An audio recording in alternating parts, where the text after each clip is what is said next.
Chapter 1. Orochimaru joined the village hidden in the mist. In the waning days of the Third Shinobi World War, at the borders of the Land of Fire, a figure clad in the uniform of Konohagakure traversed the dense forest with the swiftness of the wind.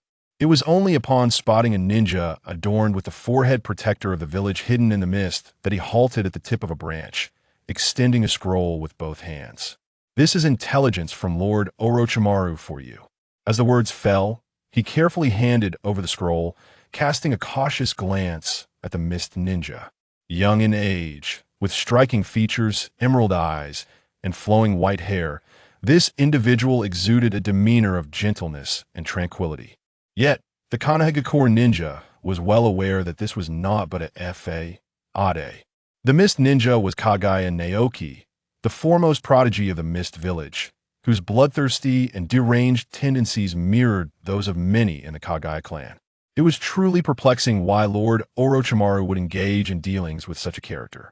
Aside from Kaguya, Naoki suddenly drew the attention of the Konohagakure ninja. Noticing the gaze directed his way, Naoki lamented, "It is indeed a pity that a mere snake could have delivered this intelligence. Yet Orochimaru chose to send you instead. Does he believe I am a virtuous individual?" With that, Naoki flicked his wrist gently, concealing the scroll within his sleeve, while simultaneously drawing forth a bone, sharp and pure white as jade, with astonishing speed. The ivory bone pierced through the eye socket of the Konohagakure ninja, driving straight into his brain, blood gushing forth in a gruesome spray. Observing the shock and unwillingness reflected in the ninja's wide eyes, Kaguya Naoki spoke apologetically. "I regret to inform you, but the matter concerns the Hyuga clan, and there be a Kugen this transaction must remain undisclosed." As the body began to descend, Naoki wiped the blood from the bone and reinserted it into his own body. Only then did he begin to recall the meticulous intelligence Orochimaru had provided regarding the Konohagakure encampment. The direction of attack, escape routes, and the distribution of ninjas were all vividly clear. Orochimaru truly went to great lengths for a pair of clan Byakugan. However, given Orochimaru's modus operandi, Kaguya Naoki knew he must remain exceedingly cautious. Being deceived would not bode well. Dispelling his languid demeanor, Naoki transformed into a fleeting shadow, swiftly advancing in the direction the Konohagakure ninja had come from.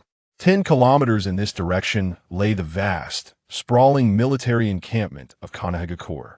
Within the encampment resided not only several formidable genin, but also elders of the Hyuga clan and the legendary Sannin, Orochimaru himself.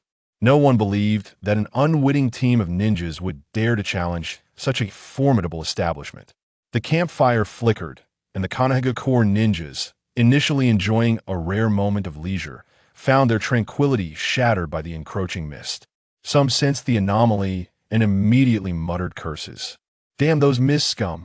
Amidst the curses, the battle-hardened ninjas of Konohagakure instinctively gathered around the branch family of Hyuga. The fog thickened, surpassing anything the Konohagakure ninjas had ever witnessed, yet their faces twisted with ferocity. With the Byakugan activated, no matter how dense the fog, it would prove inconsequential. No number of mist scum could escape the gaze of these eyes. Those who failed to deliver intelligence deserved to perish here. The branch family of Hyuga formed hand seals, their veins bulging as the Byakugan activated. With their clairvoyant vision, they discerned chakra fluctuations and everything around them in exquisite detail. However, as they opened their eyes to survey the surroundings, cold sweat broke out and gasps of horror echoed. Directly ahead of the camp, there exists a colossal chakra presence, towering even above the mountains. No sooner had the words left their lips than the Konohagakure ninjas were met with the deafening roar of rushing water. The outer wall of Konohagakure was suddenly breached by the torrential flood, inundating the interior. The trained Konohagakure ninjas wasted no time, leaping to higher ground. Yet in the heat of battle, every second counted. In that fleeting moment, the massive chakra presence surged into the heart of the Konohagakure encampment. Countless shuriken were hurled, but before they could achieve their aim, a thunderous explosion rang out. A cataclysmic blast radiated from the gigantic chakra figure, obliterating buildings and ninjas alike in its wake. Flee! The eerie, unknown jutsu instilled a paralyzing fear within the hearts of the Konohagakure ninjas. They understood that only Orochimaru, one of the legendary Sannin, could stand against such a formidable foe. At that moment, a massive serpentine head abruptly appeared at the center of the battlefield, shielding the majority of the remaining ninjas behind it. The Konohagakure ninjas quickly shifted from fear to elation. It is Lord Orochimaru. Lord Orochimaru will surely vanquish that accursed mist ninja. Not good. Several surviving members of the branch family of Hyuga cried out in terror. A chakra presence akin to a tailed beast has infiltrated our main camp. That is where the main family resides. In their frantic shouts, the branch family members disregarded their comrades, rushing desperately toward the center. Witnessing this scene, Orochimaru showed no inclination to assist. Instead, he languidly licked his parched lips, a glimmer of fervor dancing in his gaze. Kaguya Naoki, what a splendid commotion you have caused. The bone pulse, the ghost lantern's secret technique, chakra of tailed beast caliber. How many more surprises do you hold in store for me? Truly, you are an exquisite specimen, if only I could keep you. Just then, the wails of despair from the main camp reverberated, pulling Orochimaru from his reverie. Reflected in his serpentine pupils, a shadow leaped from the center of the camp, fleeing outward. Along its path, not a single Konohagakure ninja stood in its way. Orochimaru's lips curled into a smirk, his raspy voice resounding through the encampment. The mist ninja is formidable. I will pursue the Byakugan. Do not act recklessly, and remain vigilant against external threats. The Konohagakure ninjas, brimming with excitement, promptly obeyed, dispersing to defend. Only the branch family of Hyuga remained in a state of desolation, for the main family had perished, their corpses utterly vanished. They were finished. Whoosh! Orochimaru and the shadow darted out of the Konohagakure encampment, the sporadic sounds of explosions serving as a grim reminder that Lord Orochimaru was still locked in fierce combat with the mist ninja. In their hearts, they silently prayed. Lord Orochimaru, you must prevail. Retrieve the Byakugan. Amidst the swirling dust, Orochimaru addressed the white-haired figure with a cold tone. Naoki-kun, you must provide me with the Byakugan. Transactions require trust. Kaguya Naoki turned his head, returning a cold smile. Orochimaru, I am a mist ninja. Do you truly believe we are people of integrity? Orochimaru momentarily faltered, furrowing his brow as he tightened his grip on the shuriken. Rasping, Naoki-kun, there will be ample opportunities for future collaboration. Do not tarnish your reputation over a single transaction. Kaguya Naoki halted, turning to face Orochimaru, deliberately concealing an object in his hand behind his back. With a smirk, he replied, Lord Orochimaru, I may have new trading partners by that time, such as Lord Danzo. Orochimaru, perched atop a branch, looked down with disdain. Naoki-kun, Danzo is a short-sighted fool. He possesses no integrity whatsoever, and is likely far inferior to you. But he is foolish enough to be outdone by Lord Orochimaru. Naoki retorted swiftly, pausing for a moment before continuing. Lord Orochimaru, I currently require the power of those eyes, and I fear I cannot provide them to you in the short term. Furthermore, the body of the Hyuga main family has already been collected by you, Lord Orochimaru. To make me bear such a burden is outside the bounds of our transaction. If you insist on proceeding. Kaguya Naoki's voice trailed off as he casually drew forth a pure white bone, brandishing it before him.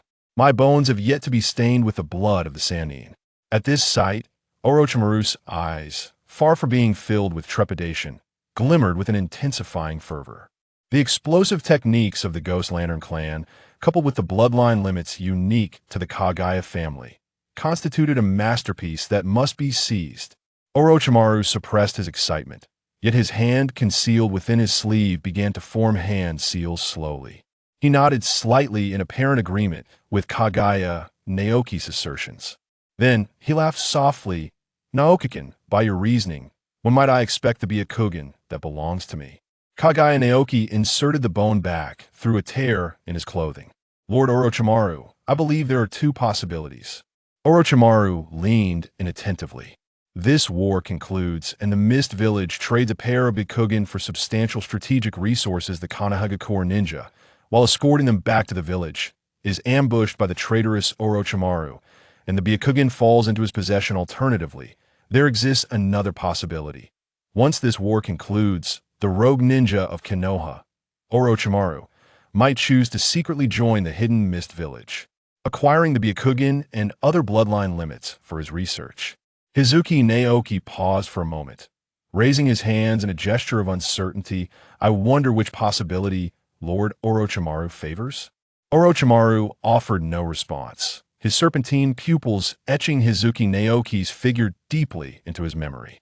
Beneath the surface of his gaze, a hint of murderous intent surfaced. Recently, his circumstances had been rather dismal. The senile elder was unlikely to entrust the position of the Fourth Mizukage to him. His defection was not without cause. Engaged in nefarious experiments, he was perpetually at risk of being expelled from the village by the towering figure of the elder.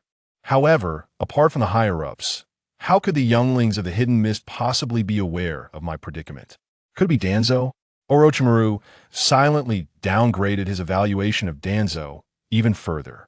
Lord Orochimaru, if you were to accept my proposition, it would be advantageous. Upon hearing this, Orochimaru immediately raised his gaze, not concealing his icy demeanor in the slightest. Naoki-kun, spare me the pleasantries. I desire you far more than these eyes. Before his words could fully escape, a colossal serpent-like head surged towards Hizuki Naoki with ferocity. Orochimaru swiftly formed hand seals, gathering a torrent of chakra into his mouth, poised to unleash it. Yet, upon witnessing the unfolding scene, he gradually relaxed his grip, his savage countenance returning to a placid expression. Before him, there was no trace of Hizuki Naoki, only a heap of white bones remained. Orochimaru realized he had been outmaneuvered. From the very beginning, he had been tracking nothing more than a mere clone. Such a lifelike clone had managed to elude even my discerning eyes? That clone was indistinguishable from a genuine person. Orochimaru extended his tongue and licked the corner of his mouth, the surprise dissipating, replaced by exhilaration. Hizuki Naoki is indeed a flawless vessel. Meanwhile, several dozen miles away, Hizuki Naoki stumbled slightly as he integrated the memories of his clone, finally coming to a halt. On his previously unremarkable face, a spark of excitement emerged. He had not anticipated the evolution of the bone bloodline to yield such advantages. The bone clone, crafted from his own skeletal structure, though labor-intensive and time-consuming to create, was indeed indistinguishable from a real person. It had successfully deceived the watchful eyes of the rogue scientist Orochimaru. Hizuki Naoki formed hand seals, and a pre-constructed bone clone materialized beside him. This clone, fashioned after the physique of Naruto Rin, should adequately conceal itself from the gaze of White Zetsu. Right? Chapter 2, Bloodline Acquisition, unifying the five nations, altering this world. This scene is not recorded in the annals of ninja history, not due to historical oversights or errors. Rather, it is because Hizuki Naoki is not a native in truth, he is a traveler from another world. Hizuki Naoki, in his previous life, was an ordinary office worker who, while working overtime on New Year's Eve, was startled by the sudden sound of firecrackers and inadvertently traversed into the world of Naruto. Fortuitously, in this realm, he possesses a somewhat obscure yet immensely potent bloodline talent. The Bone Bloodline. Along with him came a system, the Hidden Mist system. Not yet having ascended to the position of Mizukage, certain functionalities remain restricted. Below are the presently available features.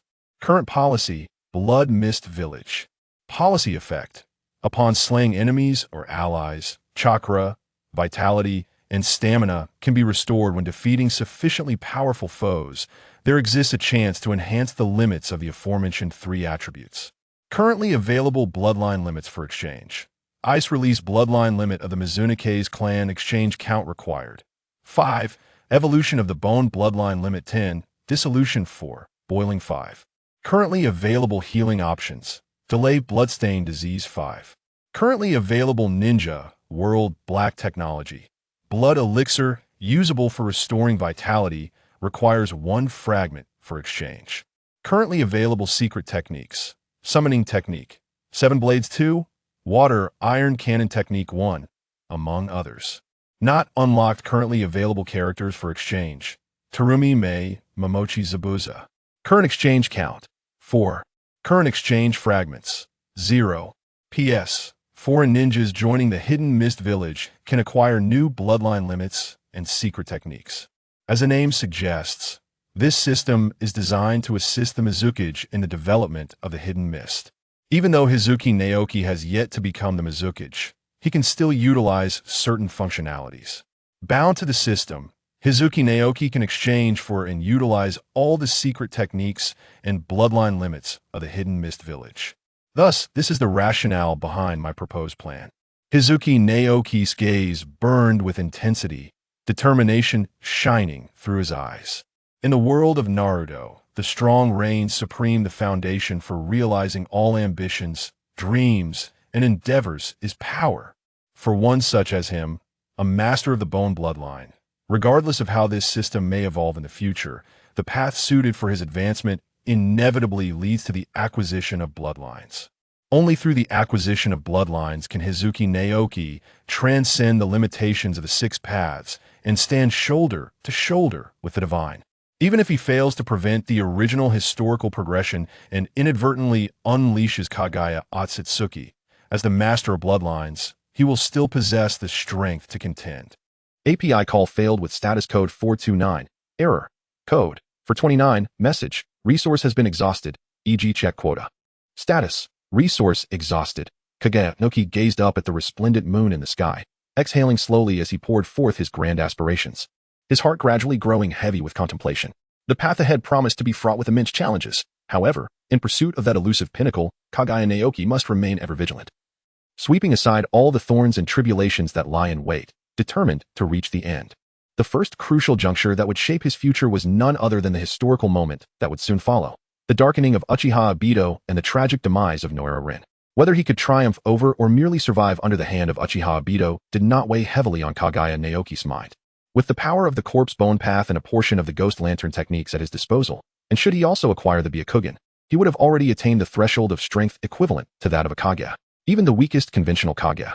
Before Uchiha Obito mastered the vast array of techniques from Uchiha Madara and became familiar with Kimui and would release, would undoubtedly be able to emerge victorious. But what lay beyond that? Kaguya Naoki shook his head, a bitter taste lingering in his heart. After becoming acquainted with the power he possessed, Uchiha Obito would emerge as one of the few formidable beings in this world. Moreover, let us not forget that behind Uchiha Obito looms the Akatsuki's Nagato. The convergence of these two forces would amplify Uchiha Obito's influence to the very limits of the planet itself, rendering even Konoha incapable of resisting. Should Uchiha Obito launch an assault before he has matured into a sufficiently powerful entity, what awaits Kaguya Naoki is either total annihilation or a demise ensnared within an illusion. Thus, rather than placing his hopes on a future self capable of rapidly enhancing his strength to overpower the entire Akatsuki and Uchiha Obito, it is far more prudent to seize the present and amass sufficient leverage for his future self. Naturally, Kaguya Naoki's objective this time transcends mere survival under Uchiha Obito's grasp. He must devise a means to elude Uchiha Madara's watchful eye and rescue Naruto Rin. When Uchiha Obito, under Uchiha Madara's tutelage, accelerates his growth and seeks vengeance in the Hidden Mist Village, it is then that Naruto Rin must make her appearance. No, she should manifest as the brainwashed loyal hound of the Hidden Mist. In that moment, ensnaring Uchiha Obito would become a matter of mere ease. The potential rewards are staggering, yet the inherent dangers are glaringly apparent. Should the execution falter, Uchiha Madara might very well sever the ties, orchestrating a final dance of his own. He is Uchiha Madara, the ninja of hell, a figure with whom Naoki currently stands no chance of contending. Anxiety gripped Naoki's heart, and he resolved not to squander any more time in contemplation. Reaching into his garment, he retrieved a tightly wrapped container, removed its lid, and peered inside, where a pair of pure white eyes undulated rhythmically. Kaguya Naoki gritted his teeth, tilting his head as he poured his gaze into his hands, while with the other, he forcefully extracted the eye from its socket. The sharp pain pierced through him. Once the white eye settled into the eye socket, a slight itch followed, and within mere minutes, the fusion was complete. This was not as he had envisioned. Could it be due to his Kaguya lineage? Time was of the essence. Kaguya Naoki dismissed any further contemplation and prepared to utilize the fusion. Upon opening his eyes, a vision emerged that was more than tenfold clearer than before. With hands forming seals, chakra swiftly coalesced at the visual nerve. He sensed the muscles and tendons surrounding his eye socket tauten slightly, and suddenly, his perception transformed. An extraordinary 360-degree view unfurled before him. The flow of chakra, the intricate structure of meridians, the wriggling earthworms beneath the soil, the leaping monkeys amid the trees, and the beasts lurking several kilometers away, all came into sharp focus under the scrutiny of his new eyes. This was the White Eye, the foremost reconnaissance eye in the ninja world. However, the time for unraveling the mysteries of the White Eye had not yet arrived. He suppressed his exhilaration. Without a trace of hesitation, forming hand seals to summon his bone clone, Naruto Rin reappeared at his side, and Kaguya Naoki immediately employed the White Eye for meticulous observation. The meridians, chakra pathways, skeletal structure, and facial features posed no discrepancies. This revelation invigorated Kaguya Naoki. If the White Eye could be deceived, could it also elude the grasp of White Setsu? This bone clone truly proved to be a formidable tool, indistinguishable even by the White Eye. At long last, everything was in place. He had finally prepared adequately before the onset of all events. API call failed with status code 429. Error. Code 429. Message. Resource has been exhausted, e.g. check quota. Status. Resource exhausted. Kaguya Naoki pressed the mask against his face, gathering his thoughts as he raced towards the land of water. Upon spotting the sign of the Hidden Mist Village, a wave of relief washed over him. At last, he was home. The Hidden Mist Village, my sanctuary, the sole place I can truly call home in this world. Kaguya Naoki could not help but smile as he approached the signboard, lifting his foot to step inside. In an instant, a thick scent of blood assaulted his nostrils. Frowning, he observed that the entire village's architecture was shrouded in dust and in a state of disrepair. Silently activating his Byakugan, scenes previously hidden from view suddenly unfolded before him. The cold, bloodthirsty gazes, upon recognizing his identity as a member of the Kaguya clan, gradually filled with disdain and a surging intent to kill. Kaguya Naoki had long since grown accustomed to this. He merely drew forth his bones, forcing those eyes to retreat. Continuing his survey, more unsettling sights came into view. Decaying corpses in the shadowy alleys, children gnawing on rats, hollow-eyed civilians, and bloodthirsty ninjas. This is the place where I have lived for over a decade in this world. Kaguya Naoki exhaled deeply, as the carefree disposition he once possessed faded into oblivion. His entire being felt as though it were burdened by an invisible mountain. After all, this was a place he had called home for over a decade. It was unreasonable for things to remain unchanged. If he wished to genuinely penetrate the core of the system, he must strive for the position of Mizukage. Therefore, he resolved to endeavor to transform this land in the days to come. Should the nation's strength surge, its military might amplify, and prodigies emerge. He could seize the opportunity to acquire the bloodline limits. With such development, perhaps one day in the future, he could leverage the Hidden Mist Village to obliterate the remaining nations, thereby establishing dominion over the entire shinobi world. Subsequently, he could guide the ninjas toward discovering new vocations and pathways, ushering in a true era of peace for a significant duration. Hikaru Naoki paused, revealing a genuine smile that emanated from the depths of his heart. Perhaps, changing this world is what I truly yearn to accomplish. With this thought, he took 2 steps forward, only to be abruptly drawn back to reality by an angry yet familiar female voice. Hikaru Naoki. Turning around, he was met not only by a woman of vast heart, but also by her cascading fiery red hair. Chapter 3. Kaguya Mei, no more decapitation bang. Kaguya Mei's fiery red hair billowed as her fist struck the wall beside Hikaru Naoki. The flying bricks brushed gently against his mask, sending subtle vibrations that penetrated his skin. API call failed with status code 429. Error. Code 429. Message. Resource has been exhausted, e.g. check quota. Status. Resource exhausted. Kaguya Naoki quickly revealed an awkward smile, attempting to defend himself. Terumi Mei, I have few friends, and among them, you are the only one with a functioning brain. I have no choice but to rely on you. Terumi Mei glared, initially intending to feign anger to instill a lesson in the incorrigible Kaguya Naoki. However, upon hearing his innocent expression as he lamented his lack of intelligent friends, her irritation dissipated, and she almost found herself smiling. With her jaw clenched, she suppressed any unusual expression and lowered her voice to Kaguya Naoki. Lately, there have been few commissions in the village, and many ninjas are present. Someone as conspicuous as you, if absent for an extended period, will undoubtedly attract attention. Leaving the village without permission is a grave offense. Observing Terumi Mei's serious demeanor, Kaguya Naoki nodded in apparent agreement. Yet, his gaze inadvertently drifted towards the Mizukage Tower. His mind dismissive. Aside from the man behind the third Mizukage, Uchiha Madara, there was no one in Kirigakure capable of defeating him in a one-on-one confrontation. He felt no danger in being somewhat reckless in the village. Nevertheless, he chose not to voice his thoughts and instead said with a hint of resignation, Terumi Mei, I understand your point. I will be cautious moving forward. However, could you possibly retract your fist? With your temperament, I doubt anyone would want to marry you aside from me. Terumi Mei initially nodded in satisfaction at the first half of Kaguya Najiki's statement. But upon hearing the latter part, her fiery red hair flared dramatically, clearly indicating her irritation. Oh, do you think I need to worry about such matters? I am Terumi Mei. How could anyone not want to marry me? Kaguya Shinji harbored a sense of disbelief, yet she acquiesced with a casual nod. This woman, who could only marry within the realm of the infinite Tsukuyami, truly lacked a clear self-awareness. Kaguya Mei could already perceive the contemptible visage lurking behind Shinji's mask. Her silver teeth clenched, she raised her fist, poised to strike. Kaguya Mei, someone has come to seek me. Kaguya Chikage, unbeknownst to him, opened his eyes to the world. First casting a subtle glance at Terumi Mei before directing his gaze into the distance. There stood a shinobi from the Umbu, glaring intently at Kaguya Chikage from afar. Exuding an aura of malice even before their encounter, the reason being none other than the four characters, Kaguya clan.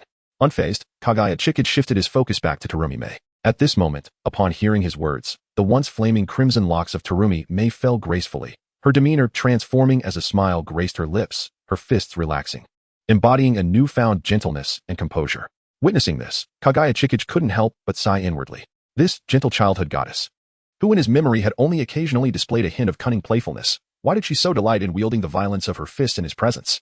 Unbeknownst to the man across from her, Terumi Mei's patience wore thin, her eyes beginning to reveal a glimmer of skepticism.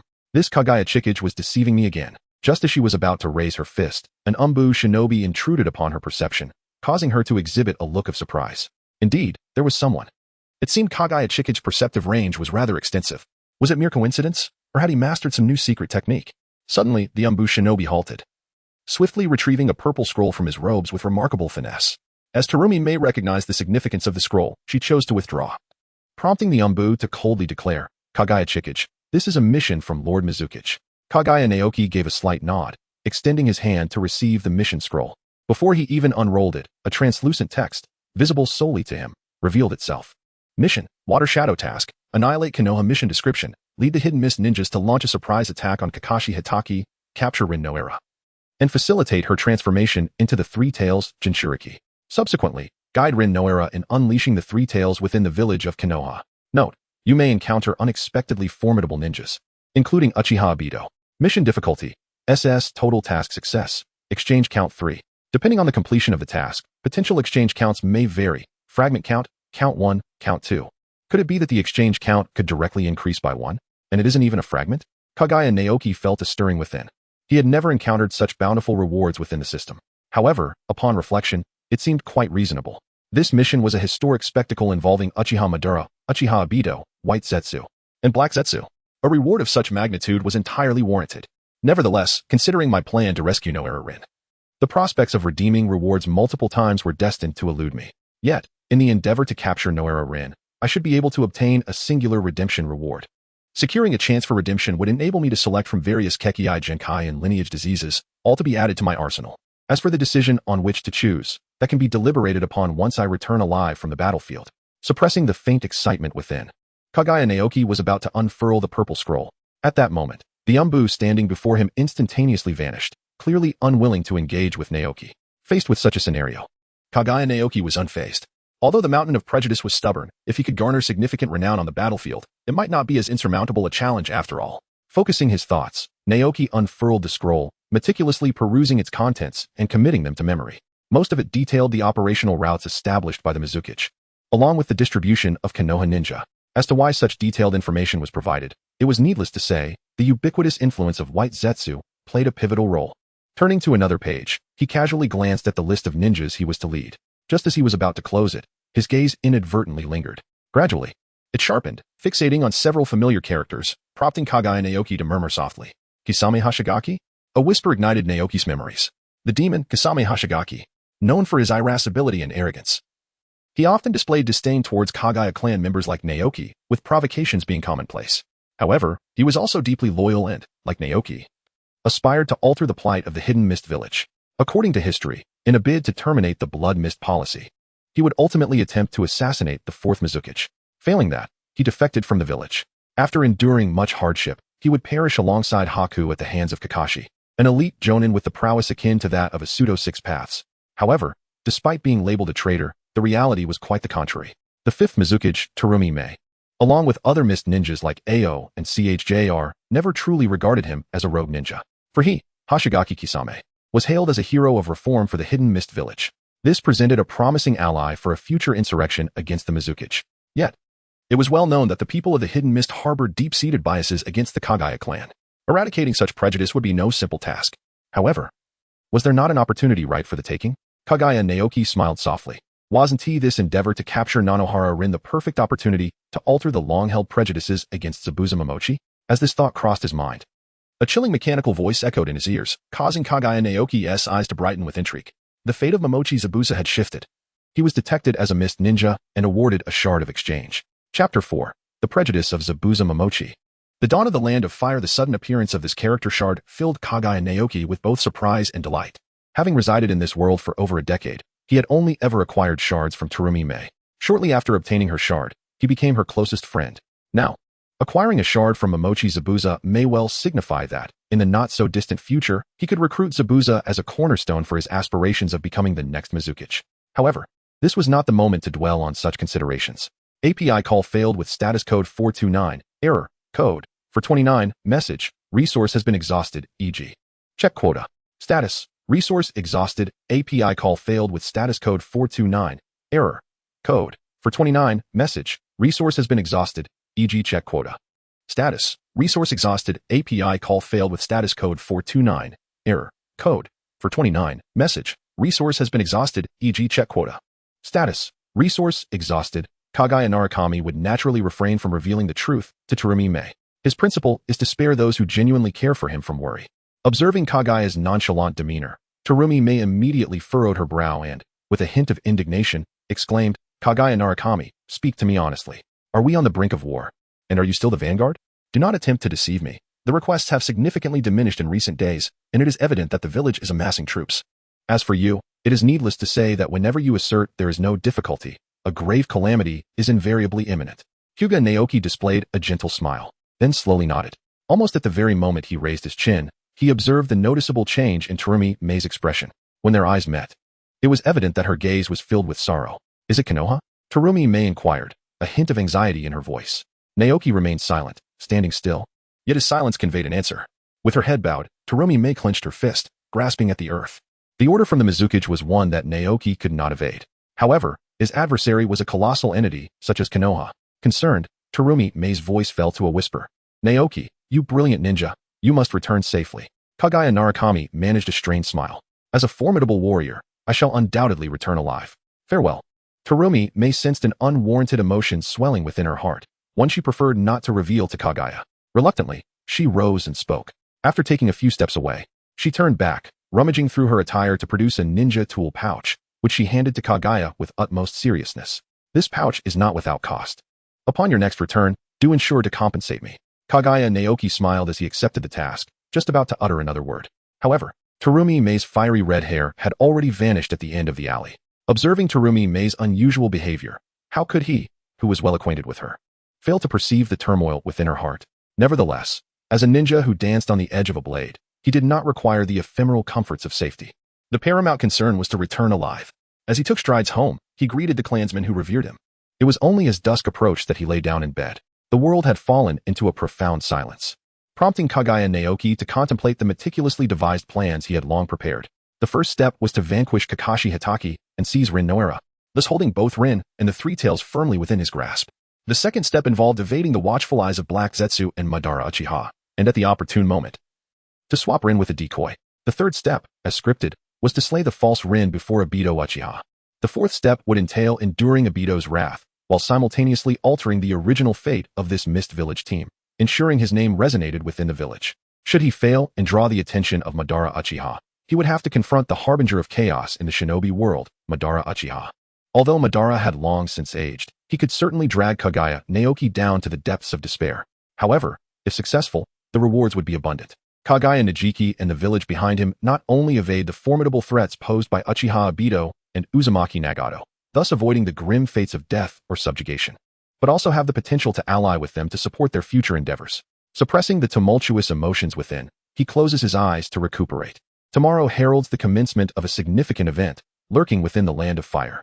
In the blink of an eye, a day has passed. As dawn breaks upon the borders of the Land of Fire, several shadows glide through the forest like whispers of the wind. Suddenly, the shadows come to an abrupt halt. revealing dozens of figures that had seemed to vanish in the seemingly empty woods. Upon closer inspection, these figures all stand in respectful anticipation of commands from their leader. The foremost among them is Kaguya Naoki. Just a moment, he murmurs, his voice lowered as he addresses the silent ANBU ninjas standing before him. As his words linger in the air, the gazes of the ANBU ninjas converge upon Kaguya Naoki. Unbeknownst to him, among them lies a pair of inquisitive eyes, those belonging to the formidable Zabuza Momochi. API call failed with status code 429, error, code 429. Message, resource has been exhausted, e.g. check quota. Status, resource exhausted, Kaguya Naoki, during the graduation examination, ruthlessly eliminated all the examiners, allowing the cohort of students to graduate without hindrance. On that occasion, more than 20 nin and 1 nin perished. Consequently, the Mist Village was compelled to overhaul its entire examination system. Indeed, Kaguya Naoki had mercilessly slain every ninja who presided over the re-examinations. Observing that figure, Momochi Zabuza fell into deep contemplation. What could this scoundrel possibly have against those examiners? Or does he aspire to transform this village? Perhaps it is the former. He mused silently, as veins throbbed upon his forehead. A member of the Kaguya clan, a scion of a prestigious lineage, the loyal dog of the third Hokage. How could he entertain notions of change? It is only I who can save this village. Such thoughts fortified his resolve. Just as he regained his composure, Kaguya Naoki's voice abruptly shattered the silence.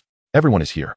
I have heard that one among you is named Momochi Zabuza. You, step forward and assist me in verifying the presence of any Konoha spies. This scoundrel. Zabuza clenched the leaves in his hand, crushing them to extract their essence. Yet he found himself compelled to rise and stand beside that insufferable figure. This scoundrel. Sooner or later, I shall end your life. As fate would have it, Zabuza was identified as a mist ninja, earning him a fragment for exchange. He listened to the mechanical voice, while Kaguya Naoki offered a slight smile and turned to address the still silent mist forces before him. Ladies and gentlemen, let us commence. Chapter 5, Kakashi, Rin no Era. A sudden assault. As his words hung in the air, the assembled crowd, shrouded in silence, began to assume specific hand signs one by one. This was the method employed by the Mist Umbu to confirm their identities, orderly and precise. Not a single mistake could be afforded. Any deviation would result in immediate execution by the remaining Mist ninjas. Zabuza crouched beside Kaguya Naoki, meticulously scrutinizing each hand sign. Only upon completing the verification did he reluctantly turn his head, speaking in a notably stiff tone. Lord Naoki, all individuals have successfully infiltrated. Upon hearing this, Kaguya Naoki nodded lightly. However, he did not immediately turn to proceed towards his destination. Instead, he activated his Byakugan, meticulously scrutinizing the visages concealed beneath the ninja masks. Within his field of vision, beneath the masks, there was not a hint of flaw. They were undoubtedly the inhabitants of the hidden mist village. As for whether any white Zetsu had infiltrated their ranks, even the Byakugan could not discern that. The camouflage techniques of white Zetsu are unparalleled in the world. During the Fourth Great Ninja War, it was only Naruto, possessing the Sage Body, who could vaguely sense malice and subsequently uncover the hiding places of white Zetsu. Kaguya's Naoki refrained from probing further into the existence of white Zetsu. Acquainted with the narrative and well-versed in the ways of ninjas, he had long been able to deduce certain truths from the faintest clues. What was initially intended to be an infiltration that would cost at least half of their manpower had, against all odds, resulted in a flawless execution with no losses. Even the pawn deliberately cast aside to mislead Konoha remained undetected. Although Konoha currently appeared exceedingly weakened, it was implausible that they harbored no defenses against the capricious, cold-blooded hidden mist village. This inevitably implies one undeniable fact. Within this vast expanse of land, amongst the flora and fauna, and within the ranks before him, the presence of white Zetsu was undoubtedly pervasive. Otherwise, such an effortless infiltration would have been inconceivable. API call failed with status code 429, error, code 429. Message, resource has been exhausted, e.g. check quota. Status, resource exhausted. Kaguya silently murmured a phrase to herself, suppressing her anxiety, before issuing her instructions. Proceed with caution, avoid strong adversaries, disperse, and advance towards our destination. With that, the group silently scattered into the surrounding woods. Leaves danced in the air, enveloped in an eerie stillness. There was but one objective, the Jinchuriki vessel, Yahiko Rin. The branches rustled. The members of the Mist Umbu swiftly navigated the route entrusted to them by the Third Mizukage. After several days, they had encountered no resistance. Even the typically composed Zabuza found himself harboring doubts. What, exactly, was Konoha up to? Halt. API call failed with status code 429, error, code 429. Message, resource has been exhausted, e.g. check quota. Status, resource exhausted. Kaguya J. unfurled the intelligence scroll and lowered his voice, stating, according to the information, there are 2 jonin, 15 chunin, and several genin. I shall personally confront Hitaki Kakashi, while the rest of you will distribute yourselves to intercept the remaining forces. As his words echoed, the mist ninjas concealed behind their masks displayed peculiar expressions. Judging solely from the intelligence, the two jonin within the stronghold appeared to be of varying caliber. One was merely a useless individual lingering on, while the other, the illustrious genius Kakashi, posed the greatest threat. Given their numerical superiority, Commander Kaguya's decision to engage in a one-on-one duel seemed somewhat audacious. Yet, considering the Kaguya clan's reputation for bellicosity, the mist ninjas refrained from voicing their objections. Zabuza tightened his grip on the hilt of his sword, slowly advancing toward Kaguya, veins bulging, inwardly cursing the arrogant fool. Still, he thought, let him approach. Should any misstep occur, then Zabuza would act swiftly to salvage the operation. Kaguya Otsutsuki remained blissfully unaware of the psychological turmoil of the ninja behind him. He lifted his gaze, observing the distant flickering campfire. As he extracted his own spine in preparation. Action. Kakashi? Rin? Kakashi turned slightly, concealing his weary demeanor in the shadows. Why are you daydreaming here again? I just checked on the other injured, and knowing I couldn't find you, I figured you'd be here. Rin gathered her flowing hair and sat beside Kakashi, gazing at the dense forest. Are you thinking about Obito again? Kakashi silently pulled up his eye mask, hiding one of his crimson eyes in the darkness. Yes, every moment of solitude brings him to mind. Yahiko Rin sighed, her heart heavy with concern. Back then, before the war began, Obito and Guy would always clamor to challenge you, and you would coldly refuse. They would. Rin could not help but chuckle, observing Kakashi's increasingly despondent expression, before softly adding, those times were truly wonderful. Indeed, Kakashi responded with a muted tone. Rin leaned closer to him, her concern evident. But back then, you were merely indifferent towards them. Now, it seems you are indifferent to everything. Will things improve after the war? Kakashi averted his gaze from Rin's worried eyes, repeatedly touching his eye socket. He thought of his father, whose visage was fading from memory, and uncertainly replied, perhaps it will get better. Rin detected Kakashi's hesitation, her heart sinking further. She swung her delicate legs and resolutely stated, Kakashi, Obito entrusted his eyes to you. He wouldn't want you to face the world with such pessimism. After all, he was so vibrant. How can you allow Obito to rest in peace like this? She paused, realizing that Kakashi had closed his eyes. Rin turned away helplessly, looking up at the stars, pondering how to uplift Kakashi. I will become your eyes, helping you to see the future. Kakashi silently completed her unspoken words in his mind. That moment echoed in his ears, a painful reminder. Kakashi opened his eyes, lowered his eye mask, and though still melancholic, there was a glimmer of light within them. Father, friends, companions, all had perished before him. Only Rin remained. No matter how despondent he felt, he must protect her. Rin observed the gradually dimming starlight with confusion. Kakashi, doesn't the sky seem a bit off? Kakashi refocused his gaze, startled by the thickening white mist. In an instant, he shed his sorrow, adopting a state of cold calmness. It's the mist village. Kakashi leapt up, gripping his kunai, revealing his red eye as he scanned the surroundings. Simultaneously, Rin understood and shouted, enemy attack, enemy attack. Her melodious voice echoed throughout the Konoha camp. Met with sparse responses, Kakashi's heart raced. When did the camp become so deserted? Despite a flicker of fear, his steps remained steady, leading Rin into the shadows. However, the enemy moved with alarming speed. Whoosh! A figure, slicing through the air with incredible swiftness, shot towards Kakashi. Too fast, too fast. Rin's eyes could not catch a glimpse of the assailant. All she could perceive was the tearing wind and the impending danger. I'm going to die. Clang. Kakashi drew a kunai from his ninja tool pouch, relying on his one remaining Sharingan to barely catch sight of the ambusher. With a swift motion, he raised his arm, managing to deflect the attack. Sparks flew. Kakashi rapidly formulated a strategy, but Kaguya Otsutsuki would not grant him the luxury of time. Against a combat genius like Kakashi, the only path to victory was speed that would prevent Kakashi from finding his rhythm in battle. Otherwise, prolonged conflict would lead to chaos. Crack. The kunai was on the verge of shattering against the pristine white bones. This absurd scene elicited a flicker of surprise from Kakashi's lifeless eyes. Yet, being Kakashi, he did not falter. He quickly extended his other hand, forming a single-handed seal. Chidori. The rare single-handed seal in the ninja world would catch any foe off guard. However, Kaguya Otsutsuki was evidently not one of those enemies. Kakashi's hand, crackling with lightning, struck the already formed bone membrane. The technique, renowned for its ability to sever lightning and pierce rock, failed to breach the seemingly fragile membrane. All Kakashi felt was a tingling sensation, devoid of any other effect. Fire release, great fireball technique. Rin suddenly unleashed her fire technique, and Kakashi, sensing her intent, retreated in unison.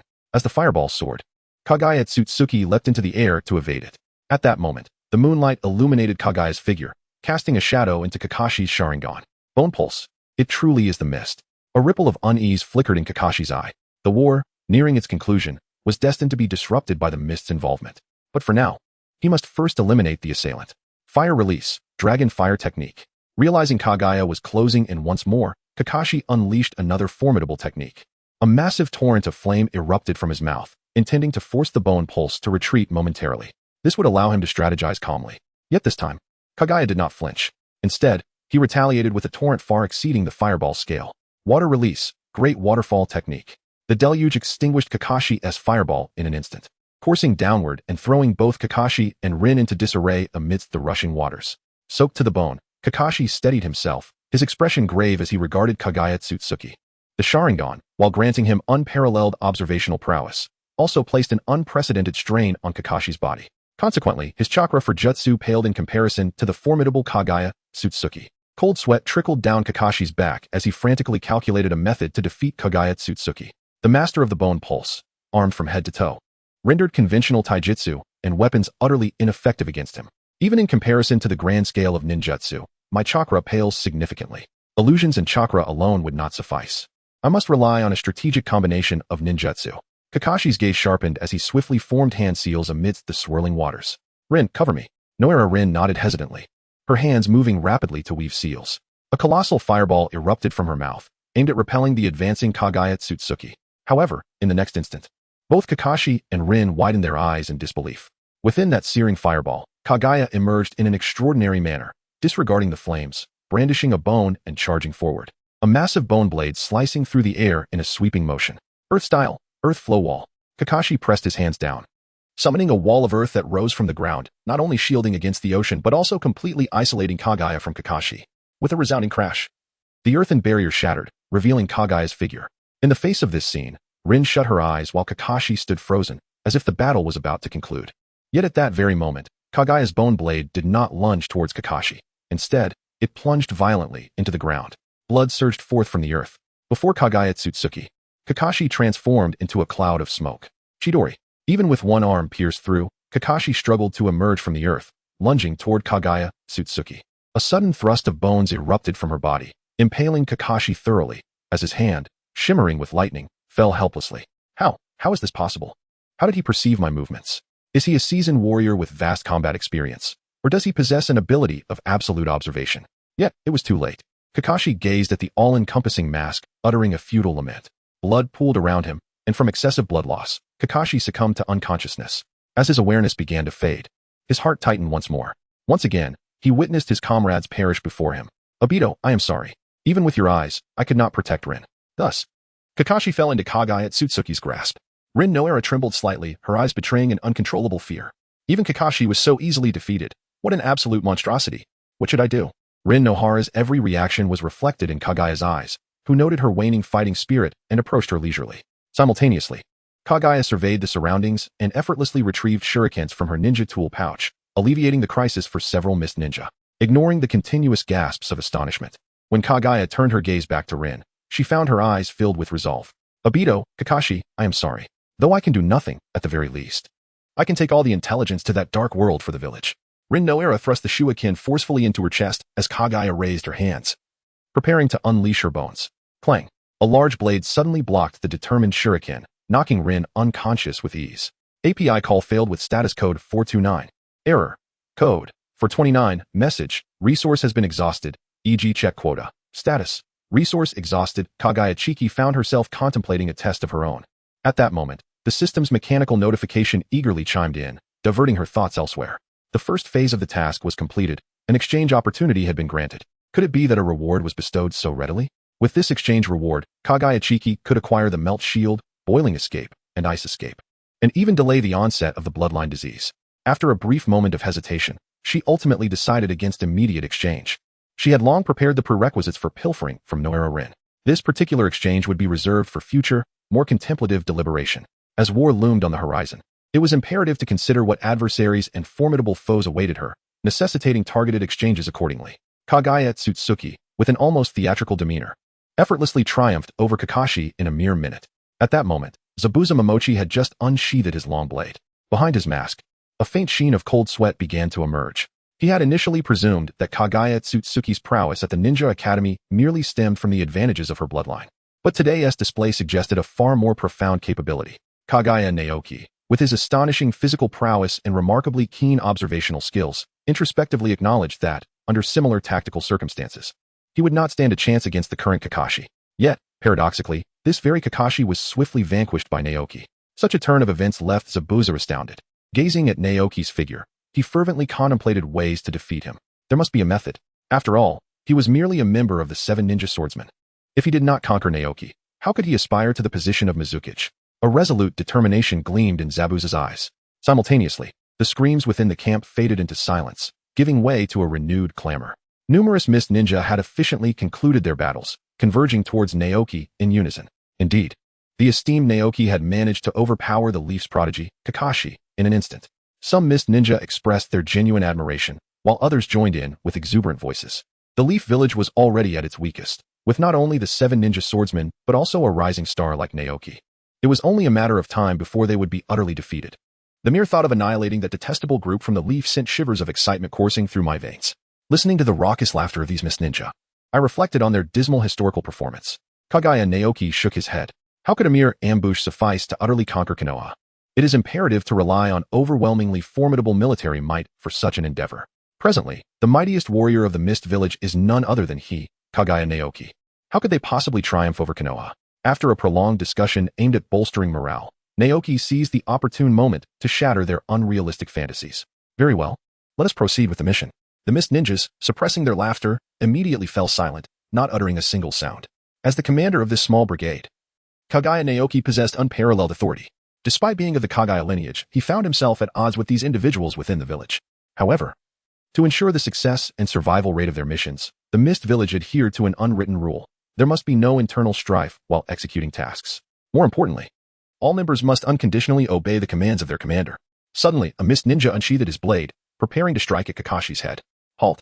Kaguya Naoki spoke, turning his gaze towards the Mist Ninja. The Sharingan, along with the undeniable genius of Konoha, can serve as leverage for our negotiations. Let us take him back to the village. Clang! The Mist Ninja immediately lowered his head, sheathing his blade without protest, silently hoisting Kakashi upon his shoulder. The others diverted their attention from Kakashi to Lin, who lay defeated upon the ground. The individual who had previously thwarted Lin's suicide attempt with a long blade, whom Kaguya suspected to be a manifestation of White Zetsu, produced a scroll containing the sealed 3 tails and approached the subdued Lin. Halt!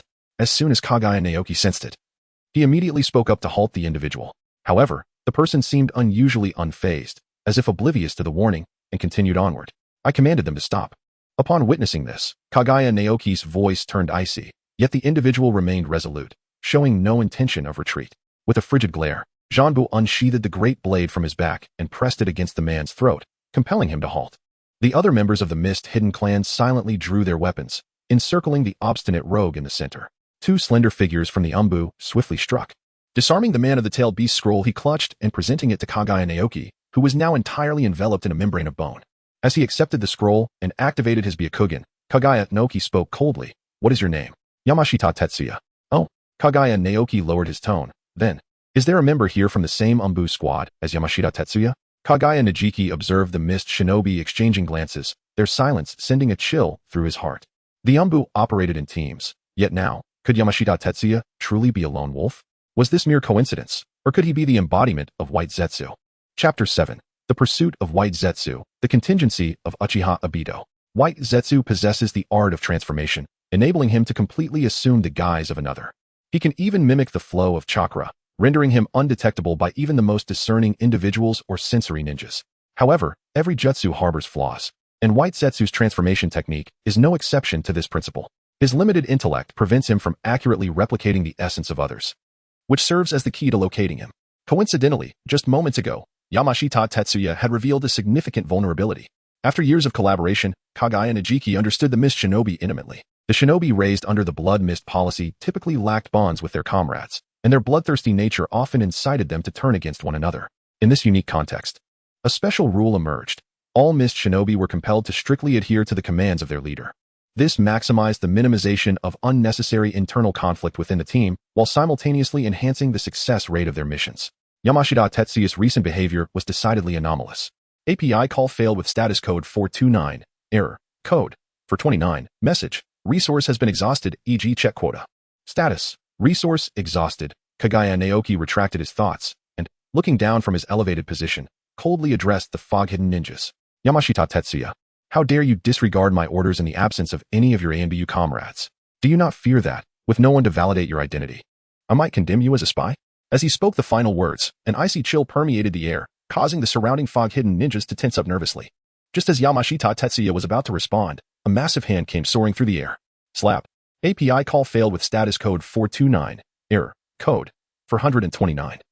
Message. Resource has been exhausted, e.g. check quota. Status. Resource exhausted. API call failed with status code 429. Error. Code 429. Message. Resource has been exhausted, e.g. check quota. Status. Resource exhausted. Kaguya Naru raised his head, seemingly scanning the crowd with indifference, and issued a warning. No one here can stop me. With that, he disregarded the fearful gazes of the fog-hidden ninjas behind him and boldly approached Lin Yahara. Simultaneously, the countenance of Toru Yamashita, concealed behind his mask, contorted into a grotesque snarl, brimming with murderous intent. Most crucially, the visage behind the mask began to alter, shedding its disguise and turning pale. All of this went unnoticed behind the mask, yet under the scrutiny of the Byakugan, nothing remained hidden. Kaguya Shinsuke smiled softly, deducing correctly that it was indeed White Zetsu. This sense of self-satisfaction did not linger for long. When his white eyes casually swept the surroundings, his figure involuntarily faltered. The seemingly loyal and impenetrable mist shinobi squad revealed the terrifying, grotesque visages of 8 ninjas simultaneously. They were all White Zetsu. All were the eyes of Uchiha Madara. Furthermore, they would serve as a sharp blade, a blade to eliminate anyone daring to disrupt Uchiha Madara's plans. Kaguya Naoki tightened his grip on his ribs, poised for battle. Although the White Zetsu were largely weak combatants, typically no stronger than mid-level chunin, there existed formidable entities among them. Beings like Akatsuki's Zetsu could manipulate would release, wielding significant power. Historically, Uchiha Obito had effortlessly decimated a team of mist ninjas using White Zetsu. Akatsuki's would release abilities. The might of these powerful White Zetsu should not be underestimated, and one must remain ever vigilant. Fortunately, I possess the Byakugan. With the enemy in the light and myself in the shadows, they remain unaware of their exposure. This will provide an advantage, a boon in the forthcoming battle. Coupled with my Kekai Genkai and the perceptive prowess of the Byakugan, the odds of victory seem promising. Swallowing hard, Kaguya Naoki felt his confidence renewed. Approaching Yahiko Rin, he reached into his cloak to tighten the seal on the scroll containing the 3 tails before hoisting her onto his shoulder. At that moment, a dissenting voice abruptly broke the silence. Through the Byakugan's gaze, Kaguya Naoki recognized the source of the voice, one of the recently unveiled, menacing figures, another White Zetsu. Lord Kaguya Naoki, according to the mission directive, we must promptly infuse the 3 tails now. Kaguya Naoki immediately rejected this notion in his mind. Yahiko Rin had yet to be replaced with my bone clone. To infuse the 3 tails into her body at this juncture would surely lead her to her demise. The delay must continue. I must wait for the White Zetsu to make their move, or until we are near Konoha, when I can execute the substitution of Yahiko Rin. Kaguya's expression turned frosty, and her voice took on a frigid tone, imparting an unmistakable sense of finality to others. Oh, as her words hung in the air, the hidden mist ninjas braced themselves, eager for an enthralling spectacle. API call failed with status code 429. Error. Code 429. Message. Resource has been exhausted, e.g. check quota. Status. Resource exhausted. API call failed with status code 429. Error. Code 429. Message. Resource has been exhausted, e.g. check quota.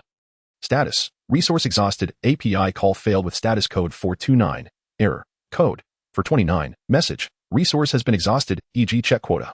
Status. Resource exhausted. Kaguya Naoki leaned closer to Yamashita Tetsuya and coldly inquired, is there a pressing urgency? After a prolonged silence, Yamashita Tetsuya stiffly shook his head and retreated back into the ranks.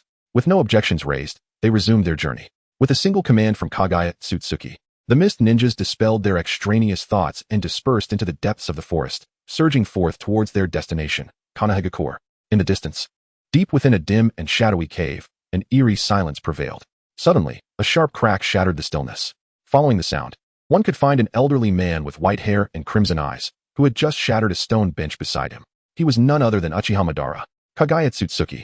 There was an unusual hint of fury in Uchiha Madara's voice, though it was predominantly laced with an intense chill, while he was perplexed by Kaguya Otsutsuki. His usually obedient hound, suddenly exhibiting independent thought and defying the orders he had meticulously laid down, it was of little consequence now. Uchiha Madara had made his decision. He would eliminate him. Naturally, he would not rely on the ordinary White Zetsu for this task. Uchiha Madara had prepared other contingencies as well. He had embedded a ninja with transplanted Sharingan within the ranks of the mist ninjas. Initially, This was merely a precaution against unforeseen circumstances, yet he had not anticipated actual complications arising. Uchiha Madara closed his eyes, and the heart that had previously fluttered with unease gradually settled into calmness. The Kaguya clan has long been renowned in the ninja world for their unparalleled physical prowess and unmatched intellect. However, this seemingly flawless family possesses a unique flaw, an inability to withstand the onslaught of Jinjutsu. Faced with illusions, the Kaguya clan becomes nothing more than lambs awaiting slaughter. This fact is well understood by Uchiha Obito, who has manipulated the Mizukage and effectively dominated the hidden mist for many years. Thus, he silently mused, this ends here. Chapter 8. The Blooming Bone Flower, the replacement of Naruto Rin. Are we not to take action? Kaguya Shinju, who had been racing for a full day and night, could not help but feel a tinge of exhaustion. Throughout this time, he had remained vigilant against the threat posed by the White Zetsu. His taut nerves signaled that it was time to rest. Yet, he dared not let his guard down. Who knew when or where those White Zetsu might launch their attack? With his Byakugan activated, he observed the White Zetsu, who continued to gallop about, seemingly oblivious to everything around them. Why is that so? API call failed with status code 429. Error. Code. For 29. Message. Resource has been exhausted. E.g. check quota. Status. Resource exhausted. API call failed with status code 429. Error. Code. For 29. Message. Resource has been exhausted. E.g. check quota. Status. Resource exhausted. API call failed with status code 429. Error. Code. For 29. Message. Resource has been exhausted. E.g. check quota. Status. Resource exhausted. Kaguya Naoki invigorated himself and turned his head, stating, there is no need for such concern. It is all for the village. Yamashita also gave a gentle nod, quickening his pace by a fraction, until he trailed just one step behind Kaguya Naoki. Instantly, Naoki's senses heightened to their utmost. His piercing gaze firmly fixed upon To's figure, ever prepared for confrontation. In that case, Master Naoki, I shall not intrude any further, To declared, and with that, he began to gradually retreat, vanishing into the depths of the forest, just as the tension in Naoki's demeanor began to dissipate. What was transpiring? The taut nerves finally unraveled. API call failed with status code 429. Error. Code. For 29. Message. Resource has been exhausted. E.g. check quota. Status. Resource exhausted. In the fleeting moment when Kaguya Otsutsuki's nerves had just relaxed, he was met with the gaze of the Sharingan. Cold sweat trickled down, and a shiver coursed through his heart, yet he found himself powerless, for the illusion had been cast. In the dimly lit cavern, Uchiha Madara's expression remained as placid as ever. It was only fitting. This entire script had been orchestrated years prior, and today was but a transformation of hypothesis into reality. Next, the three tales would be infused, allowing Uchiha Obito to witness the demise of Rin Noera with his own eyes. Following that, there was nothing but the wait. Decades hence, this world would attain true peace under my leadership, Uchiha Madara. Hashirama, I shall prove that I am right. The mere thought of that name caused a tempest to stir within Madara's heart, the rhythm of his pulse escalating in resonance. Yet, in the next heartbeat, it ceased abruptly. A flicker of astonishment flashed in Madara's eyes. Had he broken free from the illusion? Indeed. Kaguya Otsutsuki had merely lingered within the illusion for a fleeting moment before raising his head. The sound of bones tearing through the air echoed. A cacophony of skeletal projectiles launched towards the source of that crimson Sharingan. This sudden turn of events sent a tremor through the remaining White Zetsu, yet he swiftly regained his composure.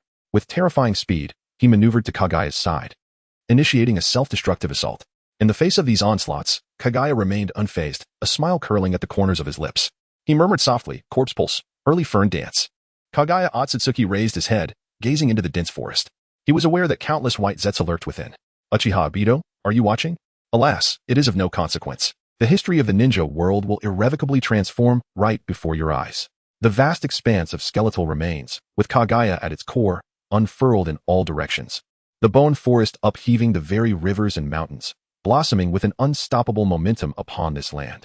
Mountains, rivers, and mists, no matter how numerous the White Zetsu or how many eyes were cast upon him, at this moment, none could pinpoint Kaguya's location. Likewise, under the chaotic interference of the chakra within this skeletal jungle, they were unable to sense anything. In that instant, Uchiha Obito's vision was rendered null. At the heart of the forest, Kaguya swiftly formed hand seals. Instantly, two bone clones emerged. Rin Noera, nimble and swift, donned the attire of the slumbering Rin Noera and leaped onto Kaguya's shoulder, sinking into a deep sleep. The other clone embraced the slumbering Rin Noera, merging into a massive bone structure. Such actions transpired in the blink of an eye. Kaguya's Naoki took a deep breath, easing the tension within. Clenching the bone clone that transformed into Rin Yoahara, he leaped forth, soaring beyond the confines of the bone forest. Almost there. Almost there. As long as there were no anomalous reactions from this point onward, success would be assured. What a jest! The scattered mist ninjas, upon sensing an attack directed at Kaguya Naoki, were just beginning to react when they beheld the ethereal white flower of bones. What kind of technique is that? It transcended the very heavens. Is it the bone pulse? Why is it so formidable? The hidden mist ninja, lurking amidst the grass, swallowed his fear, no longer daring to harbor any resentment towards Kaguya Naoki. A monster indeed. Such a terrifying technique could only be rivaled by the legendary sage of the Six Paths, Senju Hashirama. Some even contemplated the impending war. Would those illustrious ninjas truly withstand such a technique? To this monster, war was merely a grander stage. Kaguya Najiki is destined to become the most resplendent star of the hidden mist. The spirits of the mist ninjas are shaken, and Zabuza is no exception. He grips his long blade tightly, his blood surging, his heart in turmoil. Previously, he believed that by merely biding his time, he would eventually possess the power to alter the fate of the hidden mist village single-handedly. However, upon witnessing Kaguya Najiki's technique, he finds himself momentarily silenced. Can this great sword truly bear the weight of the hidden mist village? His proud head involuntarily bows low. It seems impossible. Such a terrifying technique, no matter how formidable the swordsmanship, cannot achieve it. The future of the Mizukage is meant to be his. Just as a flicker of desolation crosses Zabuza's mind, a surge of fervor rushes in. No, regardless of the disparity, for someone like me, Zabuza, it is still possible to catch up. The position of Mizukage must not be relinquished to those thoughtless scoundrels of the Kaguya clan. Otherwise, the future of the village will plunge into deeper darkness. With gritted teeth, Zabuza makes his resolve, a roar shattering the silence. This is Kaguya Najiki's voice. Mist ninjas assemble. He rises, leaps forth, landing before Kaguya Najiki. Lifting his gaze to meet the piercing stare, Kaguya Naoki followed the direction of the gaze, and, upon discerning the features of Nozaki, swiftly shifted his attention to the others. His focus settled on an individual concealed behind a mask, whose peculiar expression belied a constant scrutiny of Naruto Rin, leading him to relax and clench his fists. The white Zetsu had gone unnoticed. Now, the fate of the mist village lay entirely within his grasp. Simultaneously, the annals of the ninja world experienced a profound shift. The destiny of the ninja realm swayed significantly, favoring the mist village, granting it doubled exchange opportunities. An unexpected gain? Chapter 9. The Dance of Uchiha Madara and the Three Tails Jinchuriki, Naruto Rin. This impudent child must be curtailed. Deep within the shadowy recesses of a cavern, Uchiha Madara rose slowly, a long-forgotten sharpness igniting in his eyes. With the Sharingan rendered ineffective and White Zetsu's assassination attempt thwarted, Madara found himself unable to maintain control over Naruto Rin. Should Naoki's obstinacy lead them close to Konoha, his plans would suffer considerable disruption. The atmosphere within the cave thickened with murderous intent. To think that such a meticulously crafted scheme could be unraveled by an insignificant insect. Uchiha Madara had never truly deemed Kaguya Naoki a threat, despite his lineage and his so-called dance of the early fern. Yet, to someone of Madara's nearly divine stature, it was inconsequential. Although he was but a mere shell of his former self, aged and battle-weary, eliminating a mere child would pose little challenge. Madara placed a hand, weathered and vein-riddled, upon the conduit connected to his spine. With a sound akin to a sigh, a tube drooped feebly, further diminishing his already waning vitality. His once lustrous white hair cascaded down, and the bluish veins became more pronounced. Despite his trembling and frail hand, he persisted. In an instant, what was merely an aged body became gaunt and desiccated. Yet, the owner of this form exhibited no flicker of emotion in his eyes. Uchiha Madara was indifferent to the loss of life force. Even in his weakened state, the task of slaying a Kaguya Naoki remained well within his capabilities. A series of strange sounds echoed throughout the cavern. Suddenly, this cacophony ceased. Madara had halted his actions. A ripple of unease surfaced in his calm gaze. 1,000 miles away, Kaguya Naoki had commenced the ritual to seal the three tails, compelling Uchiha Madara to pause. Kaguya's Naoki has unexpectedly crossed my threshold by infusing power into the Jinchuriki. Is it mere coincidence, or does he possess some knowledge? Uchiha Madara shook his head with a smile. How could that be possible? Neither White Zetsu nor Black Zetsu would ever betray their own. From where did Kaguya Otsutsuki learn of my plans? Dismissing such thoughts, Uchiha Madara reconnected the conduits to his body. His expression relaxed and filled with anticipation. Uchiha Obito, let me witness the extent of your growth. Kaguya Otsutsuki, your might pales in comparison to the power of the Sharingan and would release. Outside the bone forest, Kaguya Otsutsuki glared with wide eyes, speaking icily. Just moments ago, an Uchiha attacked me with the Sharingan. Amidst the chaos of the illusion, with chakra in disarray, I was compelled to unleash such a formidable secret technique. Now, the fate of that Uchiha remains uncertain. Thus, I have resolved to seal the Three Tails Jinchuriki as a precaution. Upon hearing this, the Mist Ninja felt a jolt of surprise. Although they had witnessed several members of the Mist Umbu suddenly go berserk and assault Kaguya Otsutsuki, they were oblivious to the fact that the Uchiha was the source of all this chaos. How had the Mist Village become so lax? Permeated like a sieve without anyone noticing? Furthermore, Kaguya Otsutsuki, a member of the Kaguya clan, renowned for their ineptitude in illusions, was somehow able to break free from them. Their gazes grew more complex and filled with awe. In their hearts, Kaguya Otsutsuki had shed his last weakness. The Third Shinobi World War is destined to be his stage.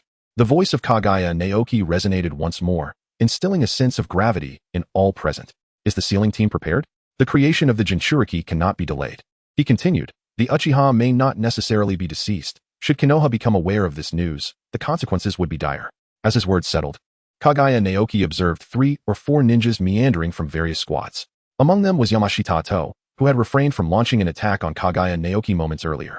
Lord Naoki, please grant me the sealing scroll. Kaguya Najiki clenched the scroll tightly, her voice devoid of emotion. Oh, it was you, Yamashita Tetsuya, who captured my attention just now, nearly causing me to fall prey to Uchiha's illusion. At this moment, I trust no one. The sealing ritual for the 3 tails shall be entrusted to me. Upon hearing these words, the Mist ninjas were engulfed in a sense of absurdity and disbelief, instinctively skeptical. However, after several fierce battles, Kaguya Najiki's formidable reputation had grown significantly, prompting many among them to genuinely contemplate the matter at hand. When will the Kaguya clan be able to employ the art of sealing? If it were said that Kaguya Mitsuki possessed formidable physical prowess and a powerful bloodline capable of resisting the Genjutsu of the Uchiha, they could perhaps muster some acceptance. However, the revelation that Kaguya Mitsuki has mastered the art of sealing left them utterly astonished, embarrassed, envious, and filled with jealousy. The art of sealing, which gradually faded from global recognition following the destruction of the Uzumaki clan, remains a terrifying skill known to any well-trained ninja, along with its notoriously grueling learning curve. Among the Mist ninjas present, many had attempted to learn the art of sealing, only to meet with failure. They were more acutely aware of its complexities than the average person. Yet now, the seemingly less capable members of the Kaguya clan, particularly the much younger Kaguya Mitsuki, had inexplicably acquired the mastery of sealing techniques. This ignited a primal emotion within them, jealousy.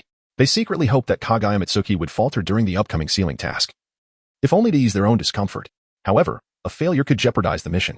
Torn between their feelings, the Mist ninjas hesitated to voice their concerns, paralyzed by the overwhelming strength and cold demeanor of Mitsuki.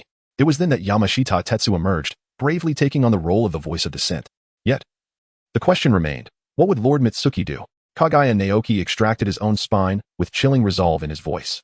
I do not wish for anyone to defy my orders any longer. Should such insubordination occur, it will be dealt with as a matter of espionage. Yamashita Toru bowed his head and spoke again. Then, Lord Kaguya, may I be permitted to observe from a distance? Should any issues arise, we will be able to address them promptly. API call failed with status code 429. Error. Code 429. Message. Resource has been exhausted. E.g. check quota. Status. Resource exhausted. Kaguya Naoki meticulously dismantled the seals upon the vessel. Upon reaching a critical juncture, his gaze sharpened as he successfully extracted the 3 tails.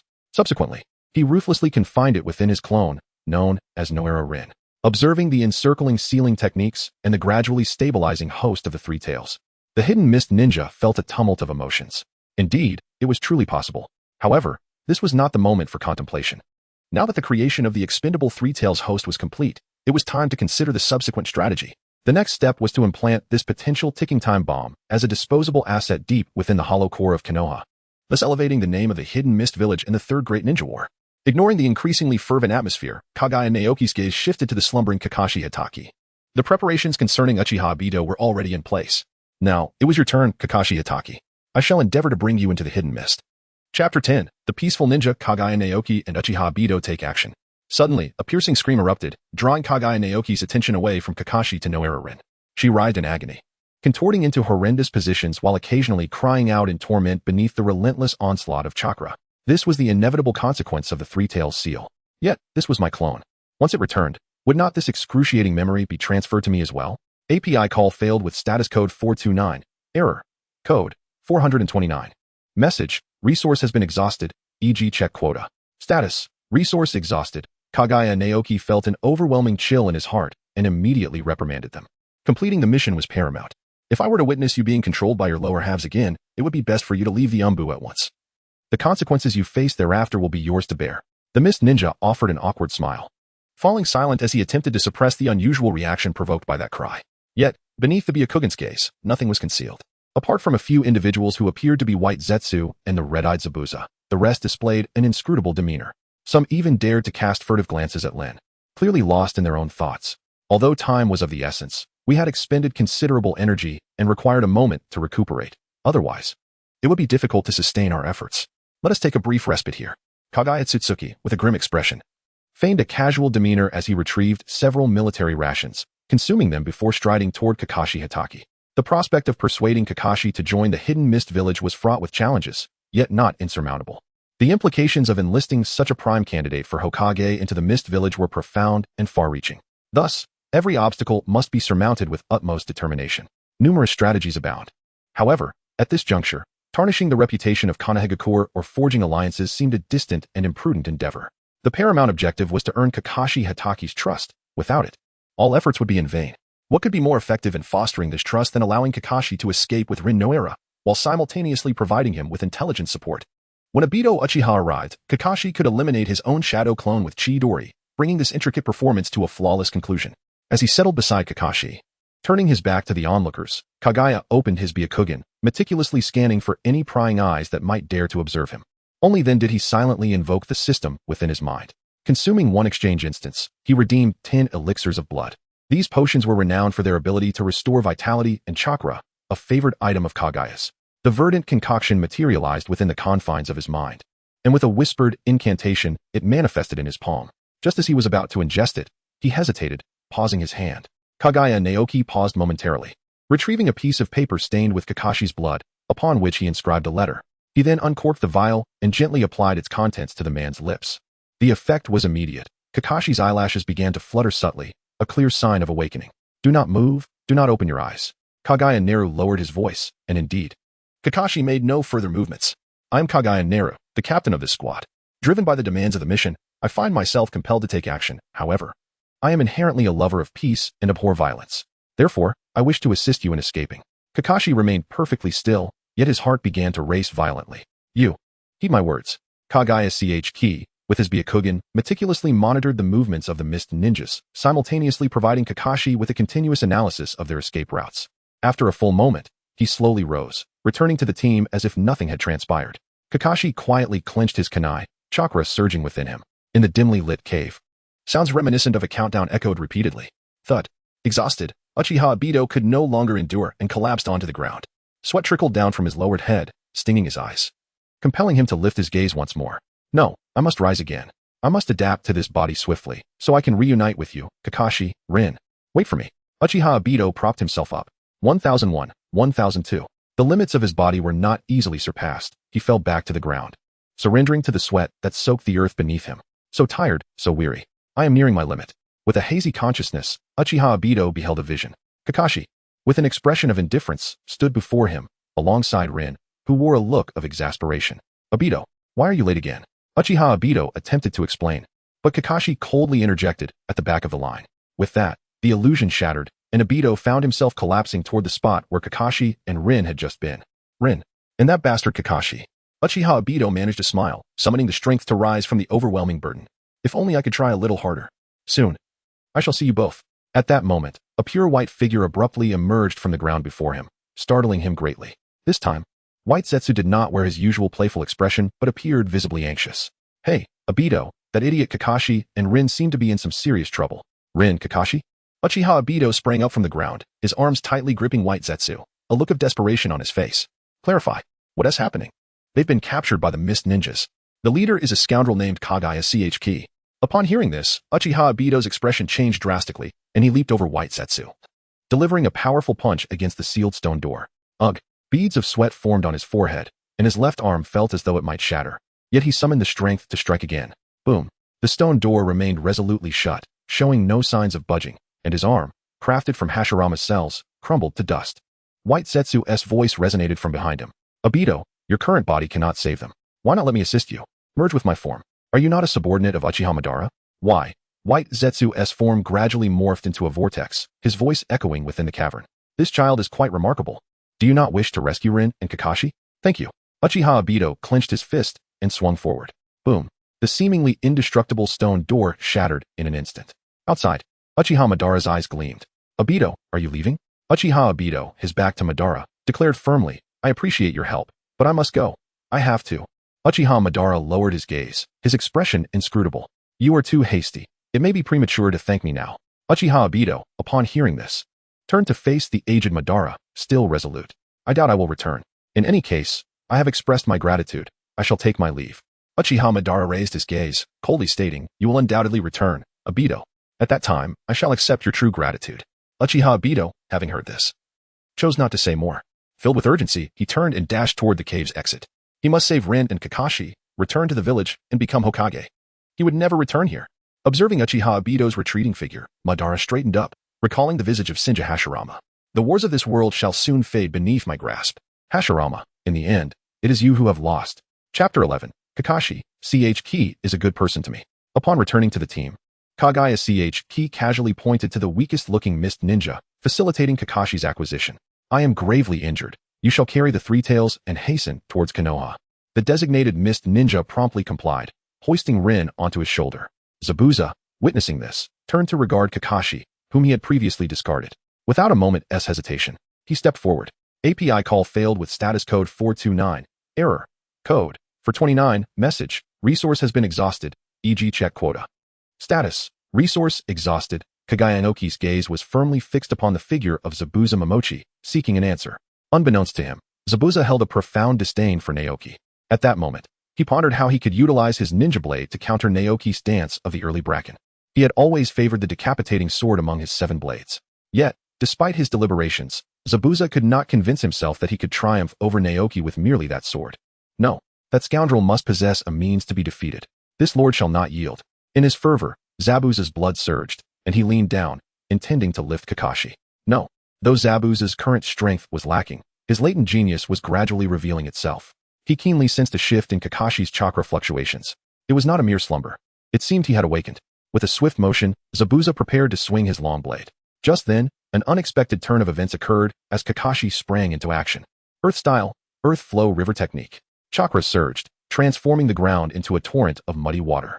Zabuza, unsteady, immediately brandished his sword, cleaving the air towards Kakashi's head.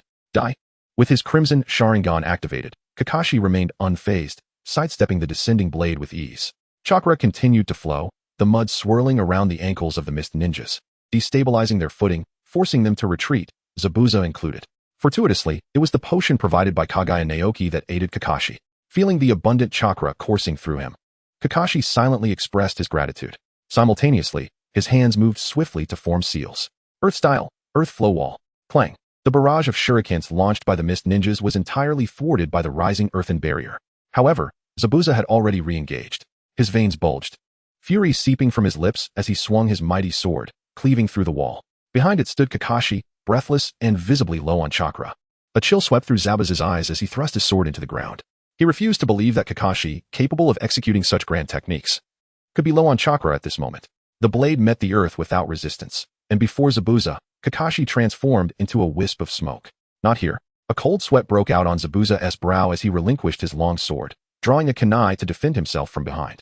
Indeed, at that moment, Kakashi emerged from the ground, striking from his rear. Whoosh. The mist ninjas did not remain passive. They surged forward to attack, unleashing a barrage of kunai towards Zabuza. Bang. Once again, a white smoke dissipated. Another shadow clone? The onlookers gasped, halting their advance to survey their surroundings. Where was Kakashi? There. With a furious roar. Zabuza's eyes were ablaze. He perceived Kakashi had reached the perimeter of the mist ninjas, at the feet of the Three Tails. Strangely, at that very moment, only one mist ninja was guarding Noera Rin. Clang. Sparks flew as the guard, driven mad, lunged forward. Die, leaf scum. Suddenly, a tremendous force struck his neck, plunging him into darkness. The last image he saw before closing his eyes was the swirling white smoke. Yet again, it was a shadow clone. Kakashi had hoisted Noera Rin, inciting a wave of astonishment among the surrounding mist ninjas. This dazzling display of utilizing shadow clones alongside earth techniques left them in awe. Truly a prodigious talent. Stop him. Kakashi Hitaki, burdened with the weight of Rin Noera, was pointed at by Kaguya Shinjiki. His expression suggested a desire to extract his very bones. Yet it appeared that the recent exertion had rendered him incapable of doing so. Water release, great waterfall technique. Kakashi unleashed a torrent of water from his mouth, causing the previously startled mist shinobi to lose their footing amidst the deluge. Kaguya Otsutsuki seethed with fury. Pursue. The wrath of Kaguya Otsutsuki far surpasses that of anyone else. The audacious scoundrels dared to toy with him. He was determined to sever their heads from their bodies. Whoosh whoosh whoosh. The mist ninjas transformed into luminous streaks, relentlessly chasing after the already weary Kakashi Hatake. Among them were the white Zetsu as well. At this moment, the gaze of the entire world was fixated upon Kakashi. No one cared about the Bone Forest any longer. Kaguya Najiki's clone encased the true Naira Rin, cautiously navigating through the skeletal forest. Their destination, the Land of Water. Once this matter is resolved, he could begin persuading Naira Rin to join the Hidden Mist village. With his thoughts collected, Kaguya Najiki trailed behind the covert operatives of the Hidden Mist, indulging in a reckless respite. Before them, Kakashi Hatake sprinted with all his might. Accelerate, accelerate. Beads of sweat continuously formed on Kakashi's forehead. His stamina waned, chakra depleted, and he bore the wounds from his previous confrontation with Kaguya Najiki. Not far behind him, the relentless pursuit of the Hidden Mist shinobi closed in. The distance grew shorter. At this rate, death was inevitable. His chakra reserves were scant. Even if he regained his peak capacity, little would remain, having already expended much to rescue Naira Rin. Now, this heedless sprint, disregarding his physical limits and chakra, brought him perilously close to exhaustion. As his chakra dwindled, Kakashi's cards were also running low. Though Kaguya Najiki had aided his escape, Kakashi could not fully trust a shinobi from the Hidden Mist. Yet now, cornered, he gritted his teeth. He had no choice but to gamble. Kakashi placed the green potion entrusted to him by Kaguya Najiki against his chest, a kunai poised at Naira Rin's heart. Should this potion prove a ruse, he would be compelled to eliminate his comrade to prevent her from falling into the hands of the Hidden Mist and enduring unspeakable torment. Forgive me, Obito, Rin. I can only take this chance. With a gulp, the potion coursed through him, a surge of vitality and chakra enveloping his being. He was not deceived. Kakashi silently expressed his gratitude to Kaguya Najiki. Suddenly invigorated, he accelerated, aiming to leave the already exhausted Hidden Mist shinobi behind. Hope surged within him. As Kakashi sensed the distance widening, he felt a surge of elation. Seizing the moment, he fished out a bloodstained letter. It bore the inscription, to Kakashi Hatake, in flight. Signed by the skeletal pulse of Kaguya Najiki. Lowering his gaze, he read intently. I am Kaguya Najiki. When you see these words, it signifies your successful escape from the encirclement of the Hidden Mist. There is no time for congratulations, Kakashi Hatake. The Hidden Mist covert operatives are ruthless and numerous. I can only inform you that the Leaf Village lies to the west. I hope you can regain enough strength through my potion to continue fleeing. If those operatives remain vigorous enough to catch up to you, I will have no other recourse. At that point, all I can say is, I am sorry. Kakashi scanned the letter swiftly, absorbing its contents in haste. Kaguya Naoki, is he truly a guardian of peace? Deep within Kakashi, a faint flicker of doubt still lingers. Yet, judging him by deeds rather than intentions, Kaguya Naoki undoubtedly appears to be an admirable individual in Kakashi's eyes. As skepticism dissipates, trust begins to flourish. Kakashi raises his gaze to the moon, confirming his bearings. The path he treads leads him westward, while he glances back to see the mist ninjas receding further away. Kakashi exhales deeply, yet refrains from relaxing his bowstring, continuing his relentless sprint. Perhaps, with Naoki's assistance, he might genuinely escape? Kakashi Hatake's fate line has shifted. Detected as non-mist ninja, with a countdown to defection from the Hidden Mist Village, 0-110. Chapter 12, Kakashi. Is that you, Obito? As Kakashi distances himself from them, the mist ninjas are not only consumed by fury but also gripped by an emotion known as fear. If Lord Mizukage were to discover that they were outmaneuvered by a mere captive, leading to their mission's failure, what favorable outcome could they expect? In an instant, many find themselves drenched in sweat, their mouths parched and helpless. At this moment, Kaguya Naoki steps forward. Esteemed comrades, I possess a rare family secret medicine that can restore chakra and stamina. Today, I shall offer it for the sake of our mission. The mist ninjas, akin to drowning men, grasp at this lifeline with fervor, all eyes turning towards Kaguya Naoki, mouths agape, in anticipation. API call failed with status code 429. Error, code, 429, message, resource has been exhausted, e.g. check quota. Status, resource exhausted, Kaguya Naoki spoke coldly, silencing the words of gratitude from the mist ninjas. The prejudice against Kaguya vanished, replaced by a profound respect that transcended mere acknowledgement of strength. As Kakashi sensed the mist ninjas drawing nearer, his heart sank further. Outnumbered and outmatched, he understood that ninjutsu, taijutsu, and even the Sharingan could not triumph over them. Now, even the sole advantage in stamina and chakra that Kaguya Naoki had bestowed upon him was nearly depleted. He found himself in a dire predicament. Hatake Kakashi was unwilling to surrender, desperately racking his brain for a solution. Kakashi, the voice of Rin Noera, resting on his shoulder, broke the silence. Rin. Kakashi suppressed the chaos within him, opening his mouth only to fall silent again. The earlier despair he felt was reignited by Rin's call, reigniting his will to think. Though hope was scant, for Rin's sake, he had to give everything he had. Kakashi, they have infused me with the three tails. Rin Noera sobbed. Kakashi felt as if struck by lightning, his composure shattered. His calm reasoning crumbled, replaced by an overwhelming sense of anxiety. The three tails, the three tails. He knew full well what this entailed. The mist ninja's intention in turning Rin into a Jinchuriki was transparently evident. They aimed to use her as a weapon against Konoha. And for Rin, chosen as the Jinchuriki, survival was nearly impossible. Even if the three tails were sealed and Rin spared from death, the war would inevitably conclude. Rin would be sent to the mist, even if she survived. Rin was doomed. Rin. Kakashi's heart ached, her voice echoing in anguish once more. Kakashi, kill me, kill me. For the sake of the village, kill me. His hands trembled violently, yet he continued to flee. As long as there was a glimmer of hope, he, Kakashi, would never abandon his comrade. With his consciousness fading, he recalled his father, Hatake Tsukumo, who had chosen to take his own life. His father must have felt the same way back then. And there was what Obito had said. Those who disregard the rules are deemed worthless. But those who forsake their comrades are even less than that. Yet, I truly feel powerless if I do not kill Rin. Suddenly, a kunai pierced his thigh, jolting him back to reality as he collapsed to the ground. With only a sliver of chakra remaining, Kakashi's mind raced. This was the final moment. A decision had to be made immediately. Kakashi, kill me. Chidori. Obito's face appeared before him, momentarily halting the chakra surging in his hand. Rin, I entrust you with this. But after a brief pause, Kakashi gritted his teeth and pressed onward. Obito, you need not forgive me. But this is the best choice for Rin and the village. Rin, farewell. Obito, I'm sorry I couldn't protect Rin. With a fierce determination, Kakashi thrust Rin before him. The lightning surged, piercing her chest. The mist ninjas leaped forward, witnessing this tragic scene unfold. Their mission had failed. The hearts of the mist ninjas plummeted, filled with trepidation. Simultaneously, they turned their gazes towards Kaguya Naoki, the commander of this operation, hoping he would say something. Ignoring the weighty stares of the crowd, Kaguya Naoki activated his Byakugan once more, gazing into the distance. What came into view was not just the dense forest, but also a child with a swirling mask, shouting in anguish. The terrifying nature of historical revisionism was evident in this moment. Once again, it was this very scene. Kakashi, Rin, Obito. Kakashi killing Rin, with Obito witnessing it all, screaming in despair. Yet everything was different now. The fates of the three had all shifted, and it was all due to my doing.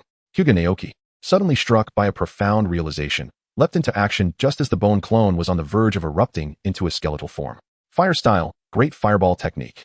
Beneath the searing flames, the traces of Noira Rin were utterly obliterated, leaving only a mass of white bones.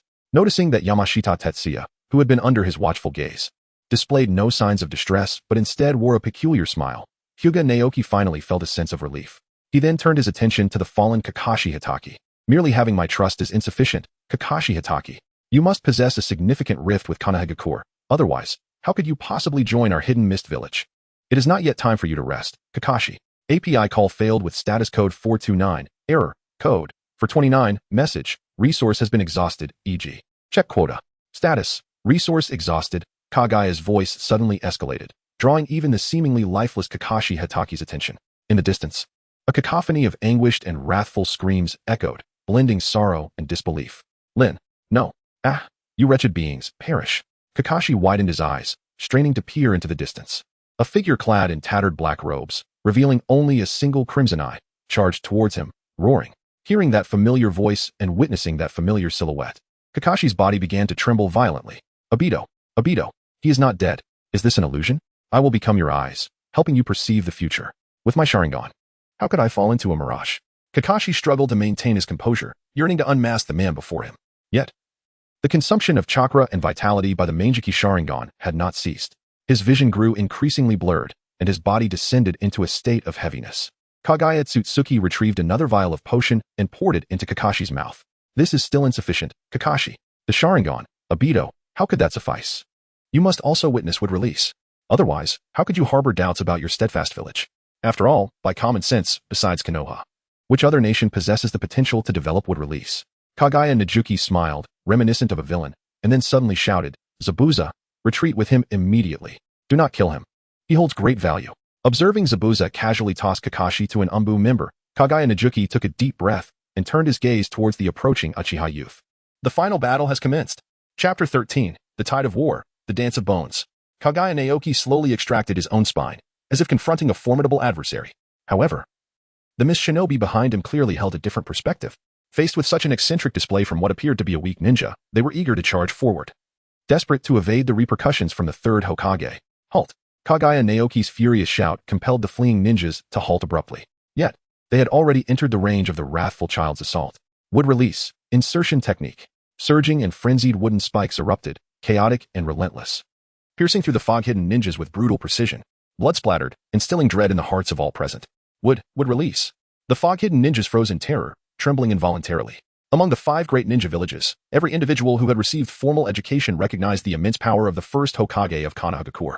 For ninja villages, armed with tens of thousands of troops, remained motionless, paralyzed by the mere presence of Konohagakure and its first Hokage, the 9-tailed beasts. The ultimate weapons of each ninja village were effortlessly captured and bestowed by the first Hokage. The 4 founding Kages wielded their authority over nations. Yet none dared to covet Konohagakure, all due to the first Hokage. With a single hand of wood release, he suppressed the world for decades, etching an indelible mark of invincibility in the minds of all. The fog-hidden ninjas, like unmoored weeds, were engulfed in terror as they beheld the enraged child charging toward them. They wished to retreat. However, soon, the fog-hidden ninjas, having lost half their strength to the wood release, found renewed reliance. The bloodline clan, Kaguya Naoki, the most esteemed genius of the Hidden Mist Village. More importantly, the recently emerged bone forest was ample evidence of Kaguya Naoki's capabilities. Perhaps he could withstand the wood release. Clinging to a sliver of hope, they gathered around Kaguya Naoki. Lord Kaguya, Terra has been slain. Please, once more unleash the jutsu. We cannot withstand this. Voices filled with panic yet tinged with hope resonated around Kaguya Naoki, awakening a flicker of realization within him. Prejudice is a towering mountain.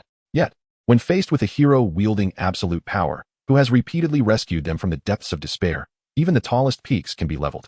If I can overcome Uchiha Obito before me and rescue this group from their dire straits, no matter the prejudices they held against me previously, they will dissipate like mist. The third great ninja war shall be my opportunity, a chance that belongs to me. Kaguya Tsukuyami cast a fervent gaze upon Uchiha Obito. Should she emerge victorious over him, the world would be hers to command. API call failed with status code 429. Error.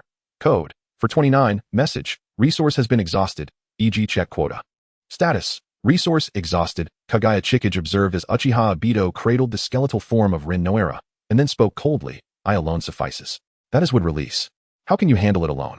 Zabuza, his eyes bloodshot, was on the verge of uttering more, but the anguished cries of sorrow and fury reverberated once more. You bastards! How dare you harm Rin? Not a single one shall live. Uchiha Obito carefully set the skeletal remains aside before rising and charging towards Kaguya Chikage and Zabuza.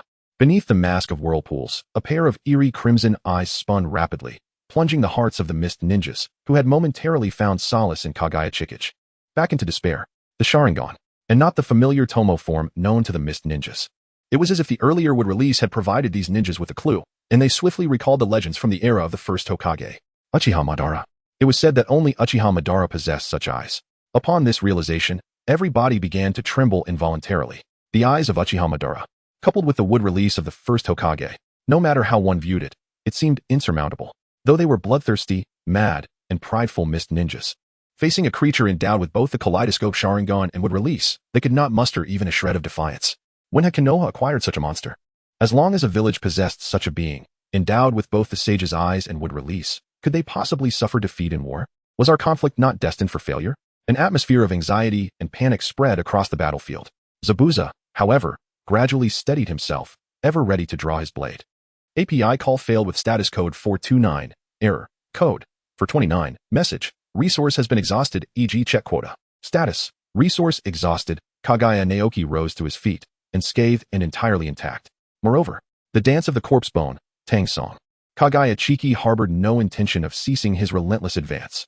His iron-like bones erupted from his body, piercing outward in all directions. At that precise moment, Uchiha Obito's technique of intercalation surged forward once more, only to be utterly shattered by the chaotic eruption of bones. A flicker of emotion crossed Uchiha Obito's previously contorted face, marked by fury and despair. If the initial defense against his intercalation technique stemmed from prior preparation in the face of his companion's demise, then the subsequent strike, being perfectly thwarted, transcended mere luck and readiness.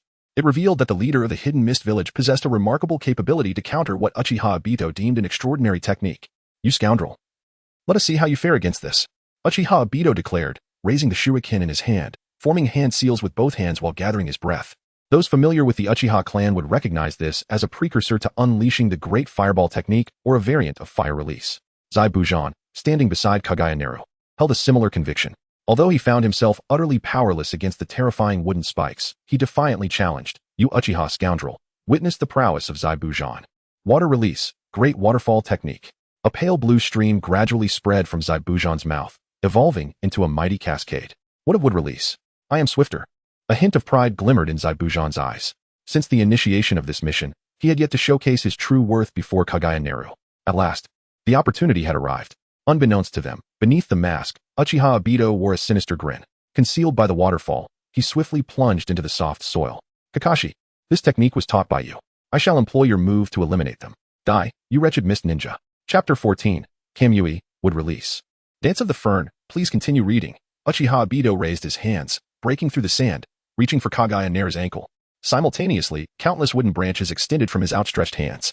However, this seemingly covert ambush, which Obito deemed flawless, was laid bare beneath the Byakugan's gaze. Thus, Kaguya Naoki, far from being flustered, appeared prepared as he drew forth his spinal bone, thrusting downward. The bone pierced through Obito's right hand, bursting forth a stream of crimson, staining the earth. The frenzied wooden branches failed to penetrate the enemy's body as they would typically do, entirely halted by the bony membrane unfurling from Kaguya Naoki. In a moment where everything seemed transparent, and he found himself grievously wounded, Uchiha Obito let out a howl, his senses gradually clearing from the haze of pain. The power coursing through his veins surged, a torrent of information from countless Sharingan flooding his mind. Kamui, vortex, space, teleportation. Everything became crystal clear. Obito's expression turned once more to one of reckless arrogance. Would release, insertion technique. The expanding wooden spikes soared upward, forcing even Kaguya Naoki to evade. You missed, scoundrel. Behold the might of the Uchiha. Obito revealed a bloodthirsty grin. Bang! Uchiha Obito emerged from the sand, brandishing a kunai as he recklessly charged towards Kaguya Naoki. Seizing the moment, Zaibujan swung his great blade. This strike was an absolute blind spot, immense in weight and exquisitely sharp. With unparalleled intent to kill, he aimed to cleave Obito. You insignificant insect, again and again. Obito bellowed, as the vortex glowed, his entire form phasing out. The great blade swung through the air, landing nowhere. Zaibujan's heart trembled, but a peculiar vortex materialized once more. Die! Obito, wielding the kunai, slashed towards Zaibujan's throat. Yet, Zaibujan, a master of taijutsu, slightly raised an arm, intercepting the kunai with his limb. However, the kunai pierced through his arm, still carrying its momentum towards his throat. I am doomed. The veins on Zaibujan's forehead bulged as he reached his limit, feeling utterly powerless. Cowards kneel to live, while warriors stand to die. Zaibujan lamented his inability to save the village, yet fear had no place in his heart at that moment. 10-finger bullets. Under the Byakugan's gaze, Kaguya Naoki's 10 finger bones shot towards Uchiha Obito at an absolute blind angle. Just as Obito had grasped Kamui, his unfamiliarity with the technique led him to instinctively attempt to block with the kunai. However, in that fleeting hesitation, the 10-finger bullets inevitably embedded themselves within his body. Thud, thud, thud. The finger bones pierced through flesh. Clang. The kunai aimed at Zaibujan's throat slipped from Obito's grasp. Uchiha Obito fell to the ground in agony, while Zaibujan, disregarding his injuries, aimed to strike for Obito's head. Yet again, he phased out. Instinctively, Obito retreated into the vortex space, causing Zaibujan's strike to miss. Simultaneously, a white substance enveloped Obito's body. Would release, insertion technique. The flailing wooden spikes surged towards Zaibujan like a maw of chaotic fangs. Powerless, Zaibujan raised his long blade, yet found himself unable to counter the scene before him. At this level, even with the decapitating blade, he could achieve nothing. Dance of the Larch. A creature, adorned with white bones, surged into Zaibujan's vision, shattering the wooden spikes with overwhelming force. Zaibujan, left with no recourse, retreated. The battle before him was beyond his capacity. Should he persist, he would only hinder Kaguya Naoki's performance. He cast a complex gaze towards Kaguya Naoki, silently praying like the majority of the mist ninjas behind him. You must win, Kaguya Naoki. Cursed mist scoundrels. Kaguya Naoki bellowed. You are truly insufferable. I am of the Kaguya clan. After Zetsu retreated, a vivid crimson glimmer ignited in Kaguya Naoki's eyes, as the memories embedded in his bloodline were irrevocably awakened. Dance of the Tang Song. Uchiha Obito, his form momentarily ethereal, evaded the strike, only to reappear abruptly, unleashing a torrent of wood release. Corpse Bone Pulse. Dance of the Iron Wire Flower. API call failed with status code 429. Error. Code. 429. Message. Resource has been exhausted, e.g. check quota. Status. Resource exhausted. Kaguya Shinsuke harbored no excessive disappointment. Seizing the fleeting moment, he formed a hand seal, summoning a skeletal clone beside him as he vanished into the earth in an instant. The vortex re-emerged, and Uchiha Obito bore a sinister smile, his hands reaching out toward Kaguya Shinsuke. He grasped hold. You bastard, come with me. Dance of the Pines. Enveloped by the vortex, a peculiar grin spread across Kaguya Shinsuke's face. Kamui, while absorbing other objects, necessitated a tangible form. This was the singular opportunity. with a series of piercing sounds. The dance of the pines unleashed sharp bones that impaled Uchiha Obito's body. Yet, that was merely the beginning. Since the evolution of the corpse vein, Kaguya Shinsuke's skeletal structure had transcended the limits of a typical human. At this moment, minute protrusions, akin to bone spurs, adorned his skeleton. In a normal state, Kaguya Shinsuke could execute feats beyond the capability of ordinary ninjas, supported by this skeletal framework. However, in the throes of battle, these spurs penetrating the human body inflicted far greater damage than standard bones could achieve. Each bone spur, upon entry and exit, wrought devastation far exceeding mere puncturing. With a series of gruesome sounds, the bone spurs retracted, dragging forth a cascade of blood and flesh. Uchiha Obito staggered as a white substance swelled within his form. He howled frantically, his flesh nearly devoured by those bone spurs. White Zetsu frantically filled Uchiha Obito's body with the white matter. This strike had nearly claimed Uchiha Obito's life.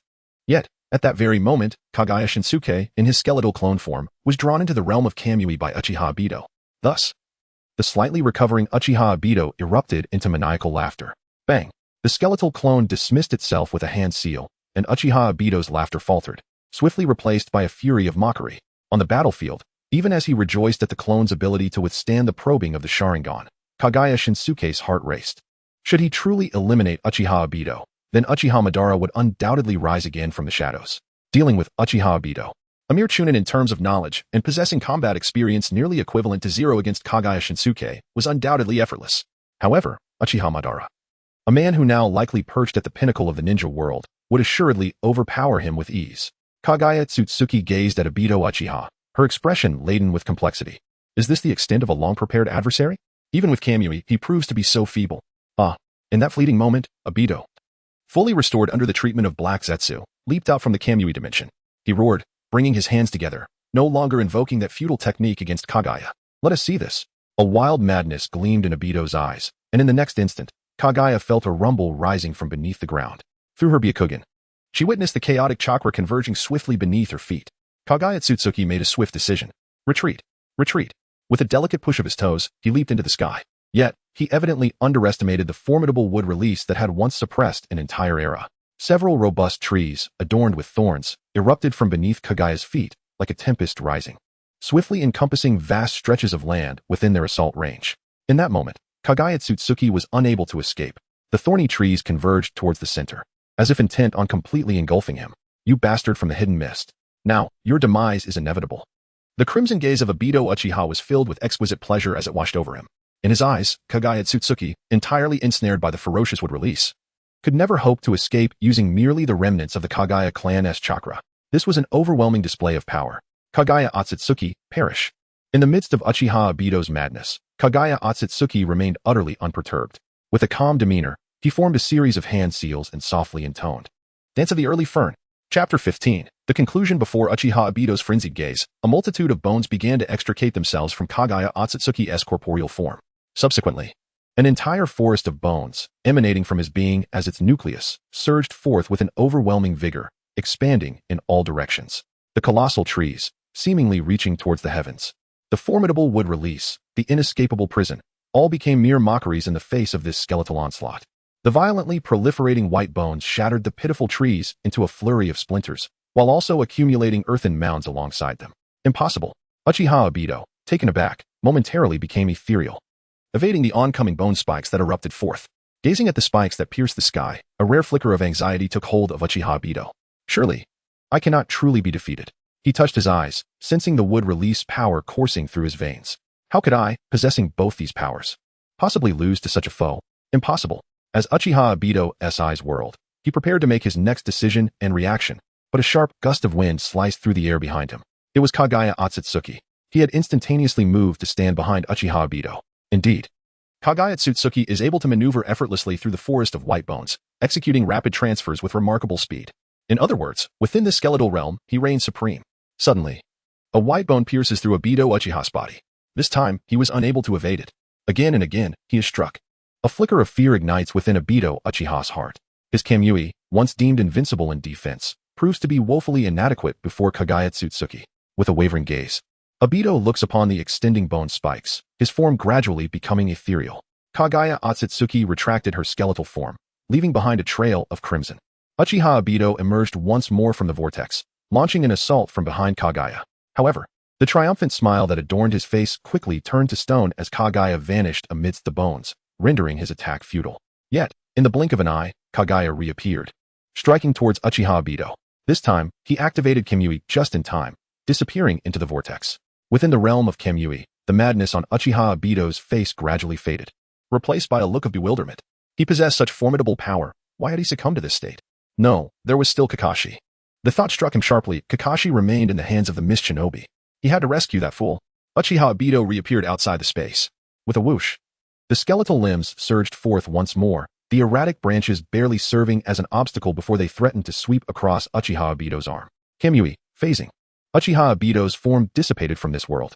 API call failed with status code 429. Error. Code. For 29. Message. Resource has been exhausted. E.g. check quota. Status. Resource exhausted. Kaguya Otsutsuki could traverse the skeletal forest with ease. For Obito, Uchiha's current strength was woefully inadequate to track and injure him in time. Despite Kaguya's newfound ability to move swiftly, granting her opportunities to strike at Obito from absolute blind spots, the formidable defense of Kamui rendered her efforts largely fruitless. This tedious battle dragged on for what seemed like an eternity, even with Obito's sorrow and irrationality. He came to the stark realization that he was destined to be outmatched by this troublesome adversary. The skeletal forest was indeed a powerful, seemingly invincible beast. A cry of despair echoed within Obito's heart. Truly, victory was unattainable. As the agony of defeat washed over him, he gradually regained his composure, understanding that he could not emerge victorious. He yearned to employ Kamui to seize Kakashi. However, in the very next instant, he discovered that the mist ninjas had already concealed themselves within the skeletal thicket. Kakashi was meticulously guarded, with not a shred of opportunity to rescue him. Not even Kakashi could he save. The anguish in Obito's heart was unbearable. No, he could not allow Kakashi to fall into that fiend's clutches. Obito roared, striving to awaken a more potent power from the depths of his bloodline, a manifestation of the pinnacle of the Uchiha. Blood tears streamed down as Obito, without a hint of hesitation, poured his chakra into the endeavor. He must rescue that fool. He simply must. The power from his lineage erupted forth, seeking to summon a colossal entity. Yet, the constraints of the Sharingan proved insurmountable. He could not summon the ultimate force required to vanquish Kaguya Otsutsuki. Obito shut his bloodied eyes, his expression a tumultuous blend of resentment, confusion, and anguish. This night, he was destined to lose all ties. Rin. Kakashi. None would remain in this world.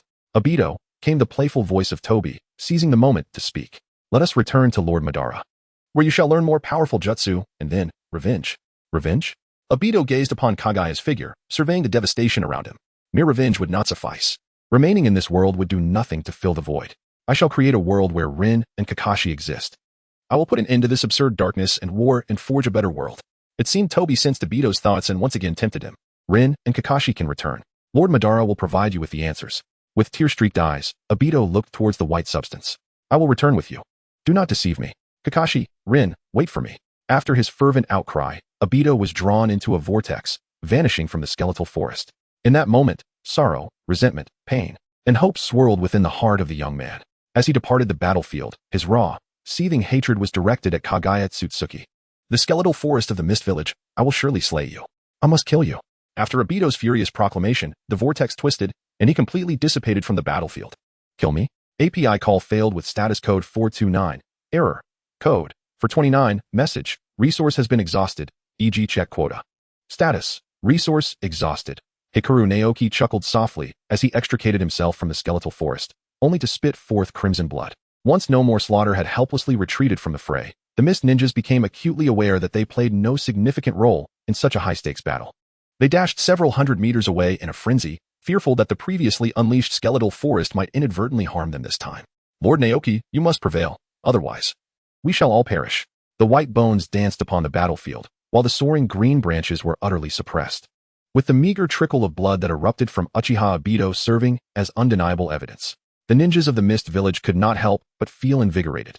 The terrifying martial arts of the Hyuga clan are vividly displayed at this moment. What a joke, such resilience. Witnessing the explosive bones of Hyuga Naoki perforating the body of that would release ninja with countless holes, the Mist Ninjas initially believed victory was within their grasp. However, to their astonishment, a layer of mysterious white substance enveloped the wood-release ninja, restoring him instantaneously to his former state. At this juncture, some began to tremble, feelings of helplessness creeping into their hearts. As the colossal thorny trees completely ensnared Hyuga Naoki, a palpable atmosphere of disappointment and despair spread through the ranks.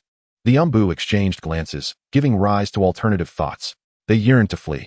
Like a dam collapsing, the morale of the troops plummeted, and the mist ninjas silently began to retreat.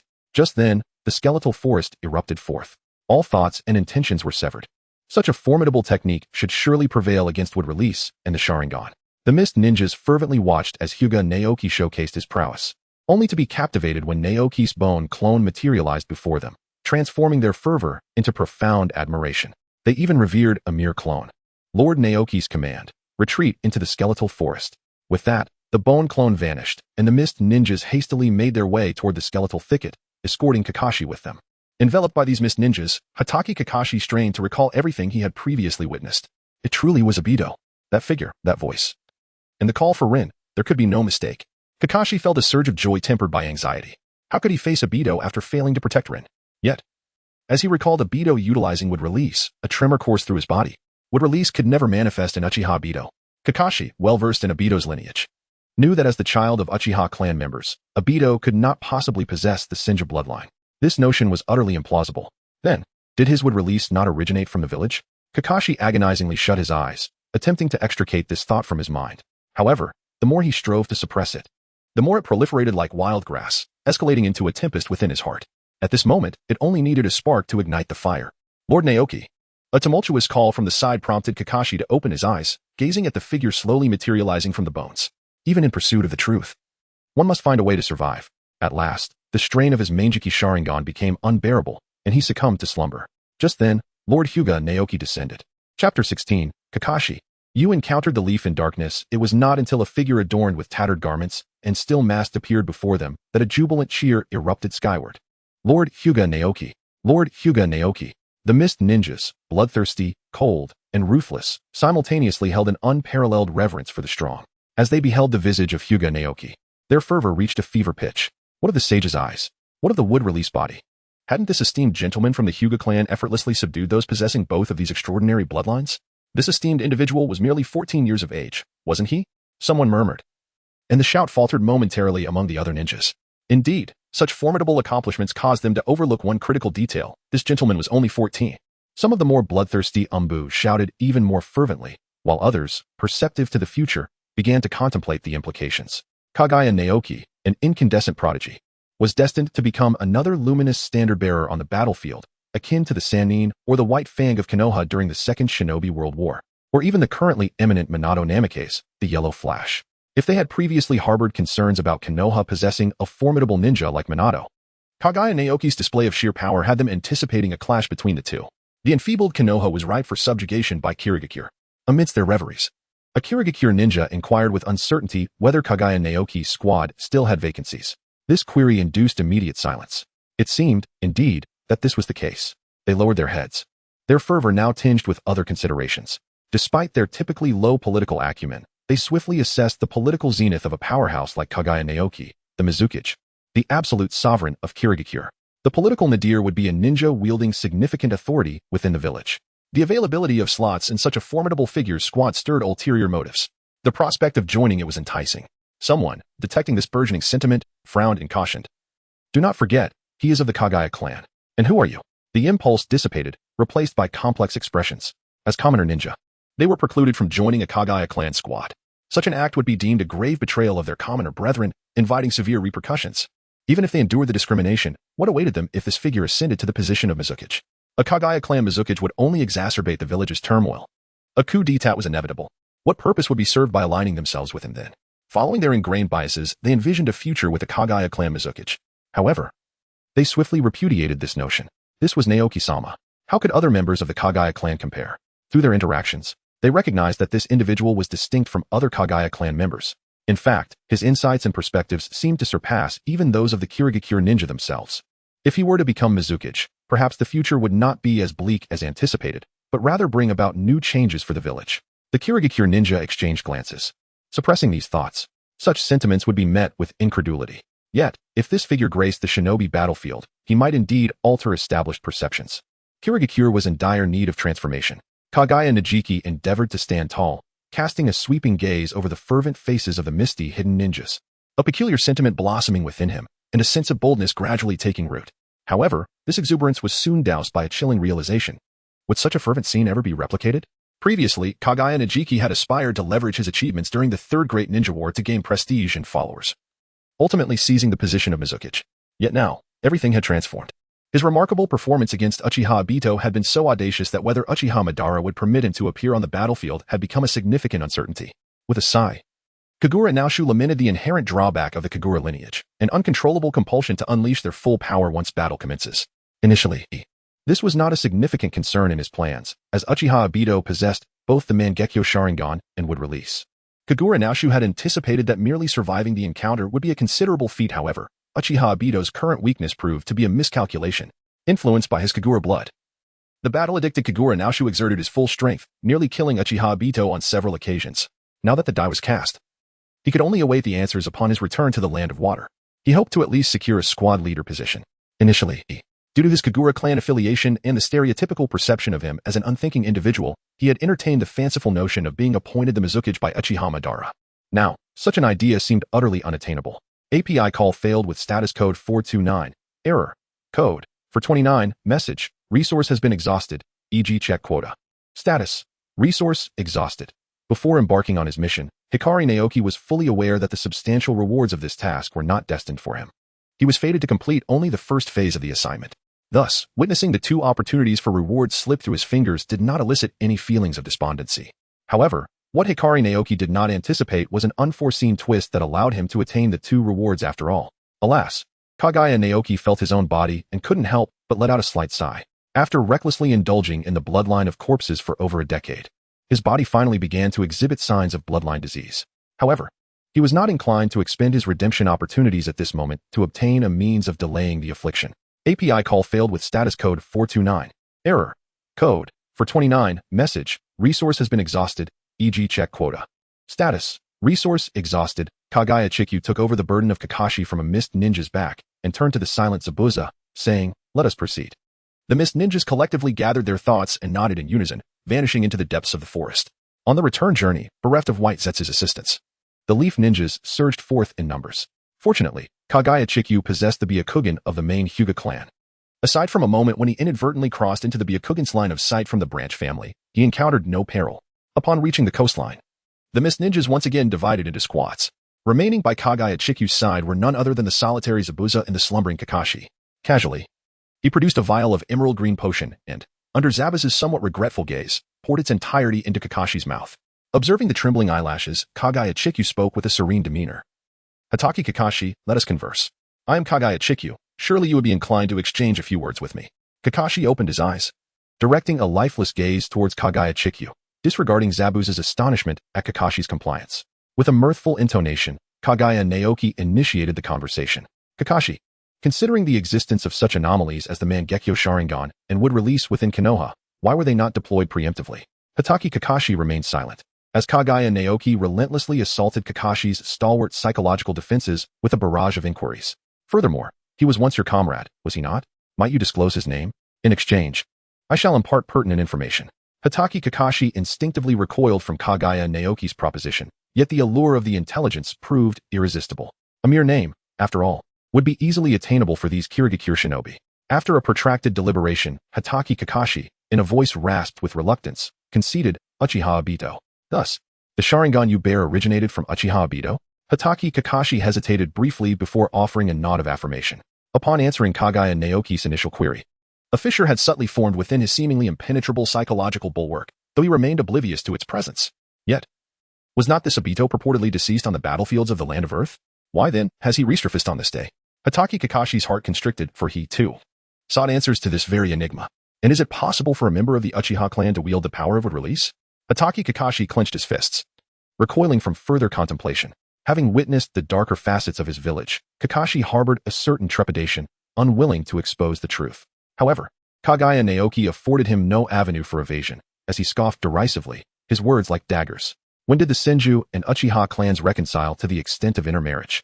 Ergo, Konoha is engaged in would release experimentation, possessing a successful prototype in the form of Kakashi's teammate, Uchiha Obito. As his words reverberated, a mechanical voice echoed.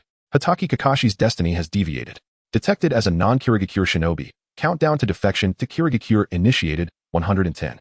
Hatake Kakashi clenched his fists with unrelenting force, gritting his teeth as he sealed his eyes shut.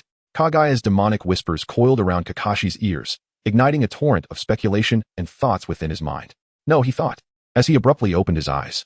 These toxins, potent enough to shake his beliefs, were something Kakashi sought to evade, striving to expel them from his consciousness. However, Kaguya, intent on forging a close bond with Kakashi, would never permit such a thing to transpire. Kakashi-kun, I too would not wish to entertain such malevolent conjectures in the presence of a ninja from Konoha. Kaguya Otsutsuki sighed and shook her head, as if expressing regret over the situation. Yet, it was the wood release, a power possessed by the first Hokage. One might ponder, who in that era could possibly inflict harm upon the first Hokage? Kakashi, unable to block out the words, silently listened, while deep within his heart, there resided a force compelling him to continue. In response to Kaguya's probing inquiry, he remained silent.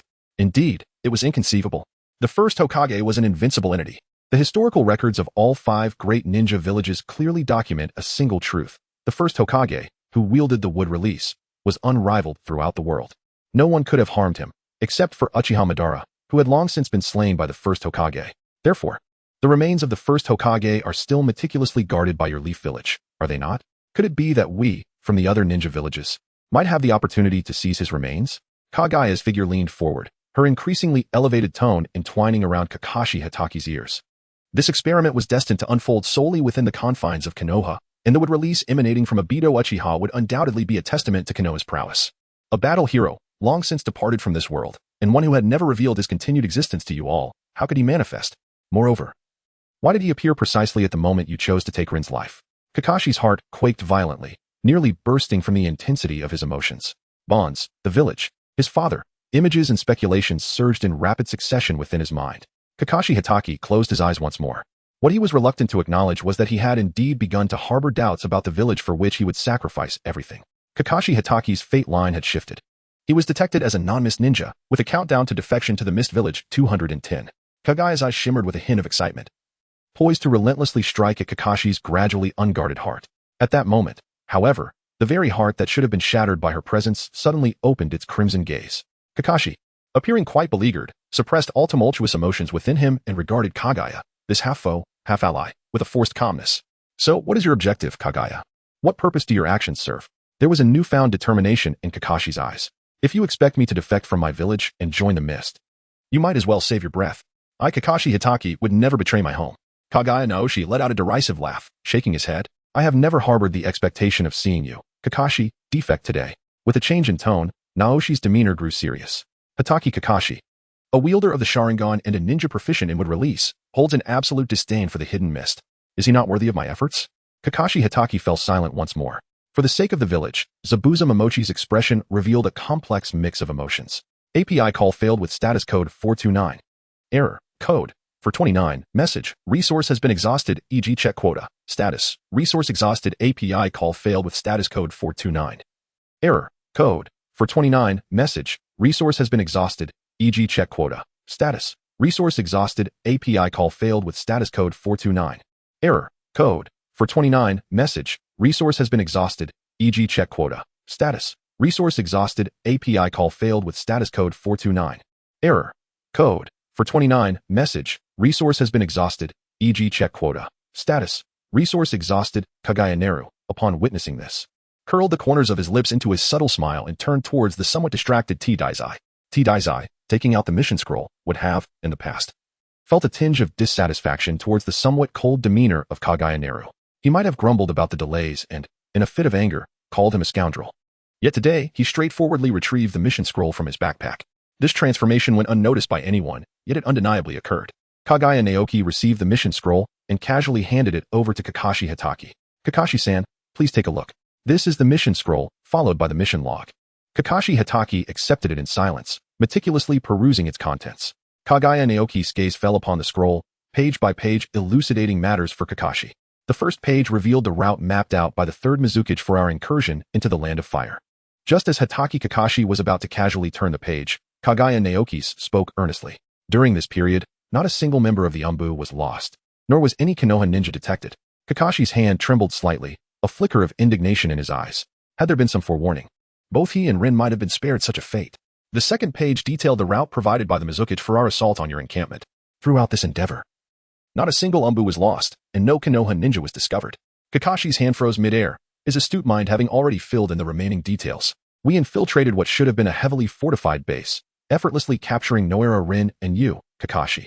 As expected, Kaguya Naoki smiled and remarked. A stronghold that ought to have been well defended faced almost no resistance. We easily apprehended Naruto Rin and you, Kakashi-kun. API call failed with status code 429. Error. Code 429. Message. Resource has been exhausted, e.g. check quota. Status. Resource exhausted. Kaguya's voice suddenly rose in pitch as she addressed the ever-restless Kakashi Hatake. Kakashi, do not deceive yourself. Your keen intellect has surely led you to the truth. Our clandestine incursion into the Land of Fire has been fully comprehended by Konoha. Thus, our passage has met with no resistance. Even upon breaching the sanctity of your fortified camp, your opposition has been but a mere token effort.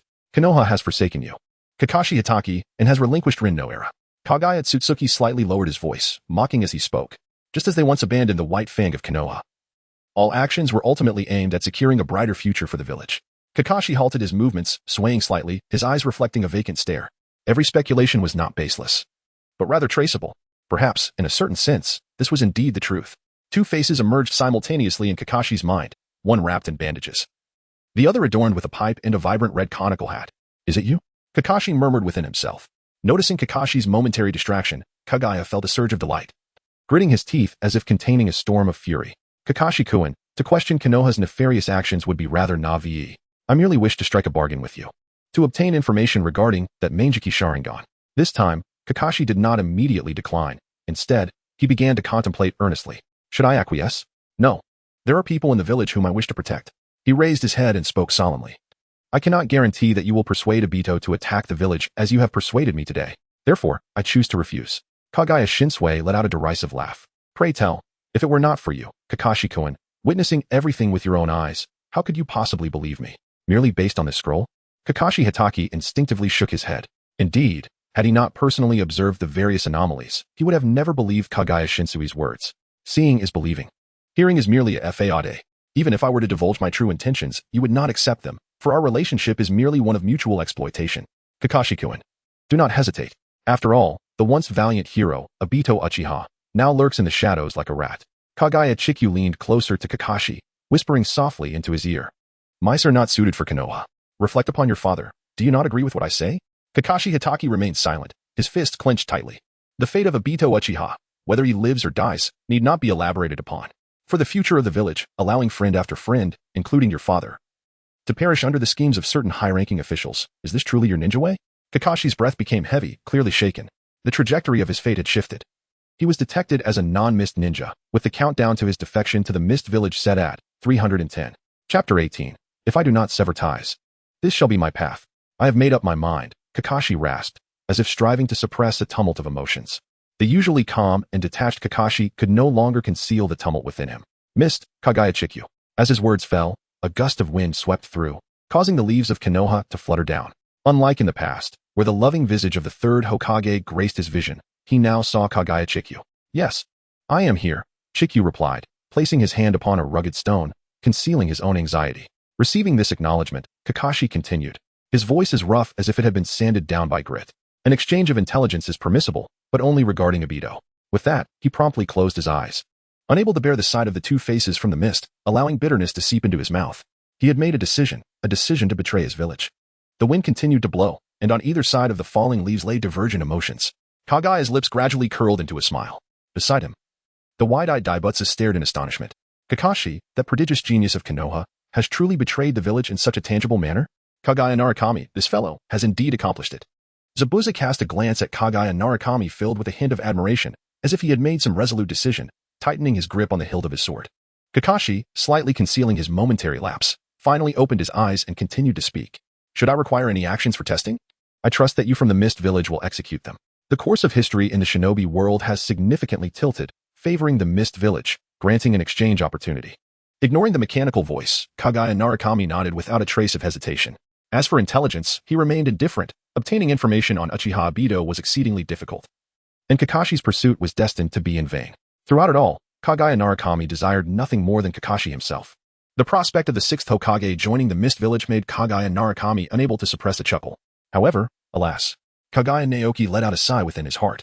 Although Hatake Kakashi had agreed to exchange intelligence, he was, in fact, a defector from the village. However, the progress of Kakashi's betrayal of Konoha remained unchanged. This subtly indicated that, deep within Kakashi, there still lingered a glimmer of hope for Konoha. To shatter this hope, one would need a far greater and unforeseen upheaval. Gathering his thoughts, Kaguya Naoki shifted his gaze back to Hatake Kakashi, who appeared relieved after making his decision. Kakashi, then what shall be the method of our intelligence exchange? Kakashi promptly replied, as if he had already contemplated this matter. I have several ninja dogs at my disposal for summoning. They possess the ability to articulate human speech and can carry intelligence scrolls. As for your identity, I will make the necessary arrangements in advance, so you need not worry. Kaguya Naoki inclined his head, and a gentle smile emanated from behind the mask. So be it. Kakashi, upon returning to the village, ensure to investigate thoroughly. Moreover, do your utmost to preserve your life, for the war is far from over. As for the concern expressed by the Mist Nin, Kakashi's tone was somewhat indifferent. And Kaguya Naoki abruptly ceased his discourse, suppressing the words that had risen to his throat. He had initially intended to divulge to Kakashi the truth of Naruto Rin's continued existence.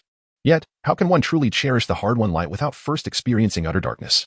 Observing Kakashi being progressively consumed by sorrow and obscurity, Kaguya Naoki offered a silent apology in his heart. Kakashi, I am truly sorry. To maximize my own interests, I must sacrifice you once more. But believe me, that day is not far off.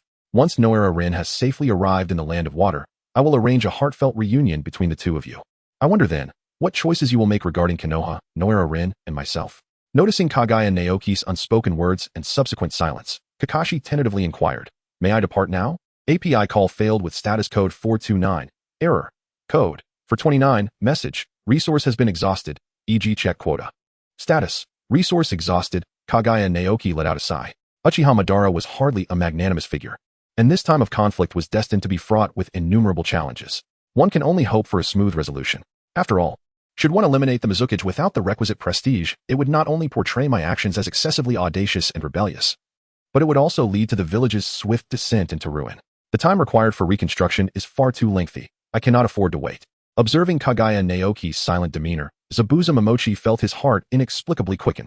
The terrifyingly unparalleled power and the effortless persuasion emanating from him made Zabuza perceive, albeit faintly, the flowing robes of the Mizukage enveloping Naoki. Reflecting on Naoki's past words that transformed the village, Zabuza clenched his teeth and took the initiative to shatter the silence. Naoki, what are your thoughts on the village? Kaguya Shinomiya paused her thoughts and turned to gaze at Zabuza, whose eyes reflected a multitude of coldness intertwined with a glimmer of hope. Her heart raced. Realizing this was a pivotal moment, she spoke without hesitation. The village will inevitably face destruction. The third Hokage's perspective is far too myopic. Kaguya Natsuki paused momentarily, calmly adjusting the collar of his attire. I believe the time has come to appoint a new leader for the village. Suddenly, the once tranquil ocean erupted into tumultuous waves, crashing towards the shore and obscuring the last rays of the setting sun, plunging the area into an abrupt darkness. In the midst of this shadow, the breathing of Momochi Sandeu became increasingly rapid, even bordering on breathlessness. It was not due to fear of the surging waves, but rather the profound impact of Kaguya Natsuki's seemingly casual remarks, which were undeniably startling. Indeed, Momochi Sandeu found himself quite anxious. Why do you hold such a belief? Kaguya Najiki chuckled softly, and the sound of her laughter extended into the distance with the receding tide, stirring waves of vibrant hues. Zabuza Momochi, you are aware of the answer, are you not? When I graduated from school, those individuals compelled me to pierce the chest of one who was meant to be a comrade. In that moment, I realized this village must undergo transformation. Zabuza raised his gaze to Kaguya Najiki, yet his eyes suddenly became remarkably serene. If it were merely this, what distinction would there be between me and Lord Zabuza? He remarked coolly. Is that all there is? Najiki sighed, continuing to articulate words that defied the common sense of the hidden mist village. There is more to it than that. Under such policies, the number of available ninjas in the village will dwindle, ultimately leading to a gradual descent from the ranks of the 5 great nations, relegating it to the status of a mere small nation, vulnerable to oppression. You have witnessed it, have you not? That would release in the kaleidoscope. Zabuza nodded thoughtfully. Pray tell, who in this entire village could withstand such a monstrosity? Zabuza queried with a hint of uncertainty. The third Hokage? Kaguya Naoki nodded slightly, seemingly in agreement. The third Hokage, who has not taken action since ascending to power. Does he truly possess the strength to confront one of the world's formidable adversaries? The legendary Sannin of Konoha, the Hokage, Minato Namikaze, and Danzo. Can the third Hokage, who instigated this war, withstand the onslaught of these two powerful figures simultaneously? Zabuza Momochi shook his head. Despite his brazen and reckless demeanor, a shadow loomed over his heart. Will the impending war unfold as smoothly as anticipated? Is the future of the village truly so bleak? His gaze slowly ascended to meet Kaguya Naoki's, and he inquired with a tone laden with complexity, If the path of the third Hokage is misguided, what will you choose to do? Kaguya Naoki calmly articulated the previously conceived ideals. The abolition of the blood mist policy, encouragement of procreation, and an increase in the number of ninjas were proposed. It is said that one must multiply the seeds, reforming the economy and improving the livelihoods of the people, reducing biases within the village, and fostering a peaceful atmosphere to establish bonds. This is akin to enhancing the quality of the soil. Quality seeds, when sown in fertile ground, grow into towering trees. Then, a sudden metallic clang, accompanied by a rumble of thunder, interrupted this discourse. Naoki turned around. Dense black clouds obscured the sky, and jagged bolts of lightning pierced through the layers, illuminating Zabuza's great sword. Zabuza's deep, resolute voice rose amidst the thunderous roar. Then allow me, Zabuza, to assist you in ascending to the position of Mizukage. Should you fail, I shall devote my life to ensuring your demise. Toby Zabuza's fate shifted, identifying him as a mist ninja, and he received 50 exchange fragments. Chapter 19, Commander of the Mist, Kaguya Naoki. Requesting continued readership. Why haven't they returned yet? A kunoichi with fiery red hair leaned against the gate of the hidden mist village, her face etched with worry as she gazed into the distance. Following her line of sight, she found the area deserted. Despite the return of others, why was Naoki's team still en route? Kohaime sighed, her concerns extending far beyond this singular issue. Although many who undertook the mission had returned, most were whisked away by the Umbu upon entering the village, leaving no trace of information behind. Such occurrences had never happened before. This anomaly didn't escape the keen observation of Kohaime. Naoki, you must return unscathed. She silently prayed, waiting. Yet, as time passed, Naoki's absence only intensified her anxiety. Based on the intelligence she had gathered over the past few days, her deductions further troubled her. First, this mission was undoubtedly of great significance, hence the Mizukage's orders to suppress any information leaks. Second, the likelihood of success for this mission appeared grim. From the details revealed by Kaguya Naoki, it seemed this operation was a military action sanctioned specifically against the Leaf Village by the Mizukage. War was imminent. Should a significant outcome arise from this pre-war operation, it would certainly be recorded in history. However, as it stood, it seemed the mission had failed. The commander, Kaguya Naoki, was yet to return. The implications of these deductions sent chills down Kohaime's spine. If he did not return, leaning despondently against the wall, her eyes shimmered with unshed tears. Since childhood, as a bloodline monster, Kohaime had only a handful of friends. Among them, Naoki stood out, handsome, radiant, gentle, and powerful. He seemed to harbor a slight affection for her. Naturally, their bond deepened. After graduation, the two bloodline ninjas became inseparable, supporting one another. In this desolate, bloody world rife with discrimination, misunderstanding, and betrayal, they had found a sanctuary of warmth. The deeper the memories delved, the more turbulent the ripples stirred, resonating within the ocean of her soul. Soon, overwhelming worry consumed Kohaime's thoughts like a black hole. Her gaze, once vibrant, now appeared hollow as she stared into the distance. Until, at last, a figure leaped into view, rekindling the light in her eyes. Is it Naoki? It is Naoki. Kohaime sprang to her feet, exhilarated. She hurried forward, ready to leap into action. Just then, two Umbu appeared near Kaguya Naoki, causing her to abandon her impulse. How infuriating, those two rascals. I shall speak with Naoki later. Kaguya Naoki, the third Hokage wishes to see you, the two mist Umbu stated with a gravelly tone. Lead the way. Kaguya Naoki turned a blind eye to the blatant malice emanating from the two individuals, instead directing his gaze towards the Mizukage Tower. A solemn expression crossed his face. Uchiha Obito was no mere saint. During his lifetime, he had tormented the hidden mist village for decades. And as he approached the end of his life, he found himself at a pivotal moment of war. Surely, he would not allow the hidden mist village to thrive unscathed. Kaguya Naoki emitted a sigh. Influenced by the Kaguya bloodline, he had exerted his full strength in the previous altercation with Uchiha Obito. Given the ease and nonchalance with which he vanquished Uchiha Obito, Uchiha Madara's assessment of his combat prowess would undoubtedly have escalated considerably. Under such circumstances, whether Madara would even permit Naoki's participation in the impending war against the village hidden in the leaves remained uncertain. War is, after all, a stage. The most straightforward path to renown lies in establishing remarkable feats of arms in battle. Kaguya Naoki, who harbored aspirations of instigating a coup d'etat upon the war's conclusion, was acutely aware that a failure to accrue wartime merits and garner prestige would result in repercussions during the coup that he would find untenable. Uchiha Madara, do not be so parsimonious. Grant me at least a detachment of my own. Or, at the very least, allow me to partake in the fray. API call failed with status code 429. Error. Code. For 29. Message. Resource has been exhausted. E.g. check quota.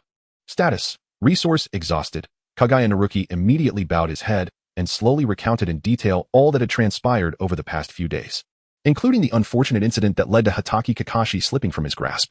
Having finished his account, he fell silent, patiently awaiting the Third Mizukage's decision regarding the aftermath. Thus, as a member of the Kaguya clan, how could you possibly extricate yourself from the illusions of the Uchiha? Upon learning of the mission's failure, the infiltration of the Mist Umbu by numerous unidentified spies, and the prolonged cool-down period of the Three Tails Isabu, the Third Mizukage exhibited little emotional response.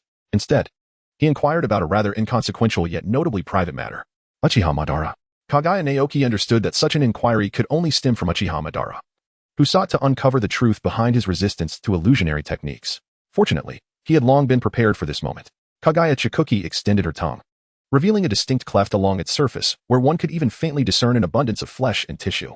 The Uchiha, casting an illusion, was somewhat sluggish in his execution, granting me the opportunity to react. I bit down on my own tongue, successfully awakening from the enchantment. Kaguya Chiki displayed an expression of helplessness. After all, as a member of the Kaguya clan, it is exceedingly challenging to possess the means to counter illusionary techniques. This was the only way to break free. The Third Mizukage nodded thoughtfully, then spoke with a grave and profound tone, stating, "Then, there is another matter of great significance. Is it true that the Kaleidoscope Sharingan and would release coexist within a single individual? Indeed, it is absolutely certain. API call failed with status code 429. Error. Code. 429. Message. Resource has been exhausted, e.g. check quota. Status. Resource exhausted. Upon hearing this, Kaguya Najiki silently scoffed. It was evident that neither Koyomi Mei nor Kisame had yet matured. In fact, they seemed utterly lacking. Third Hokage. Your confidence in your governance over the hidden mist is quite remarkable. The Mizukage was oblivious to Kaguya Najiki's thoughts and spoke with a weighty tone. The sudden emergence of such a formidable force in the Leaf Village could very well alter the tide of battle, leaving our hidden mist with nothing to gain. Just as the Third Mizukage lamented, he abruptly paused. A pair of sinister pupils swirled deep within his mind, and after a lengthy silence, he lifted his gaze and spoke in a somewhat mechanistic voice. Given that you can triumph over the Sharingan and would style ninjas in direct confrontation, Kaguya Najiki, do you possess the confidence to assume the role of a commanding leader? Kaguya Naoki's heart momentarily skipped a beat, followed by a surge of exhilarating joy. The commander? Not only was I invited to partake in the battle, but I was also bestowed the title of Commander of the Hidden Mist? Is this the decision of Uchiha Madara? API call failed with status code 429. Error. Code. 429. Message. Resource has been exhausted, e.g. check quota. Status. Resource exhausted. API call failed with status code 429. Error. Code. 429. Message. Resource has been exhausted, e.g. check quota. Status. Resource exhausted. Kaguya Naoki lifted his head, his eyes ablaze with a fervent ambition. Acceptance, regardless of the multitude of conspiracies, was inconsequential. In the Hidden Mist Village, strength reigned supreme. Based on his achievements, he was well equipped to silence all dissenters. The moment Uchiha Madara proposed that he ascend to the position of the Mist's commander, that title was destined to be his. I choose to accept. As his words resonated, before the Third Mizukage could respond, a cascade of chimes rendered Kaguya Naoki's ears momentarily deaf. Biwa Juzu's destiny shifted, identified as a Mist ninja, earning him a fragment for exchange. Suigetsu Hozuki's destiny shifted, identified as a Mist ninja, earning him a fragment for exchange. Ao's destiny shifted, identified as a Mist ninja, earning him a fragment for exchange. Kagura's destiny shifted, identified as a Mist ninja, earning him a fragment for exchange. Kisame Hashigaki's destiny shifted, identified as a Mist ninja, earning him a fragment for exchange. The Third Mizukage, Yagura's destiny shifted, identified as a Mist ninja, earning him a fragment for exchange. Kisame's destiny deviated, identified as a Mist ninja, earning him a fragment for exchange. Kuratsuchi's destiny deviated, identified as a Mist ninja, earning him a fragment for exchange. Zabuza Momochi's destiny deviated, identified as a Mist ninja, earning him a fragment for exchange. Kisame Hashigaki's destiny deviated, identified as a Mist ninja, earning him a fragment for exchange. Thousands, perhaps tens of thousands. The transparent frames illuminated the modest chamber, gradually extending beyond the window, resembling a vast ocean that engulfed the entire Mizukage building. This was the transformation of fate. API call failed with status code 429. Error. Code. 429. Message. Resource has been exhausted, e.g. check quota. Status. Resource exhausted. API call failed with status code 429. Error. Code. 429. Message. Resource has been exhausted, e.g. check quota. Status. Resource exhausted. Kaguya Naoki clenched his fist, grasping not only the future and destiny but also the weight of responsibility. With this resolve, I shall undoubtedly alter the fates of each and every one of you. The Hidden Mist should not languish as a feeble nation, mired in the mists of countless small islands. Ding. The course of history in the ninja world has significantly shifted, favoring the Hidden Mist Village, granting an additional exchange opportunity. The final mechanical sound reverberated, causing Kaguya Naoki to suppress his inner excitement and refocus his gaze upon the third Mizukage seated in the stands. Lord Mizukage, I am fully confident in assuming the role of commander for the Hidden Mist. The third Mizukage nodded like a marionette, emitting a mechanical chuckle. Indeed. The youth fear not the challenges ahead. Alas, I feel like an aging relic. After a brief pause, the Mizukage continued, 3 days hence. Prior to the official commencement of war, I shall announce this decision at the Jonin Conference. Kaguya Naoki harbored a faint smile tinged with bitterness. Yet the joy upon his face remained undiminished. The Shinobi Summit, as anticipated. It is likely that after the announcement of this decision, those old geezers will erupt in protest. And then you shall conveniently arrange for me a position in logistics. One to you? However, mere words shall not daunt me, Uchiha Madara. My accomplishments are. Just as Kaguya Naoki contemplated leveraging his achievements to sway the Mist Ninjas, the third Mizukage curled his lips in a knowing smirk, seemingly privy to the entire situation. As for the reasons behind this mission's failure, I shall publicly declare that you encountered the Yellow Flash. To be bested by such a figure will not tarnish your reputation. Withdraw and rest, prepare diligently. Observing the subtle mockery on the third Mizukage's face, Kaguya Naoki felt no inclination to retort. In the face of a rogue like Uchiha Madara, reason seemed futile. He silently clenched his fists, yet a smirk lingered at the corner of his mouth. Uchiha Madara, you truly hold a grudge. Turning away, Kaguya Naoki's spirits remained buoyant. Having anticipated this, he was not disheartened by Uchiha Madara's efforts to obliterate his sole means of persuading the other ninjas. The Shinobi Summit. The bloodline clans, the civilian ninjas, and the various power brokers had all gathered under one roof. Kaguya Naoki, an inconspicuous figure, assumes the role of leader of the Mist Village, inevitably stirring a considerable uproar. Nevertheless, despite the loss of victories over the Sharingan and Wood Release, I remain confident in my ability to win their unwavering allegiance. Uchiha Madara, brace yourself. However, persuading that group may require the revelation of a significant portion of my trump cards. Even before the battle commences, I find myself vexed, as my own people have disclosed those pivotal strategies intended for a decisive advantage to Konohagakure. Contemplating this, Kaguya Naoki's mood soured considerably, his teeth clenched in frustration. Uchiha Madara, you truly are a scoundrel. It appears that merely bringing Uchiha Obito into my fold may not suffice to level the playing field. The remnants of your legacy will inevitably belong to me in due time. Kaguya Naru inwardly cursed Uchiha Madara several times before pushing open the door to the Hidden Mist's office. At that moment, he abruptly halted, a smile involuntarily curling at the corners of his mouth. Rin no Era had finally arrived. He discreetly activated his Byakugan, casting a covert glance at the grinning Uchiha Madara. Madara, it seems your Eye of the Moon plan has encountered some unforeseen discrepancies. Kaguya Nachi smiled gently, closing her pale eyes as she continued to move forward. Although she was somewhat delayed from her original schedule, she had managed to avoid detection by either Obito or the Mist Ninjas. Now that she had safely arrived in the Land of Water, she was entirely at my disposal. Rin no Era, having become the most pivotal piece in Uchiha Obito's scheme, also served as the crucial leverage to sway Kakashi. Her significance is self-evident. Within Kaguya Nachi's grand design, it was imperative that Rin no Era infiltrate the Mist Village. The challenge of persuading her, however, should not be underestimated. Kaguya Naoki could not help but feel troubled. Perhaps it would be best to ponder these matters only after the head coach position was firmly established. He closed the door behind him and stepped outside, glancing through the door frame to behold the gentle drizzle. As he approached the entrance, he navigated through the thick mist, faintly discerning a woman with crimson hair silently waiting in the rain, her umbrella providing a fragile shield against the elements. Kaguya Natsuki, with no hesitation, strode boldly into the rain, despite his aversion to getting wet, making his way toward Terumi Mei. Natsuki, over here. Terumi Mei exclaimed upon spotting him, hastily waving her hand as she rushed over, quickly unfurling an umbrella over his head. With a hint of reproach, she remarked, aren't you the one who detests getting drenched? Did you not see me? Kaguya Naoki chuckled. Indeed, I did not see. Terumi Mei cast a skeptical glance. Is that so? With your extensive perception range. How dare you deceive me? Terumi Mei initially raised her fist, but, recalling the matter she was about to discuss with Kaguya Naoki, her enthusiasm for jesting waned. Observing the gradual change in Terumi Mei's expression, Kaguya Naoki felt an inexplicable sense of foreboding as she lowered her voice. Hey, Naoki, I wish to share something with you. Chapter 21. Terumi Mei. The Mist will ultimately face defeat Naoki. Abandon the notion of achieving fame through war and join me in retreating into the shadows. This would yield numerous benefits. Terumi Mei expressed her thoughts in one breath, then anxiously gazed at Kaguya Naoki, awaiting his decision. And what is the rationale behind this?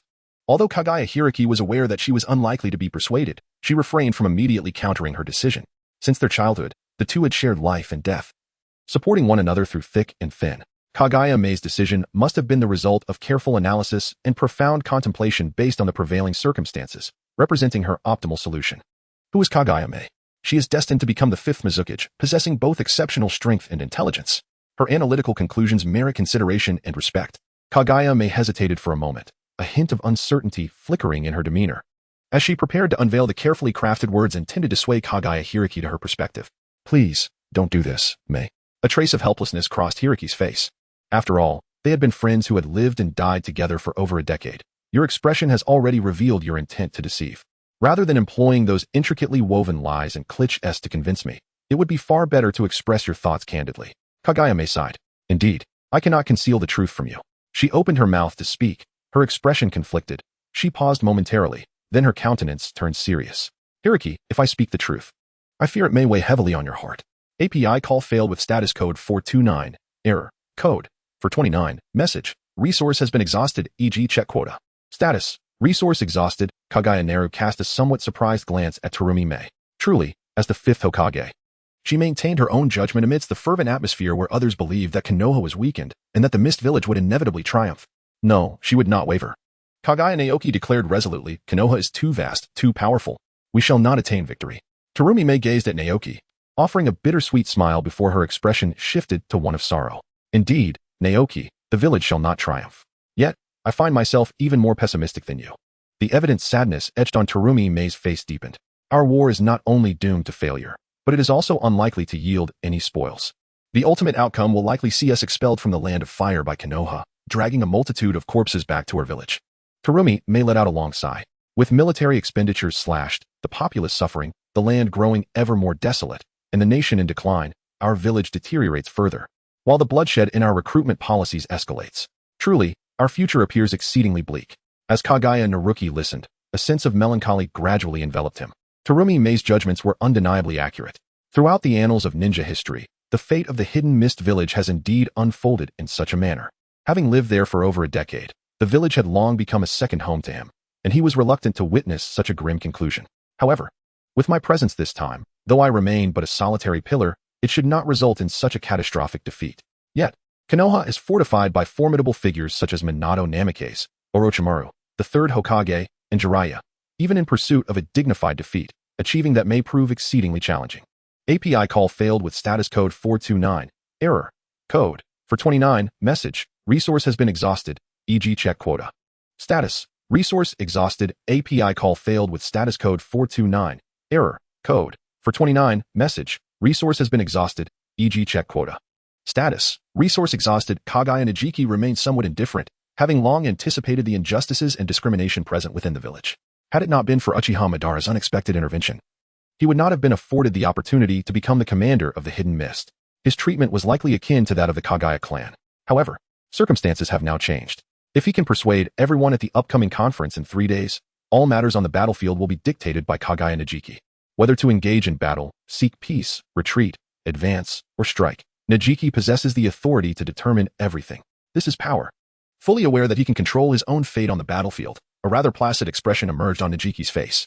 Is he truly so unaffected? Terumi May felt a pang of sympathy for him, followed by a twinge of sorrow. Perhaps he has simply grown accustomed to it. With a sense of compassion, Terumi May became earnest. After a devastating defeat, how does one survive when cast out like the sharpest spear? She lamented. You are likely among those most at risk of perishing on the battlefield, she continued, articulating her most significant reason for urging Najiki to step back from the front lines. If you die, you will never become the Mizukage and affect change within this village. Therefore, Najiki, let us retreat from the forefront together. Terrified that Najiki might stubbornly resist, Terumi May hurriedly added, moreover, most commanders do not regard you, the Kaguya Blade, with fairness. The moment you achieve renown, it is highly probable that you will unwittingly fall into a trap laid by Konoha in a seemingly reasonable manner. Terumi May sighed, her faith in the moral integrity of certain individuals within the village waning, and then she gazed at Kaguya Najiki with apprehension. Thus, Najiki, for the sake of your life and the future of the village, I implore you to temporarily relinquish your desire to engage on the battlefield. Kaguya Naoki was on the verge of revealing that he was to be nominated as the leader of the Hidden Mist by the third, but at the last moment, he swallowed his words. If Terumi May were to discover this, he feared she would lose face and have to plead with the elders of the Terumi clan. Thus, he decided it best to keep this information from her for the time being. A flicker of hope ignited in Terumi May's eyes. He could not afford to squander this opportunity. However, a shadow of disappointment soon clouded her gaze. The phrase "it is impossible" hung in the air. And for someone as obstinate as Kaguya Naoki, it seemed there was no turning back. The reasons behind this decision would soon become clear. Kaguya Naoki shook his head, unwilling to squander words in explanation. After all, in 3 days, everything would be revealed. Understanding this, Hirome sighed. Then I shall join the battlefield as well. In your squad. Hirome emphasized her point and promptly turned around, leaving no opportunity for Kaguya Naoki to object. API call failed with status code 429. Error. Code. For 29. Message. Resource has been exhausted, e.g. check quota. Status. Resource exhausted. API call failed with status code 429.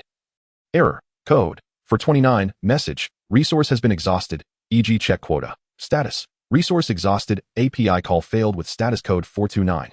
Error. Code. For 29. Message. Resource has been exhausted, e.g. check quota. Status. Resource exhausted. Kaguya Naoki took a deep breath. Observing that he had accumulated a total of 9 exchange attempts. Without hesitation, he chose to proceed with the exchange. Exchange. Ice Release Bloodline Limit. Chapter 22. The Boundaries of Ice Release Bloodline Limit. Replicating Ice Release Techniques. Exchange successful, echoed a mechanical voice. A pale blue fruit materialized unexpectedly in Kaguya Naoki's hand, catching him off guard. Never before had he integrated other bloodline limits within the system. He gazed at the peculiar fruit, lost in contemplation. This was a form he had never envisioned. To his astonishment, the ice release bloodline could manifest within a vessel reminiscent of a devil fruit. Kaguya Naoki reined in his turbulent emotions, took a deep breath, and suddenly bit into the ice-bound fruit of the bloodline. Crunch. The taste was crisp and sweet. Sensing no unusual reactions, Kaguya Naoki hurriedly swallowed the remaining fruit in one go. Just as the coolness began to blossom in his stomach, an inexplicable force forcibly inscribed certain abilities into his very genes. Under the influence of this power, the water chakra and wind chakra underwent a sudden mutation, merging and expanding in an exquisite harmony. After a considerable time, this transformation gradually subsided, and the two types of chakra returned to a state of tranquility. API call failed with status code 429. Error. Code. For 29. Message. Resource has been exhausted, e.g. check quota. Status. Resource exhausted, Kaguya Naru. Filled with unease rather than joy, unleashed several attempts, each manifesting as a mere chill in the air. With a memory of the hand seals of the Mizuki ninjas, Kaguya Naru's hands danced gracefully before he uttered a hushed incantation. Ice release. Ice mirror technique. As the words faded, the frigid air intensified, yet it remained formless. Why could it not take shape? Kaguya Naoki couldn't shake off a sense of foreboding. His eyes turned towards the system, and indeed, the ice release secret technique appeared before him. Were they truly waiting here? Wasn't this a waste of exchange opportunities? Kaguya Naoki furrowed his brows as he suddenly recalled an old acquaintance he had just bid farewell to. The copy ninja Kakashi, possessing a pair of Sharingan, could replicate ninjutsu with ease. Yet, with his even more formidable Byakugan, it should logically be simpler for him to duplicate such techniques. Kaguya Shinkai began to reminisce. How did Kakashi manage to replicate it? The hand seals and the flow of chakra. Indeed, API call failed with status code 429. Error. Code 429. Message. Resource has been exhausted, e.g. check quota. Status. Resource exhausted. Kaguya Narakami relaxed her brow, her mind illuminated with understanding.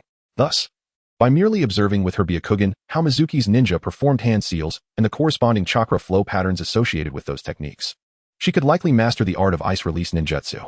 Theoretically, this was entirely feasible, which invigorated Kaguya Narakami. However, the challenge lay in the difficulty of observing such details during peacetime. Kaguya Naoki's good mood dissipated significantly as he let out a sigh. Unless by sheer luck he encountered those seasoned shinobi of Mizuki who were imparting their knowledge to their disciples, the most prudent course of action would be to engage in a fierce battle with them. There could be no delay. War was on the horizon. Even if he mastered the art of ice release, he would still need to reserve some time for further honing his skills. Kaguya Naoki no longer hesitated. He promptly pushed open the door and vanished into the darkness, advancing towards the territory of the Mizunatsuki clan. The moon shone dimly, a fitting backdrop for the eve of war, as the presence of ninjas within the village grew increasingly dense, undoubtedly complicating Kaguya Naoki's undertaking. Fortunately, he possessed the Byakugan. Kaguya Naoki gently caressed his eye sockets. With this pair of eyes, even if discovered by the ninjas of the village, he could escape in a timely manner. Relying on his Byakugan to evade the probing of the mist ninjas, he swiftly arrived at the borders of the Mizuno-kuni clan territory. Hyuga Naoki concealed himself in the shadows at a distance from the Mizuki clan's territory, pausing momentarily to survey his surroundings with his Byakugan. Through his enhanced vision, he discerned that apart from a few J-nin-level chakra signatures within the Mizuki clan's domain, the nearby populace consisted merely of scattered genin, with not a single chunin in sight. This realization brought a sigh of relief from Hyuga Naoki, who had initially anticipated a cumbersome endeavor to seize an opportunity. Unexpectedly, the chasm between the villagers and the bloodline clans proved to be of unforeseen benefit. Close to the Mizuki clan's territory lay a vast expanse of uninhabited land, conveniently facilitating his movements. The next step was to select a suitable unfortunate soul, abduct him, and engage in a well-deserved confrontation in a secluded area. Although he could not employ the bone manipulation or the Kirigakure's secret techniques, relying on his Byakugan and personal martial prowess, he believed closing the distance to confront a Mizuki J-nin, known for their long-range attacks, would pose no significant challenge. API call failed with status code 429. Error. Code. 429. Message. Resource has been exhausted, e.g. check quota. Status. Resource exhausted. Kaguya Naoki formed hand seals, conjuring a skeletal clone beside him. Don the Umbu attire, and summon a jonin named Shua from the Mizuno Kuni clan. The skeletal clone nodded blankly, changed into a uniform of the Hidden Mists Umbu, and leaped directly to the vicinity of the Mizuno Kuni clan. Knock, knock, knock. The skeletal clone rapped on the door, and a member of the Mizuno Kuni clan peeked out. What is it? A certain esteemed individual wishes to meet Shua of the Mizuno Kuni. Elder Shua? The clan member frowned, scrutinizing the skeletal clone with a gaze of suspicion. Which esteemed individual? The skeletal clone scoffed lightly. That is not for you to inquire, Chunin. Would anyone dare to indiscriminately attack two jonin amidst the gathering of formidable warriors in times of war? The Mizuno Kuni clan member slightly nodded, somewhat convinced by this reasoning. Wait here, I shall inform Elder Shua. All of this unfolded before Kaguya Naoki's eyes, observing the smooth progress of the skeletal clone. He first donned his leaf umbu mask and secured his leaf forehead protector. After a moment's contemplation, he formed hand seals once more, summoning several skeletal clones that mirrored the appearance of leaf ninjas.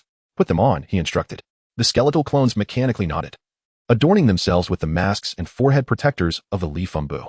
While the notion of a multitude of leaf umbu infiltrating the Hidden Mist village and inexplicably assaulting members of the Mizuno Kuni was somewhat absurd, as long as suspicion did not fall upon him, all was well. Kaguya Naoki murmured softly, his wide eyes constantly observing the bone clones and the figure of Mizuki Shaka behind him. After they had just entered an uninhabited area, he whispered, "Let us proceed." The bone clones surged forth with agility. Kaguya Naoki charged ahead, wielding a kunai, standing opposite Mizuki Shaku and his bone clone. Konoha ninja, Mizuki Shaku exclaimed in surprise, immediately forming hand seals, intent on distancing himself from this enigmatic member of the Water Shadows Umbu. Lord Shaku, cover me. The bone clone suddenly interjected, dispelling any doubts that had just emerged. Shaka halted, turning to face the Konoha ninjas, and inquired of the bone clone, "What technique do you intend to unleash?" At that moment, a fierce gust of wind swept through, startling him. The Umbu indeed poses a threat, true to his status as a jonin. Mizuki Shaku raised his hand to defend, his eyes widening as he prepared to eliminate this suspicious Umbu before turning to confront the enemy. Just then, a sound like tearing air reached his ears. How could the distance close so quickly? This was his final thought. Bang! Mizuki Shaku fell to the ground. A jonin, struck down before he could even unleash his family's secret technique. The one responsible for the blow was naturally Kaguya Naoki. Now that he had captured Shaku, it was time to ascertain whether he could indeed master the ice release technique in this manner. Let us hope it is truly possible. Chapter 23. The train in the air, a rocket soaring towards the sky. In a dense forest outside the Hidden Mist village of the Land of Water, Kaguya Naoki meticulously prepared a battleground suitable for ice release. Mizuki Shaka kept his eyes tightly shut, fully focused on capturing the sounds around him. Yes, he had awakened half an hour earlier, and in order to avoid drawing the attention of the Konoha ninjas, he refrained from making any hasty moves. 10 individuals surrounded him, one of whom was a highly skilled taijutsu ninja whose speed might rival that of the members of the Kaguya clan. As for the others, their abilities remained a mystery. Feeling the restraint of some of his chakra, Mizuki Shaka's heart sank. In his current state, even utilizing his family's secret technique would make it difficult to overcome them. He must wait for the opportune moment, the perfect chance. Shaka gradually regulated his breathing, his ears attuned to the whispers of the wind and rustling grass. At that moment, the hushed conversation of the Konoha ninjas reached his ears. The Hidden Mist village is preparing to confront us. Why does Lord Danzo still send us to capture this inconsequential jonin? He is of the ice release. Perhaps Lord Danzo has a clever purpose. Listening to the faint voices of the two Konoha ninjas, Mizuki Shaku clenched his fists slowly. Danzo, the dark shadow of the Konoha ninjas, it is he. Moreover, is the target my ice release? Mizuki Shaku exhaled softly, unable to mask his tension. He must find a way to escape. If they seek his ice release, then seeking death at Danzo's hands might be inevitable. Sweat beaded on Shaka's forehead as he desperately pondered an escape route. Just then, a distant shout made his heart race. You two, take this ice release back to Konoha. We will return to monitor the Hidden Mist village. Understood. To Mizuki Shaku. This sounded like heavenly music. The two ninjas appeared somewhat flustered. One tremblingly spoke. Can we really bring him back? Of course, he's merely an unconscious jonin of ice release. We're two chunin. If we can't handle him awake, what do we fear when he is unconscious? True, the other ninja agreed, though his tone revealed a lack of confidence. Are you lacking faith? Just two chunin. He is, but pray. Mizuki Shaku's confidence surged, his gaze ignited with excitement. Then, after I tear you both apart, I shall return to the village to unearth those wretched Konoha spies. You will all serve as the stepping stones for my ascent. Time passed, and sensing that the Konoha ninjas would not return, Mizuki Shaka quietly opened his eyes, swiftly forming hand seals. Ice release. Crystal mirror. Not good, he has awakened. What should we do? The panic of the two Konoha ninjas was palpable. Mizuki Shaka's gaze turned cruel. Let us test the might of the ice release techniques, Konoha scum. Meanwhile, in a forest a kilometer away, someone exclaimed, so that's how it is. Within the dense thicket, Kaguya Naoki rapidly formed hand seals, perfectly replicating Mizuki Shaku's chakra flow. Countless ice mirrors, each several times larger than those of Shaku, formed slowly in a circular arrangement around him. From above, it resembled an enormous ice dome, imposing and grand. The ice mirrors rotated slowly, their intricate movements presenting a slight flaw, perfect for ensnaring foes. API call failed with status code 429. Error. Code 429. Message. Resource has been exhausted, e.g. check quota. Status. Resource exhausted. As Kaguya Naoki contemplated, he dispelled the ice mirror. His pale eyes fixated intently on Mizuki Shua. Those two bone clones were crafted with nearly a third of his chakra. They were not to be underestimated. Thus, addressing you, who lacks even the strength of a Nin after being sealed, I urge you to swiftly employ your new ninjutsu. I am pressed for time. Through the clarity of his Byakugan, he discerned that a kilometer away, Mizuki Shua's once haughty demeanor had evaporated. At that moment, he was drenched in sweat. Casting an anxious glance at the two flustered ninjas before him. Surely, these two are not merely performing? Why is it always just a fraction short? Mizuki Shua vehemently shook his head, banishing such distractions. The imperative now was to eliminate them without hesitation. There was no alternative. Should they fall into the hands of Danzo, life would be worse than death. Engaging in a tactical retreat with the two Konoha ninjas, they arrived at a waterlogged area, where a fierce determination flashed in his eyes. With a single footstep, he unleashed water release. 1,000 killing water feathers. Water erupted from the ground, instantly transforming into needle-like projectiles, hurtling towards Naoki's bone clones with ferocity. Is it truly possible to employ such a technique? API call failed with status code 429. Error.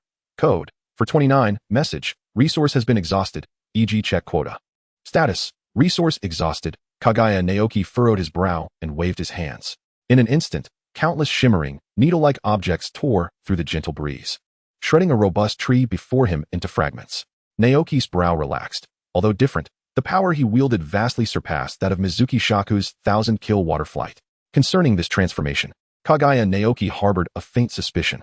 The Mizuki clan, having predominantly engaged in intermarriage within their lineage, inevitably encountered the complications of diluted bloodlines and impurities, resulting in a slight diminishment of their ice release technique's potency. However, Naoki was distinct. Having exchanged for the ice release bloodline through the system, his lineage remained untainted, allowing him to wield ice release techniques that far exceeded those of seasoned Mizuki Nin. Yet, this secret technique seemed somewhat ineffective. Kaguya Naoki, after several experiments, could not help but sigh. These secret techniques seem to hold no efficacy against ninjas with formidable defenses. Alas, it appears that continuing to replicate them is the only course of action. This secret art likely possesses little potential. API call failed with status code 429. Error. Code 429. Message. Resource has been exhausted, e.g. check quota. Status. Resource exhausted. Kaguya Naoki waved his hands, causing countless needle-like objects to float before him. Opposite him stood a skeletal doppelganger. Through the lens of his Byakugan, the flow of chakra and the intricate network of veins were fully revealed to his gaze. Kaguya Otsutsuki let out a low shout, and the myriad of kunai infused with ice release chakra immediately pierced into the meridians of the bone clone, inheriting the properties of the Shikatsu Myaku. The bone clone possessed formidable defenses. Despite the overwhelming power of the ice kunai, they were utterly unable to breach the resilient bone membrane.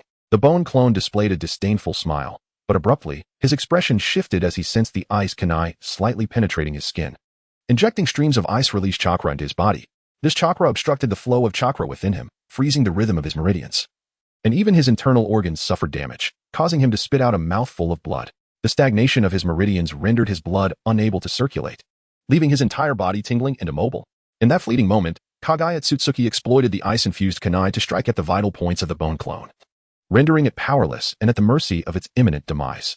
API call failed with status code 429. Error. Code 429. Message. Resource has been exhausted, e.g. check quota. Status. Resource exhausted. Kaguya Naoki, having expressed his astonishment, leapt into the icy mirror.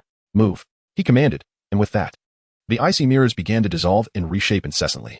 Naoki's body, concealed within the mirrors, swiftly surged forward, above the forest and the lofty sky. The moving ice mirrors resembled high-speed trains racing through the air, soaring past birds and far outpacing terrestrial creatures. They were nothing short of airborne express trains. Kaguya Natsuki curled her lips into a subtle smile, dissipating the icy mirrors as her hands continued to move with unrelenting speed, forming intricate seals. One by one, the crystalline mirrors soared from the ground, reaching towards the heavens. Kaguya Natsuki leapt into one of the ice mirrors, spinning rapidly towards the sky. At that moment, the mirrors, which vanished only to be reformed, resembled rockets ignited and soaring into the heavens. However, the moisture at ground level surpassed that in the air. Thus this rocket could only ascend to a certain height before Kaguya Natsuki's inability to manipulate the moisture and create new ice mirrors resulted in its failure. As he gently descended, Kaguya Natsuki bore no signs of disappointment. Instead, his face radiated with joy. With the enhancement of his skills, his altitude would only continue to increase. Although a limit was inevitable, what of it? In the entire ninja world, how many shinobi could traverse the skies? By mastering the heights, he gained a significant advantage. In this manner, his combat prowess was further augmented. While Minato Namikaze may surpass your speed on the ground, he could not linger in the air. The yellow flash finally provided him with a means to contend with you beyond the dance of the ferns. Thus, let the training continue. Time flew by, and before long, the day of the high-ranking ninja conference arrived. Chapter 24. What? He is the commander? On the morning of the third day, Kaguya Natsuki paused, reflecting on the training of the past few days, and a satisfied smile graced his lips. The operation of the ice mirrors was no longer obscure. The movement of the mid-air train had become swifter, and the extension towards the heavens had increased by several meters. If this continued, the flight speed of the ice mirror train would escalate, and the altitude of the ice mirror rockets would perpetually surpass their limits. However, the consumption of chakra for these techniques was indeed alarmingly rapid. Kaguya Otsutsuki reflected on the rapidly depleting chakra and felt a surge of unease. Had it not been for his ample chakra reserves, he might have faltered in midair and plummeted to the ground. How could he replenish his chakra? Kaguya Chiku's mind instantly conjured two words: tailed beasts. As this notion took root, it proliferated within him like wild grass. If he could obtain a tailed beast, he would no longer have to grapple with the consumption of chakra while unleashing various ninjutsu, undoubtedly propelling his strength to new heights. As he set forth towards the village hidden in the mist, Kaguya Chiku continuously contemplated the matter of the tailed beasts. In this world, the chakra of tailed beasts is predominantly claimed by others, making it exceedingly difficult to seize. Moreover, the scattered chakra, such as that of dragon veins and phantoms, is far too volatile to withstand. Kaguya Naoki let out a sigh, only to be immediately overtaken by a surge of excitement. Of course, the village is home to two tailed beasts, the Three Tails and the Six Tails, both currently without masters. Should he attain the position of Mizukage, he would effortlessly wield the authority to control these two formidable creatures. Moreover, it appears that the Six Tails possesses the ability of dissolution. API call failed with status code 429. Error. Code 429. Message. Resource has been exhausted, e.g. check quota. Status. Resource exhausted. Kaguya Naoki's gaze was directed towards the distant Water Shadow Tower. To ascend to the position of Water Shadow, the first step would be to secure the role of commander in the forthcoming conflict. Although the stubborn elders of the Hidden Mist Village are unlikely to accept someone so young, lacking credentials and achievements, and belonging to the Kaguya clan, I wonder if revealing my true potential and persuading them might prove to be simpler than anticipated. With a focused mind, he propelled himself forward, soaring over countless rooftops, until he swiftly arrived before the Water Shadow Tower. As he landed, an exuberant cheer erupted around him. Brother Naoki! Brother Naoki! Kaguya Naoki lifted his head, gazing at a Kaguya clansman outside the Shuing building, who was incessantly waving. A hint of vexation crossed his features. API call failed with status code 429.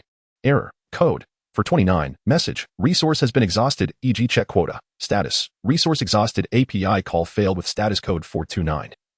Error. Code 429. Message. Resource has been exhausted, e.g. check quota. Status. Resource exhausted. Kaguya Ryota's face radiated fervor and excitement, occasionally tugging at Kaguya Naoki's sleeve, prompting him to distance himself from her. The group hastily approached and pushed open the grand door. With a creak, all eyes in the room converged upon them. Under Naoki's discerning gaze, every expression was laid bare: mockery, disdain, murderous intent, and contempt. Yet, amidst the sea of unfriendly visages, a singular pair of benevolent eyes caught his attention. He turned his head to find Kaguya concealed within the Takemiya clan, having long since acclimated to such scrutiny.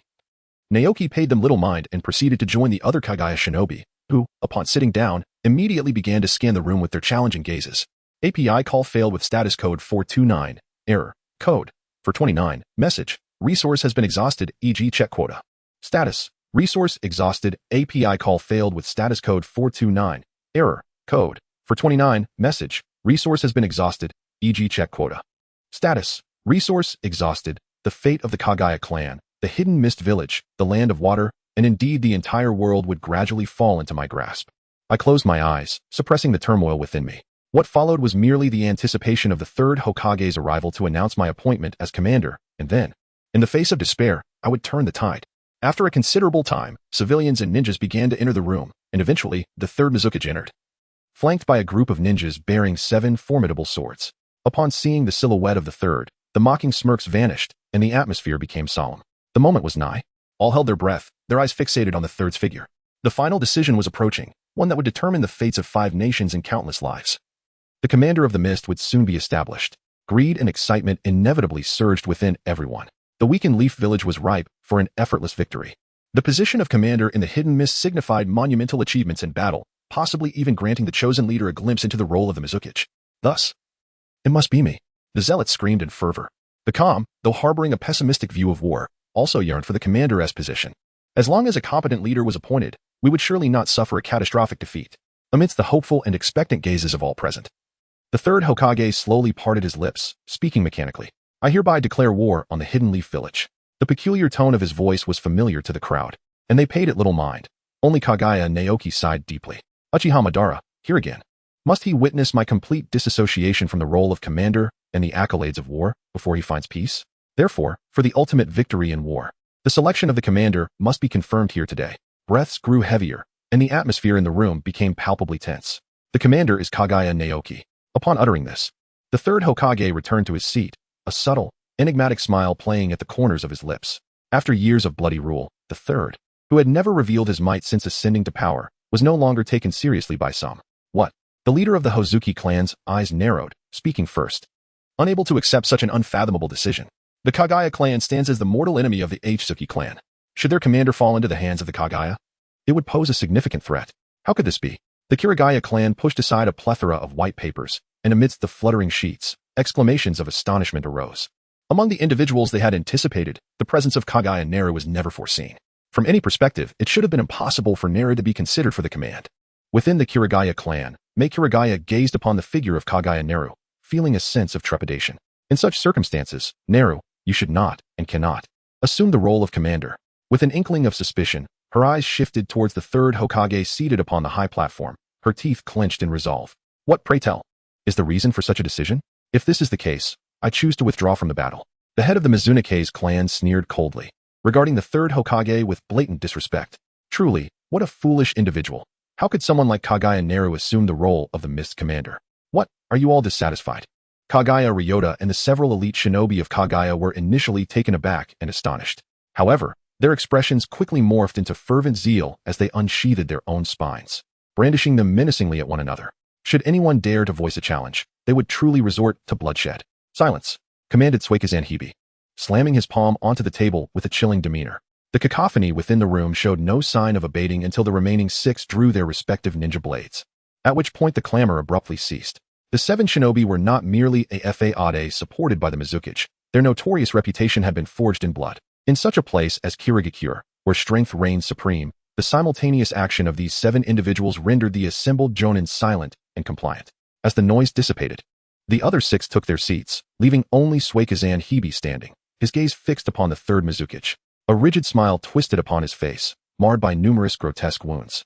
Mizukage-sama, perhaps you have alternative plans? For instance, is Kaguya Naoki merely a ruse to deceive Konohagakure? The third shook his head resolutely. Kaguya Naoki is the commander I have chosen. Upon hearing this, the eyes of the 7 shinobi turned icy. Suikazan Hibi repressed all traces of his smile. If this was the Mizukage's decision, then so be it. Beneath his frigid words lay a deeper implication. Let the chaos ensue. That little brat must not ascend to the position of commander. Even the Mizukage should not indulge in such folly. Soon, a cacophony far more fervent than before erupted. Just as this farce was about to escalate, Kaguya Naoki interjected. The village still adheres to the principle of strength, does it not? If I can demonstrate achievements surpassing those of the 7, would that not qualify me to assume the position of Mizukage? Chapter 25, Terrifying Achievements, Affirmed Commander. API call failed with status code 429. Error. Code. For 29, message. Resource has been exhausted, e.g. check quota. Status. Resource exhausted. Kaguya Otsutsuki and the Hidden Mist Village shall be obliterated in this war. Who are you, mere insects, to nearly thwart my grand designs? Indeed, Lord Mizukage, my accomplishments bear no relation to the secrets you have entrusted me to keep.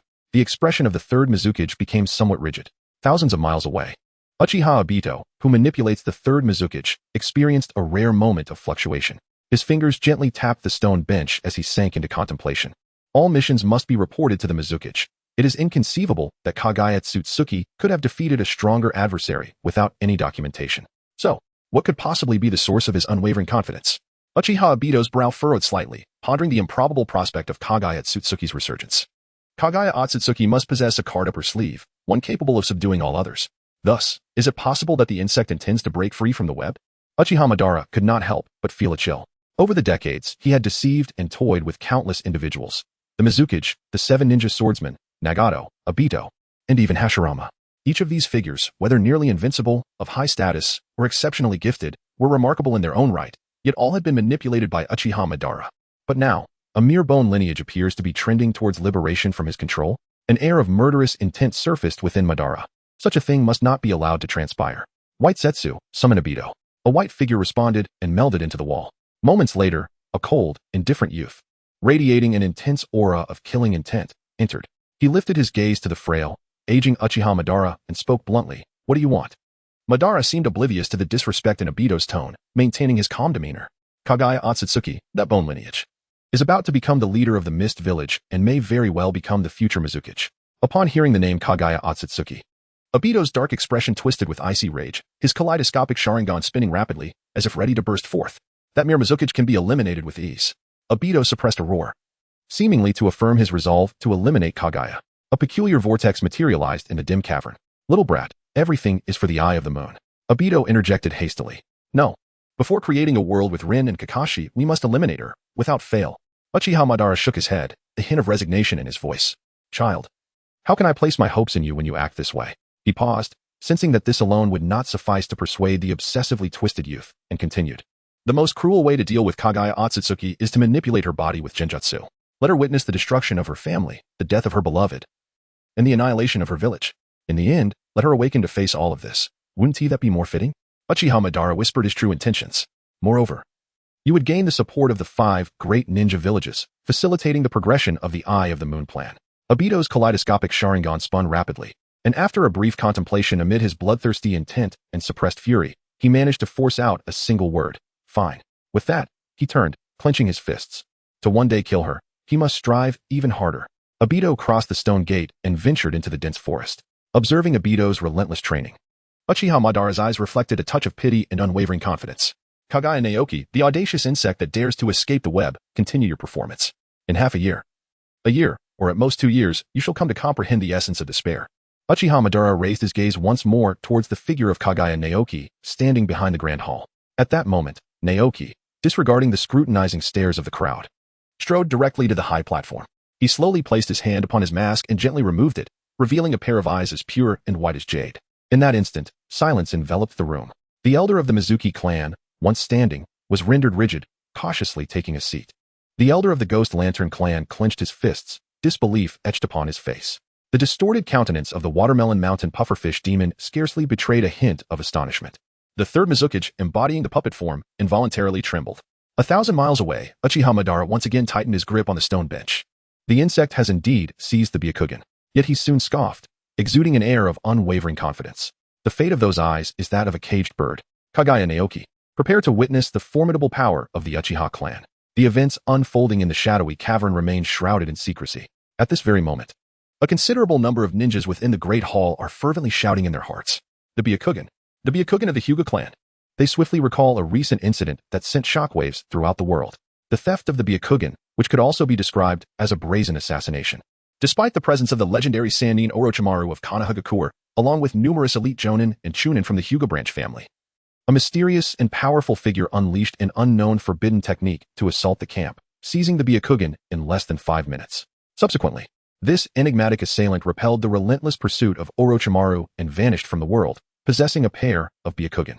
This incident reverberated across the globe, causing tremors of shock. The legendary Sannin of Konohagakure, renowned for over a decade, is immensely powerful. The Hyuga clan, a 1,000-year-old lineage of ninjas, has never faced such a disgraceful humiliation. Just as everyone speculates about the identity of this mysterious figure, the Mist Ninjas are fortunate to be the first to uncover the truth. It is he. Kaguya Shinjiki possesses an astonishing strength. It is evident that everyone in the Grand Hall has succumbed to a whirlwind of emotions. shock, resentment, envy, and fervor, triggered by those striking white eyes. Kaguya Naoki refrained from remaining in a state of reverie and spoke softly thereafter. With those eyes, I trust there is no need for further elaboration. If you all wish to overshadow me with your achievements, you must at the very least possess the qualifications to surpass the shadow. The grand hall remained enveloped in silence, save for the voice of Pipa Shizuku, whose tone was indiscernible as either sorrowful or joyful, stating, "There is no need for further discussion. Within this chamber, no one possesses a record that can rival yours." Kaguya Naoki slightly nodded and continued, "If I fail to demonstrate the requisite strength on the battlefield, then the position of the Mist Commander shall be forfeit to you all." With that, Kaguya Naoki disregarded the Third Mizukage and resolutely issued the command. "The war has begun. Everyone, for the sake of our futures and lives, cast aside your prejudices and commence the assault." Hachigai Dakuza rose to his feet, leading the applause and showing his support. Unbeknownst to others, a contemplative expression emerged on the face, marred by countless wounds. API call failed with status code 429. Error. Code 429. Message. Resource has been exhausted, e.g. check quota. Status. Resource exhausted. Kaguya Naoki's position is now unassailable. Amidst the intricate emotions of the crowd, silent applause resounds, envisioning the future. Let us accompany this fellow, Kaguya Naoki, as he pierces through Konoha. If he fails to do so, countless souls lick their parched lips, revealing a flicker of yearning in their eyes. Then let him be cast down, trampled underfoot, and replaced by one who exhibits greater prowess in the theater of war. The battlefield is the most unvarnished testament to one's combat capabilities. Upon the elevated platform, concealed by flowing sleeves, Kaguya Naoki clenches his fists. "Commander, Mizukage, from this day forth, my fate is irrevocably in my hands. Next, I must swiftly eliminate Naruto Rin. Then, let me carve my name into the annals of the battlefield." Chapter 26, Naruto Rin. Kakashi will reveal everything to you. The commander has been established. The war machine spins rapidly. Yet, at this moment, the commander Kaguya Naoki is not preparing within the village. He has quietly departed, making his way towards a hidden grove, the very sanctuary sought by the bone clones, Naruto Rin's place of concealment. Indeed, Naoki has no intention of allowing Rin to wither and decay within that stone cavern. After all, it is only by ensuring Naruto Rin basks in the sunlight of the hidden mist village for a sufficient duration that he can, in the future, effortlessly maneuver the sixth Hokage and Uchiha Obito. Kaguya Naoki revealed a faint smile. When Naruto Rin realized that the air of the hidden mist village was the sweetest, perhaps one day in the future, she would proactively urge Kakashi and Obito to remain in the village. In the dimly lit cavern, Naruto Rin stared blankly at the bonfire. Just a few days prior, upon awakening, she harbored a desire to escape. Now, that longing had dissipated, rendered inconsequential by the harshness of reality. Bound by dark seals of ink-like substance, she found herself nearly incapable of utilizing ninjutsu or chakra. Opposite her, a formidable masked man loomed. After several meticulously planned attempts at escape had ended in failure, she no longer held any hope of evading this masked figure. Her vacant eyes betrayed a hint of resignation. Perhaps it would be better to embrace death, Rin thought. Yet, what if Kakashi was still alive? Could she simply perish like this? Contemplating this, she buried her head between her legs, fixating on scattered rubble, her heart shrouded in despair. Obito, can you lend me your insight? Kakashi, are you with him? If you are, I shall come to join you immediately. If he still breathes, I too shall strive to survive, to find him, to live alongside Kakashi, to carry on your dreams. As these thoughts swirled, the mingling of longing for her comrades and despair over her circumstances caused tears to cascade down her cheeks, moistening the earth beneath her. In times of uncertainty, do not let your tears fall, Naruto Rin. Suddenly, she lifted her head, straining to discern the identity of the man through her tear-blurred vision, the bone pulse, the one who had vanquished Kakashi. So, the enigmatic masked man was merely an underling of this bone pulse. Thus, I truly remain within the grasp of the hidden mist? Her expression shifted to one of alertness, as she struggled to steady her trembling legs, adopting a combat stance. In that moment, her spirit felt utterly extinguished. You wretches of the hidden mist, come swiftly and in my life. If you seek information about the village from my lips, it is nothing but a futile dream. Kaguya Naoki regarded the resolute and vigilant Naruto Rin with a shake of his head. Rin, I have never sought to extract intelligence regarding Konoha from you. Naruto Rin's expression grew even more alert. Those scoundrels from the hidden mist village cannot be trusted even for a single word. What I desire, Rin, is for you to join the hidden mist village. Impossible. Naruto Rin scoffed, her voice tinged with a raspy edge as she observed Kaguya Naoki's figure. Contemplating the notorious reputation of the Kaguya clan, she suddenly comprehended the absurdity of his proposition. No wonder such an unrealistic notion could arise. How could I, Naruto Rin, ever consider joining the hidden mist village? Do not gaze at me with such condescending eyes, Naoki. Kaguya Naoki sighed in resignation. Everything must be perceived through the eyes. If you are willing to undertake a certain task, then you shall uncover the whereabouts of Kakashi. And thereafter, who knows? API call failed with status code 429. Error. Code For 29, message, resource has been exhausted, e.g. check quota. Status, resource exhausted, Kaguya Otsutsuki smiled. In that case, Naruto Rin, I suggest you wait until you see something before deciding whether to grant my request. Please don the mask and attire, and observe in silence. As Rin gazed at the proffered mask and robe, her heart was initially filled with resistance. However, thoughts of Kakashi caused a sudden shift in her emotions, and she trembled as she accepted them. It was merely a mask and a robe. As long as there was a chance of receiving news about Kakashi, even the slightest glimmer of hope warranted an attempt. Observing Rin as she quietly donned the garments, Kaguya Otsutsuki spoke again. Rin, I must remind you. Should your identity be revealed in the ensuing events, I cannot guarantee your safety or that of Kakashi. Everyone must learn to take responsibility for themselves. API call failed with status code 429, error, code, for 29, message, resource has been exhausted, e.g. check quota. Status, resource exhausted. Kaguya Naoki lowered his voice, saying, I apologize, but this matter is of utmost importance, and thus all information must be handled with great caution, including olfactory details. Parker raised his head slightly, casting a curious glance at Kaguya Naoki's figure. He then observed the trembling female ninja by his side, and, overwhelmed by the chaotic information in the air, placed a claw upon his nose. In that case, please hasten to hand over the items intended for Kakashi. Kaguya Naoki gave a slight nod, producing the pre-prepared sealing scroll. He turned to gaze at Naruto Rin, who trembled incessantly due to the presence of the summoning hound, Pakin. How about it?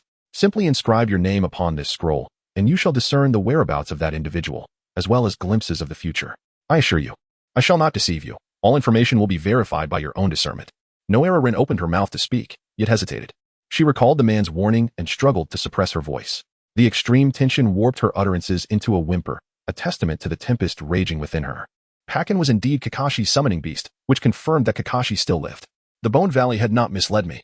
With a swirl of complex emotions, Naruto Rin unfurled the scroll, which bore but a single phrase, reveal to Naruto Rin the future you behold, Kakashi. Whether it be as a rat in the sewers or basking in the sunlight, the choice lies with you. However, this statement carries no adverse implications, does it? Inscribing my name? Gazing at the scroll's contents, an uneasy premonition began to surface within her. Yet, at the very least, this letter is genuinely for Kakashi, is it not? At the very least, he must know that I am alive, here in the Bone Valley. A resolute glint shone in Naruto Rin's eyes as she inscribed her name upon the scroll. Upon completion, a sense of disorientation washed over her. What would the future hold? API call failed with status code 429, error, code, for 29, message, resource has been exhausted, e.g. check quota. Status, resource exhausted. Kaguya Naoki turned to gaze at Naruto Rin. While waiting for Kakashi, he introduced himself. I am Kaguya Naoki, your future comrade. Meanwhile, far away in the Konoha cemetery, Kakashi stood silently before Rin's gravestone. Chapter 27, Rin. Rin? Rin. Kakashi's soft murmurs floated in the gentle breeze. You may be unaware, but Obito is still alive. Kakashi's voice trailed off, a hint of sadness flickering in his eyes. Yet, I do not know where he is. He lifted his gaze, eyeing the Hokage rock he had once revered, his voice tinged with anguish. But I can be certain of one thing. Rin, you may find it hard to believe, but this is the truth. I have investigated and discovered that orphans have been mysteriously disappearing each year. Therefore, it is indeed possible that the village is conducting human experiments, and Obito may have been subjected to such experiments. As he spoke, a ray of light fell upon the face of the third Hokage, reflecting in Kakashi's eyes, prompting him to blink. Upon reopening his eyes and focusing on the source of the light, a chill crept into his gaze. Third Hokage, even if it is Danzo's doing. As Hokage, are you truly oblivious to it? Kakashi shook his head. Having chosen to seek the truth, there was no need to waste time speculating. Lowering his head to avoid the refracted light, he peered through the drifting fine dust back at the gravestone. Rin, rest assured, this time, I will trust only myself. Sooner or later, I will find Obito. I will ensure that he lives well. Kakashi looked at the black and white photograph on the gravestone, suddenly feeling a lump in his throat that rendered him speechless. Only you, Rin. Only you have departed to that realm. Closing his eyes, Kakashi clenched the flowers in his hand, squeezing out a few drops of juice. He recalled Rin's last bittersweet smile before her death. At that moment, she yearned to escape the shadow of Obito's demise and live fully. Yet now, she had not only failed to see Obito but also had lost all opportunity to witness this world again. Kakashi tightened his fists, his heart screaming, Rin, forgive me. I could not protect you. He opened his eyes, looking at Naruto Rin's gravestone, determination evident in his expression. Rin, I will avenge you. He turned, glimpsing the silhouette of the Hokage building through the treetops. Your death was likely tolerated by certain high-ranking officials in the village. Obito is also being concealed by those officials, subjected to unspeakable experiments. Fear not. Kakashi's breath grew heavier, his typically impassive face now revealing hints of anger. Whoever it may be, whether the third Hokage, Danzo, or Orochimaru, I will track down anyone who dares to harm you. He would rescue Obito and avenge Rin. Kakashi's eyes drifted through the present and into the past. That fateful night. His father, Hatake Tsukumo, drove a blade into his own chest. The hero of Konoha, the pillar of the Second Great Ninja War, met an incomprehensible end in his own home. Kakashi was just a child then. He had learned from countless reprimands that a ninja must abide by the rules. Otherwise, they deserve death. Thus, he held that saying as a guiding principle, embodying the path of a ninja. Until that day when Uchiha Obito turned to him and proclaimed that a ninja who did not adhere to the rules was worthless. But one who did not cherish their comrades was even less than worthless. As those words echoed, the principles he had clung to for so long shattered in an instant. His heart convulsing. In that moment, Kakashi finally confronted his true self. Rules were worthless. Comrades were what truly mattered. His father had died, and he had not acted. He could not act. Confronted with his innermost feelings, he now possessed strength. If he allowed Obito to perish, that would not align with his ninja way. Therefore, he must save his comrades. Rin's death must be avenged. Kakashi gripped the long blade at his waist, a terrifying aura and pride emanating from him. If anyone familiar were to witness him, they would undoubtedly proclaim that the confident Kakashi had returned. He gathered his emotions, speaking softly, "Rin, farewell. I shall fulfill my promise." Having said this, Kakashi placed a slightly crushed bouquet of flowers on the gravestone and turned to leave. Yet, he abruptly halted, suppressing all murderous intent and other emotions. Reverting to his usual indifference, standing quietly. Soon, a member of the Umbu appeared in his peripheral vision. As the Umbu approached, Kakashi feigned surprise, turning his head downward. The Umbu wasted no time with pleasantries, speaking through the swirling dust, urgency evident in his tone. "Kakashi, there is a meeting at the Hokage building in 3 hours. Do not be late." Without waiting for Kakashi's response, the Umbu swiftly turned and departed the cemetery, leaping into the distance. Observing the Umbu's hurried figure, Kakashi felt a twinge of apprehension. In these times, only war could stir the village's nerves. Given the stabilizing conditions on other battlefields, there was only one possibility. The Mist Village had entered the fray. Kakashi's heart sank slightly, but he quickly adopted a pensive expression. If that were the case, this meeting would likely be the most crucial briefing on intelligence analysis and tactical planning before the impending conflict. According to convention, only the 3 legendary ninjas, advisors, and his mentor, Minato, were qualified to participate. Why would they allow him to attend? Given the current intelligence, a hypothesis began to form in Kakashi's mind. Kaguya Naoki. As someone who has witnessed the formidable power of Kaguya Naoki, Kakashi is well aware that he is undoubtedly worthy of study by the ninjas of Konoha. However, based solely on the intelligence he submitted for the third Hokage's review, Naoki does not seem deserving of such a grand spectacle. So, Naoki, have you accomplished something extraordinary? Yet, if it were you, undergoing such scrutiny could prove fatal. Kakashi felt a fleeting, peculiar emotion stir within him due to Kaguya Naoki, only to swiftly suppress it. A shiver ran down his spine at the realization that he harbored such feelings towards a hidden mist ninja. He quickly sought solace in the notion that it must merely be because of Obito. Kakashi inhaled deeply, exhaling these thoughts. Regardless, in 3 hours, everything would be unveiled. He set forth towards the vicinity of the Hokage building, intending to bide his time before the meeting commenced. Just a few steps into his journey, Kakashi halted abruptly, sensing a faint tremor in the summoning contract. Is it Pakin? Kakashi pondered with a hint of uncertainty. Kaguya Naoki, do you have information to convey at this very moment?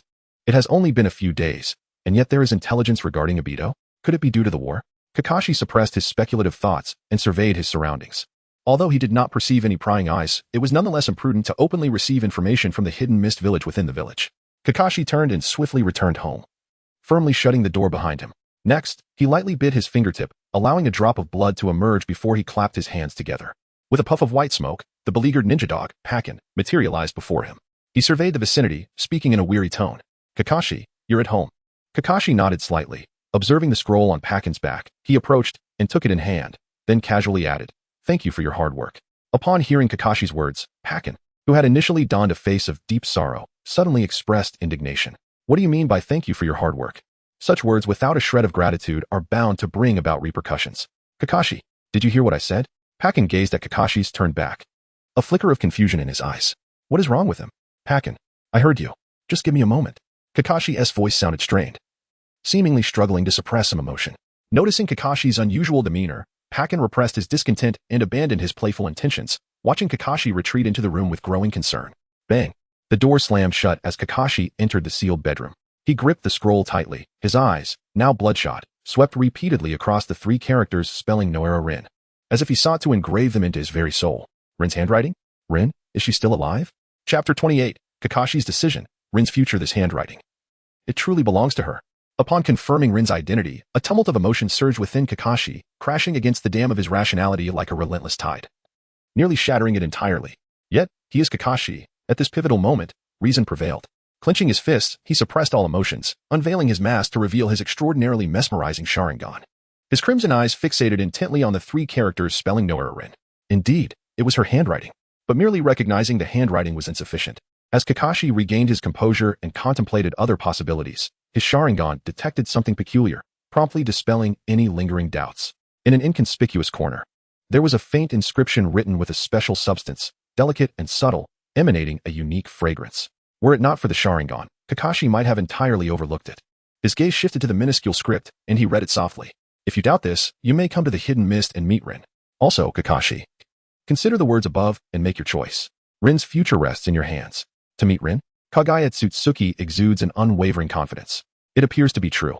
Rin is indeed alive. Kakashi, with eyes glistening with unshed tears, lifts his gaze to prevent them from falling upon the scroll. Thus, Kaguya Otsutsuki, do you wish for me to make a choice? He tilts his head back, allowing the tears to flow backward, waiting until they are completely absorbed. Then tilts slightly to let the gentle breeze evaporate the tears from the corners of his eyes. Only then does he lower his head to behold the ink-darkened words, softly reading them aloud. Tell Obito Rin about the future you see, Kakashi. Will you be the rat in the sewers or live under the sun? The decision lies with you. As his words fade, the room succumbs to an absolute silence, and his palm unconsciously clenches tightly. Rin is alive. Was it Otsutsuki who saved him? Just as I was once saved. Kakashi remains silent, contemplating the scroll before him. Therefore, is the scroll intended as a threat? He shakes his head, recalling Kaguya Otsutsuki's fervent discourse on the darkness of Konoha not long ago. Surely, it is more about recruitment. A bitter smile graces his lips. As the future sixth Hokage, Kakashi can undoubtedly decipher the implications behind Kaguya Otsutsuki's scroll. Rin is a pawn, one of the bargaining chips to entice Kakashi to join the Mist Village. Kaguya Naoki is indeed a person of remarkable determination. Yet, what is his true purpose? And how does it unfold? Kakashi's eyes shimmered with resolve. At the very least, he saved Rin. At least, he rescued me, granting me the opportunity to reclaim Obito. If that is the case, why not trust him and allow Rin to remain in the hidden mist for the time being? After all, Rin is but a mouse. A mouse ensnared in a conspiracy, incapable of basking in the sunlight of Konoha. Unless one is prepared for death. Kakashi gazed at the inked characters before him. Rin, stay in the hidden mist. Remain there, witness the sunlight of the village, and live well. Should I fail to rescue Obito, we shall meet again in another world. However, if one day I am able to save him, then we can journey together. Kakashi's body swayed slightly, a moment of confusion flickering in his eyes. Konoha, the hidden mist? Or perhaps elsewhere? Where shall we go? Such bewildering thoughts whirled momentarily in his mind before dissipating. We shall speak of that day when it arrives. For now, I must convey to Rin the importance of living well. Additionally, I must instruct Naoki to protect her. In the future, I shall make amends. After writing extensively until the entire sealing scroll was filled, Kakashi finally set down his pen. He rolled the scroll, sealed it, rose, and opened the door. Parker, could you make another trip for me? Parker rubbed his eyes and glanced at Kakashi, sensing a subtle change in the usually gloomy and indifferent man. Shaking his head, he brushed aside the thought, took the scroll in his mouth, and vanished in a puff of white smoke. Kakashi glanced at the clock, hastily preparing himself. The Hokage conference was about to commence. If it pertains to Kaguya Naoki, it must be taken seriously, requiring thorough analysis. Since I have entrusted Rin's fate to him to a certain degree, I ought to take further action, shouldn't I? Kakashi lifted his eye mask and silently stepped outside. As he opened the door, the weather appeared somewhat overcast, obscuring the sunlight. I wonder if the weather in the hidden mist is similar? Kakashi sighed, a hint of anticipation creeping in. It seems I truly do enjoy cloudy days. Hello, I am Rin Noera. Suppressing her tumultuous emotions, Rin finally recognized that her future life rests in the hands of this man and spoke up. In her heart, she sighed. In the presence of Kakashi, I cannot perish. Well then, Rin, you may call me Naoki. Kaguya Naoki responded softly. Naoki's casual address was somewhat disconcerting for Noera Rin. Typically, she reserved such familiarity for close companions like Kakashi and Obito. Yet, before encountering Kakashi, she wished to avoid leaving any negative impression on this man due to trivial matters. Hesitating, she ventured to inquire, might I ask what transpired between you and Kakashi later on? Nothing much, he replied. API call failed with status code 429. Error, code, 429, message, resource has been exhausted, e.g. check quota. Status, resource exhausted, Kaguya Najiki nodded slightly. The corners of Noera Rin's mouth curved into a fleeting smile, which she swiftly concealed. If Kakashi were to make a decision, he would soon return to the village. However, would Kaguya Najiki, being of the Shikatsu Miyaka clan, truly acquiesce to such an egregious decision? Noera Rin's heart sank once more, and feeling a twinge of anxiety. She yearned to continue probing for some semblance of reassurance. Just as she was about to speak, Kaguya Najiki interrupted her. Let us stop here for now. Najiki paused momentarily. Parker, it's time. Parker? Noera Rin exclaimed with surprise, unable to contain her excitement. Is it Kakashi? Kaguya Naoki nodded slightly, casually gesturing towards the mask and robe. The latter understood immediately, without hesitation, donning the attire with remarkable decisiveness. Amidst the flickering flames of the campfire, the two waited in silence for Parker's arrival.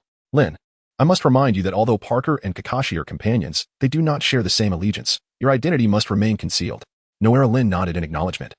Knowing that as long as her fate lay in Kaguya Naoki's hands, she had no choice but to comply. The fate line of Hatake Kakashi has diverged. Detected as a non-mist ninja, countdown to defection to the Mist Village, 410. The fate line of Hatake Kakashi has diverged, detected as a non-mist ninja. Countdown to defection to the Mist Village, 510. Two consecutive mechanical notifications sounded, followed shortly by a loud thud. As the white smoke dissipated, the silhouette of a ninja dog emerged. In the next moment, Parker expertly placed his paw, filled with meatballs, to his nose, simultaneously lifting his head to reveal the scroll in his mouth. Hey, kid, this scroll is from Kakashi for you. API call failed with status code 429. Error, code, 429, message, resource has been exhausted, e.g. check quota. Status, resource exhausted, API call failed with status code 429. Error, code, 429, message, resource has been exhausted, e.g. check quota. Status, resource exhausted. Kaguya Naoki turned away, handing the scroll to Noera Rin. Behold, this is the choice Kakashi has made for you based on his judgment. Whether you choose to accept it is entirely your affair. Noera Rin extended her hand. Receiving the sealed scroll, gazing at the familiar sealing techniques inscribed upon it, she gritted her teeth and began to unravel it. Chapter 29. Is this an illusion? The first defector. Could this truly be written by Kakashi? The words on the scroll reflected in her slightly tearful eyes, leaving her feeling an overwhelming disbelief. Kakashi actually suggested that he remain in the hidden mist village, that he should not return? If it weren't for the stable chakra, she would have thought herself ensnared in an illusion. Anxious, she formed hand seals, confirming that she was indeed not under any illusion. Sweat beaded on her forehead. How could this be possible? Remaining in the mist signifies defection. How could Kakashi possibly encourage me to betray? This notion was utterly unfathomable. Noera Rin raised an eyebrow, her pupils widening, her face taut with tension as she sought any hint of deception. Yet, illuminated by the vibrant flames of the fire, after scrutinizing the scroll repeatedly, she could only let out a resigned sigh. Alas, it was undeniably Kakashi's handwriting and tone. The secrets inscribed could only be known by the three of us. And there was also the summoning beast, Hakken. From these indicators, it appeared that Kakashi was indeed collaborating with this Kaguya Naoki, and without a doubt, this letter had been pinned by him. But how could this be? That was Konoha. There lay his mentor, his comrades, and everything he wished to protect. How could he make such a decision, urging me to defect? Moreover, Kakashi, who conveyed such information, would also be considered a defector. A sense of absurdity immediately surged within her, taking root in her heart. How could the world change so drastically after merely a few days of unconsciousness? What on earth had transpired? Powerless to call out, her mind was in turmoil, a flurry of conjecture swirling within, yet she steeled herself to continue reading. Upon reaching the end of the scroll, Noera Rin felt as if she might tear this ink-still-wet sealing scroll to shreds. Rin, trust my decision. And trust Naoki during your time in the Mist Village. Of course, I must trust you, Kakashi. But why should I trust this individual from the mist? Noera Rin slightly raised her gaze, stealing a glance at Kaguya Naoki's figure from the corner of her eye, as doubt quietly stirred within her heart. Could it be that this man had done something to Kakashi? Otherwise, how could such a letter be written? In the dimly lit cave, any glimmer of light would draw attention, and naturally, Kaguya Naoki's residual illumination caught Noera Rin's eye. Ah, you are doubting me again, aren't you? Kaguya Naoki shook his head and let out a sigh. Kakashi, even through letters, could undoubtedly find countless ways to persuade Noera Rin. Thus, he still intended to meet with Noera Rin in person. Kaguya Otsutsuki straightened her posture, determined not to squander any more time. In the grand scheme, Nawahara Rin was merely a tool to persuade Obito and Kakashi. Judging by the frantic countdown of betrayal that had emerged, it was evident that Kakashi, upon returning to Konoha, had been thoroughly deceived. It was likely that he no longer trusted the higher-ups in Konoha, and thus would not permit Nawahara Rin to return to the village. Given this situation, there was no need to waste further words in convincing her. It would suffice to satisfy Kakashi's desire for a meeting, allowing him to persuade her instead. Once she was convinced, she could be sent back to the hidden mist, where she could once again savor the sweet air of the village. Which would not be too late. After all, Obito's emergence from his training would still require several months. With this thought, Kaguya Otsutsuki felt a wave of relief wash over her, accompanied by a burgeoning anticipation for the battlefield. Engaging in the act of killing would undoubtedly bring far greater pleasure than the current circumstances. Turning around, through the smoke billowing from the flames, the tension that had been gripping her finally gave way to a sense of humor. Nawahara Rin, if there were still doubts, then let her meet Kakashi soon. After all, We would soon be heading to Konoha. To Konoha? To see Kakashi? Naohara Rin's eyes sparkled, and a smile graced her lips. Soon, however, a realization surfaced, causing her expression to freeze in an instant. Cautiously, Naohara Rin probed, "How do we get there?" Kaguya Naoki sighed, feeling relaxed as he began to jest. This, after all, hinges on Konoha. Should the third Hokage exhibit kindness and capitulate, we could proceed without hesitation. However, given the third's historical disposition, it seems we may be compelled to fight our way through. Kaguya Naoki's voice descended, tinged with a hint of murderous intent as he jested. From the borders of the Land of Fire, a path of destruction had been forged toward Konoha. His calm yet menacing tone reverberated throughout the room, extinguishing any flicker of anticipation on Naohara Rin's face, replacing it with an overwhelming bitterness. The Mist Village was indeed preparing for war, launching an offensive against Konoha. In that fleeting moment, as she gazed at Kaguya Naoki emanating a palpable aura of danger, Naohara Rin suddenly entertained a notion. If such malevolence resided within Kaguya Naoki, how could Kakashi possibly utter the foolish suggestion of returning her to Konoha? That would merely invite disaster. Thus, patience was paramount. If she truly could encounter Kakashi, everything would be restored to order. Kakashi would never allow me to betray Konoha. As this realization took root within her, a newfound brilliance ignited in Naohara Rin's eyes, prompting her to speak forth. "I trust Kakashi, and I trust you." "Very well, then don those." Following Kaguya Naoki's gesture, she beheld a single mist forehead protector and a standard umbu uniform lying quietly in the depths of the cave. "All right." Naohara Rin turned her back and removed the Konoha forehead protector from her brow. After a moment's hesitation, she delicately traced a line across it with a kunai, before carefully placing it within her bosom. Sensing no dissent from Kaguya Naoki, she exhaled softly, approached, changed her attire, and donned the mask. "So, this is the mist?" As Naohara Rin's murmurs faded, a mechanical voice erupted in Kaguya Naoki's ear. "Naohara Rin's fate line has diverged. She has defected to the Mist Village." Defector, Naohara Rin. Rating, SS, exchange opportunities, TOM. API call failed with status code 429. Error. Code. For 29, message. Resource has been exhausted, e.g. check quota. Status. Resource exhausted. In the depths of Kaguya's eyes, a flicker of new thoughts emerged.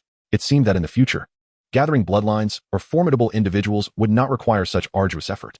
His gaze briefly swept towards the exchange count, which had astonishingly risen to 6. To his surprise, he had managed to accumulate enough instances to delay the eruption of the bloodline even before stepping onto the battlefield. This could be deemed a fortuitous delight. "Let us depart." "Lin no era, back to the hidden Mist Village." "Kakashi-kun, this way please." Kakashi nodded gently and traversed down a lengthy corridor. As he pushed open the door, he was taken aback by the orderly assembly within the room, a sense of foreboding instantly blossoming in his heart. The third Hokage, Hiruzen Sarutobi, the Hokage's advisors, Tsunade and Mitomen, the shadowy figure of Danzo from the ninja world, the legendary Sannin Orochimaru, and his own mentor, Minato Namikaze, were all present. In such a critical juncture of conflict, the gathering of such formidable allies underscored the significance of this meeting. "Kakashi has arrived." Hiruzen Sarutobi broke the oppressive silence amidst the drifting smoke. "Now, let us discuss Kaguya's matters." Kakashi lifted his gaze, his eyes remaining indifferent, yet his heart raced with fervor. Chapter 30. The Heroes of Konoha, The Hunt for Kaguya. Thus unfolded my entire encounter with Kaguya. Kakashi gradually recounted the fabricated details of his battles, presenting them before the assembly of nearly all the Kage of Konoha. Every face bore a serious expression, absorbing the information in hopes of discerning strategies against Kaguya. Naturally, no one questioned Kakashi's integrity or the authenticity of his narrative. They engaged in analysis, yet felt as if they gleaned nothing substantial. Indeed, all of it was mere fabrication.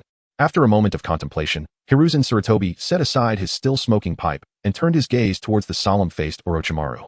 "Orochimaru, please recount your battle with Kaguya." Kakashi's eyes instinctively shifted, a strange sensation stirring within him. "Orochimaru? Kaguya Otsutsuki, can he truly defeat the formidable Orochimaru?" Kakashi's eyes were clouded with complexity.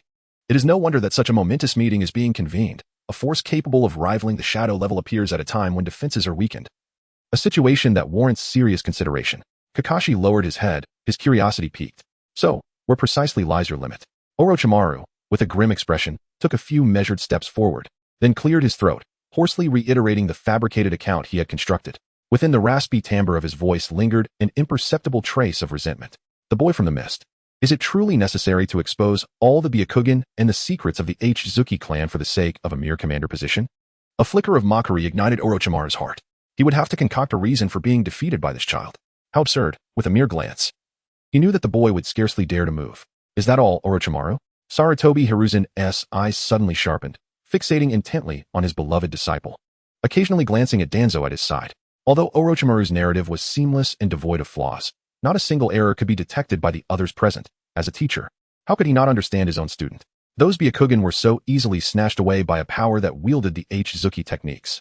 At that moment, he harbored suspicions that his disciple had conspired with an old friend. However, to prevent unnecessary strife in the village, he would not voice his thoughts aloud. Just a pair of eyes, teacher. I have finished. Orochimaru bowed his head, casting his derisive and venomous gaze upon the floor. When he lifted his head again, his demeanor was strikingly devoid of emotion. Sarutobi nodded slightly, about to speak when Danzo suddenly rose, his voice cold. Orochimaru, even a common Otsutsuki technique can defeat you. And you didn't even utilize the Shikatsumiyaku? Do not lie. Orochimaru's eyes darkened, ready to explain, but Sarutobi waved his hand dismissively. Danzo, the mist is involved. With a formidable enemy at hand, this is not the time to quibble over such matters. Danzo snorted disdainfully, preparing to retort. But upon noticing that the two advisors at his side remained silent, he clenched his staff tightly, striking the wooden floor with force. Hiruzen, you will regret this. Sarutobi cast a helpless glance at his friend, silently placing the Hokage hat upon his head. Danzo, I am the Hokage. Our focus must be on devising a strategy against Kaguya Otsutsuki in the mist. Though Danzo refrained from further argument, a fire burned within him. Hokage. He must become Hokage. Only I am worthy of the title. Seeing Danzo fall silent, Orochimaru revealed a barely perceptible smirk. Danzo, do you truly believe you can become Hokage? Only those like the old man, with their ostensible grandeur, are fit for such a position. I cannot, and you certainly cannot. While I am indifferent to the Hokage title, it is unacceptable for me to lose my chance at competition simply because of that missed child. Hokage-sama. Sarutobi noticed Orochimaru's sudden eagerness and raised an eyebrow. Do you have an idea? Yes, teacher. Orochimaru moistened his parched lips, exuding an aura of cold malevolence and resolute intent. Allow me to be the commander against Kaguya Otsutsuki. I shall not let the village down. My previous failure was due to carelessness and a resurgence of old wounds, but this time I will surely prevail. The third Hokage nodded in apparent agreement, yet his gaze shifted to Minato Namikaze, deepening the venom lurking within Orochimaru's eyes. Just as he was about to speak, he hesitated, turning to his two friends. Korin, Minato, what are your thoughts? Kurina Yui promptly replied, in my view, aside from Kaguya Otsutsuki, who has previously bested Orochimaru, the Mist Village should not pose a significant threat. Minato nodded in concurrence. Observing Danzo's reluctance to interject, Sarutobi pressed on. Indeed, it is as you say. With new variables emerging on the battlefield in the mist, we must give it due attention. He turned to Minato, donning a benevolent smile. Minato, how fares the battlefield in the Land of Lightning? Minato's expression turned serious as he shook his head. I cannot guarantee whether A and the others will return, so I must not leave the battlefield for long. Sarutobi's eyes dimmed with disappointment, but quickly masked it, straightening himself, his voice authoritative. I have made my decision. Orochimaru shall be the commander on the battlefield in the mist. Though Minato cannot move freely, he can create disturbances to allow Orochimaru the time to amass his forces and reach the front lines. Minato stepped forward, nodding in affirmation. Sarutobi swiftly formulated the battle plan. Minato, I will dispatch several ninja squads to transport your flying thunder god Kanai to the waters near the Mist Village. Just use explosive tags to intercept their ships, slowing down their troop transport. There is no need for direct confrontation. The ocean is their domain. Minato's seriousness faded, replaced by his usual amiable demeanor. Upon hearing the third Hokage's plan, he replied, Hokage-sama, I have it firmly in mind. Sarutobi observed Minato, a satisfied smile gracing his lips as he replaced the pipe in his mouth. Then let us proceed. Organize the forces swiftly and crush the Mist Village. Understood. With that, Orochimaru and Danzo exited, followed by the others, while Kakashi remained behind. Sarutobi noticed Kakashi lingering and questioned, Kakashi, what troubles you? Kakashi clenched his fists, appearing somber. Hokage-sama, I wish to go to the battlefield in the mist and eliminate that Kaguya Otsutsuki. As the third Hokage exhaled a plume of smoke, he spoke with a tone of regret. Kakashi, I permit you to go. But remember, only by forgetting the darkness can you live the life your comrades wish for you. Yes, third Hokage. Kakashi lowered his head. Darkness? Is my father's world shrouded in darkness? And Obito, even if he still lives, he likely endures a life darker than anyone else in this world.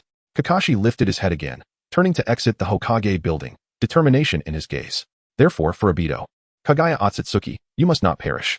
Orochimaru.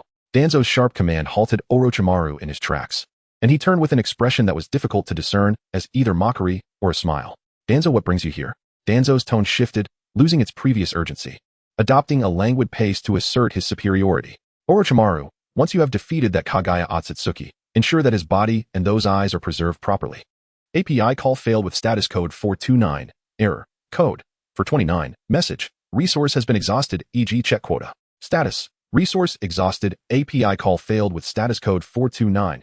Error. Code. For 29. Message. Resource has been exhausted, e.g. check quota. Status. Resource exhausted. Kaguya Naoki did not even lift his head, immediately responding with an evident conviction that this notion was not a fleeting whim, but rather a well-prepared strategy. You all shall simply follow. Upon hearing this, the ninjas displayed a fleeting look of astonishment, swaying slightly, yet they ultimately remained steadfast, reciting the intelligence from the scroll with utmost seriousness, hoping to sway the commander's decision. Lord Naoki, at the border of the Land of Fire, there are 2 elite jonin stationed, along with numerous skilled chunin and genin. This stronghold serves as the foremost defense against our village. The area surrounding the stronghold is remarkably flat and open, leaving little room for a surprise attack. It may prove detrimental for a solitary assassination. I understand. Kaguya Naoki responded with a faint sigh, a sense of helplessness weighing on his heart. He had triumphed over Orochimaru and seized the Byakugan. This feat, although easily disseminated among the ninjas of Konohagakure, remained unknown to the ordinary mist ninjas due to the stringent vigilance of the Third Mizukage. Consequently, Kaguya Naoki was regarded by the vast majority of the lower-tier mist ninjas as merely a favored acquaintance, devoid of any authority. He couldn't help but inwardly lament at their current disposition, compelling him to choose to appear alone in the initial ambush, in hopes of intimidating these arrogant warriors. Listening to Kaguya Naoki's nonchalance, the mist ninjas could not help but cautiously voice their skepticism once more, their words laden with palpable distrust. Moreover, Lord Naoki, even if a lone assassination were to succeed, the ninjas within the Konoha stronghold would undoubtedly retain their combat effectiveness. They are elite. Had another person been in command and dared to question so repeatedly, they would have likely met their demise by a single strike. Yet, Kaguya Naoki understood the circumstances and thus chose to be magnanimous time and again. Indeed, I am aware, I do not intend to execute an assassination. Kaguya Naoki paused momentarily. I alone shall eradicate them. The mist ninja involuntarily exclaimed, only to swiftly realize the hierarchy at play, hastily bowing his head. Yet, in his heart, he could not suppress his indignation. What is the meaning of this? This was the most abrupt assault the Land of Water had ever encountered. The objective was annihilation. A massacre, rather than a mere beheading. The sheer number of adversaries would take days to subdue, even if they were mere swine. Let alone the elite ninjas gathered at the borders of Konohagakure. Even the esteemed 7 ninja swordsmen would find themselves troubled by such a stronghold, necessitating the mobilization of forces. But he was the commander. Thus, after concluding that there was no changing the decision, the mist ninja resignedly turned and announced Kaguya Naoki's command. Almost at the very moment he pivoted, a cacophony of chimes rang out, accompanied by a flurry of translucent frames materializing before his eyes. Oda Kaido's fate is shifted. Identified as a mist ninja and has acquired exchange fragments 1. API call failed with status code 429. Error. Code. 429. Message. Resource has been exhausted, e.g. check quota. Status. Resource exhausted. Kaguya Naoki sighed inwardly and promptly activated his Byakugan, casting his gaze towards the distant borders. However, there was no need for such fervor in the future. Once this massacre performance concluded, he might at least manage to recruit some individuals to serve as loyal subordinates for this pitiful commander. Suppressing the jesting thoughts in his mind, he surveyed the area with his Byakugan. Hidden within the forest were traces of chakra, likely belonging to a reconnaissance unit of the mist-hidden village that was swifter than his own vanguard. Beyond that lay sparse underbrush and a level terrain. At the limit of his Byakugan's vision should be the encampment of the Leaf Village.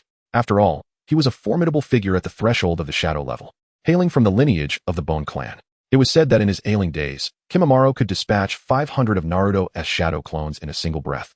Thus, for him, eliminating a few foot soldiers was hardly a daunting task. As for the 2 elite jonin, they were merely larger pawns in the grand scheme of the Shadow Realm. Kaguya Naoki silently palpated his spine, steeling himself for the performance ahead. He retracted his gaze. Naoki, might you require assistance? Are you perhaps overextending yourself? Mei Terumi inquired, turning from the closed door, her countenance etched with concern as she regarded Kaguya Naoki. Kaguya Naoki responded directly, do not be so lacking in confidence, Terumi Mei. Besides, you are aware that I intend to establish my reputation through this mission. Thus there can only be my presence on the battlefield. However, there are so many of them. Terumi Mei expressed her concerns, trailing off with a sigh. Never mind. I shall relinquish my thoughts. You, who were able to seize the Byakugan from Orochimaru, likely do not regard those individuals as a threat at all. They probably pose no significant influence over you. Kaguya Naoki inclined his head in assent. So then, Naoki, what course of action do you intend to pursue? Allow me to dissect the stratagem alongside you. Mei Terumi, with an air of profound expertise, propped her arm upon the table adorned with maps, causing the stout parchment to crease. Stratagem, you say? After a moment of contemplation, Naoki Kaguya envisioned a straightforward approach, a frontal assault culminating in the utter annihilation of all adversaries. What absurdity, Mei Terumi murmured, shaking her head with a sigh. Is such an intensely violent tactic truly necessary? Indubitably. Kaguya Naoki's finger alighted upon the map. Orochimaru was advancing. Once he neared the border, his formidable prowess and wealth of experience would render opportunities for distinguished service scarce. If, by then, he had not yet won the unwavering allegiance of his Kirigakure subordinates, how could he avert the ignominious fate of being driven back to the village upon their initial landing? Therefore, only the most extreme demonstration of force could truly command the hearts of men. Indeed, Mei Terumi acquiesced. Yet a furrow creased her brow as she promptly delved into the intelligence scrolls beside Kaguya Naoki. After a moment, she inquired with a touch of curiosity, "Is it truly Orochimaru?" "Absolutely." Kaguya Naoki caressed the intelligence scroll from Kakashi at his waist, a smile gracing his lips. Orochimaru was soon to depart for the Fire Country's border front, taking charge of the mist battlefield. Meanwhile, Minato Namikaze would be responsible for intercepting at sea, a measure to temporarily impede the actions of the hidden Mist Village ninjas. This was the very reason Kaguya Naoki led an elite hidden mist force to break through directly. By first securing a stronghold on land, they could leisurely transport troops.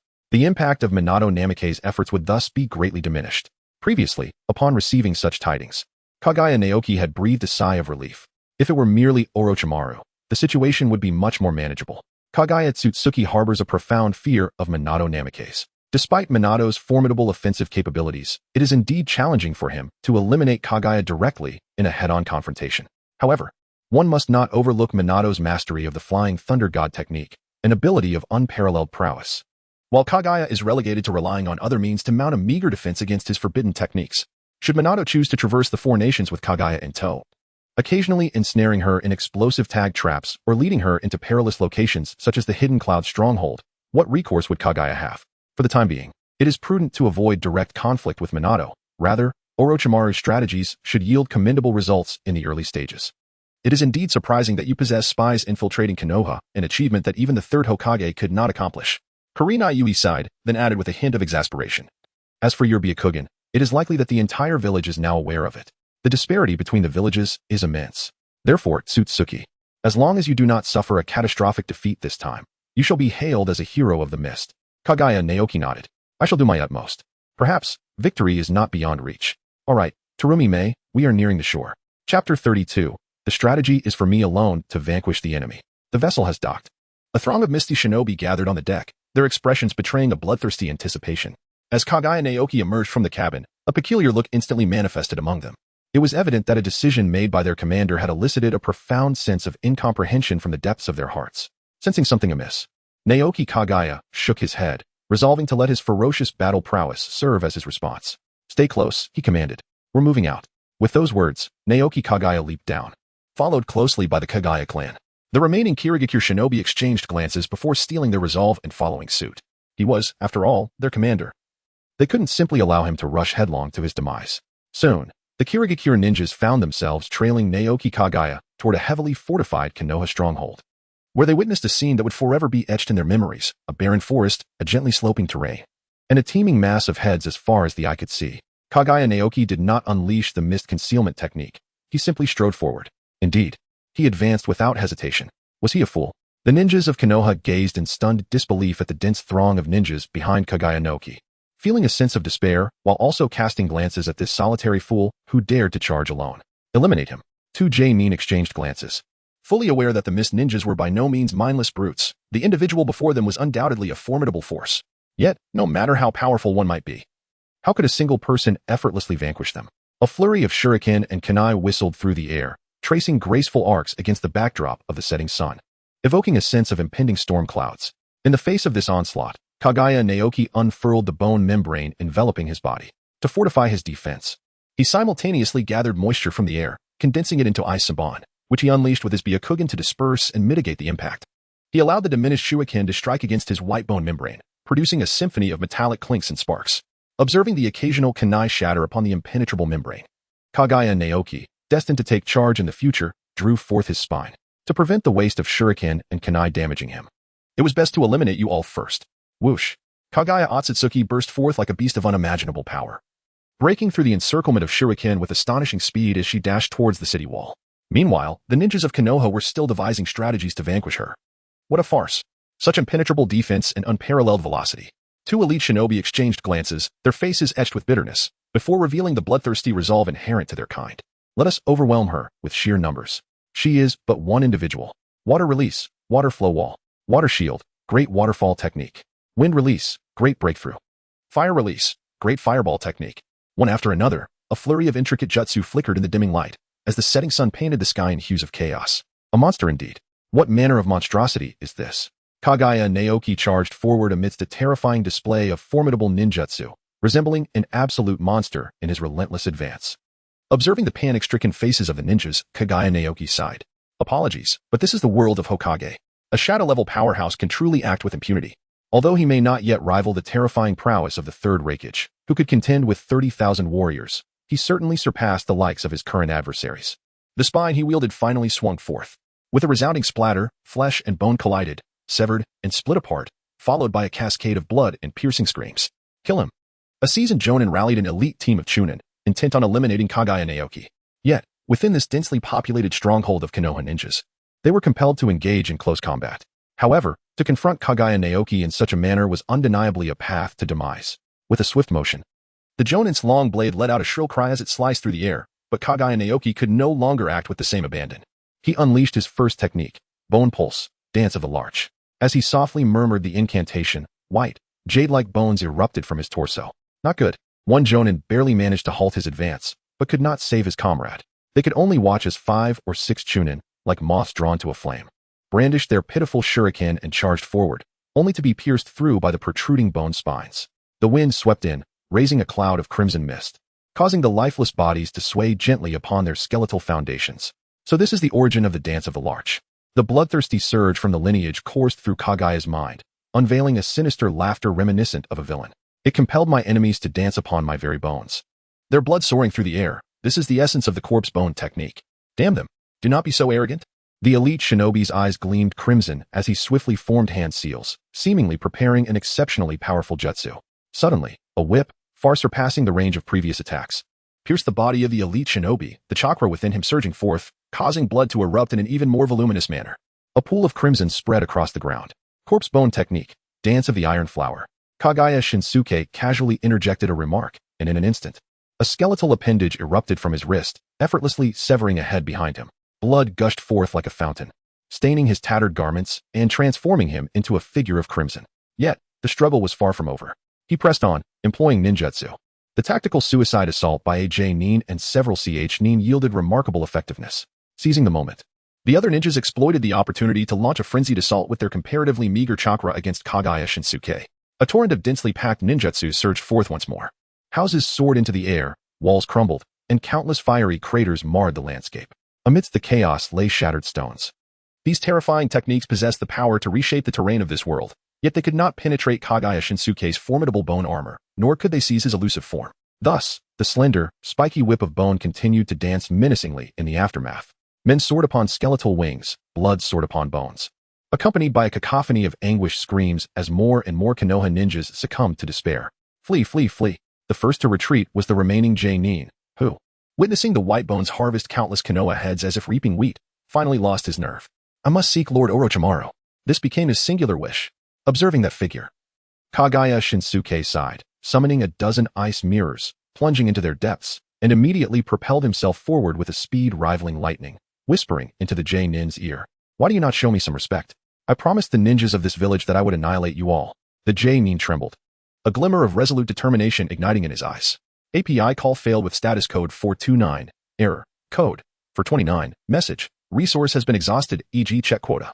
Status, resource exhausted. A single fist from Kaguya Naoki shattered his throat, piercing through the past, and crashing down upon a tree. Turning around, he gazed at the bewildered leaf ninja standing amidst a pool of blood. Wiping the blood from his face, Kaguya Naoki revealed a gentle smile. How about joining the mist? Chapter 33. Just landed, and already facing defeat? What is this, merely walking past? As he stood behind Kaguya Naoki, witnessing his utter lack of intent to employ ninjutsu, a ninja could no longer contain himself and shouted mockingly, deriding the intelligence of the Kaguya clan. This is madness. Even the 7 ninja swordsmen cannot act so recklessly. Then, as they beheld the dense clouds of kunai hurtling towards Kaguya Naoki, they silently drew their blades and steadied their legs, preparing to rescue their commander before he became a pincushion. But it seemed it was already too late. The kunai were too swift indeed, even with their numbers. It was difficult to fathom how they could deal with such a barrage. Surely, they would not succumb to defeat so easily. Just as this sentiment of despair began to permeate the air, A cacophony shattered the tension. The clanging reverberated across the battlefield, sparks flying and dazzling their eyes. The mist ninjas widened their eyes in disbelief, witnessing the white bone membrane dispersing the entire cloud of kunai. What manner of monster is this? Is it truly possible to counterattack like this? The mist ninjas, who were accustomed to high mobility and adept at assassination, had never encountered such a brazen and forceful approach. How could he move so quickly? They watched as the white figure streaked towards the Leaf Village walls like a bolt of lightning, then erupted in a crimson spray. This is slaughter, is it not? The mist ninjas swallowed hard, overwhelmed by shock. They observed Kaguya Naoki amidst the dense crowd of leaf ninjas, dancing like a tempest, tearing apart anyone who dared to obstruct him into shreds. The gushing blood and ripped flesh composed a scene that even these bloodthirsty mist ninjas found staggering. Master Naoki, be careful. Just as some felt a sigh of relief at Kaguya Naoki's effortless dispatch of AJ Nin's desperate attack, keen observers noted that the leaf ninjas were tactically retreating, regrouping for a new, more formidable offensive. It is over. The mist ninjas gasped at the dense ninjutsu and flickering lights. That was far more terrifying than the barrage of kunai. Go save Master Naoki. Just as they moved, another voice rang out. Stop. The mist ninja, who had earlier hesitated to relay Kaguya Naoki's orders, now raised his hand to halt his comrades. For Kaguya Naoki, that monster, had blocked all ninjutsu and resumed his dance. The tedious slaughter recommenced. After what felt like an eternity, an incredible shout pierced the air. Is that ice release? Initially expecting a mundane, one-sided massacre, with only a few minor escapes, they were taken aback when Kaguya Naoki suddenly employed a technique both unfamiliar yet eerily reminiscent. That was ice release, was it not? As they watched the fleeing J-Nin's throat being crushed, the mist ninjas felt a strange lightness. Yes, a member of the Mizuno-kuni clan exclaimed as he squeezed to the front, eyes wide at the shimmering ice mirrors. Why have we never seen you use ice release like this? Several mist ninjas turned curiously toward the Mizuno-kuni member, whose face flushed with astonishment. Indeed. Why could he wield such potent ice release? It was undeniable that Master Naoki, a descendant of both Kaguya and Mizuno-kuni, could utilize it. Yet, it was equally true that he had never been exposed to the secret techniques of the Mizuno-kuni clan. In such circumstances, Master Naoki not only demonstrated a technique akin to the crystal ice mirrors, but also enhanced it, rendering it a high-mobility ninjutsu. Is this what genius looks like? The Mizuno-kuni ninja could not help but marvel inwardly. Suddenly, he felt less burdened. The chasm between them extinguished any envy. The flush on his face dissipated as he retorted to the other ninjas. We all came from the same ninja academy. Why don't you possess the same prowess as Master Naoki? The smiles on the faces of the mist ninjas froze, and they silently turned away, no longer speaking. The disparity in taijutsu was stark. They too were dispatched in an instant. I ask you, will you not surrender and join my mist village? Is this the end?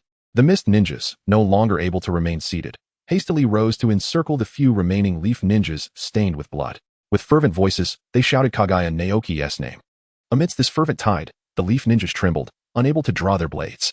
Confronted by the unstoppable Kaguya Naoki and the dense swarm of mist ninjas, they understood that no amount of effort could match their might. Yet they were leaf ninjas. Thus, as one ninja raised his long sword, the others followed suit, driving the blade through their own necks before it could taste the blood of their enemies. Truly, it was a scene of tragic heroism. Kaguya Naoki furrowed his brow once more, wiping away the splattered blood. The crimson liquid was abundant, rendering his attempts to cleanse it futile. Mizuki's fate shifted, revealing him as a mist ninja, and he received a fragment for exchange. Ignoring the barrage of notifications, Kaguya Naoki noticed that the previously hostile mist ninjas now regarded him with fervent expressions. Still somewhat intoxicated by the bloodshed, he felt an unusual restlessness stirring within him. After a moment of forced restraint, he replied coolly, very well. Let us fortify the camp, secure the port, and await the gradual arrival of the main forces. Indeed, Lord Kaguya Naoki.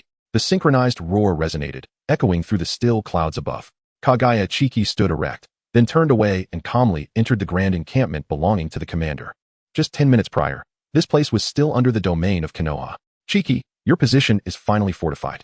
Kaguya May closed the door, her lips curving into an uncontrollable smile, and her flowing hair narrated her profound joy and delight. However, she immediately adopted a serious demeanor. Her expression stern as she studied the maps and intelligence, diligently analyzing the future strategies for Kaguya Chiki. The forthcoming strategy is to first solidify this foothold, awaiting the assembly of the mist ninja forces, and then, through sheer numerical superiority, compel Orochimaru to retreat. Thus, we shall advance into the heart of Konoha and engage in a protracted tug-of-war with Orochimaru, who will have received the last remnants of Konoha's support. Indeed, Kaguya Shinzue replied softly. This was indeed Kaguya Shinsui's strategic assessment following the acquisition of intelligence regarding Kakashi. Although Minato Namikaze possessed the Flying Thunder God technique, during the Night of the Nine Tails, he could only utilize it 7 or 8 times before his chakra was nearly depleted, especially when compared to his current, more seasoned self. Consequently, Kaguya Shinsui resolved to disperse all fleets into smaller units, approaching in batches across the vast ocean. Based on Minato's chakra reserves, he would engage at most 7 or 8 transport teams, aiming to draw Minato into the boundless sea with minimal losses. Once the Mist Ninja received substantial reinforcements, how would the inadequately strengthened Orochimaru be able to resist? He would be compelled to delay and retreat, quietly awaiting the arrival of Leaf reinforcements, ultimately striving to establish a base within the heart of the Land of Fire as a means of resistance. This was the fleeting strategic advantage gained by the hidden Mist Village after years of watching the struggle unfold. API call failed with status code 429. Error. Code 429. Message. Resource has been exhausted, e.g. check quota. Status. Resource exhausted. API call failed with status code 429. Error. Code 429. Message. Resource has been exhausted, e.g. check quota. Status. Resource exhausted. Kaguya Naoki swayed slightly before regaining his composure. A particular technique crossed his mind, and his eyes sparkled with realization. Chapter 34. Behold, the frozen sea. Understood. Have a guide wait by the shore. Additionally, summon the leaders of each squad within the camp to meet with me. Kaguya Naoki spoke coldly and immediately began to measure the distance from the coastline to the nearest border of the Land of Fire. It seemed feasible. Yet further calculations were necessary. Beside him, Kaguya Mei, having lost her previous grace and composure, struck her fist against the wooden pillar, radiating immense fury. Those damned pests. One day, they shall all be exterminated. Mei's face contorted in anguish, tormented by the reality that the advantage they had briefly glimpsed was now utterly obliterated. If only they had heeded Naoki's advice to divide their forces, they could have transported the majority of their troops. Why, oh why, must they congregate their strength? Allowing Minato Namikaze to seize the opportunity? Whoever it may be, they must pay with their life. Mei furrowed her brow, a chilling aura of murderous intent emanating from her as she gazed at Naoki, who was deeply engrossed in thought, striving desperately to salvage the situation. A pang of sympathy washed over her. This wretched, corrupt, discriminatory, and bloody village truly does not deserve Naoki. Had he been in Konoha, he would have undoubtedly gained renown on various battlefields, much like the Yellow Flash, Minato Namikaze, instead of being hindered by the insidious pests of his own village. Why is it that, despite being the third Hokage, there is such a disparity? Mei sighed inwardly, finding herself at a loss for any viable solutions. Perhaps it was destined to end in defeat. Yet, once Naoki ascends to the position of Mizukage, he could eradicate those pests and reclaim the rightful place for Kirigakure. An idea sparked within her. Mei questioned skeptically, but quickly suppressed her seriousness, asking, Naoki, what do you need me to do? API call failed with status code 429. Error. Code 429. Message. Resource has been exhausted, e.g. check quota. Status. Resource exhausted. Kaguya Narakami gazed at the resolute Terumi Mei. A flicker of concern etched across his features as he spoke softly. If Orochimaru arrives here before my return, you must flee. Terumi Mei nodded, albeit with some reluctance. However, the moment Kaguya Narakami turned his back, he was destined never to witness her response. After relinquishing command entirely to Terumi Mei, he sprang from the encampment and made his way to the coastline, where a somewhat peculiar yet youthful ninja awaited him. Sensing Kaguya Narakami's approach, he stepped forward respectfully and addressed him. Lord Narakami, I am Kisame Hashigaki. I shall guide you. Very well. Let us proceed. Kisame paused momentarily, and despite his usual composure, he could not help but inquire, Lord Narakami, we possess but a few vessels. No need for boats. Kaguya Neru, without a backward glance, rushed towards the coastline, devoid of any intention to explain. Time, after all, is an invaluable treasure. Kakashi Kisame gritted his teeth, watching Kaguya Neru's silhouette merge with the boundless ocean, and he could not help but succumb to a feeling of despondency.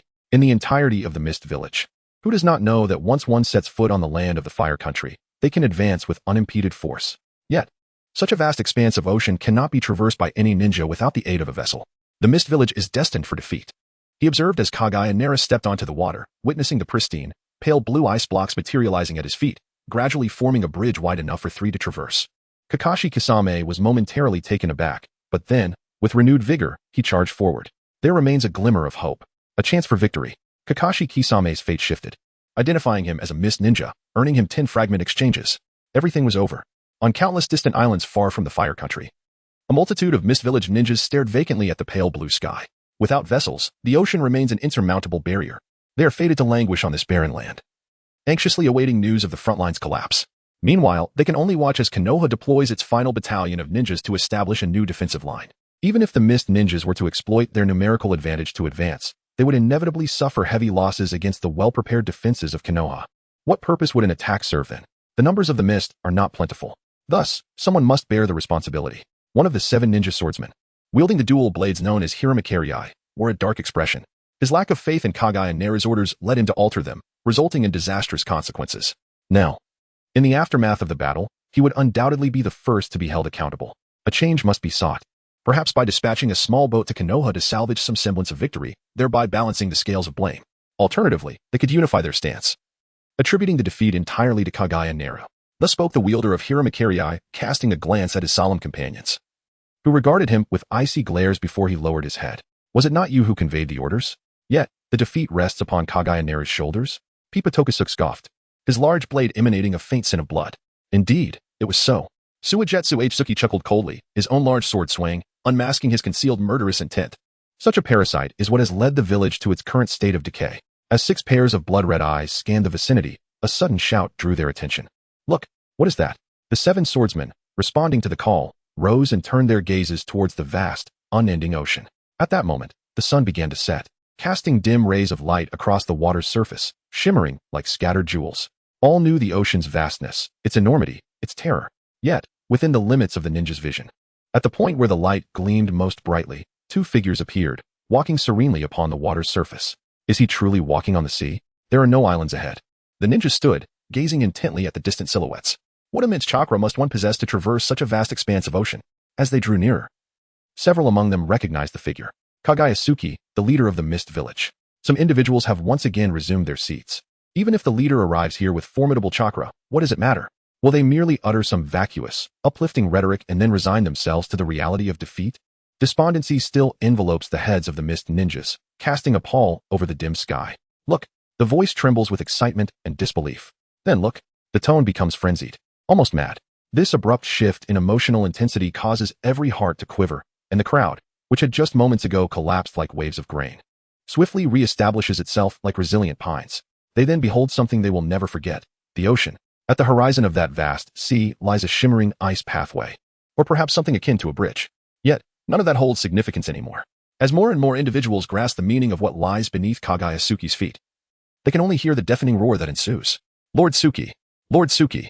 The fervent cries surge like waves whipped up by a tempest, akin to the resounding roll of thunder.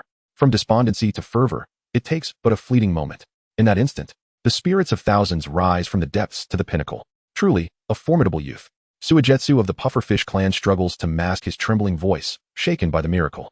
Indeed, Bijou Shizuku clenches the hilt of his sword, his gaze fixed on the distant land of fire. What once appeared to be a daunting battle now seems to glimmer with newfound hope. The restless emotions continue to spread. Amidst this chaos and fervor, a Mist Ninja poses a question. Do you think Shinja Hashirama and Uchiha Madara could achieve such a feat? Silence envelopes the crowd for a moment. They gaze at the figures striding toward them, recalling the 2 monumental figures that loom over history. This marks the second time these 2 individuals have been invoked for comparison. First, as demigods of the ninja world, Hanzo, and now, as Mist Ninja Kaguya Otsuki. Soon, a chorus of cheers, even more fervent than before, erupts, for they have glimpsed a new hope. As Kaguya Otsuki approached, he ascended the island and casually discarded the empty chakra replenishing potions into the sea, forcefully suppressing the chaos within his aura. The Mist Ninjas await your command, he stated, his voice tranquil. In that instant, the once tumultuous waves, capable of shaking mountains, came to an abrupt halt. Commence the assault. With those words, the Mist Ninjas surged forth, akin to the roaring sea crashing against the shore, or a mountain bearing down with immense weight. Kaguya Naoki stood amidst the currents, gazing at the sun gradually descending into the sea, yet still radiating its brilliant glow. The village of Konoha was engulfed in the flames of war. Chapter 35, The Frantic Escape of Orochimaru. The powers of dissolution and boiling, you say? 2 vessels of bloodline abilities. Truly, the hidden Mist Village is a treasure trove. A man of sinister beauty, with serpentine pupils, surveyed the distant camp of the hidden mist, his eyes glimmering with longing and fervor. I wonder if I should thank you, Minato Namikaze, for presenting me with such a perfect opportunity. Alas, it is a pity. Orochimaru's gaze shifted, focusing on the information gathered by Hinata Hayashi through his Byakugan. A hint of regret intertwined with excitement flickered within his serpent-like eyes. He arrived a tad too late, allowing that Kaguya Naoki to slip away by boat. Had he been quicker, he could have secured 2 sources of material simultaneously. As for now, Orochimaru concealed his fervor, regaining the cold, irksome demeanor reminiscent of a serpent. Engaging in a borrowed battle is truly tiresome. Advance, eliminate this stronghold. Yes, the Konoha ninjas behind him did not share Orochimaru's relaxed demeanor. Upon receiving the command, they descended from the trees like falling leaves, swiftly charging toward the recently seized stronghold of the hidden mist. Their intentions were laid bare, exposing them to the watchful eyes of numerous hidden mist ninjas. Hinata clan. There is no need to deploy the hidden mist technique. As the frontline defenders, the hidden mist ninjas, resolute in their duty, drew their kunai for defense while vociferously alerting their comrades. The hidden mist technique was ineffective against the Hinata clan. Rather, it would become a shackle binding the hidden mist ninjas. And Orochimaru, with a thrust, a long blade pierced through. The hidden mist ninja disregarded the blade embedded in his body, his gaze fixated on the man with silvery hair and crimson eyes, struggling to relay intelligence back to the rear camp. And Kakashi Itaki. As the words fell, his body went limp, suspended upon the blade's edge. While countless Konoha ninjas surged past the lifeless form, racing toward the hidden mist camp. Boiling release, mist of craftiness. Kagami Mei, observing the dense army of ninjas outside, wore a grave and resolute expression as she gathered her chakra and expelled a copious amount of white mist generated by the boiling release. Ah, my eyes. Amidst the enveloping mist, anguished cries echoed, filled with torment. While other hidden mist ninjas reveled in their momentary success, Kagami Mei's brow furrowed, a bitter taste lingering within. It was too forced. Even with this nearly depleting chakra of boiling release, little was achieved. Kagami Mei clenched her fists.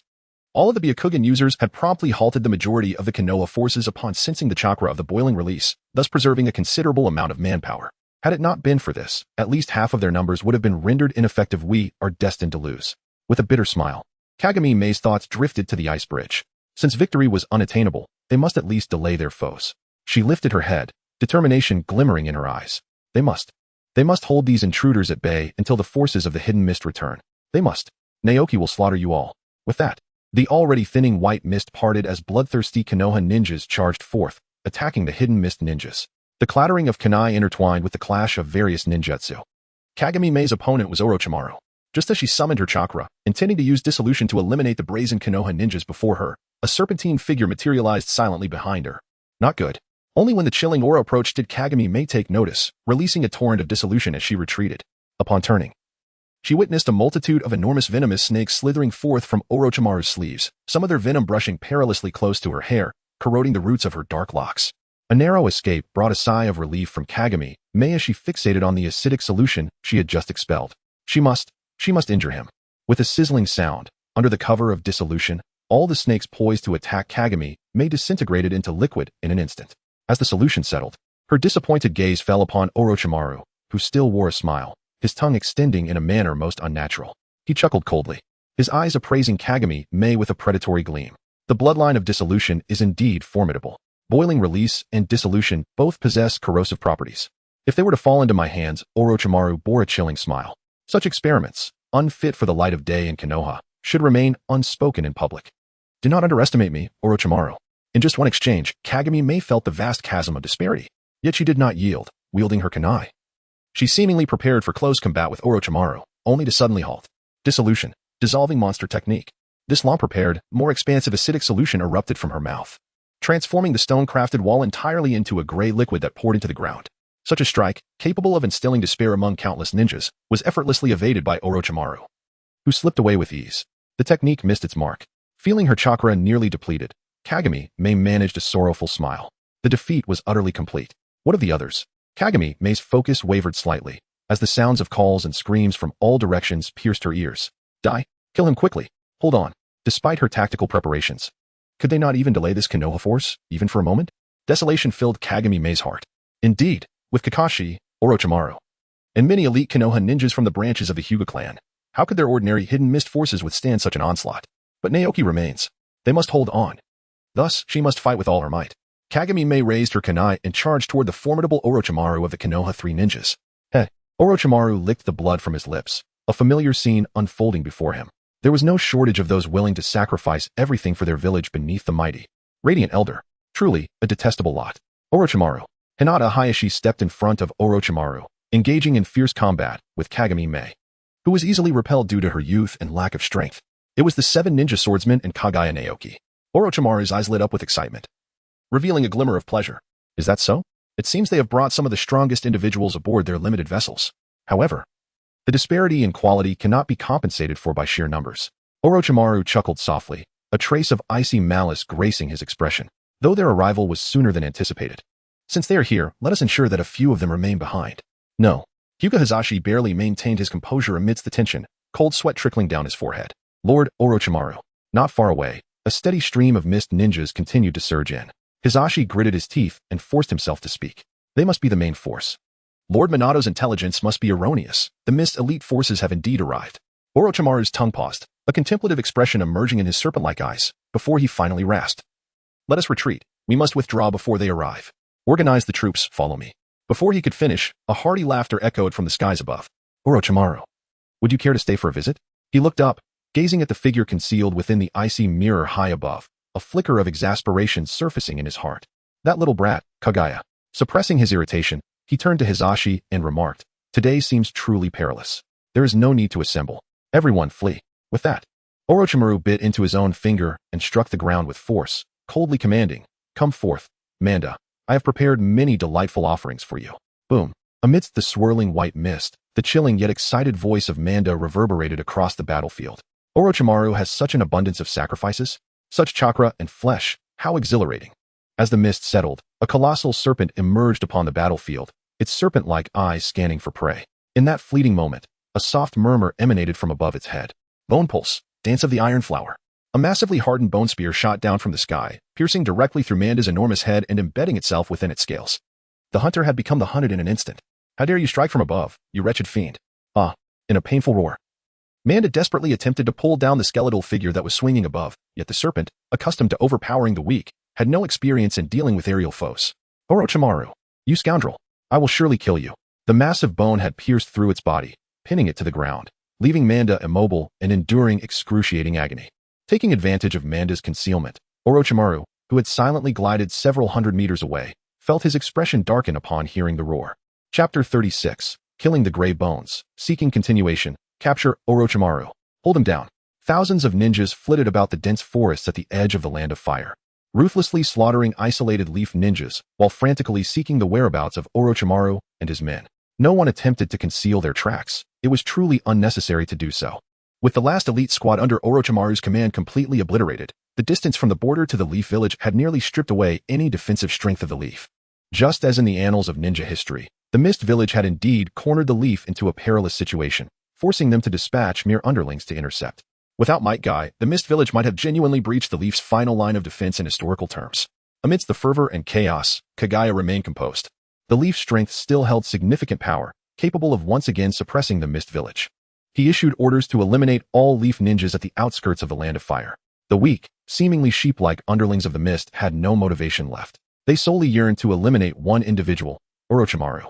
If they could slay him and diminish a powerful figure of the shadow rank, the scales of victory would surely tip in favor of the Mist. Upon realizing this, the cruel, bloodthirsty ninjas of the Mist became utterly frenzied. Capture Orochimaru. We are all mere bait. But what of it? As long as we can send word, Lord Kaguya will arrive, detain Orochimaru, and eliminate the infamous Three Nin of the Leaf. Victory must be ours. In the clamorous jungle, in the dark, hidden corners, Orochimaru's figure slowly emerged, his mood far from pleasant. That insufferable little brat. The Manda he had intended to use to stall Kaguya was swiftly dispatched upon its appearance. The master of evasion found himself worrying about being discovered, but Kaguya's technique was simply too swift indeed, paired with the Byakugan, repeatedly placing him in dire straits from which he barely escaped. For now, he should be temporarily safe. Orochimaru took a moment to ease his labored breathing, recalling Kaguya's terrifying ability to soar through the skies. Was that ice release? A look of intrigue crossed Orochimaru's face. Kaguya Shinji. Is it a creature born from the fusion of two distinct bloodlines? A product of the intermarriage between the Mizunozuki family and the Shikatsumiyaku clan? No, that is incorrect. Orochimaru promptly dismissed his earlier thoughts. Subsequently, a look of even greater excitement illuminated his face. Kaguya Chikyu, the bloodline of ice release, the corpse veins, the secret techniques of the ghost lantern. Could this truly be mere coincidence? Is that little ghost perhaps delving into some research of their own? The ability to amalgamate such a plethora of elements within oneself without exhibiting the slightest anomaly indicates a remarkably successful and sophisticated experiment. Orochimaru instinctively licked his lips, a flicker of desire awakening within him as he contemplated Kaguya Chikyu's youth and status, leading him to exclaim in awe. At such a tender age, they have mastered so much. There also lies the potential to become the Mizukage. Perhaps, in the future, collaboration with this little ghost may indeed be on the horizon. Yet, as Orochimaru continued to ponder, his expression abruptly shifted. His countenance darkened as he transformed into a serpent, slithering away into the distance. At that very moment, a radiant ice release flickered in the distant woods. Orochimaru, let us converse. My Byakugan has completely locked onto you. fixing his gaze on the retreating serpentine figure. Kaguya Chikyu spoke coldly. If you continue to flee, I shall summon all the hidden mist shinobi. It is said that the third Raikage possesses the ability to engage in combat with 30,000 warriors. I wonder if you can achieve such a feat, Orochimaru? API call failed with status code 429. Error. Code. For 29. Message. Resource has been exhausted. E.g. check quota.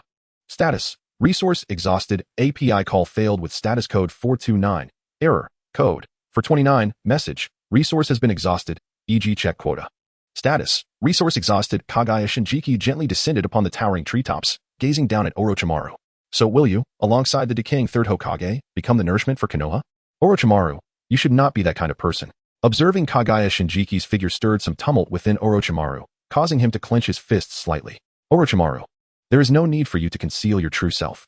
From the moment we conspired to seize the Byakugan, I knew you were destined to be one who would not allow your soul to be shackled by the path of ninjas or the will of fire.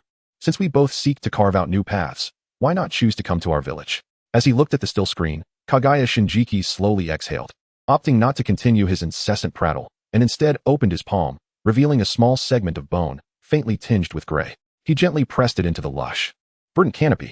In an instant, a reality unfolded before Orochimaru's widened eyes, a sight that rendered him speechless. The colossal tree appeared to be drained of its vitality in a heartbeat. Its green leaves withered and shattered, and the sturdy trunk collapsed and disintegrated into dust. API call failed with status code 429. Error. Code. For 29. Message. Resource has been exhausted, e.g. check quota. Status. Resource exhausted. Kaguya Otsutsuki replied softly, further igniting Orochimaru's curiosity. His eyes could not refrain from examining the bone, which emanated an irresistible allure for him, and he could not help but inquire. This has never appeared in the history of the Kaguya clan, has it? Indeed. API call failed with status code 429. Error. Code. For 29. Message. Resource has been exhausted, e.g. check quota. Status. Resource exhausted. Kaguya Naoki smiled as he retrieved a pristine white arm from his embrace, belonging to the White Absolute. I possess more, he declared. So, Orochimaru, before you integrate into the Mist Village, we must first engage in an equitable exchange, shall we? Orochimaru's fate had shifted, now detected as a non-Mist ninja. The countdown to his defection to the Mist Village began. 210. Chapter 37. A talent nearly non-existent, a future yet to be desired. Orochimaru donned an eerie smile, his tone becoming somewhat dismissive. Well then, Naoki-kun, let us discuss the terms of our transaction. What is it that you desire? As he spoke, Orochimaru's gaze fixated on the smile adorning Kaguya Naoki's face. His prior excitement morphed into a profound unease, as a gloomy, aged visage, shrouded in bandages, emerged from the depths of his mind.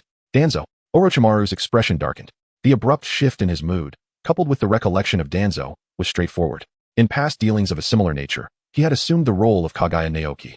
At that time, it sufficed for him to casually dispense some experimental scraps, and Danzo, the fool, would wag his tail and dutifully offer his payments, allowing Orochimaru to manipulate him effortlessly. Yet now, he found himself cast in Danzo's role. Gazing at the white arm and the pale gray bone, an ominous premonition gnawed at Orochimaru's mind. Perhaps he would indeed find himself, like Danzo, compelled to be toyed with and exploited due to an insatiable desire for something from that young boy. No, Orochimaru dismissed this untimely thought, a flicker of confidence surging within him. Danzo was merely an arrogant fool. He was Orochimaru. Consolidating his thoughts, he directed his full attention to Kaguya Naoki, whose gentle voice reached Orochimaru's ears. What I desire is the Flying Thunder God technique. A mocking expression instantly graced Orochimaru's face. The Flying Thunder God, you say? You truly possess confidence, young one. He chuckled derisively, then adopted a more earnest demeanor. Though I am reluctant to concede, it is undeniable that Minato Namikaze is a prodigious genius. While you may be a rare talent among the Kaguya clan, your kin have never exhibited any aptitude for the Flying Thunder God technique. You shall not master it. Upon hearing this, Kaguya Naoki chuckled lightly. Lord Orochimaru, whether I master it or not is of no concern to you. All that is required of you is to provide me with the scroll of the Flying Thunder God. Such confidence, indeed, Orochimaru replied, a dry laugh escaping him as he scrutinized Kaguya Naoki's bones and arm. So, Naoki-kun, what will you offer in exchange? Is it that bone? Or perhaps that arm? Orochimaru harbored an inexplicable fervor for all things unknown, especially those tied to the mysteries of life. With anticipation bubbling within him, he couldn't help but lick his lips. Is life not sufficient? The words of Kaguya Naruki reached Orochimaru's ears, causing him to instantly retract the smile from his face.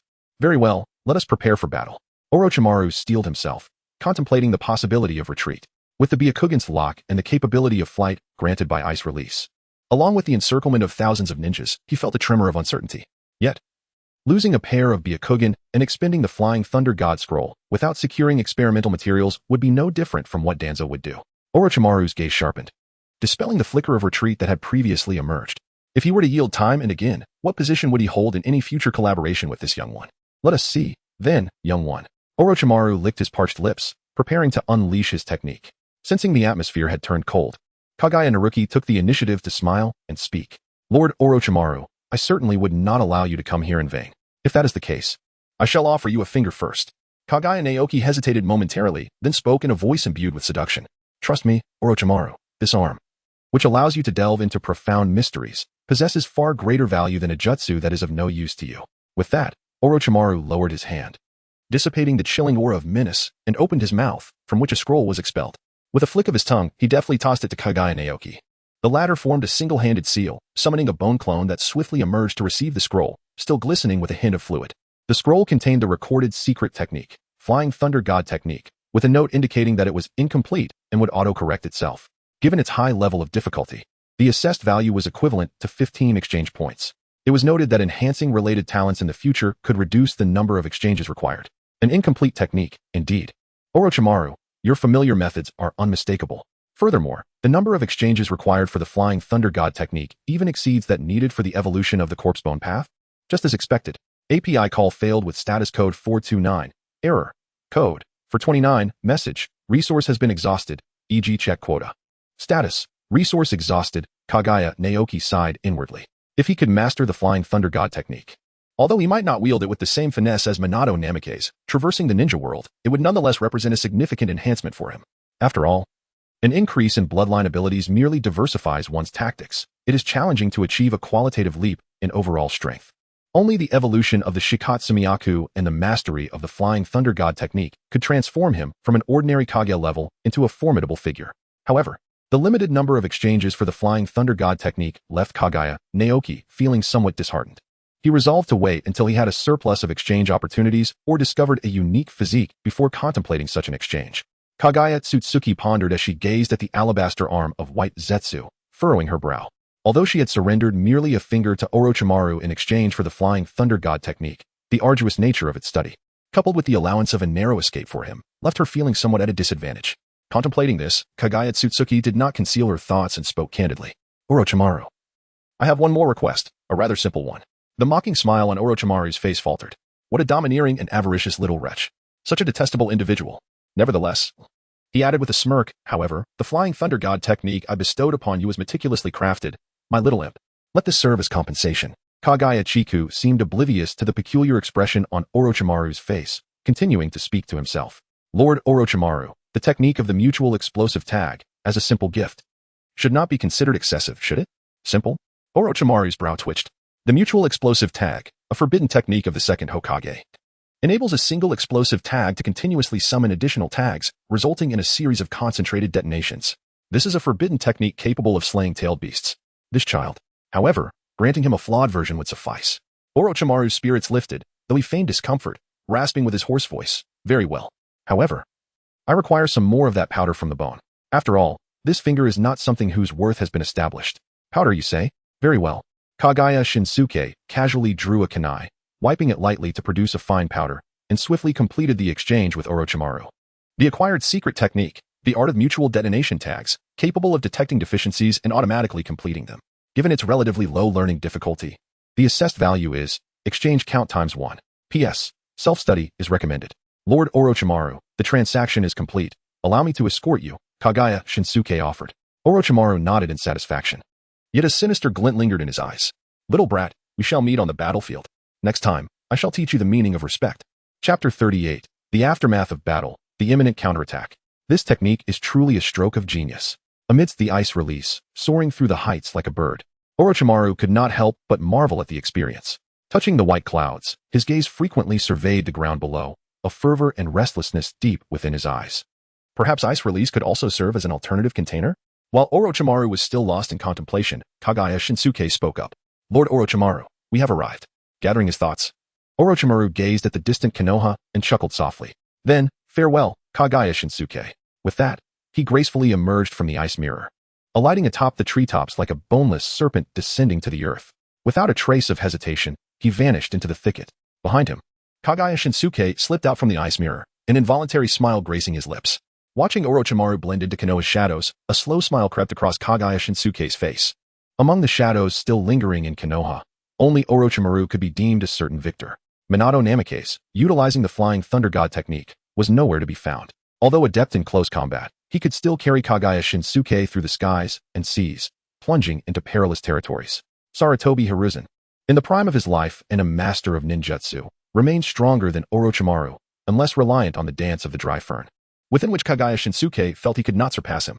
Jinchuriki of the Nine Tails, Kurama, in his explosive state, was naturally beyond comparison. Thus, the optimal outcome would be to allow Orochimaru to maintain the defense of Konoha. In this way, regardless of any significant upheavals that might arise in the future, the Mist Village could find opportunities to press forward. Alternatively, when Konoha musters its forces for a counteroffensive against the Mist, it would conveniently allow for another display of prestige before negotiating at leisure. Therefore, according to Orochimaru's character, to preserve an equal standing before future partners, he would undoubtedly continue to serve as the commander. Is this all the report, Orochimaru? Amidst the swirling smoke, the third Hokage, Sarutobi Hiruzen, set down the hastily penned scroll from Orochimaru, suppressing the urge to sigh as he placed it on the table. Indeed, third Hokage, Orochimaru's voice was somewhat cold. Sensing the dissatisfaction concealed within his disciple's tone, the third Hokage cleared his throat and began to defend Minato Namikaze. Minato did indeed seize the opportunity, gathering all vessels in the land of water before delivering a decisive blow. The failure does not lie with him. According to intelligence, Kaguya Shinsuke constructed an immense ice bridge, enabling all mist ninjas to arrive at an astonishing speed, blocking your path. Aside from you, everyone else, Hizashi, Kakashi, fell into the hands of the mist. The third Hokage's voice carried a weary tone, the smoke failing to mask his fatigued visage. This battle had incurred tremendous losses. Not only substantial elite forces, but also the future of Konoha, all buried in the aftermath of this conflict. What a terrifying little brat, Tsunade couldn't help but exclaim. While Mito Mima nodded in agreement, a mere child, previously unknown, had left Konoha in disarray, decimating a considerable portion of its living strength. The manner in which he reversed the tide of battle left Konoha's formidable warriors astounded. Who could have anticipated that he would create such an ice bridge? Once the murmurs of old friends subsided, Sarutobi Hiruzen spoke again, his tone slightly aged, yet still powerful. Orochimaru, do you still have the confidence to guard our final line of defense? I shall send Kurama to assist you. As his words echoed, an abrupt silence enveloped the room. Thump, thump. In the stillness, Orochimaru could keenly perceive the rapid beating of many hearts. Kurama, the Nine Tails Jinchuriki? Orochimaru's expression shifted to one of intrigue. Kaguya, be cautious. I shall show mercy and spare your life. Yet, the Jinchuriki or the rampaging Nine Tails will not be so forgiving. Orochimaru stepped back, concealing his expression behind his flowing locks. Teacher, I am confident. Hiruzen Sarutobi nodded, ready to conclude the meeting, when a man exuding an aura of chill interjected with an elevated tone. I have a proposal. Given our depleted forces, we should enlist the Uchiha into the fray. Hiruzen Sarutobi nodded without hesitation in agreement. A slight, almost imperceptible smirk appeared at the corner of Orochimaru's mouth, only to vanish swiftly. It is time for the freshly graduated genin to gain some battlefield experience. Hiruzen's gaze suddenly sharpened. Absolutely not. They represent the future of our village. Danzo's voice turned frigid. Hiruzen, you are far too weak. Without adequate forces, how can we withstand the Hidden Mist's army? And what of the sand? Hiruzen's eyes glinted with an unspoken ferocity. If we are to form an alliance, let them contribute some forces. The rest shall be entrusted to you, Danzo. Danzo's voice abruptly fell silent, his eyes now harboring a cold ruthlessness. The sand, you say? For the sake of Konoha's future, you must dispatch troops. Should you refuse, you will witness my wrath. Very well, let us conclude this. With the forces assembled, Hiruzen exhaled in relief, waving his hand as the group departed. Bang! The door slammed shut, leaving Hiruzen alone in the office, where silence reigned. Come in. Fetch Kushina. Inumbu swiftly complied, darting from the Hokage's office. Shortly thereafter, a fiery-haired woman entered, addressing the seated Hiruzen with a bold voice, Hokage-sama. Hiruzen inclined his head slightly, revealing a tender smile, his tone softening.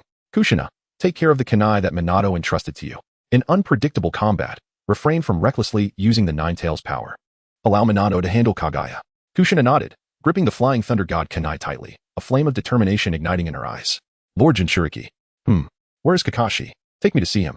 Yes, sir. The eyes of the Hidden Mist ninja still glimmered with fervor as he willingly opened the prison doors. Click. A sliver of light poured in.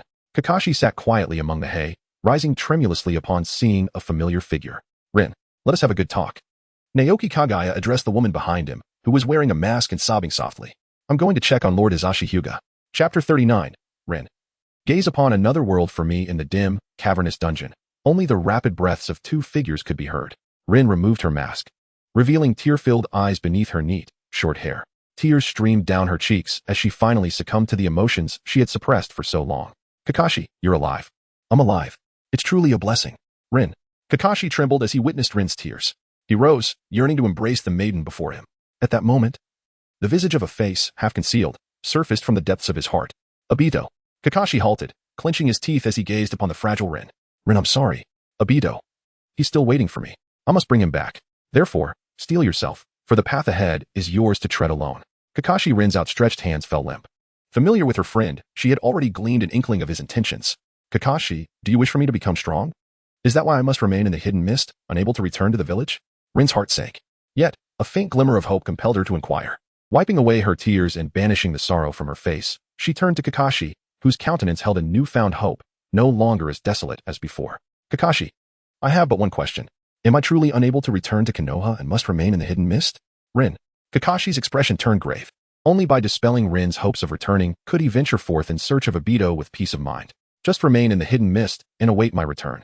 Do not delve any further into this. He paused, his usually aloof face softening with warmth. Furthermore, observe the life in the hidden mist for me. If it pleases you, we shall reside there in the future, and then I shall bestow upon you a gift that will undoubtedly satisfy you. Oh, Rin nodded, acquiescing to Kakashi's request, deliberately curving her lips into a smile, feigning ease. Then it's a promise, Kakashi. She raised her fist, exuding a long-absent youthful vigor, and threatened. If you dare not return for me, you shall face my wrath. Obito would never allow such a thing to happen. Upon hearing Obito's name, Kakashi's heart jolted, pounding fiercely. His gaze fixed on Rin's smile, his heart constricted even more intensely. Rin, Obito, fear not. I shall restore your lives to what they once were. Kakashi, why must it always be like this? Rin furrowed her brow, as if the grief in her heart had completely dissipated. We barely meet. And who knows when we shall see each other again? Why must you remain so aloof? Kakashi strained to curve his lips into a smile. It's more akin to a grimace than a smile, Rin retorted, displeased. Just as she was about to speak further, she was reminded of Obito by Kakashi's face. And sorrow welled up within her. On the verge of succumbing to tears, she immediately turned to leave. Kakashi extended his arm, only to let it fall limply. As her silhouette was about to vanish from sight, he hastily shouted, Rin, in the hidden mist, trust Naoki Kaguya. The latter waved her hand, turned right, and disappeared from Kakashi's view. Rin live well, Kakashi murmured, leaning back against the wall. The vitality had gradually ebbed away, leaving only gloom upon his face. Kakashi, I'm sorry. In that dim corner around the bend, Rin could no longer restrain her tears, which flowed freely, drenching her entire front. I couldn't help it. I ruined this farewell. I will heed your words and live well in the hidden mist. You must return as well. Are you all right? Rin suppressed her sobs, hastily wiping away her tears, and stood up in disarray, turning to the lithe figure with flowing, fiery red hair before her. She recognized her, Kaguya Naoki's woman, Materumi. I'm fine, Rin replied with a forced smile. Kakashi wouldn't deceive me. Therefore, I must trust Naoki Kaguya. This woman of Naoki Kagaya's is included in that trust, too. Materumi cast a worried glance at her but, unsure how to console her, could only offer a gentle wear this. It's a new mask. After all, your identity must not be revealed to others. Noera Rin nodded blankly, lowering her head to gaze at the metallic mask in Materumi's hand, which reflected the surrounding foliage and stream.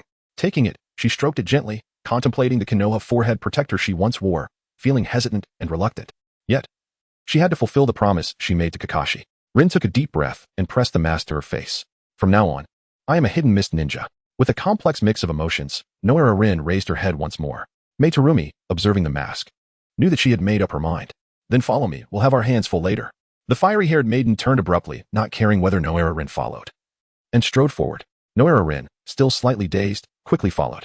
After walking for a while, they reached the sunlight and hastily inhaled the fragrant mountain air, only to be assaulted by a strange, peculiar odor. It was a mixture of scorched flesh and some kind of disinfectant. Is this a hospital? Ah. Cries of agony rang out incessantly. This is a hospital, Noera Rin confirmed. The Hidden Mist Hospital? Why is it so crude? Pushing open the wooden door, she saw rows of beds, densely packed, upon which lay dozens, if not hundreds, of patients with vacant eyes, their bodies marred by blossoming, crimson flesh and scorched patches. They're dying. Noera Rin's eyes flickered with compassion. They're comrades, of a sort. I must save them. Rin. Materumi turned, her voice trembling. And Noera Rin could even glimpse a glimmer of tears in her eyes. Can you help us? Save them. Noera Rin touched the mask on her face and, gazing at the patients, declared resolutely, very well. Then, what about the other doctors? Materumi wore an awkward expression. There's only you. Only me? Noera Rin felt overwhelmed by the sheer number of patients. There are some assistants. Noera Rin heaved a sigh of relief. Mei Terumi beckoned, and several lightly injured individuals, leaning on crutches, rose to their feet, revealing guileless smiles that were uncharacteristic of hidden mist ninjas. They are your assistants. I implore you, Rin. I'll do my utmost. API call failed with status code 429. Error. Code. For 29. Message. Resource has been exhausted. E.g. check quota. Status. Resource exhausted. Kaguya Naoki let out a sigh. If memory serves me right, our Kaguya clan has shared a bond with the Hyuga clan for a millennium. In my youth, even the branch family visited our ancestral grounds. How is it that you now display such a lack of warmth? Hinata Hayashi endeavored to maintain the dignity of the Hyuga family, yet his voice inevitably grew colder. So, Kaguya Naoki, from whence do the eyes in your sockets originate? API call failed with status code 429. Error. Code.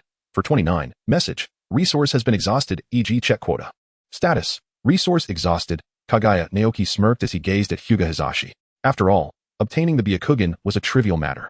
Hisashi's eyes turned towards him, revealing a look of curiosity.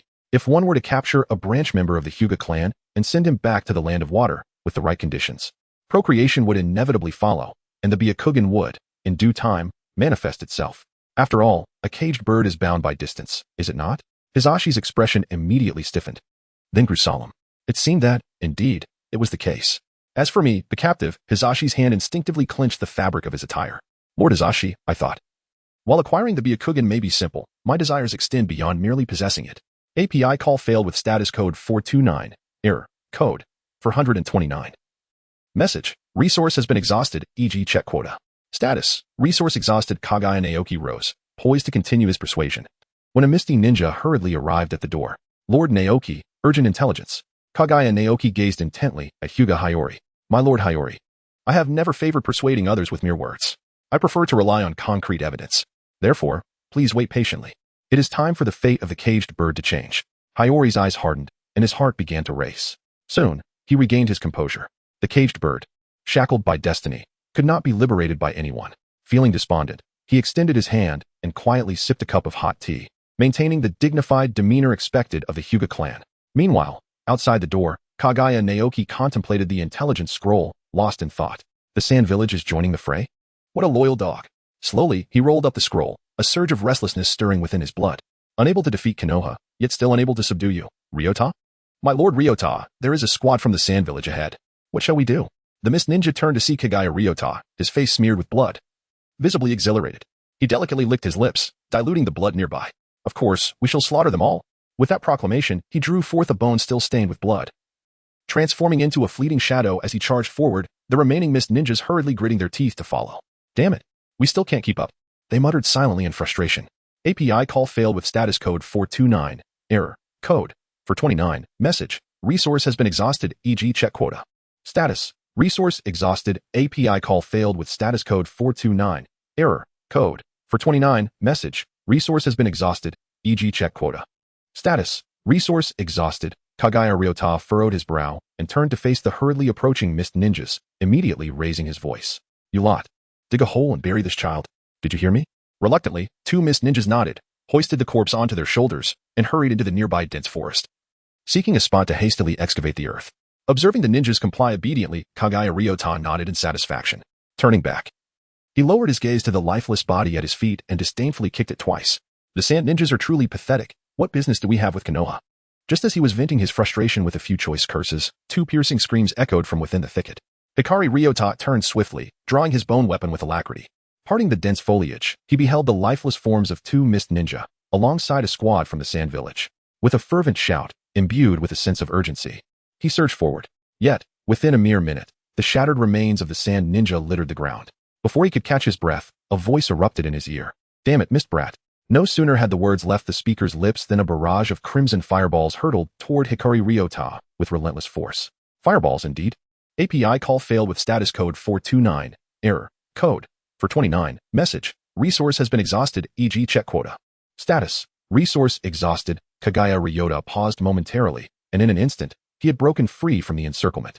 The fireball did not hesitate, swiftly launching towards the Mist Ninja behind him. After a few anguished cries, upon witnessing the withered corpses of the Mist Ninjas, Ryota's face contorted in rage. You despicable wretch. Whoosh, whoosh, whoosh. 7 or 8 spinning fireballs darted past Ryota, yet he, the second prodigy of the Kaguya clan, bolstered by the relentless training of Kaguya Naoki, possessed martial prowess that ranked among the elite of the mist. With bones and techniques interlocking in a formidable defense, the fireballs could not breach his proximity. Too slow. For too slow. Die. A pure white bone, resembling jade, surged forth with unstoppable momentum, crashing towards Yukura. However, Yukura remained steadfast, calmly summoning all the fireballs back, her hands swirling as if channeling the blazing orb of the sun. Initially, a piercing brilliance erupted, followed by a thunderous roar. As the smoke cleared, the ground bored deep craters, scattered splinters of wood, and half-shattered peaks at the edges of the pit. With a single strike, the terrain had been irrevocably altered. What of the human form? At the epicenter of the explosion, Yukura's expression was far from pleasant. Gazing at the desolate surroundings, she could not help but curse inwardly. Damn it, that skeletal wretch escaped. A mile away from this location, she coughed violently. API call failed with status code 429. Error. Code 429. Message. Resource has been exhausted, e.g. check quota. Status. Resource exhausted. API call failed with status code 429. Error. Code 429. Message. Resource has been exhausted, e.g. check quota. Status. Resource exhausted. Kaguya Naoki turned around, casting a fleeting glance at the fervent visage of Kurenai, before following the direction indicated by the ninja's finger towards Kaguya Ryota. As he approached, his gaze swept back and forth over Kaguya Ryota's form, and his heart gradually sank. On the bed, Kaguya Ryota lay with his eyes tightly shut, his lips thoroughly soaked in blood, and his arms limply dangling over the edge. When an assistant turned his body, they revealed large patches of missing flesh, unmistakably the marks of an explosion. Is there still hope? Kaguya Naoki averted his gaze, unable to bear the sight, and turned to look at Naruto Rin. It was a daunting task. Naruto Rin sighed, feeling a profound admiration for Kaguya Ryota. The fact that he had survived such extensive injuries from a significant explosion was nothing short of a miracle, let alone the prospect of healing. Upon hearing Rin's sigh, Kaguya Naoki's expression shifted slightly. Nevertheless, adopting a desperate approach, he leaned down and poured the entirety of the verdant potion, meant solely for the restoration of vitality and chakra, into Ryota's mouth. There was no visible regeneration of flesh, nor any improvement in complexion. However, the previously missing bones began to slowly regenerate under the influence of the chakra. The skeletal pulse? In the depths of Kaguya's eyes, a flicker of excitement emerged. As a wielder of the Shikatsumiyaku, how could he not recognize that it was the unique regenerative abilities of this bloodline at play? Previously, Kaguya Ryota may have been utterly depleted of chakra and vitality, rendering the Shikatsumiyaku ineffective. However, now, under the influence of the verdant elixir, he was able to recover swiftly. There was still hope. It merely required a bit more expenditure. Without hesitation, Jiku poured another vial, and it was evident to the naked eye that the restoration of bones accelerated significantly, with flesh beginning to grow gradually. Another vial. Splendid. Kaguya Naoki revealed a smile, and beside him, beneath the mask, the eyes of Naruto Rin widened in astonishment, fixating intently on the potion in Kaguya Naoki's hand, displaying an expression of disbelief. What sort of potion is this? It is truly remarkable. The injuries that should have been fatal, Naruto Rin quickly discerned the anomaly. Perhaps it is the combined effect of the potion and the constitution? All right, Rin, what now? Naruto Rin regained her composure and swiftly leaned in to meticulously examine the body of Kaguya Ryota, rising with a sense of urgency, nodding vigorously. Now, everything is fine. Kaguya Naoki sighed in relief, about to leave, when he paused and placed the remaining 3 vials of potions down. Lin gazed at him, and as he turned to leave, a multitude of wounded soldiers, propped up by sheer will, rose to their feet, filling the very vision he had just turned away from. Kaguya Naoki paused momentarily, initially assuming it was merely the fervent admiration of the strong, a common sight. However, as he lifted his gaze, he discerned an expression far removed from the usual fervor. There was no mania, only sincere gratitude reflected in the eyes of those before him. One among them, with a voice tinged with trembling excitement, called out, "Thank you, Lord Naoki, for building the hospital that has allowed us to survive." As the words fell, the source of the voice, a ninja, bowed deeply, prompting the others in the vicinity to lower their heads as well. This was not about achievements or strength. It was a heartfelt expression of gratitude. Observing this scene, Kaguya Naoki responded softly, "It was my duty." Yet, a pang of bitterness lingered in his heart. A hospital, commonplace in other ninja villages, staffed by a single, barely competent doctor, could evoke such profound appreciation among so many ninjas. The Mist Village truly fell short. API call failed with status code 429. Error. Code 429. Message. Resource has been exhausted, e.g. check quota. Status. Resource exhausted. Kaguya Naoki silently resolved within himself, recalling the imminent conflict. He set aside his thoughts and strode through the already cleared passageway towards the door. Now was not the time for such musings. The situation of war appeared increasingly precarious, as the surprise attack on Sunagakure cast a shadow over what had been a favorable battlefield. The grievous injury sustained by Kaguya Ryota is merely a reflection of the larger tragedy, as numerous mist ninjas perished during this assault. Although Sunagakure may be feeble, it still poses a significant threat. Thus, it is imperative to expel them from the conflict before Konohagakure can react. Contemplating this, he arrived at the doorway, turned back to close it, and set forth to devise tactics with Kirasame. With a resounding thud, the door shut, and Kaguya Naoki departed from the hospital. Simultaneously, within the confines of the hospital, a pair of intricately expressive eyes turned towards the entrance. Truly, Kaguya Naoki is remarkable. Yahiko Rin hesitated momentarily before reluctantly conjuring a fitting designation from her mind. He is indeed a bestowed individual of the mist. In such a backward, exhausted village, devoid of any medical ninjas, where most ninjas could only recover through sheer endurance, it is hardly surprising that no one would focus on constructing a hospital. Yet, it was Kaguya Naoki's unwavering determination that established a hospital with merely one doctor amidst this war encampment. Reflecting on this, Yahiko Rin, as a participant, felt a faint smile tug at her lips. Such a ridiculous persistence has indeed saved many, hasn't he? Raising her gaze, she surveyed the seemingly bloodthirsty yet inherently kind-hearted mist ninjas. If he were to become the Mizukage, perhaps better days would lie ahead, such as saving even more lives. Kirasame, is this the intelligence regarding Sunagakure? API call failed with status code 429. Error. Code. For 29. Message. Resource has been exhausted. E.g. check quota. Status. Resource exhausted. API call failed with status code 429. Error. Code. For 29. Message. Resource has been exhausted. E.g. check quota. Status. Resource exhausted. API call failed with status code 429. Error. Code. For 29. Message. Resource has been exhausted. E.g. check quota. Status. Resource exhausted. Kaguya Naoki waved his hand, preparing to vanish through the door, when Terumi hastily called out, "Naoki, be cautious of Suna's hidden leaf warehouse. Her scorching escape technique, if mishandled." "I am aware, do not forget my ice escape," Naoki replied, his tone dismissive. Terumi detected the indifference in Kaguya Naoki's voice and wished to emphasize her warning further, but he had already vanished from view, compelling her to resume her seat. "Strategy relies solely on your ability to eliminate the threats. What purpose do we serve then?" Supporting her chin with her hand, Terumi sighed. "However, the best course of action is to let you proceed. Your flying ice escape, immense chakra reserves, overwhelming combat prowess against ordinary ninjas, and your remarkably resilient physique. Only a monster like you can swiftly repel the vast forces of the Sand Village. Naoki, you must be quick. Konoha may soon make its move." Chapter 42. The objective force Suna's surrender within 3 days. Understood, Lord Naoki, replied Kiba Shikizo, placing his executioner's blade beside him, his eyes emanating a subtle killing intent. "Before you crush Suna and return to the main camp, no one shall disturb it." He paused, hinting, "Not even the 7 ninja swordsmen." Upon hearing this, Suigetsu Zuki's eyes glinted as he positioned his Samahata in front of him, smirking coldly. "Naturally. Then, we entrust the task to both of you." After Kaguya Naoki spoke, he turned around, unable to suppress a sigh within his heart. The most fundamental requirement of maintaining unity without internal strife had to be resolved through violence.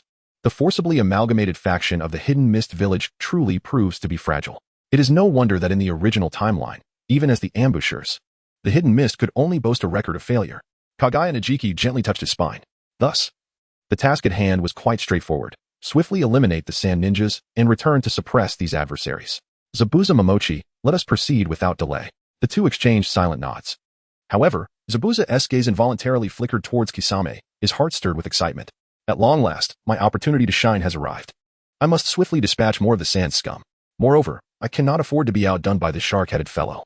Shifting his gaze back to Kaguya Najiki, he urged, "Let us hasten, Lord Najiki. I can hardly wait to vanquish those weaklings." Seemingly sensing Zabuza's intent gaze, Kaguya Najiki promptly responded, "Come forth, since we must act swiftly. Let us not be stingy with our chakra." With that, he swiftly formed hand seals, conjuring a series of ice mirrors that manifested before them, reflecting in their eyes. "Is this the ice release capable of flight?" Kisame Hashigaki's shark-like pupils revealed a hint of intrigue as he complied with the command, placing a hand on Kaguya Najiki's shoulder. Soon, a faint chakra emanated from him. "Ice release chakra, is it?" Kisame pondered. "Lord Najiki, how is this possible? Is it truly a result of the union between the Kaguya clan and the Mizuki clan?" As these thoughts swirled, Kaguya Najiki's voice resonated in their ears. "Hold steady." As his words fell, the ice mirrors formed before the trio, extending and piercing the heavens above. The moment of action was upon them. Kaguya Naoki wore a light-hearted smile as the 3 figures swiftly traversed through the icy mirror. How swift, how elevated. Momochi Sandeu firmly gripped his blade with one hand, while the other hand clutched Kaguya Naoki's shoulder, unable to resist the urge to gaze downward. Indeed, Only Naoki-sama embodied the hope of the hidden mist. The techniques that the Water Moon clan had failed to conceive for a millennium were effortlessly devised by Naoki-sama. I have witnessed it. Kaguya Otsutsuki murmured softly, and Daibutsu, still in a daze, suddenly snapped back to reality, only to behold a cascade of slender blue needles materializing out of thin air, descending from the heavens. Following the trajectory of the icy needles, he glimpsed the swaying treetops and several figures plummeting to the ground with a thud. A chill ran down Daibutsu's spine as he couldn't help but fixate on the white eyes that blossomed in Kaguya Otsutsuki's gaze. This strike, even for me, would likely be insurmountable. The vision granted by the white eyes reveals no escape. The icy needles descending from the sky leave no room for timely response. Moreover, judging by the shattered treetops, even from a considerable distance, these needles undoubtedly possess formidable power. Here they come again. API call failed with status code 429. Error. Code. For 29, message, resource has been exhausted, e.g. check quota. Status, resource exhausted. Kaguya Naoki effortlessly dispatched a squad of sand shinobi. His heart filled with astonishment. Initially, he had intended to leverage the formidable mobility of his ice release to locate the sand shinobi and engage them in close combat upon landing. However, he had severely underestimated the ninja's disregard for the skies. Faced with the sudden descent of his immensely powerful and precisely angled ice Senbon, many did not even perceive its arrival before meeting their untimely demise. In just a few hours, the sand shinobi had left behind numerous corpses. Although this feat paled in comparison to the legendary Minato Namikaze's single-handed slaughter of 50 ninjas, in terms of efficiency against foot soldiers, it was arguably unparalleled in the entire shinobi world. In light of this, plans had to be altered. The previously established timeline was now obsolete. Thus, within 3 days, he aimed to render the sand shinobi devoid of troops. Bad news, Lord Yakura. Another squad has mysteriously vanished in the jungle. Yakura's expression darkened, and he slammed his fist onto the table. The 12th squad. Damn those missed shinobi. It must be that Kaguya Naoki, otherwise, it wouldn't have happened so swiftly. Raising his gaze, Yakura addressed the visibly flustered sand shinobi. Inform everyone to consolidate our forces. There is no need to continue the hunt for the mist. Yes, Lord Yakura. Just as the sand shinobi nodded, Yakura's demeanor abruptly shifted. He swiftly formed hand seals, summoning several fireballs that enveloped his head. Sizzle. The ice needles collided with the fireballs, evaporating instantly. Bang, bang, bang. Turning his head, Yakura witnessed the cascading blue rain of ice needles from the sky, shredding the towering trees into fragments while inexorably piercing the bodies of the sand shinobi. Silence prevailed. The sand shinobi fell before they could even raise an alarm, their lifeless forms collapsing to the ground, riddled with gaping wounds. Gritting his teeth, Yakura lifted his head, holding a fireball aloft, gazing at Kaguya Naoki as he soared above. Come down, you bastard. Yet, a realization struck him. Naoki was still a member of the Kaguya clan. Yakura clenched his fists, a bitter taste filling his heart. There was no way to resist him. In the air, he could not even touch him. On the ground, any tactics directed against Kaguya Ryota would likely prove ineffective, and approaching him would lead to certain death. Yakura exhaled sharply, yet the tension within him remained unrelieved. In her mind, she could scarcely envision a way to defeat Kaguya Naoki. Thus, were we all merely targets for slaughter? A shiver ran down Yakura's spine. Reluctant to initiate war due to Konoha's oppression, she soon conceived a thought. For the future of the sand, reconciliation must be sought swiftly. Return to the village immediately. Persuade the fourth Hokage to negotiate. This is the only way to save more comrades. Lord Naoki, shall I eliminate her? Momochi Zabuza brandished his blade, eager for action. Kaguya Naoki gazed at the figure before him, initially poised to respond, yet swiftly swallowed his words. A vivid memory surfaced from the past events in the ninja world. The Sand Village's leaf warehouse had been exploited by the fourth Kazekage as a bargaining chip for reconciliation with the Mist Village, luring it into a treacherous trap where it met its end at the hands of Mist ninjas wielding kunai. Kaguya Naoki curved his lips in a sly smile. Since the scorching power was offered so generously, how could I possibly refuse? As for avenging Ryota, confronting the village's darkness, with a heart wrenched in agony, perhaps that could suffice? However, is it truly appropriate to recruit so overtly into the hidden Mist Village? Chapter 43. The murderous intent of our Shah, the anticipation of Kisame. Hurry, hurry, even faster. Sweat beaded on Yakura's forehead as he sprinted desperately towards the hidden sand village, occasionally glancing up in a state of alarm at the ice mirror that continued to stretch across the sky. I cannot allow that fiend to continue his slaughter. It is imperative that we reach a resolution immediately. Kaguya Chikage, please cease your actions. Otherwise, it will lead to utter destruction. Yet, Kaguya Chikage is destined not to hear the cries of her heart. The icy mirror shifted, pivoting sharply in one direction. The light refracted by the mirror pierced into Yakura's eyes, compelling her to shut them, overwhelmed by a sense of powerlessness. She understood that yet another team from Sunagakure was about to face impending doom. Lady Yakura, Behind her stood the sand shinobi she had summoned using signaling fireworks. At this moment, they gazed at the icy mirror with panic and dread, some trembling as they spoke. Must we fight such a monster? No, we shall not. Yukura exhaled, a smile gracing her lips. I will return to the village at once and seek reconciliation with the Fourth Hokage. The Sunagakure ninjas stirred with a flicker of excitement at Yukura's words of peace, yet skepticism lingered in their murmurs. Upon catching Yukura's gaze, they bowed their heads. These fellows. Truly. Yukura sighed, a hint of melancholy washing over her. The disappearance of the third Kazekage had halted the burgeoning prosperity of Sunagakure. Soon, the ninja were erupted, leaving them leaderless. A significant portion of their military strength was squandered before any victories could be claimed. Once stability was finally restored and a treaty with Konoha was signed, the selection of the fourth Kazekage was marred by Raza's lack of achievements, causing unrest within the village. After painstakingly quelling dissent, they had launched an offensive, hoping to gain an advantage and secure victories before retreating for peace. Little did they know. Awakening a monster like Kaguya Otsutsuki would not only render the prospect of victory impossible, but also place many ninjas within the village at the brink of life and death. Reflecting on this, Yukura felt a weight settle in her heart. The fourth Kazekage's tenure began with such a dire situation. It was likely the village's stability would once again be in jeopardy, even if they were to pay a hefty price for reconciliation. Considerable effort would be required to quell the opposing voices within the village. Turmoil and conflict would once again rear their heads. Yukura gently caressed the forehead protector atop her head, determination gleaming in her eyes. She must assist the fourth Kazekage in restoring order to the village. Once peace is achieved in the ninja world, everything will improve. Finally, they have returned. Listening to the jubilant sounds behind her, Yukura gathered her thoughts and smiled faintly, raising her gaze to the towering cliffs of Sunagakure, releasing a long breath. Though they had suffered considerable losses due to the interference of that monster Kaguya Otsutsuki, their timely response had salvaged many lives, preserving the last vestiges of vitality. As she entered the oasis near Sunagakure, Yukura no longer indulged the multitude of shinobi trailing her and hastened towards the Kazekage Tower.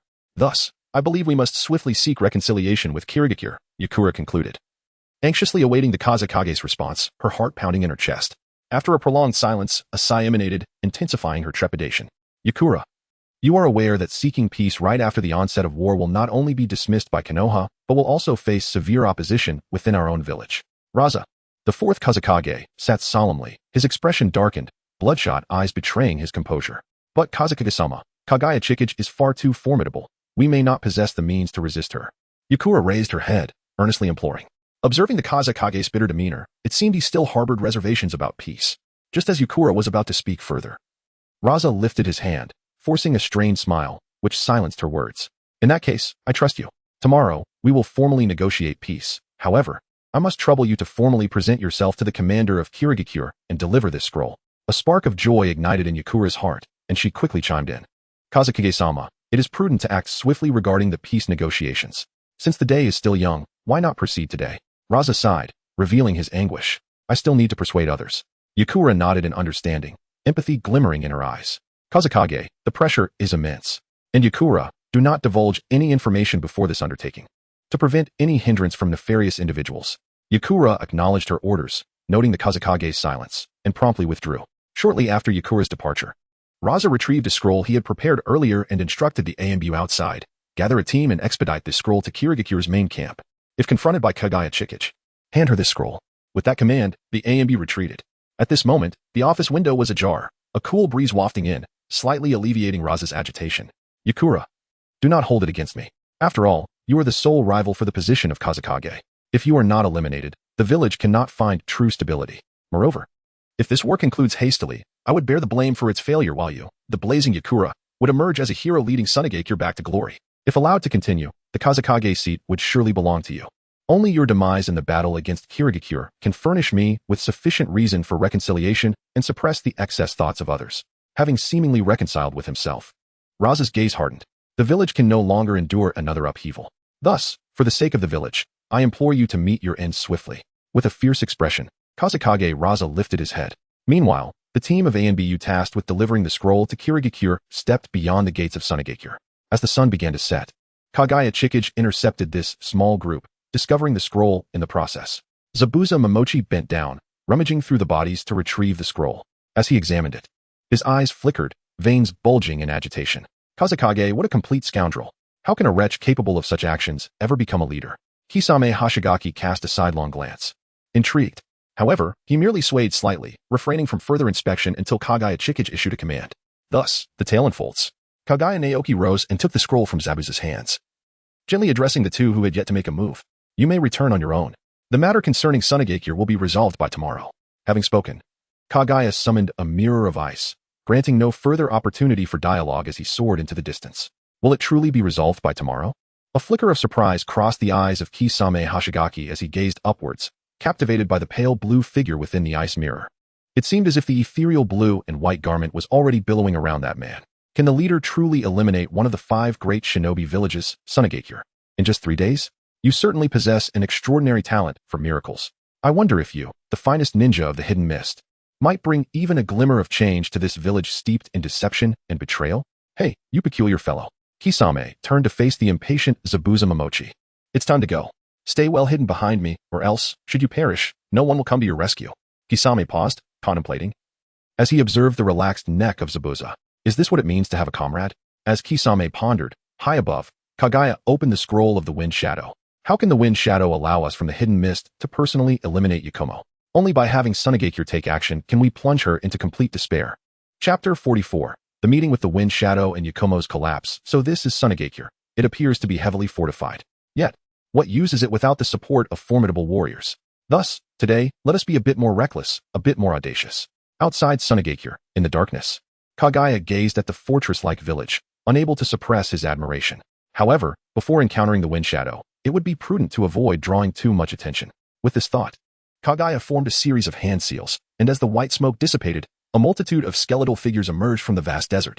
Guided by his memories, he quickly constructed the form of an informant among the Sunagakure shinobi. Bone clone, go forth. Inform the wind shadow that Yakumo must be resolved by them. The bone clone nodded and swiftly slipped through a narrow crevice into Sunagakure, where it encountered the wind shadow, Raza. Raza remained seated in his high position, his eyes bloodshot. Upon seeing the bone clone, he spoke in a low voice. So soon?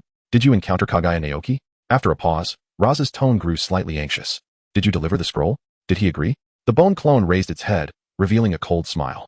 Raza's expression shifted, his heart tightening as he summoned a massive amount of chakra, launching a kunai with deadly precision. Dodging just in time, the bone clone smiled as a torrent of sand threatened to engulf it. Wind shadow, I am Kaguya Naoki of the hidden mist. If you continue to provoke me, I shall attack Sunagakure. You arrogant fool. What do you mean by provoke? Raza's face twisted in rage, the swirling sands in his hands indicating his hesitation over whether to eliminate Kaguya's clone. Enough of this nonsense. Let us discuss serious matters. The war shall conclude tonight. Eliminate Yakumo, and in return, secure peace, fortifying your position. Surely, this is not a matter to be concealed before me, a ninja of the hidden mist. Raza's face turned pale, but he gradually regained his composure, looking sternly at Kaguya Naoki. I never expected a remarkable individual to emerge from the Kaguya clan. Indeed. Since the scroll is already explicit, why come here? Kaguya Najiki let out a sigh. Naturally, he feared an ambush from Sunagakure. Rasha clenched his fists, feeling the absurdity of the situation. An ambush? What could possibly ambush a ninja endowed with Byakugan and the ability to fly? His tone turned icy. Kaguya Najiki, speak plainly. What is it that you truly desire? The bone clone chuckled softly. There is but one matter at hand. You Sunagakure must deal with the incinerating release of Yakura on your own. We of Kirigakure are merely responsible for collecting the remains. Impossible, Rasha immediately retorted. His tenure as Kazekage was still in its infancy, and he had yet to cultivate unwavering loyalty from his troops. He could not acquiesce to such a demand. Is that so? The bone clone smiled, patiently elucidating. The incinerating release is formidable. A reckless intervention from Kirigakure could result in significant casualties. As for the matter of loyalty, rest assured, Lord Kazekage, we of Kirigakure shall eliminate those Sunagakure forces tasked with dispatching Yakura on your behalf. Absolutely not. Rasha's voice turned cold, ready to argue, yet the bone clone scoffed, denying him any opportunity to continue. I am of the Kaguya clan and possess little patience for your quibbling. Should my satisfaction wane? That scroll will promptly find its way into certain hands. Your position as Kazekage may soon be in jeopardy. Rasha fell silent, shaking his hand to gather all the sand gold into his possession, and spoke solemnly. Very well, then, Kaguya Najiki. I hope that when you ascend to the position of Mizukage, your methods will not be so crude. Perhaps. API call failed with status code 429. Error. Code. For 29. Message. Resource has been exhausted. E.g. check quota. Status. Resource exhausted. Kaguya Najiki. Such an arrogant and reckless individual, if you were to ascend as the Mizukage, would inevitably lead the hidden mist village into further decline. The following day, at the border of the land of fire, the masked Kaguya Najiki gazed intently at the overcast sky, silently awaiting, caressing his mask and contemplating. He envisioned himself as the leader of a certain organization, subordinating its structure to the Hidden Mist Village. By employing this organization to recruit rogue ninjas and those with bloodline limits, should they be classified as defectors to the Hidden Mist Village by the system, it would yield significant advantages. They have arrived, Kaguya Naoki murmured softly, rising immediately to cast her pale gaze upon the distant battlefield. Now, it is my turn to perform. Let me don the guise of a rogue ninja from the Mizuki clan, merely a common member of this organization. With this thought in mind, Kaguya Naoki stood up and delved into the dense thicket. Kill. Just beyond Naru, concealed atop the mountains, lay countless Sunagakure ninjas. As Yukura made her appearance within their line of sight, having reached an opportune position, the leader issued a command, and a flurry of shurikens was hurled forth. At that moment, beneath the mountains, Yukura stood alone, bearing a scroll, contemplatively pondering the subsequent agreement while yearning for a brighter future for Sunagakure. Swish, swish, swish. The sound of shurikens slicing through the air erupted above Yukura. She looked up to see a dense cloud of black shurikens descending upon her, her face instantly reflecting despair. Too many, too dense. There is no escape. Damn those mist ninjas. War is upon us once more. In the depths of despair, a blue wall of ice, emanating a faint chill, suddenly materialized from the air, intercepting the oncoming black cloud. Clang. The icy barrier clashed with the densely packed shurikens, momentarily holding its ground, successfully blocking them all. Mizuki? Ice release. Yukura momentarily lost her focus, biting her lip as she swiftly formed hand seals, launching several crimson spheres skyward, targeting the mountains above. Go, advance. Hearing the hoarse voice, Yukura hesitated briefly before following closely behind, charging towards the mountains. Kill them.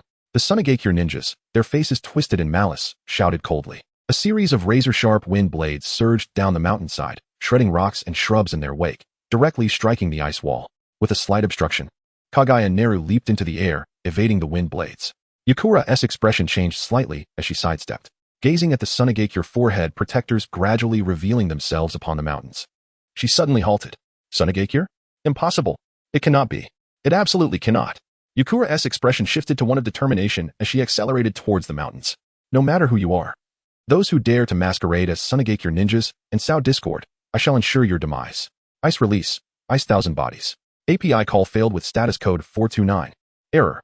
Code 429. Message. Resource has been exhausted, e.g. check quota. Status. Resource exhausted in the depths of his heart. Kaguya Naoki found himself unable to suppress a burgeoning thought. It was imperative to display a semblance of power, to instill a sense of dread within Yukura, thereby preventing any unwarranted thoughts from arising at inopportune moments. With this resolve, Kaguya Naoki formed a series of hand seals. Ice release. Ice 1,000 rain. Ominous clouds gathered overhead, gradually coalescing into fine droplets of rain.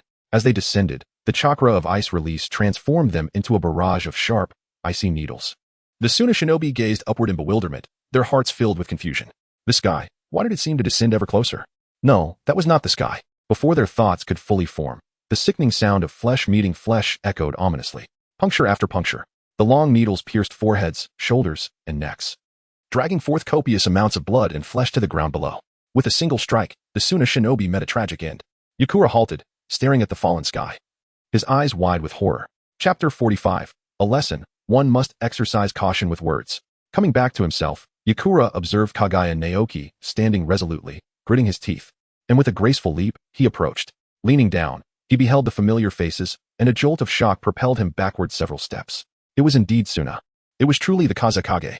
How could this be? A gentle breeze, laden with fine raindrops, brushed against his cheeks, each droplet piercing like needles. The agony embedding itself in his mind, causing his heart to convulse incessantly. This cannot be, Yukura thought. How can this be? You are a ninja. Why are you so fragile? He touched his cheek, muttering to himself. I am not crying. This signifies that I do not care for them, does it not? Surely it does. Suddenly, her expression calmed, as if she had accepted the harsh reality. Yet, moments later, her countenance twisted into a mask of sheer rage. Grasping her forehead protector, she drew forth a kunai, fiercely carving an arc that nearly bisected the protector. Kazekage, Raza, the higher-ups. Yukura clenched his jaw, striving to suppress the primal scream that threatened to escape, his fists pounding fiercely against the stones beneath him. Shatter. Reduced to dust. I must kill you.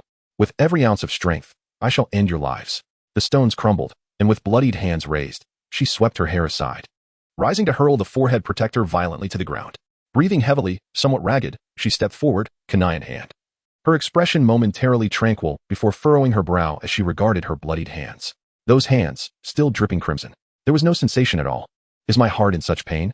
Thus, I remain too feeble. How can I seek vengeance in this state? Yakura endeavored to display a visage of iron resolve, striving to appear less vulnerable. Lifting her head, she struggled to advance a few more steps. At that moment, a gentle voice floated through the patter of rain, reaching Yakura's ears. Would you care to join our organization? We can assist you in your quest for vengeance. Yakura halted, gazing at the masked figure. Vengeance? Will you help me slay the Kazekage? API call failed with status code 429. Error. Code. For 29. Message. Resource has been exhausted. E.g. check quota. Status. Resource exhausted. Kaguya Naoki adjusted his mask and spoke slowly. Within the organization, there are many individuals like myself. Many? Yakura scoffed, clearly skeptical. The powerful ninjas of each village are limited. Where could so many rogue ninjas possibly come from? If you do not believe, there is nothing I can do. In the future, when you witness it with your own eyes, you will undoubtedly come to accept it. After all, in a world rife with betrayal and deception, there will always be many disgraced ninjas like you. API call failed with status code 429. Error. Code. For 29. Message. Resource has been exhausted, e.g. check quota. Status. Resource exhausted. The pitch of Kaguya's voice pierced into Yakura's ears. After the wind shadow, Raza discovers that Yakura, who was supposed to perish here, has vanished. What will be his reaction? Surely, he will exert every effort to tarnish your reputation, branding you as a traitor to the entire Sunagakure. Yakura halted his steps, refraining from looking back. Kaguya Naoki could discern from her slightly trembling, smooth back that her heart was not as tranquil as it seemed. Indeed, I am fully aware of this. That scoundrel will undoubtedly act. However, with a world so vast, why must one confine themselves to joining your organization? As these words reached his ears, Kaguya Naoki felt a heaviness settle in his heart. The original plan had been shattered. He had believed that the vengeful impetus arising from betrayal would compel someone like Yakura to immediately align with their ranks. Yet, he was mistaken. Perhaps this drive for vengeance was potent enough, but its direction was entirely erroneous. Yakura may not desire the involvement of more powerful ninjas in this quest for retribution, as it could render the entire endeavor uncontrollable. Such uncontrollable factors could very well spell disaster for Sunagakure. And Yakura's targets for vengeance were merely the high-ranking officials, like Raza, who made the decisions. Thoughts raced through Kaguya Naoki's mind like a whirlwind. He understood that the opportunity for the Shikuten was right before him. Should he let this chance slip by, obtaining this bloodline limit again would become increasingly arduous. Thus, whether through threats or enticements, for the sake of this bloodline limit, he must exert every ounce of his strength. API call failed with status code 429. Error. Code. For 29. Message. Resource has been exhausted, e.g. check quota. Status. Resource exhausted. In Kaguya's heart, a thought emerged. It was, of course, to engage in clandestine endeavors for the future of the village, such as plundering, ambushing, intimidating, assassinating, counterfeiting, and kidnapping, all in the name of world peace. Kaguya's voice grew somber, adopting a tone of gravity and earnestness. Yakura couldn't help but chuckle a few times, yet gradually became serious as Kaguya continued. Eradicating several ninja villages to bring the world under a single nation's dominion, reforming the system, seeking alternatives to war for ninjas, and establishing a new order. Surely this would usher in a period of tranquility. Indeed, such audacity was remarkable, Yakura retorted. A figure emerged in her mind. One who manipulated ice mirrors in midair, spanning the entire sky. For the sake of the village, it was imperative to dissuade these madmen from their intentions. Yakura shook her head, speaking earnestly. Unless someone could replicate the power of the god of ninjas, the unification of the ninja world remained but a fantasy. Without a sufficient number of lower and mid-tier ninjas to provide support, the establishment of a new order would be utterly futile. You all must relinquish these delusions. Kaguya Naoki's lips curled with a hint of excitement as he spoke. We have yet to act. Who can say whether success is within our grasp? The path must be traversed step by step. First, we shall eliminate the source of war, the hidden villages, before contemplating the establishment of a new order. What is amiss in this approach? Initially, we had intended to proceed with caution. However, this war has severely weakened each village, particularly Sunagakure, which has fallen to a lamentable state. To eradicate it first and announce the prowess of our organization seems most fitting, does it not? Yakura furrowed his brow. Observing the ice nin, his fist clenched tightly. These extremists must not be allowed to prevail. Sunagakure, despite the presence of a pest like Russia, remains my homeland. Yakura's tone turned icy. If the annihilation of Sunagakure is at hand, how could I refrain from participating? I choose to join you. Chapter 46. Yakura's aspirations. The inevitable struggle. Yakura's fate line has shifted, marked as a non-mist ninja, with a countdown to defection to the Mist Village, 110. Yakura's fate line has deviated. He is set to defect to the Mist Village. Defector, Yakura, rating SS, has gained 2 exchange opportunities. The bloodline limit of flame release has also been added to the exchange list. Gazing intently at the translucent frames, Kaguya Naoki exhaled deeply. In any case, the outcome is favorable. The inclusion of flame release in the exchange allows me to achieve the gathering of bloodlines. That is sufficient. As for whether Yakura can be reclaimed thereafter, that shall be left to fate. Kaguya Naoki let out a sigh, silently sounding the alarm for himself. Furthermore, from this moment onward, vigilance is imperative. The so-called ninjas are all formidable figures. A mere exchange of words or a single act of benevolence will not suffice to secure their unwavering loyalty. Such notions are utterly fanciful. Orochimaru is primarily concerned with the shared blood of the slain, the arm of White Zetsu, and the vast financial resources for research. The same holds true for Yakura. Recruiting ninjas from other villages necessitates tangible benefits and the promise of a future they desire to make it feasible. Kaguya Naoki let out a sigh, contemplating a pair of pure white eyes that emerged from the depths of the dungeon, Hinata Hayashi. If he could not provide Hinata Hayashi with the desired future, then all the preparations made would be rendered utterly futile. Thus, only one option remained, to resolve the plight of the caged bird. If he could liberate the caged bird, it would not be in vain for a significant portion of the Hinata branch to defect. The abundance of white eyes that could be harnessed for immediate combat would greatly enhance the strength of the hidden mist village. Moreover, it would establish the white eye as one of the village's intrinsic bloodline traits. However, if the plight of the caged bird remained unresolved, he would have no choice but to resort to the clumsy method of capturing a few branch members for breeding. Yet, in that case, the wait for the white eyes to mature and become a formidable force would undoubtedly stretch into a considerably long period. API call failed with status code 429. Error. Code 429. Message. Resource has been exhausted, e.g. check quota. Status. Resource exhausted. API call failed with status code 429. Error. Code 429. Message. Resource has been exhausted, e.g. check quota. Status. Resource exhausted. API call failed with status code 429. Error. Code 429. Message. Resource has been exhausted, e.g. check quota. Status. Resource exhausted. API call failed with status code 429. Error. Code 429. Message. Resource has been exhausted, e.g. check quota. Status. Resource exhausted. Kaguya Naoki nodded and gestured with his hand. A figure, similarly masked by the Rainbow Organization, approached Yakura. Yakura, you shall accompany him. However, refrain from instigating conflicts or striking without cause. Otherwise, we shall not spare you. Understood. Yakura replied, turning her gaze back to the frail figure before her. It appeared he was not even a jonin. This suggested that this organization was more than just a rogue ninja faction.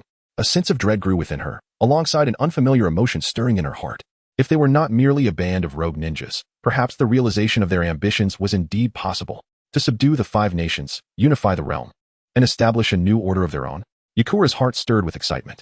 If such a future could truly be forged, one devoid of bloodshed, massacre, and betrayal, but instead a future of tranquility, then it would not be unacceptable to annihilate Sunagakure. If it were indeed feasible, what harm would there be in joining you? Yakura's fate had begun to diverge, marked as a non-mist ninja, with a countdown to defection to the hidden mist village, 310. In the distance, Kaguya Naoki turned his head, puzzled. What has transpired? Is it certain it is Orochimaru? Kuroha May inquired, frowning at the map with a grave expression. Indeed, Lord Kuroha, it is Orochimaru. Furthermore, the Inuzuka, Nara, and Akimichi clans are also present. Among them is a named Jakuna, a previously obscure leaf scoundrel, whose combat prowess is formidable. At this moment, each of them led their respective ninja squads to cleanse the vicinity around Konoha. Our intelligence personnel fear a counterattack is imminent. Understood, you may leave. As she watched the slowly closing door, Kuroha May sighed. She wished to have the 7 ninja swordsmen lead the mist ninjas to re-establish an intelligent stronghold, so as not to face the embarrassment of being blindsided by a few Konoha ninjas. However, she lamented that her own qualifications and strength were insufficient to command such formidable warriors. She could only wait for Naoki. Feeling somewhat disheartened, Kuroha May sighed again, silently comparing the strengths of mist and leaf, which gave her a headache. Konoha was simply too powerful. Orochimaru was dispatching the strongest of the mist village, Kaguya Naoki, to confront them, alongside the Inuzuka, Nara, and Akimichi clans, and that newly emerged Yakuna, not to mention the distant yet ever-ready Yellow Flash. Whom could be sacrificed in this conflict? Knock, knock, knock. The door echoed again. Enter. Lord Kuroha. A mist ninja rushed in, speaking in a flurry. According to intelligence, a significant number of Uchiha clan members have joined the battlefield. Uchiha? A look of surprise crossed Kuroha May's face, quickly suppressed as she maintained her composure. You may leave. Once the door closed, she turned back to scrutinize the map on her table, her heart increasingly troubled. Had Konoha finally resolved to fight desperately upon realizing Mist possessed the strength to overturn the table? Thousands of troops against those adversaries. What were the odds? Kuroha May's anxiety deepened. Lord Naoki. Lord Naoki. Hearing the calls echoing, Kuroha May's expression gradually turned solemn. One must not retreat in the face of adversity, Kuroha May. For Naoki to ascend to that position, you must exert every effort and devise a plan. Lord Naoki, has Sunagakure truly surrendered? Kaguya Naoki's eyes flickered as he turned his gaze towards Momochi Zabuza, who was unabashedly extolling his achievements amidst the crowd. This fellow, even if he wishes to elevate me to the position of Mizukage, need not resort to such crude tactics. It seems that all those who seek to ally with me, save for Terumi, may bear an uncanny resemblance to the Kaguya clan. After a moment of internal lament, Kaguya Naoki spoke in a low tone. Yes. He paused. Sunagakure has surrendered unconditionally. Truly, one cannot help but admire Lord Naoki. Indeed, it is Lord Naoki. The chorus of admiration erupted, with one individual exclaiming in astonishment. 3 days.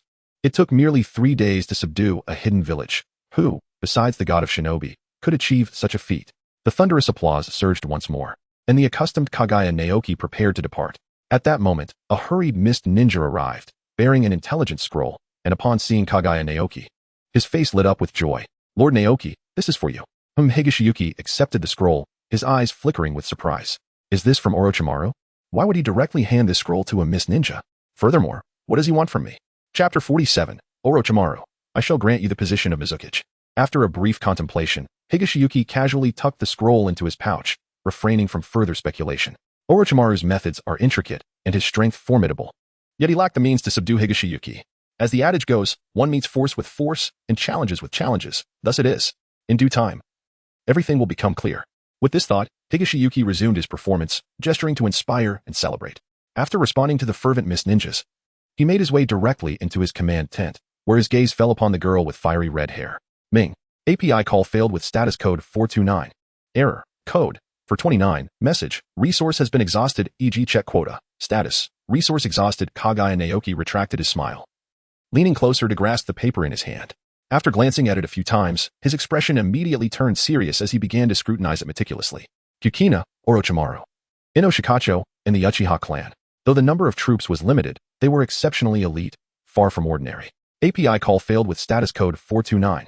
Error. Code. 429. Message. Resource has been exhausted, e.g. check quota. Status. Resource exhausted. Kaguya Naoki let out a sigh. Kaguya Naoki could rampantly hunt and provoke the Kazekage outside the Sand Village, forcing him to defeat in 3 days. Yet, when facing Konoha, he could only silently defend. Now, even that defense seemed to be quite a challenge. The Nine-Tails Jinchuriki, Kukanai, in conjunction with the formidable Ino Shikacho trio, the numerous elite jonin of the Uchiha clan, and the legendary Sannin Orochimaru. Adding to this, the ever-watchful Minato Namikaze could swiftly return from the battlefield in the Land of Lightning.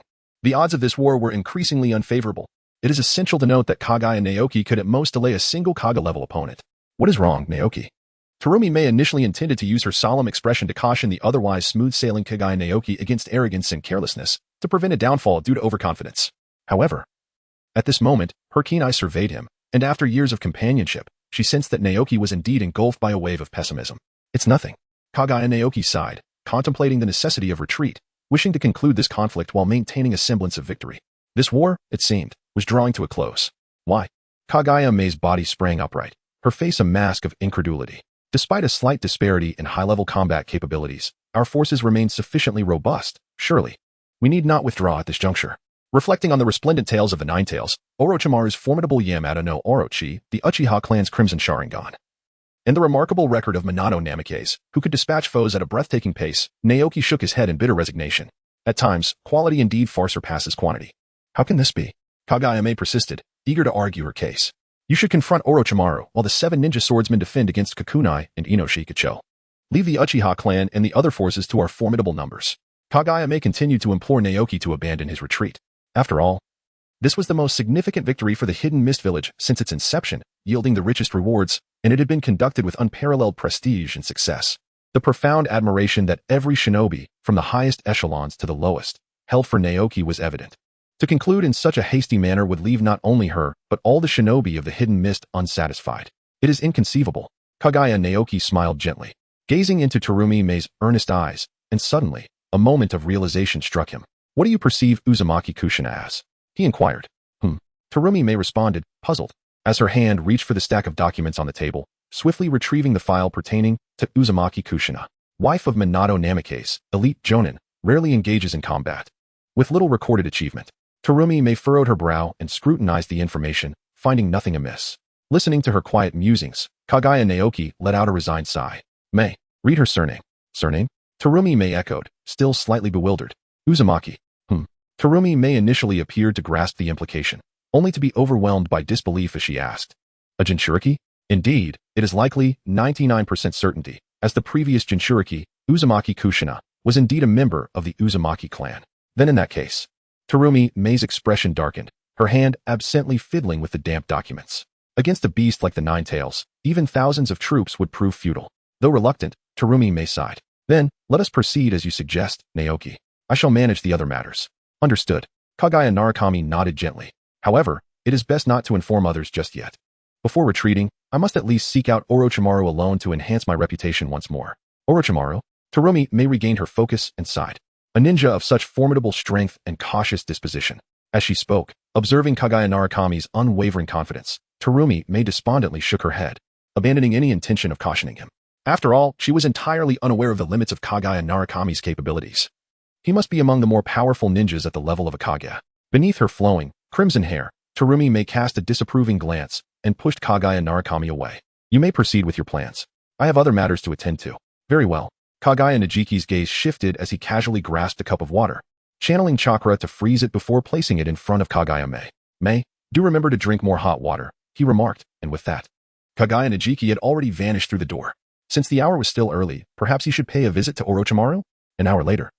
Amidst the dense foliage of the Land of Fire, a figure clad entirely in white leisurely strolled through the underbrush. "Najiki-kun, have you been waiting for me long?" "Perhaps, Orochimaru-kun. My time is precious at the moment, so let us get straight to the point."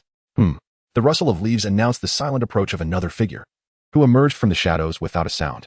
Yet, they could not escape Kaguya Najiki's keen perception. He promptly turned to face them. "Najiki-kun." Orochimaru's signature enigmatic smile graced his lips. "I wish to offer you the position of Mizukage. In exchange, I require certain experimental materials."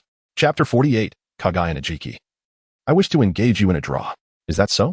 Kaguya Naoki's heart quickened for a brief moment, but he immediately feigned nonchalance while secretly raising his guard, casting a glance at Orochimaru. After all, this individual had not been particularly sincere towards his trading partner, Danzo. Orochimaru stepped forward a few paces, allowing the sunlight to wash over his face, as if seeking to dispel some of the shadows within. If his assumptions were correct, should Naoki succeed in leading the Mist Ninja back to the Land of Fire in triumph, this war could indeed be deemed a success. In this battle, where he had shown brightly and repeatedly influenced the tide of conflict, Naoki would naturally garner the utmost prestige.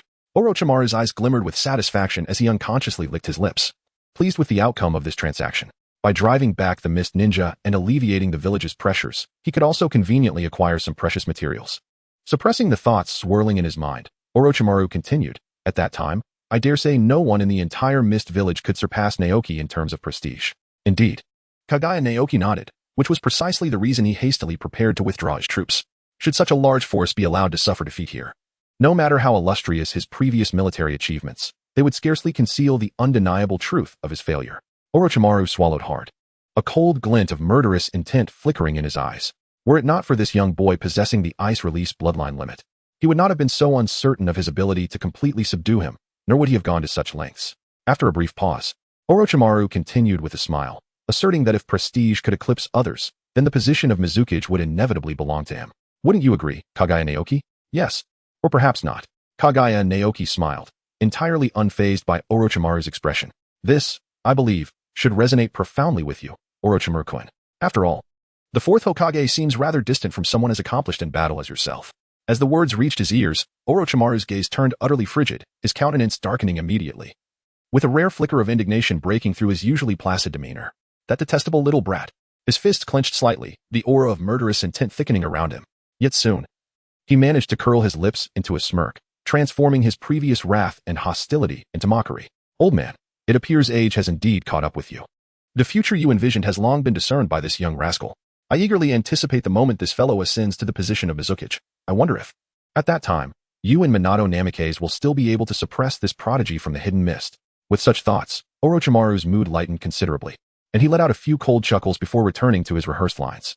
"Naoki-kun, we are both astute individuals, and it is evident that we need not dwell on these trivial matters any longer. You are fully aware that you must withdraw with the dignity of victory. In exchange, I require merely a few materials, nothing more." Upon the mention of those materials, Orochimaru's eyes suddenly gleamed with fervor, nearly overwhelming him with its intensity. A handful of white limbs and powdered bones could secure the triumph of war. How could one resist such an opportunity? "Orochimaru-kun." Kaguya Naoki promptly took over the conversation.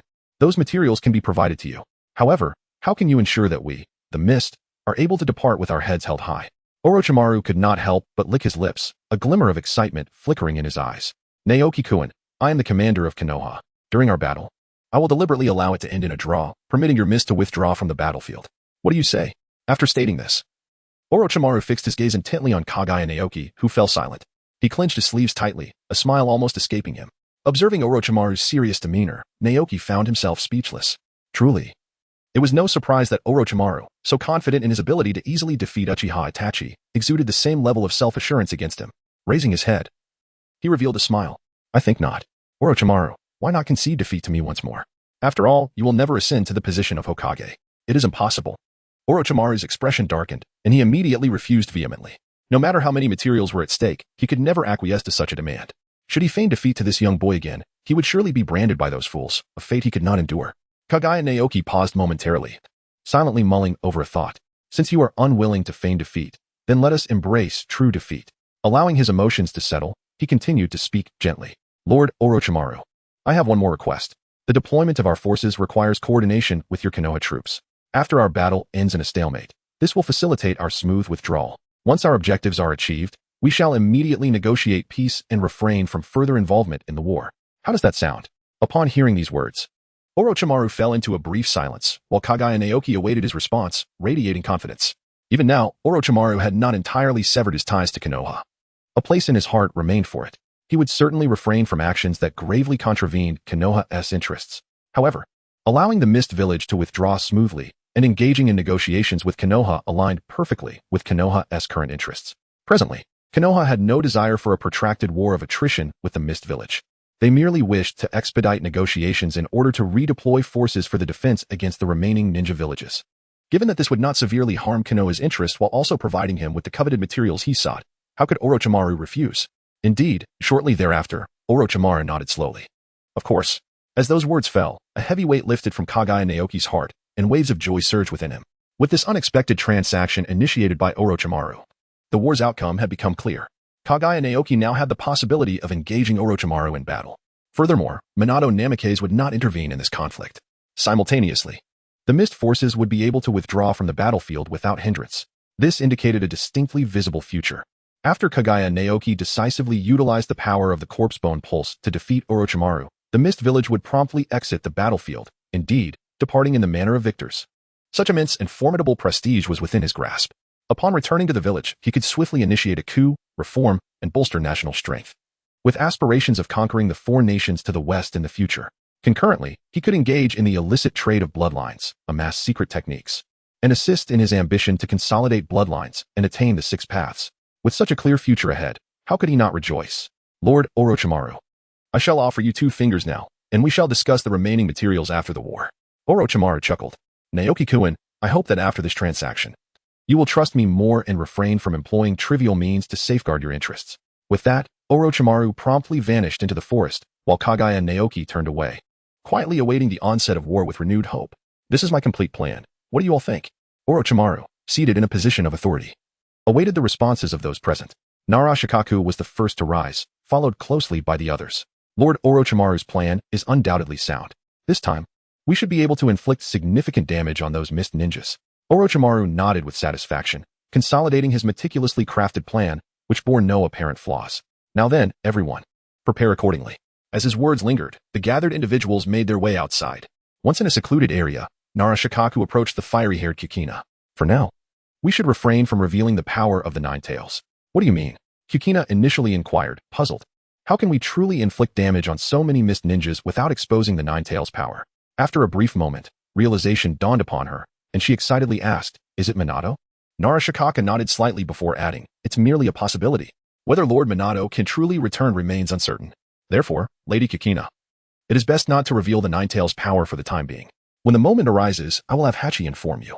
Kukina nodded emphatically in response. Chapter 49, The Significance of the Mist Village, A War of Global Attention. Seeking continued reading.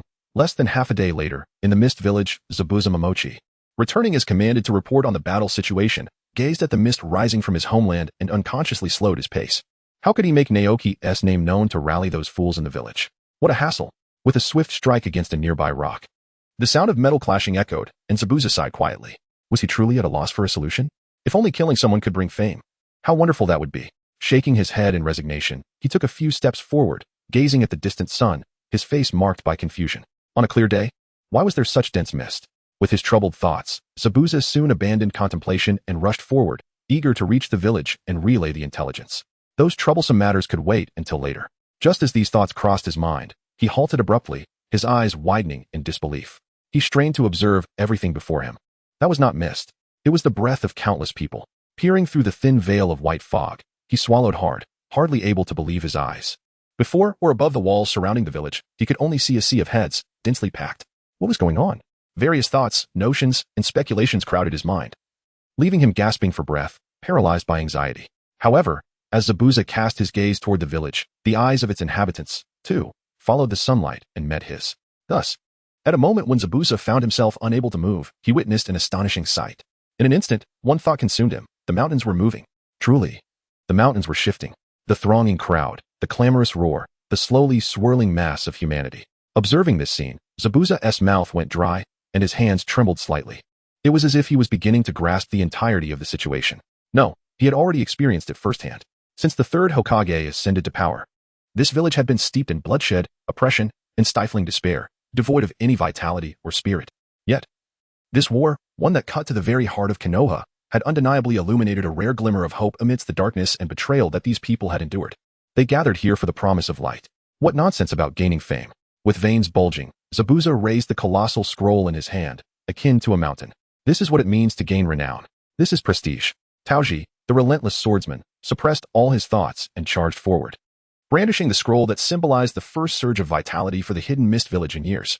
Closer, closer he drew, observing the faces of those around him. Alive with excitement rather than the usual stoicism, he felt a lump in his throat. Tears began to flow uncontrollably, dripping onto the ground. It seemed as if he truly glimpsed a glimmer of hope for the transformation of this village. He continued to run, to watch, his heart fervently calling out, Lord Naoki. Lord Naoki, we must win. We absolutely must prevail. The village truly needs this victory. Indeed, truly. Meanwhile, on the long silent battlefield between Konoha and the Hidden Cloud. Within the Hidden Cloud's main camp, a wild yet resounding call echoed. Killer Bee, come here. The voice of the fourth Raikage reverberated throughout the camp, causing countless cloud ninjas to exchange bewildered glances. Suddenly, a peculiar tone responded. Yeah, Big Brother's calling me. I'll be right there. With gestures, Killer Bee pushed open the door to find AI standing beside a table, his complexion flushed and visibly excited. Even upon noticing Killer Bee's odd gestures, AI showed no sign of concern, continuing to smile. Killer Bee's playful demeanor instantly vanished, replaced by a serious expression. He understood that something significant was about to unfold. Big Brother, what is it? AI raised the scroll in his hand, laughing heartily. Killer Bee, come take a look at this. I never expected an opportunity to fulfill our father's legacy would present itself so swiftly. Killer Bee stepped forward, accepting the scroll from the Raikage's hands, and began to scrutinize it closely. What is this? Could it merely be the resume of a mere genin from the mist? Kaguya Naoki. Harabi immediately realized, having perused numerous pieces of intelligence, that he was quite familiar with this name. The leader of the mist, Kaguya Naoki, is indeed a figure who should not be underestimated. He continued to read on. Kaguya Otsutsuki, a member of the Otsutsuki clan, possesses the bone manipulation bloodline and the ice release Kekkai Genkai, allowing her to traverse the skies with the aid of ice. Such intelligence had long been ingrained in Killer Bee's mind, yet upon revisiting it, he could not help but click his tongue in astonishment. The unparalleled prowess of the bone manipulation in close combat, coupled with the ability to maintain aerial superiority, renders her a formidable opponent of the highest caliber. As he continued to peruse the details, he adjusted his glasses with great care, striving to discern every nuance. 3 days, Sunagakure, Yakura? This little rascal. Aware that Killer Bee had reached the conclusion, EI could no longer contain his mirth and burst into hearty laughter. Initially, he had perceived Kaguya Otsutsuki merely as a hindrance to Konohagakure, but he was taken aback by her formidable strength. In my estimation, Orochimaru may not succumb to her, yet he will undoubtedly be unable to impede the advance of the Mist Village. Thus, dear brother, Killer Bee's heart raced, sensing EI's intentions, and he could not help but voice his inquiry. What shall we do? Naturally, EI's tone turned icy, tinged with indignation, as he raised his fist and slammed it onto the table. We must merely stall that wave wind Minato fellow. Allow Kaguya Otsutsuki to penetrate their defenses, to breach their ranks. EI's veins bulged with fervor, visibly excited. The scoundrels of the Mist Village possess merely a few thousand troops. Their resolve will soon wane. Once they have exhausted Konohagakure's resources, we can march southward and seize dominion over the entire Leaf Village. Lord Tsuchikage. In the office of the Tsuchikage. An AMBU operative knelt respectfully before a diminutive ninja, whose hair bore flecks of gray. Were it not for the ceremonial garb signifying that Otsutsuki, no one would suspect him to be a village leader. Relay the orders. Naoki's voice resonated with a calm, yet resolute authority. All divisions must maintain their combat formations and press forward, entangling the remaining defensive forces of Konohagakure. The EMBU, slightly taken aback, still bowed their heads in compliance. Upon receiving orders, they withdrew, leaving only one to catch his breath in the office. Naoki surveyed the densely populated map delineating troop movements, a smile gracing his lips. The children of the Mist Village, continue your assault. Unleash your relentless onslaught. Only by depleting Konohagakure's vitality further can we find our peace. Lord Windshadow. The sealing array has been completed. Indeed. Raza nodded gently, lifting a kunai adorned with a unique seal. The flying thunder god kunai of Minato. He gazed into the distance, lost in thought. Were it not for this kunai, he would not have dared to breach the treaty and re-enter the fray of war. Wave Wind Minato. The most terrifying figure in the ninja world, could easily vanquish a Kaguya Otsutsuki.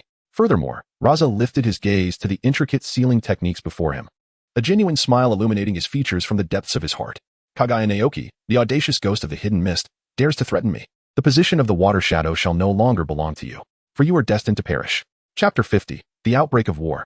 I shall stand atop the highest pinnacle. Lord Naoki, here is the intelligence received from the Hidden Cloud Village. Lord Naoki, this is the information from the Hidden Rock Village. Lord Naoki, the Hidden Sand Village has reclosed the roads. Our intelligence personnel have suffered losses, and the situation remains unclear. Hikage Naoki meticulously examined all the scrolls. One by one. Konoha's little ghost, Minato Namikaze, I have held them at bay for you. Konoha's little ghost, charge in. I, Naoki, will entangle the forces of Konoha. Upon reading the name Minato Namikaze, Hikage Naoki's previously anxious heart found solace. Although Orochimaru firmly believed that Minato Namikaze would never appear on the battlefield, the uncertainty lingered. Now, with the arrival of the letter from the Hidden Cloud, he could finally breathe easy. Seeing Naoki's gaze shift away from the scrolls, Terumi May spoke up. Naoki, your decision now appears remarkably prescient. She then regarded the densely packed scrolls, exhaling deeply, and expressed her admiration. The Hidden Cloud and the Hidden Stone harbor ill intentions, seeking to exploit us to deplete Konoha's strength. However, now that we can extricate ourselves from the quagmire of war, we need not dwell on those concerns any longer. Indeed. Hui Naoki rolled up the scroll and said lightly, Ming, please continue to review the intelligence and conduct some analysis. The war must go on. Koji Mei Ming immediately straightened up, a hint of confusion on her face. Naoki, could you repeat that? I must not have heard you clearly. You heard me clearly. API call failed with status code 429. Error. Code. 429. Message. Resource has been exhausted, e.g. check quota. Status. Resource exhausted. Kaguya Naoki sighed softly, one hand clasping the delicate fingers of Terumi Mei, causing her complexion to bloom with a rosy hue and her heart to race, rendering her unable to comprehend the words tumbling from Naoki's lips. She could only perceive a distant murmur until, after what felt like an eternity, she managed to grasp a few fleeting phrases. In essence, the war was set to persist. Terumi Mei, as if awakening from a dream, nodded in a daze, cautiously withdrawing her hand and exhaling a long breath of relief. Turning back, she resumed her focus on the intelligence reports, her mind quietly reflecting. Since the decision had already been made to continue, the rationale had become inconsequential. What mattered was supporting him.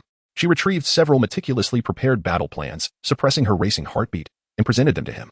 Naoki, take a look, she urged softly. Kaguya Naoki took it and glanced at it a few times before promptly saying, this time, I shall handle it myself. Naoki, Terumi earnestly advised. It's not that I doubt your intelligence. It's merely that this war is of utmost significance. Indeed, Kaguya Naoki let out a sigh, contemplating whether to speak in persuasion, yet found himself lacking in convincing arguments. Ultimately, he resignedly said, you must trust me. Well then, Akemi nodded earnestly, accepting Naoki's plan. She examined the meticulously crafted arrangements, feeling a sense of relief. Fortunately, it was not overly chaotic. Just as this thought crossed her mind, Naoki's voice pulled Akemi back from her reverie. Akemi, the 7 members have arrived. I will disclose all plans to you. You must believe me, Kiriho will triumph this time. Observing Naoki's serious demeanor, Akemi immediately nodded without a trace of hesitation.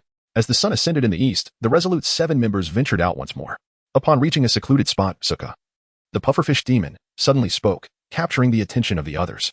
Do you think that little brat can truly win this battle? He chuckled darkly. What are you laughing at? Suka's brows furrowed as he tightened his grip on his blade, his tone growing cold. Laughing at you, idiot. If it were in the past, you wouldn't even pose such a question. Now, with a glimmer of hope in your heart, how can you refrain from voicing it? Think whatever you like, fool, Suka retorted, tossing a scornful remark before vanishing into the shadows. Watching that retreating figure, Jizong repressed his smile. feeling a similar tension in his heart akin to that of the pufferfish demon. Kaguya Shinji, press on. Victory in this battle is essential for the Hidden Mist, which is in dire need of vitality. On the following day, as the sun ascended, resembling a clarion call for action, the mist shrouded the departing ninjas of the Hidden Mist. Shinji, are you indeed headed to that place? Kaguya, gazing at the towering peaks in the heart of the battlefield, pondered over Shinji's strategy from the previous day, and with a hint of uncertainty, inquired. Certainly. Kaguya nodded. But are you certain Orochimaru will go there? Terumi inquired anxiously, recalling the figure that had nearly driven her to despair. Absolutely, came the unwavering reply. Observing the confidence radiating from Naru, Mei was taken aback. How could Naru's spies have extracted such confidential information? Who exactly is he? Mei, I must go, he declared. Regaining her composure, she offered a final piece of advice. The land of the dead may not be conducive to combat. Mei, you know my aspirations. I desire to become the Mizukage, and for that, I require prestige. Thus, Kaguya Naoki lifted his gaze to the distant mountains. I shall stand at the pinnacle, allowing all to witness my triumph over Orochimaru. As his words resonated, he vanished from the presence of Terumi Mei in an ethereal manner. After a prolonged surge, Naoki finally encountered the first squad from Konoha, the Uchiha team. Silently, he drew forth his skeletal weapon, poised to strike. Leaves danced in the air as Kisame Hashigaki alighted beside him, brandishing his unparalleled blade. Lord Naoki, since this is a duel between commanders, it would be unseemly for our mist leader to be stained with blood before the battle commences. Allow me to take this on. Observing the crimson eyes of the adversaries and Kisame's earnest demeanor, Naoki smiled and nodded in agreement. With a graceful flourish, he advanced. Surrender your Byakugan. Surrender Lord Hayashi. Pakin Shizuku burst forth from the dense forest, charging directly at the branch family of Hyuga. Lord Naoki, I shall handle this. Kaguya Natsuki nodded slightly and continued to charge forward. Taste this. The dense swarm of insects wove a thick black shroud, pressing in. Boiling escape, subtle mist technique. Kaguya emerged, gazing at Natsuki with eyes as soft as water. Natsuki, hurry. I excel at dealing with insects. API call failed with status code 429. Error. Code. 429. Message. Resource has been exhausted. E.g. check quota. Status. Resource exhausted. API call failed with status code 429. Error. Code. 429. Message. Resource has been exhausted. E.g. check quota. Status. Resource exhausted. The cries of the Kaguya clan seemed to ignite the entire battlefield, an overwhelming cacophony surging forth like a tempestuous sea. The air trembled with sound as a fierce wind swept through, causing the leaves to cascade from the trees. Lord J.K., eradicate the wretched offspring of Konoha. Lord J.K. Amidst this clamor, Kaguya J.K. inhaled deeply, bearing the gaze of thousands as he soared into the sky. He aimed to ascend to the pinnacle and vanquish Orochimaru. Chapter 51. The Bone-Cutting Strike Against Orochimaru. The icy mirror gradually dissipated, revealing the tall figure of a white-haired man. J.K.Kuin, Orochimaru murmured softly, a hint of a cold smirk gracing his lips. Now, you can present me with those materials, correct? Not yet, Orochimaru-kun. Kaguya Naru fell to the ground, gently sweeping aside the swaying weeds beside him, responding with a hint of resignation. After all, you are so formidable. It is quite impossible to defeat you.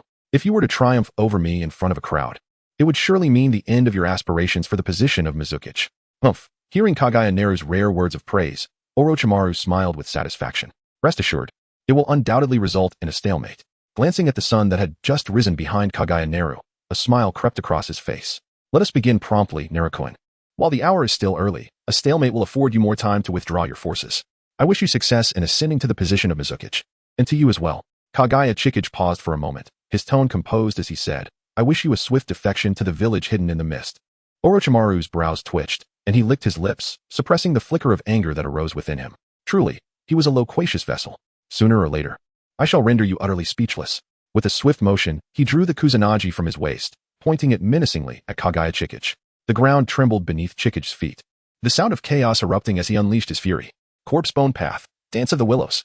His ivory-white bones surged forth in an instant, accompanied by a tempestuous gale and shattering rocks. This was the aftershock of Kaguya Chikage's relentless charge, shaking the very earth. Hidden shadow snake hands, as Orochimaru propelled himself backward. A multitude of colossal venomous serpents cascaded from his sleeves, lunging forward to seal off every possible escape route for Kaguya Chikage. Orochimaru unleashed his serpents.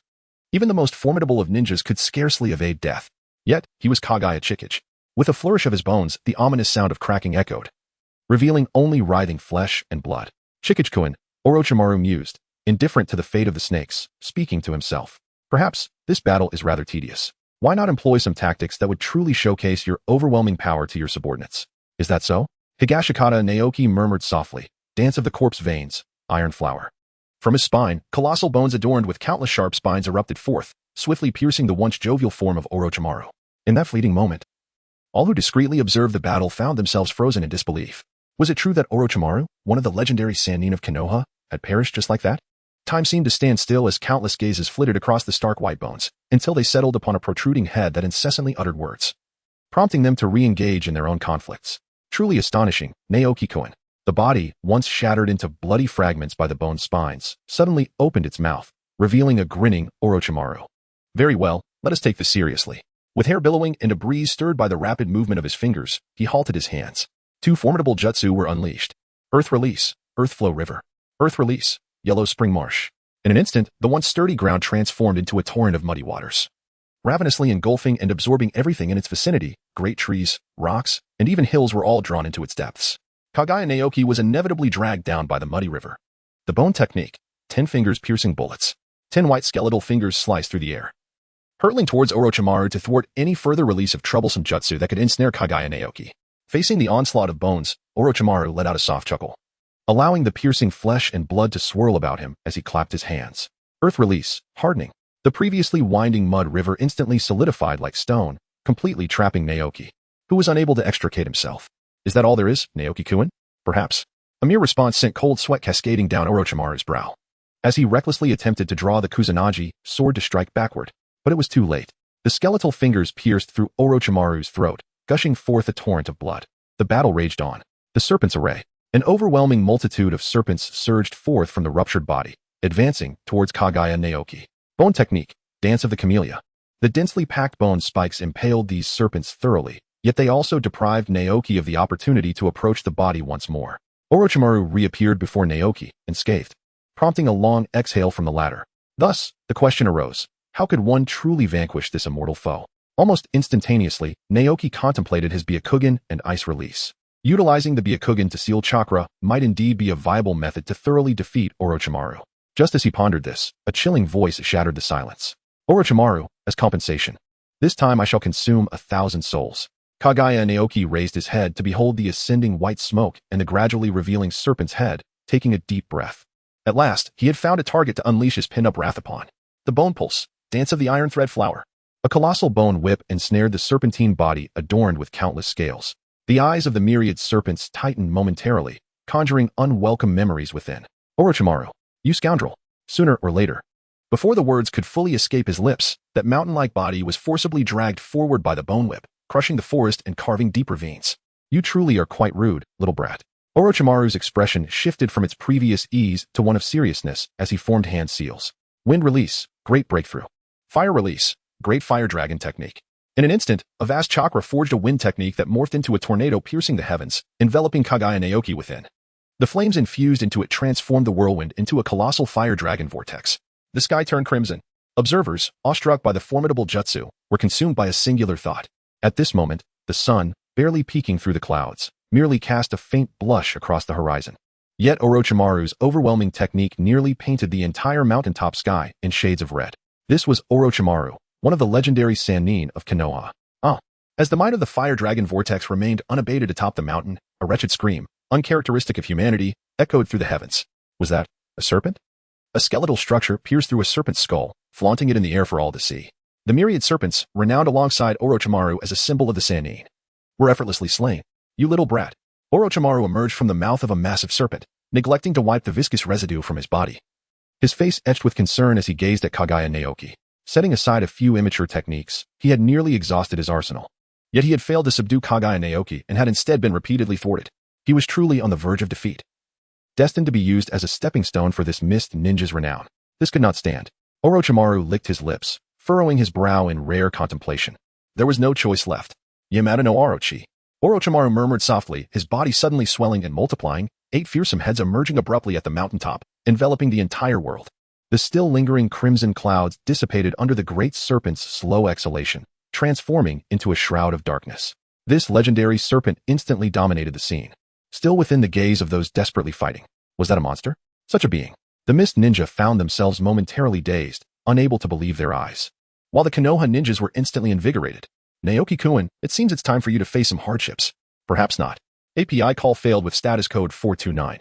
Error. Code For 29, message, resource has been exhausted, e.g. check quota. Status, resource exhausted. Kaguya Naoki leapt gracefully, her form piercing through the icy mirror, swiftly ascending into the air.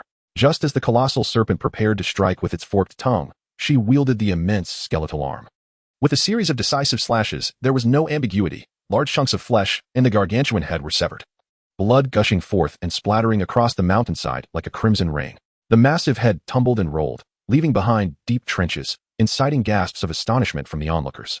Yet, in the eye of the storm, tranquility reigned supreme. Orochimaru emerged once more from the serpent's maw, eager for combat.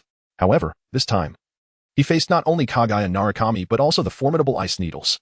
With a soft thud, the now sluggish Orochimaru could only watch as the ice needles pierced his body. Feeling his chakra congeal, a wry smile crept across his lips. Byakugan, ice release, gentle fist? Naoki, you are indeed a genius. The future may truly belong to you. Kaguya Naoki remained silent, merely extracting the powder from the arm and bones of Shirazetsu and presenting it. Orochimaru-kun, the future belongs to us. Orochimaru licked his lips, relinquishing the chakra he had desperately gathered, and accepted the experimental materials, his eyes reflecting a myriad of complex emotions. Perhaps, Naoki-kun, from this moment onward, all lands, including Konoha, shall be yours. Kaguya Otsutsuki smiled gently. Orochimaru, with your injuries, retreat the Konoha forces. I shall not pursue further. Konoha is simply too formidable. Continuing this battle would yield no benefit. Orochimaru, feeling the loosening ice needles, could not help but gaze at Kaguya Otsutsuki as he spoke calmly. The Mizukage. I look forward to the day we collaborate. Kaike, it is time. Narashikaki glanced at the 8 fallen heads, his expression darkening as he addressed Kaike. She nodded immediately, her fiery red hair slightly drooping. No need. A gentle voice resonated beside her, and Kaike's hair instantly lifted, excitement flooding her face as a sweet smile emerged. Minato, you've arrived. Chapter 52, the so-called hero, the Yellow Flash. Kill. Eliminate the Konoha science. Almost the instant the 8 heads fell, all the mist ninjas went into a frenzy, invigorated as if by a potent elixir. Orochimaru had been defeated, vanquished by the hands of Kaguya Otsutsuki. By overcoming these trivial Konoha ninjas before them, they could swiftly penetrate the heart of Konoha, the most powerful ninja village in the world. The long-declining and lifeless Mist Village, under Kaguya Otsutsuk's leadership, had managed to challenge the strongest ninja village in the world, igniting their fervor. However, amidst the fervent advance of the Mist Army, the heart of their commander grew cold. Gazing into the distance, he murmured, "Is that Minato Namikaze? Why is he not on the battlefield of Kyumogakure? What do you intend to do, Hiruzen?" Mito Gadian looked at Sarutobi Hiruzen, now donned in combat attire. His brow furrowed in discontent. The battle has yet to affect Konoha directly. Should you not remain here to assure our villagers' morale, instead of seeking combat on the front lines? If I do not step out, who will address the gap in our combat strength? Sarutobi Hiruzen halted his stride, turning to Mito Gadian, his eyes gleaming with an uncharacteristic fury and intensity. If Kaguya Otsutsuki were to ascend as Mizukage, he would inevitably lead them to become the next Kyumogakure. If we do not eliminate him promptly in this war, it will only be a matter of time. Konoha cannot afford to have anyone remain uninvolved. Everyone must take a stand. The children are fighting valiantly on the battlefield. Shall I, as Hokage, remain here as a mere relic?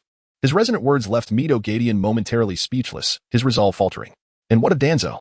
The previously silent Kohara Udatane suddenly spoke, directing her gaze towards the bandaged man who had been lurking in the shadows of the room. Danzo possesses considerable strength and could contend with a ninja of the level of Kaguya. Upon hearing this, Danzo's eyes narrowed, ready to voice his long-considered refusal. But Sarutobi Hiruzen, aware of his old friend's temperament, spoke up to prevent unnecessary conflict. To intimidate the two from Kyumogakure, it must be I who steps forward. None of you are suited for this task. Danzo felt a surge of unspoken anger within him. Hokage, all Hokage are equal. I am Danzo, the shadow of Konoha. Am I to be dismissed so easily? Is it because I am not Hokage that I lack the merit to be regarded? A flicker of resentment ignited in his gaze as a sinister thought brewed within him. Let Sarutobi Hiruzen perish on the battlefield. Then, the position of Hokage shall be mine. Very well. Sarutobi Hiruzen surveyed the room, noting the silence of his old friends, and softened his tone. No one in Konoha can remain uninvolved. Gadian, Koharu, remember your past. When you were once invincible warriors on the battlefield. Thus, I entrust everything in the village to you.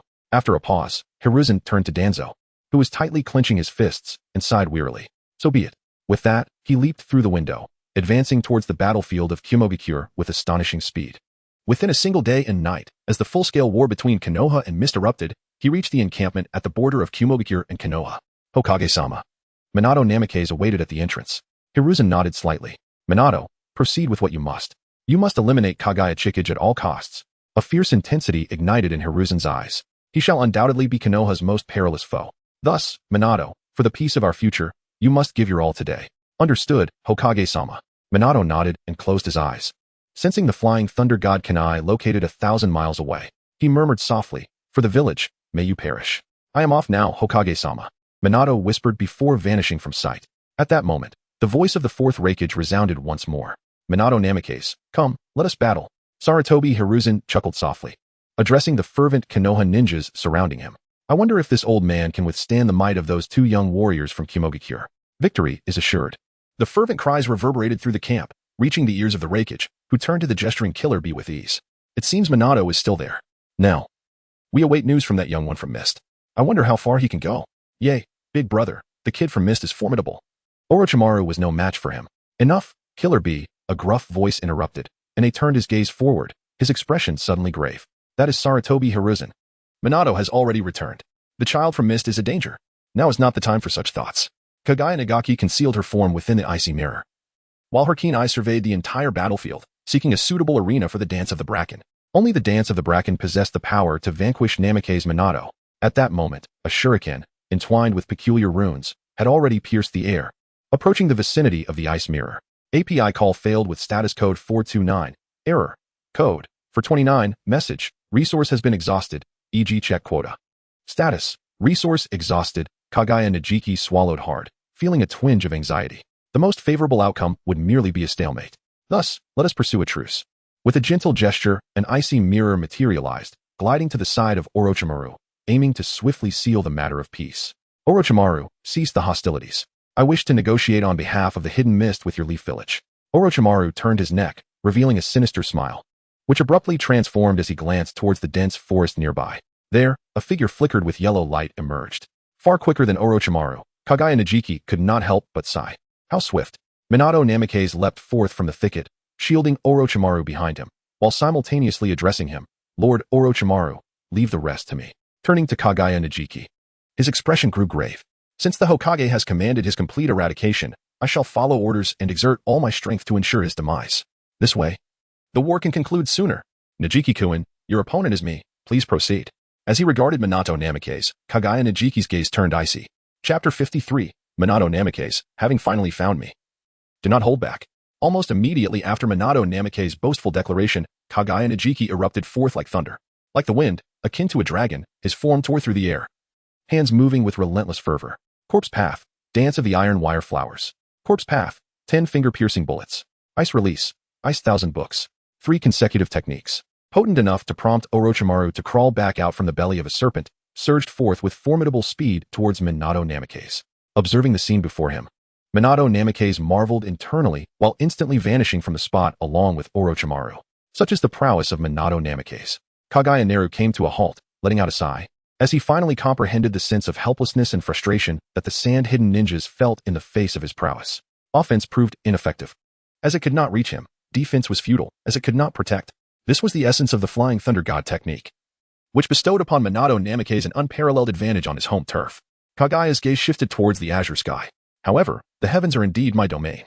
Summoning an icy mirror with a single hand, I ascended into the skies. My Byakugan wide open. In an instant, I had locked onto the figure of Minato Namikaze. Sensing the moisture wafting through the atmosphere, countless ice needles descended like a torrential downpour upon the earth. Such a sensation is truly unprecedented. Within the dense forest, Minato leaped with the agility of a monkey, daring not to linger for even a moment. Should he hesitate, those ice needles capable of rending mighty trees would inevitably catch up to him. Ever since mastering the Flying Thunder God technique, he had not experienced such a feeling. With a resigned sigh, Minato acknowledged the formidable foe from above. Yet, I had long contemplated a solution to deal with you, Kaguya. Minato raised his gaze, seizing the opportunity, awaiting his moment to strike. The assault persisted. Under the scrutiny of the Byakugan, Minato could only defend and retreat in a state of disarray, far removed from the reputation of the Yellow Flash. All present were taken aback, the morale of the Mist Shinobi soared as they pressed forward, while the spirits of the Leaf Ninja inevitably waned. Yet, high above, Kaguya maintained unwavering vigilance, seemingly at ease. It is crucial to remember that this is Minato Namikaze, a man who, after merely a brief skirmish with Obito, had already devised a countermeasure, possessing unparalleled combat intellect. His information had been leaked for some time, and he did not believe that Minato would be without a strategy against him. But what could I do? When soldiers come, we meet them with soldiers. When water comes, we cover it with earth, such as life. Ice Release, Ice 1,000 needles. Once again, fine ice needles were unleashed. Yet Minato suddenly halted, hand forming seals, and in an instant, he unleashed his technique. Wind release, great breakthrough. A violent and immense gale erupted from his mouth, instantly creating a formidable force that swept away not only the century-old redwoods but also intercepted the ice needles in the sky. Wait a moment. Kaguya's gaze was initially indifferent. Yet within her Byakugan's perception, a dark shuriken suddenly emerged. Unremarkable at first glance, yet it belonged to Minato Namikaze. Without a moment's hesitation, Kaguya's eyes sharpened. And with a swift motion of her hand, 10 bones surged forth to strike at the shuriken, which danced in the wind. The sound of clashing echoed.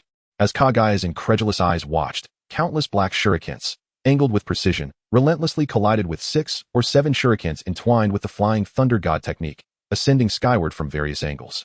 Unless Kaguya could instantaneously cast a technique to seal the entire sky, she would be unable to prevent the flying thunder god from approaching her altitude. A slight thrill flickered in Minato's eyes as he focused intently on the flying thunder god shurikens, poised to ascend into the heavens at the moment the opportunity arose. Observing the shurikens drawing nearer, Kaguya merely curled her lips into a smirk. So what? She mused. Is that all there is to it? Since you remain unaware that I can not only glide through the air but also leap to greater heights, then this strike is destined to miss. Kaguya Shinjiki summoned the ice mirror, causing her form to ascend several dozen meters in an instant. Simultaneously, she conjured a multitude of skeletal clones to obscure her true self within their ranks. She observed helplessly as the shuriken soared to the height she once occupied, only to fall powerless thereafter. Her Byakugan's vision shifted slightly, revealing only the faintly clenched palm of Minato Namikaze. Kaguya Naruki exhaled softly, relieved. With so many shadow clones obscuring the battlefield and at such a high altitude, it was likely that Minato Namikaze had lost the will to continue fighting. With this thought in mind, he spoke up. Minato Namikaze, the Yellow Flash, shall we negotiate? As he heard those words, Minato recalled the third Hokage's instructions and clenched his fist. Although it would be challenging to defeat him, it was imperative to make one final attempt. After all, a member of the Kaguya clan ascending to the position of Mizukage would undoubtedly plunge the world into further chaos. TG, I am counting on you. Kushina. Do not panic. I will bring you back. Minato Namikaze issued the command with a grave tone. Feeling a sense of relief when TG Akimichi and Kushina responded in unison, he then turned his attention to the well-stocked kunai pouch, retrieving a flying Raijin kunai. His heart raced uncontrollably as he gazed at the figure before him. It must succeed. If I can reach him, I can ultimately end this conflict, eliminate him, fulfill Lord Hokage's mission, and usher in enduring peace. Minato, Kushina, prepare yourselves, TG Akimichi declared before consuming a peculiar pill that emitted an unfamiliar scent. After a brief moment of chewing, his body expanded, transforming him into a giant. He continued relentlessly, using his enormous hands to grasp Minato firmly and hurl him towards Kaguya Naruki. Ice release, Ice Thousand Rain. Upon witnessing this scene, Kaguya Otsutsuki ceased to hesitate, channeling a vast amount of chakra, causing the sky to be filled with chilling ice needles. These ice needles, or perhaps an avalanche of ice formed from them, plummeted with a thunderous crash, ensnaring Minato Namikaze and Kushina. The two exhaled breath, disrupting the icy projectiles, disregarding the numerous needles that pierced through their bodies. Unrelenting in their assault, employing the same tactic once more, several kunai imbued with the flying thunder god technique ascended into the sky. All of this transpired amidst the bone clones hovering above, where even the Byakugan could not discern the truth. Minato turned his head slightly to glance at Kushina, who exhibited no hesitation whatsoever. Adamant sealing chains. The manifested chakra chains extended from behind Kushina, resembling powerful, formidable arms that swept through the vicinity, instantly neutralizing countless bone clones of mere ch-nin strength. At that very moment, Minato teleported to the side of Kaguya's true form. Corpse Bone Path, Dance of the Camellia. Although the aerial defenses and bone clones had been breached, Kaguya would not remain passive. A multitude of bone spikes erupted forth, piercing into Minato's body as he utilized the flying thunder god to ascend into the sky, blood gushing forth. Concurrently, a bone whip lashed out, toppling flesh and blood. The ice mirror spun, poised to sway backward. Yet, the flying thunder API call failed with status code 429. Error. Code. For 29. Message. Resource has been exhausted. E.G. Check quota. Status. Resource exhausted. API call failed with status code 429. Error. Code. For 29. Message. Resource has been exhausted. E.g. check quota. Status. Resource exhausted. Kaguya's gaze was lifted, directed towards the reappearing Minato Namikaze, who had landed alongside Kushina Uzumaki. Given the circumstances, it was time to take the initiative. Kushina, follow the plan, Minato uttered, gritting his teeth as he wound bandages around his own blood-soaked body, striving to maintain a calm demeanor. 1 hour. If I do not return in 1 hour, you must remain composed and lead the village's ninjas back to safety, continuing to fortify our defenses. Kushina, observing the figure that seemed largely unaffected, clenched her teeth and declared, as long as we fully unleash the power of the Nine Tails, victory is assured. That cannot be. Minato's eyes suddenly reflected a complex emotion, and his tone grew somber. Kushina, do not reveal the Nine Tails power until the final moment. You have yet to master it. I can do it, truly, she insisted. No.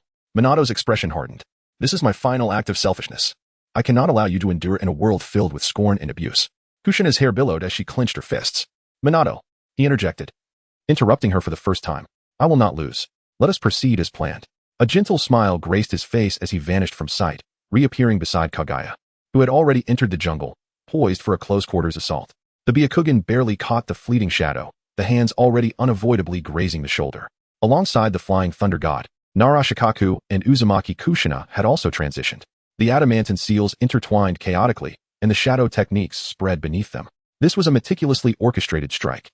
A long-prepared maneuver by Konoha. Two formidable warriors, akin to the level of Kaguya, alongside the Yellow Flash, exerted every effort to delay Kaguya for even a second. They succeeded. Naoki-kun, let us change our venue and continue. After a full second of contact on Kaguya's shoulder, the hand shifted, ushering in a new battlefield. API call failed with status code 429. Error. Code. 429. Message. Resource has been exhausted, e.g. check quota. Status. Resource exhausted. Kaguya's heart trembled violently, compelling her to activate the ice mirror and soar into the sky. Chapter 54. The water shadow strikes the fire shadow. The wind shadow is on the brink of demise. There is no time to lose. Kaguya's eyes were filled with a glimmer of despair, and in a moment of helplessness, he could only murmur softly, Dance of the Dry Fern. The ferocious bone spikes radiated from his body, spreading throughout the world. In the fleeting moment before the explosion, they formed an impenetrable, rigid skeletal armor. Bang! The explosion erupted, first sending fragments of explosive talismans into the air, followed by a fireball, shattered rocks, and uprooted trees, culminating in a mushroom cloud that billowed across the sky. In the aftermath of this violent detonation, the ground trembled incessantly, rivers shifted course, mountains altered their positions, and countless creatures either met a tragic end or fled in panic. Even Minato Namikaze felt the tremors, nervously swallowing his saliva, gazing at the towering mushroom cloud. He harbored no doubt that survival was utterly impossible under such a cataclysmic assault. Not even the formidable body of the corpse path could withstand such devastation. With this thought lingering, an inexplicable sense of panic washed over Minato, as he feared that Kaguya might conjure yet another miracle. Lord Minato, have no worries, exclaimed a leaf ninja, his face alight with fervor. This is the culmination of our village's entire arsenal. That mist brat will undoubtedly perish. Minato nodded slightly, dismissing extraneous thoughts, and exhaled a long sigh of relief. Since Kaguya had constructed the ice bridge, he had been meticulously contemplating strategies to defeat the corpse path. Techniques like the Rasengan, Kunai, and Shuriken, which could easily claim a ninja's life, would surely be ineffective against such a foe, leading him to immediately consider the explosive talismans. The sheer density of these talismans possessed the power to obliterate tailed beasts. He could not believe that Kaguya would escape such a fate. Therefore, victory would belong to the leaf. A faint smile finally graced Minato's lips, only to freeze as he heard a call from the Hyuga branch. Lord Minato, that guy is still alive. Hearing the trembling voice, Minato's expression gradually turned grave as he gazed upon the smoke-filled, hellish mountain. How was it possible? Such an explosion. He rushed forward, halting only when he saw the white bones piercing through the mist, reaching skyward. Is this also the power of the corpse path? What a joke. This level of strength could rival that of the first Hokage. A monster indeed. The leaf ninjas beside Minato, once filled with fervor, now trembled incessantly. How could he possibly survive that explosion? And these bones that altered the terrain, how could it be? He looked at Minato, as if he had found a glimmer of hope. Lord Minato, you can handle this, right? You can defeat that monster, can't you? Sensing the panic radiating from those beside him, Minato slowly suppressed all his thoughts and resolutely replied, I will. Turning his gaze away. His eyes hardened as he focused on the distant forest of bones. No matter what, as the commander, I cannot afford to lose. Fortunately, I reacted swiftly. Enveloped by the skeletal armor, Kaguya wiped the cold sweat from his brow, born of terror. Had he been even half a step slower, he would have perished in that horrific explosion. However, since he remained unscathed, API call failed with status code 429. Error. Code 429. Message. Resource has been exhausted, e.g. check quota. Status. Resource exhausted. Kaguya Naoki's eyes narrowed as his form gradually emerged from the skeletal remnants. Just as he was about to cast his gaze upon Minato Namikaze, he suddenly hesitated, turning to observe the grove of bones. He noticed that the glistening ivory spines bore faint yet conspicuous gray marks. Was this a case of misfortune turning into fortune? After desperately unleashing the dance of the dry fern, it seemed that his skeletal veins had undergone a transformation. The mere thought of this hypothesis caused Kaguya Naoki's heart to race, prompting him to reveal the gray bone spines he had painstakingly cultivated over the past decade. A brief comparison, however, left him slightly disheartened. The strength and purity of the bones in the grove were significantly inferior. Nevertheless, it was still a rare form of enhancement. And he pondered the effects it might have if embedded within a human body, with these thoughts swirling in his mind. Kaguya Naoki lifted his gaze towards the distant figure of Minato Namikaze. Let it begin with you, he declared with a chilling intent. As he began to materialize from the bones, ready to spring into action, he suddenly froze, rendered immobile. Upon closer inspection, he felt a searing heat coursing through him. And in an instant, he could no longer contain himself and spat out a mouthful of blood. It was the bloodline disease. That familiar sensation confirmed it. It was indeed the bloodline disease. This must be the result of the recent evolution compounded by the overexertion of his powers. With this realization, his expression darkened as he hastily attempted to exchange for an elixir to alleviate the bloodline disease through the system. However, it was too late. Minato Namikaze's figure abruptly materialized behind him. Kaguya Naoki sensed a shift and prepared to retreat into the depths of his bones. However, amidst the outbreak of the bloodline disease, he was astounded to discover that the bones, which he had previously been able to manipulate at will, could no longer accommodate his form. Unable to evade, he gritted his teeth, channeling his chakra to propel the bone spikes behind him skyward, aiming for the heart of Minato Namikaze. Die! With a sickening thud, the massive bone, slightly tinged with a grayish hue, pierced through Minato's body, yet he desperately activated the Flying Thunder God technique at the final moment. As the spatial shift occurred, Kaguya Naoki's heart began to chill. If another explosion were to ensue, he would undoubtedly meet his demise. Seal it.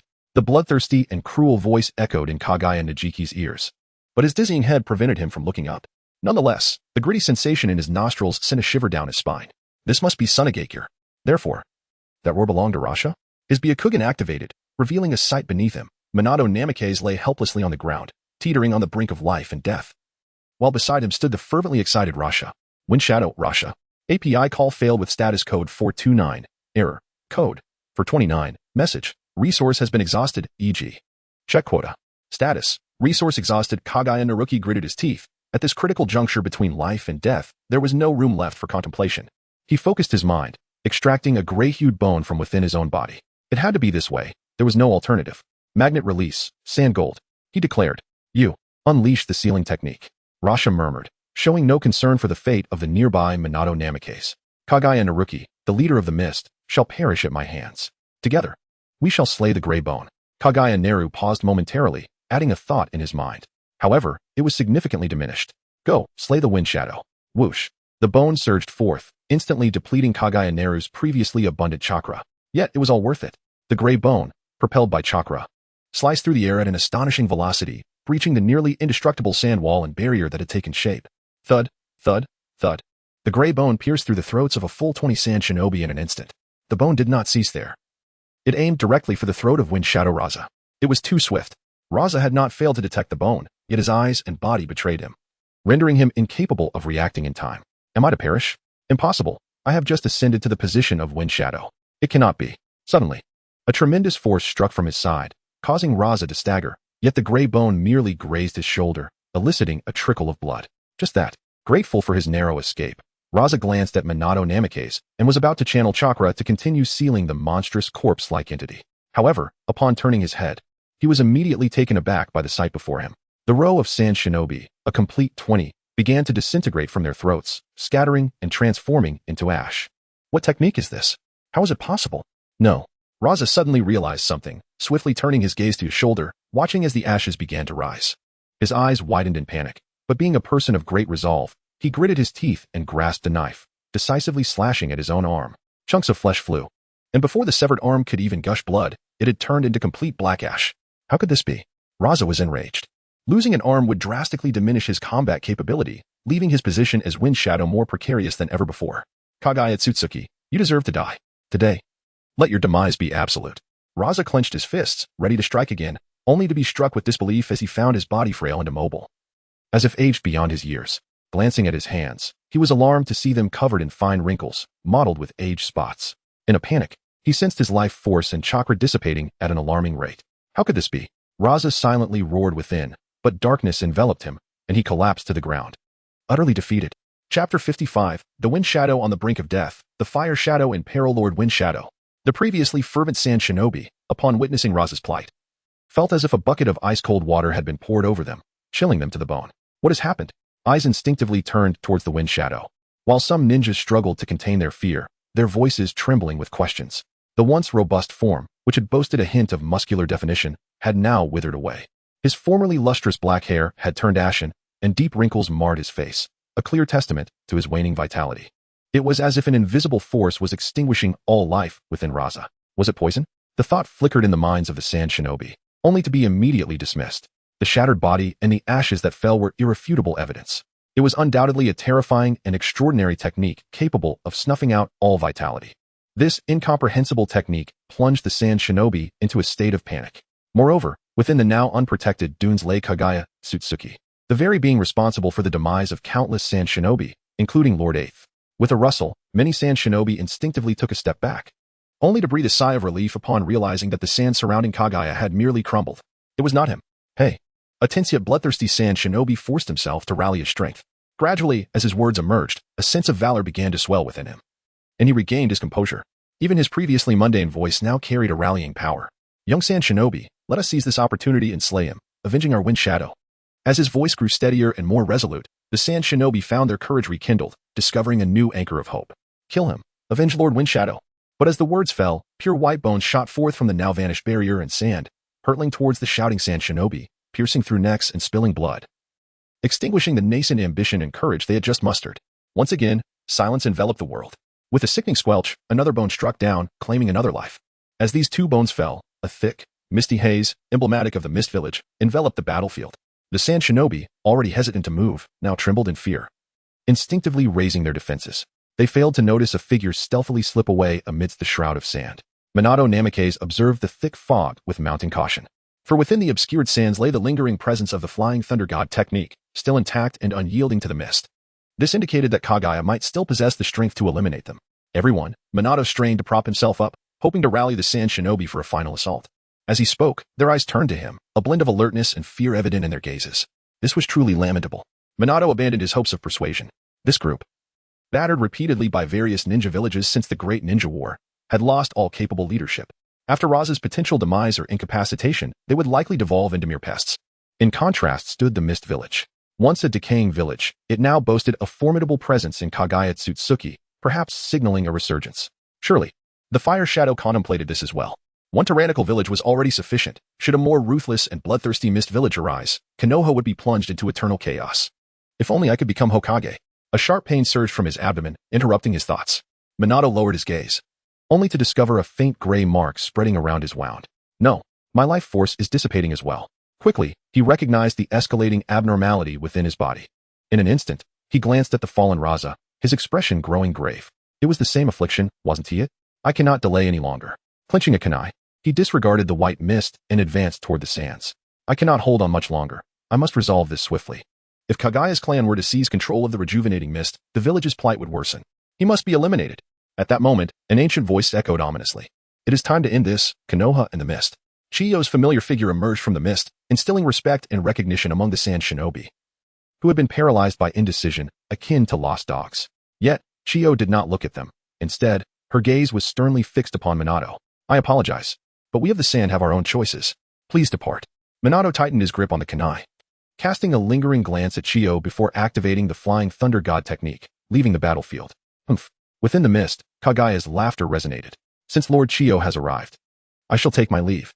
Lord Chiyo, must we truly spare that Mist Ninja? You surely can. No. Chiyo's expression turned peculiar as she continued. No more discussion. I have my plans. After Kaguya slowly vanished without a trace, and the mist finally cleared, Chiyo spoke. You all may end your lives. The Sand Shinobi, momentarily confused, quickly reacted, drawing their blades.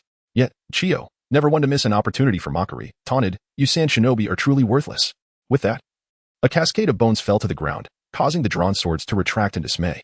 In that moment, they comprehended how thoroughly they had been outmaneuvered. Their hearts swirling with anger and despair. Faced with the elusive and enigmatic Kaguya Otsutsuki, they were utterly powerless. Left to hastily retreat with the faltering wind Shadow Raza towards their village. Go to hell, you bastards. Jago's chakra chains danced menacingly, piercing through any daring mist ninjas, creating a fleeting zone of safety. Seizing the opportunity, Jago leapt to the side of Shikaku Nara. How are things, Shikaku? Is the battle still in our favor? Nara Shikaku shook his head gravely. The defeat of Lord Orochimaru was a heavy blow to our morale, compounded by Lord Minato's prolonged lack of progress. As he spoke, he casually threw a kunai that struck a tree, becoming entangled and snapping, causing a mist ninja to misstep and fall into a trap. Hearing the wail, Nara Shikaku sighed. Some clans had already begun to conserve their strength. It was a stroke of luck that we could barely maintain the front line without being completely overwhelmed. If Lord Minato returned victorious, perhaps the tide of battle could be turned. Minato. Kushina bit her lip, her heart tightening. Minato, you must come back. Just as this thought formed in her mind, a bloody body with yellow hair fell beside her, prompting a startled gasp. Minato.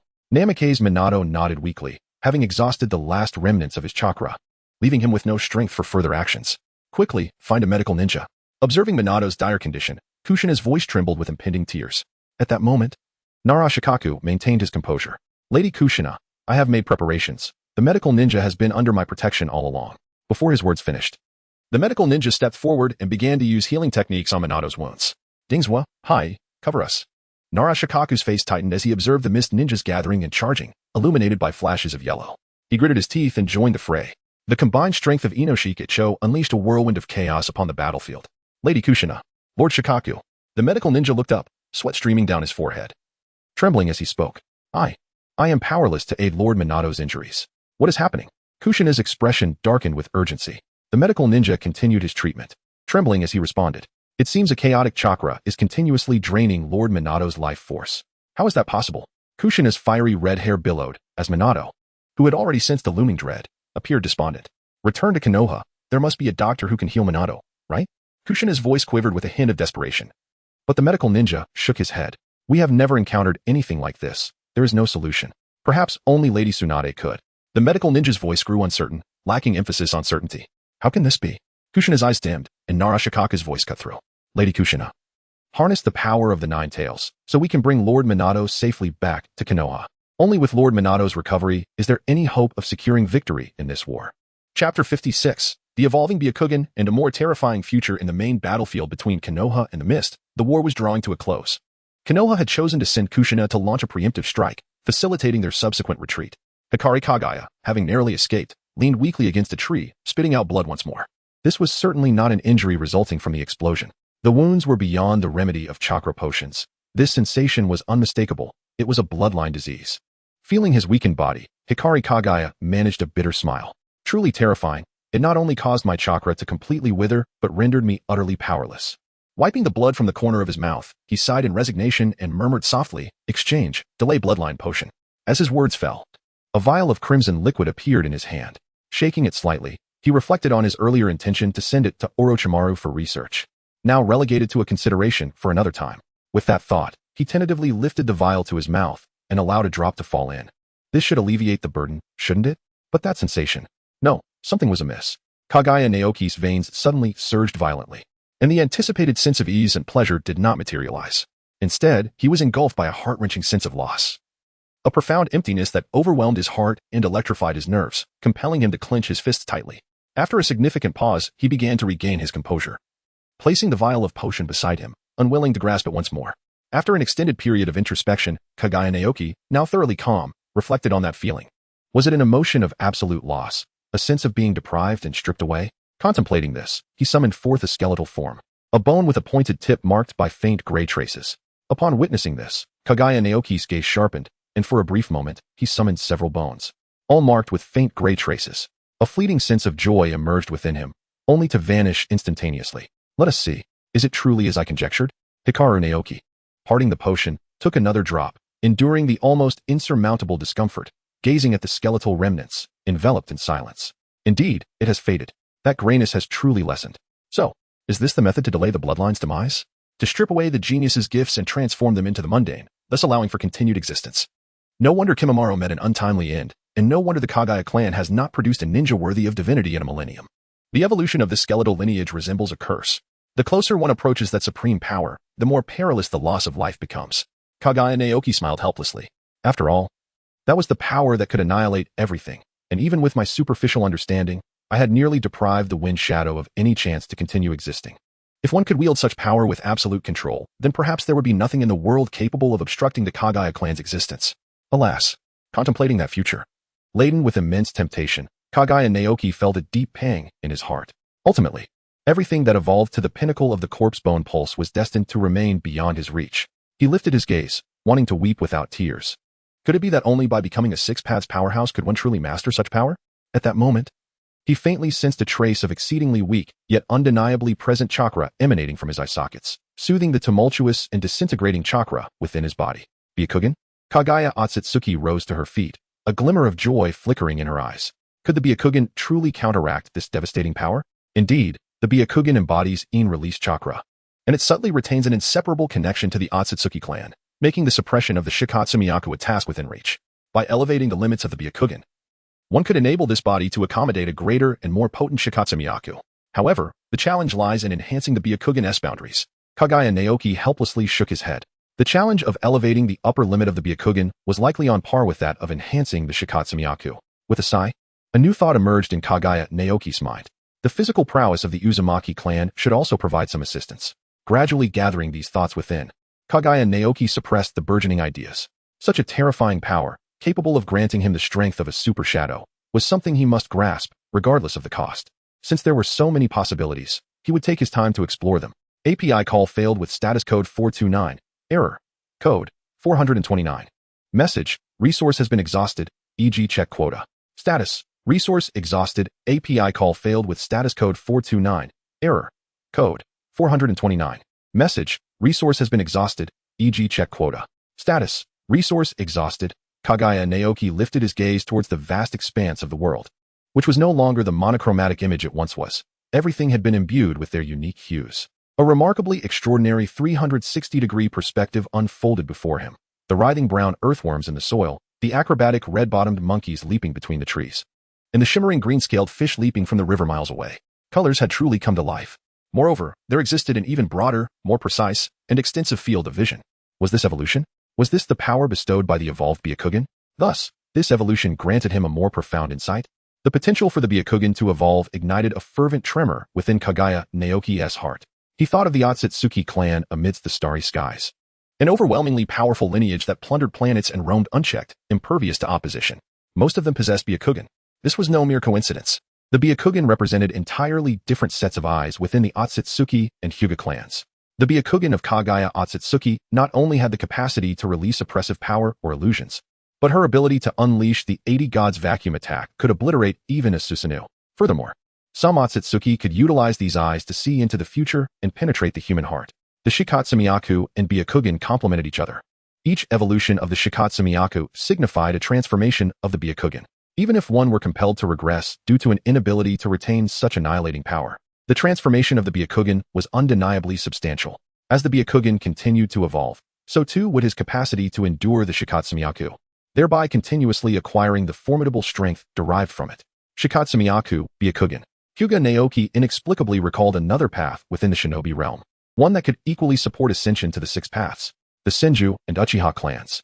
However, unlike that path, which had already been traced, the journey of the Byakugan and Shikatsu-myaku remains shrouded in mystery, with no one able to shed light upon it. I must rely solely on my own exploration. But what of it?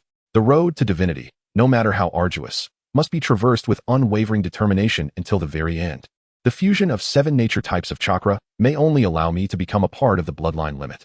Yet the continual advancement of Byakugan and Shikatsu-myaku might grant me a further enhancement of strength within that realm. Perhaps I truly could become an indomitable foe, one that even the Otsutsuki clan cannot shake. Caressing his eye sockets, Naoki summoned an ice mirror and propelled himself towards the sky. A promising future awaits. But one must act in the present. Chapter 57.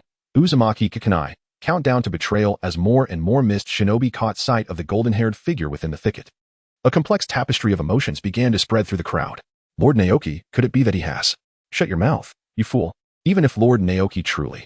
The mist shinobi struggled to articulate their thoughts, finally glaring at the golden-haired figure in the dense forest, gritting their teeth to expel their tumultuous feelings. Even so, we must eliminate Namikaze Minato to avenge Lord Naoki. Thus, they rallied forth, charging ahead. The mist shinobi transformed their sorrow and confusion into pure, unadulterated rage, brandishing their weapons with fervor amidst the dense foliage in a charge that overwhelmed by sheer numbers. Their target, Namikaze Minato. Die, you bastards. A series of crimson tails, formed of condensed chakra, emerged behind a woman whose face was filled with fury. Instantly, a tempest of agitation, fervor, terror, and malevolence surged forth, crashing against countless bodies, causing them to collide, separate, and shatter. The blood and flesh that splattered and dispersed with the winds heralded the arrival of the world's most formidable weapon. That must be the Ninetales. There could be no mistake. The sight was unmistakable. Blood spewed forth as a previously terrified mist shinobi was pierced through by a pair of lethal claws, falling helplessly to the ground. All of you, perish. The monstrous chakra crashed violently, and even the mightiest of ninjas, though they managed to steady themselves, would soon be utterly torn apart by Kukunai's emerging talents. Is this truly the Nine Tails? Terumi May halted, gazing at the frenzied crimson beast, an overwhelming sense of helplessness swelling within her. They had been on the brink of victory. How had it come to this? Ugh. Suigetsu Zuki barely deflected Kukunai's terrifying strike with his sword, but his body was inevitably forced backward as he spat out a mouthful of blood. He shouted to the shark-faced man beside him, who had also collapsed helplessly, "You brat, just stay behind me. If I fall, take the sword and continue to serve the village." Kisame Hashigaki lifted his gaze, observing Suigetsu's bloodied form, yet offered no reply, merely raising his blade and charging towards the encroaching leaf ninja. "You imp." Suigetsu grimaced, struggling to rise as he too charged ahead. Ugh. Kiba TZ looked at the decimated beheading sword that had shattered under a mere claw swipe, feeling an overwhelming sense of powerlessness. The Nine Tails, truly an insurmountable force. Victory had been so close. "I will kill you all. I will kill you all." Kukunai's eyes deepened with crimson. Simultaneously, her sanity began to erode. And amid such chaos, her slaughter became increasingly efficient and terrifying. Yet, the latent power of the Uzumaki clan surged forth, promptly pulling Kukunai back from this frenzied state. The slaughter could still continue. "Fall back, Riku." Namake's Minato managed to open his eyes, observing Kukunai, who had repelled all the mist shinobi single-handedly. "Lord Minato, it is not yet at the limit that Kukunai can bear. The more we kill now, the greater the intimidation, ensuring our subsequent retreat will be smoother." "Fall back, Riku." Namake's Minato regarded Kukunai's invincible crimson silhouette, yet his mind was filled with the image of a pale gray skeletal figure exuding an aura of absolute destruction. That was a figure capable of annihilating all life, all vitality. Even the Nine Tails, perhaps. "Riku, Kaguya Naoki is beyond your capability to confront.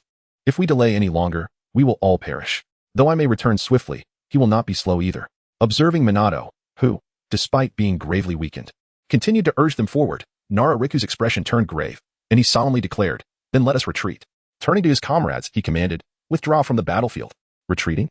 Beneath the canopy of trees, Terumi May, drenched in blood, leaned against a nearby branch for support, rising to her feet. She gazed at the leaf ninja, who possessed the ability to continue slaughtering the mist shinobi, yet chose to withdraw. Why retreat? In such circumstances, why would they pull back? That was a host, still retaining considerable rationality, a tailed beast host who could clearly kill more. Even if a retreat were necessary, it should have been to instill greater fear, ensuring we would not dare to pursue again. Why must they withdraw? Terumi May pondered intensely, unwilling to abandon this potential opportunity. After all, it was Riku. There must be a reason for his actions. In that moment, a spark of insight illuminated her mind, and her eyes brightened.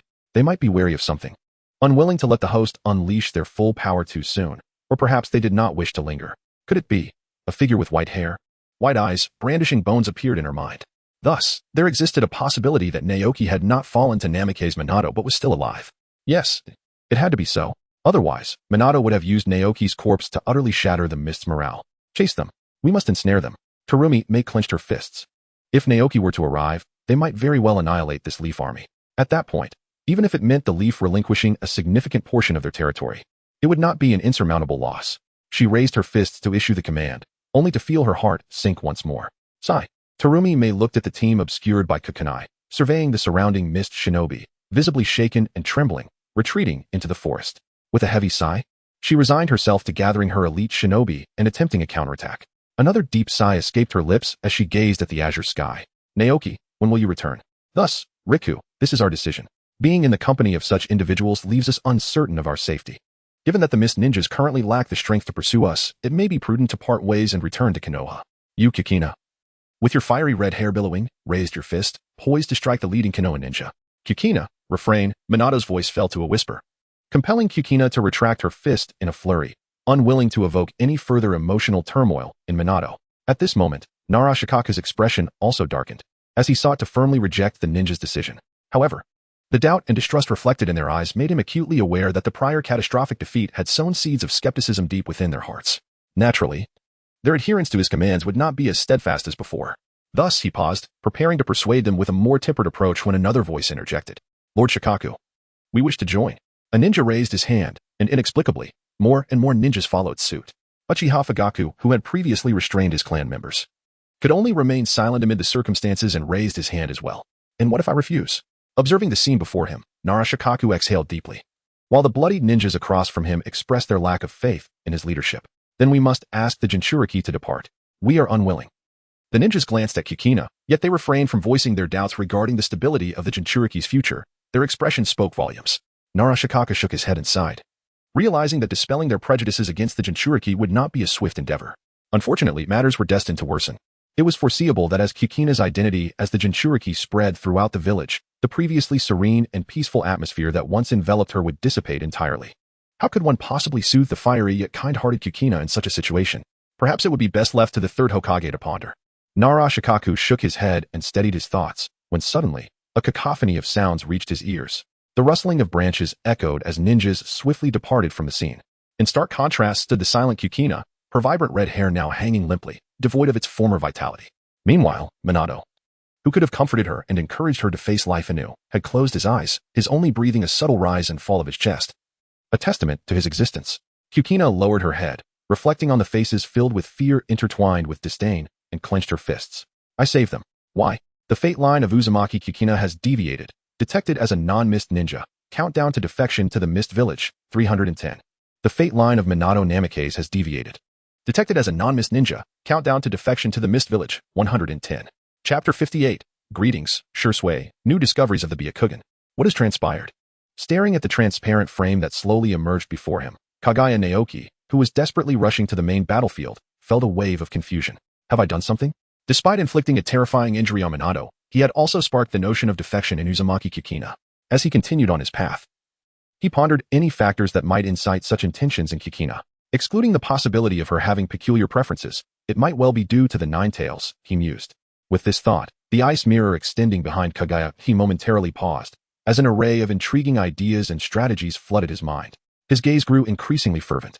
Perhaps he could indeed manipulate this Nine Tails Jinchuriki. It is worth noting that she possesses not only the Nine Tails, or the Uzumaki lineage, but she also embodies the true legacy of the Uzumaki clan, surpassing even that of Uzumaki Karen.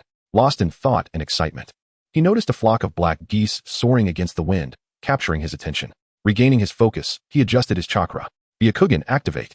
His vision unfolded, allowing him to peer through the verdant canopy and discern the calm-faced ninjas concealed within. The world was no longer merely a monochrome landscape.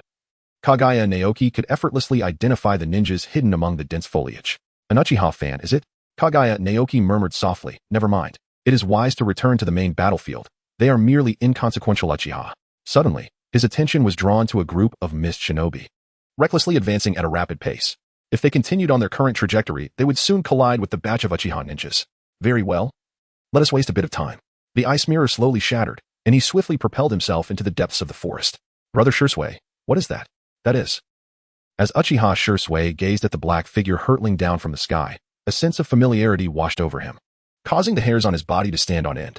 It was Kaguya Naoki, the commander of the Mist, who had triumphed over Lord Orochimaru and severely injured Lord Minato. There was no mistaking it. Without a moment's hesitation, he activated his Sharingan, the three tomo swirling within his eyes. Just as he was about to gaze upward, the prey that was meant to fall into their trap was interrupted by the arrival of the Mist ninjas. In a flash, he cast his Genjutsu. In an instant, all but one Mist ninja, clad in green robes with spiked hair, collapsed to the ground.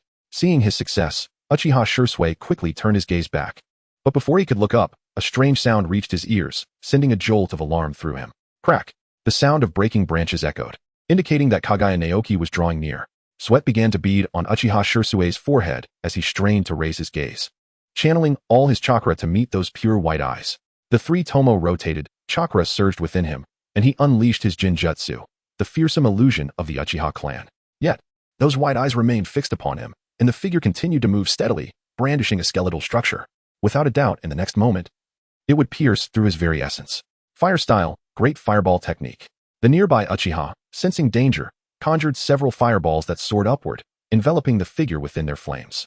However, amidst the blazing inferno, a shadow still emerged, clutching a bone. Quick, get out of the way. Uchiha Shursui sprang into action. But the remaining Uchiha lacked his reflexes and speed. Only upon his urgent warning did their nervous systems react, and they instinctively drew their blades as the figure burst forth from the flames. Corpse pulse, dance of the large. Erupting skeletal spikes pierced through the bodies of the Uchiha, who had yet to unsheathe their weapons, striking their throats, chests, knees, and spines. Thud, thud, thud. Several corpses fell to the ground, akin to the Mist ninjas who had fallen earlier, powerless against the onslaught. Such a monster, Uchiha Shursui thought as he touched the eyes within his sockets. Already resigned to his fate. Yet, he vowed to fight with every ounce of strength he had left. Just wait a moment. Kaguya Naoki effortlessly halted the advancing mist ninja, taking a moment to steady his breath. Before him stood Uchiha Shursui, gripping the hilt of his blade tightly, his eyes adorned with the mesmerizing three-tomo pattern. "What is your name?" he inquired. "You need not know," came the swift retort. Phantom body flicker technique. As the mist ninja stood beside him, the overwhelming multitude of illusions cast by Uchiha Shursui caused beads of cold sweat to trickle down his brow. Kaguya Naoki effortlessly drew forth a skeletal fragment, blocking a strike from the entity. Water release, water dragon bullet technique. Fire release, great fire dragon technique. As Shursui hastily formed hand seals, preparing to engage Kaguya Naoki in close combat while simultaneously unleashing his ninjutsu, Kaguya Naoki preemptively executed a water technique. Amidst the sizzling sounds, Shursui felt a tremor within, yet gritted his teeth to unveil his ultimate move, the three-tomo Sharingan. This, indeed, was Shursui's greatest trump card at that moment. Despite an earlier failure, this time was not a hasty strike. It was a meticulously prepared and far more potent jinjutsu.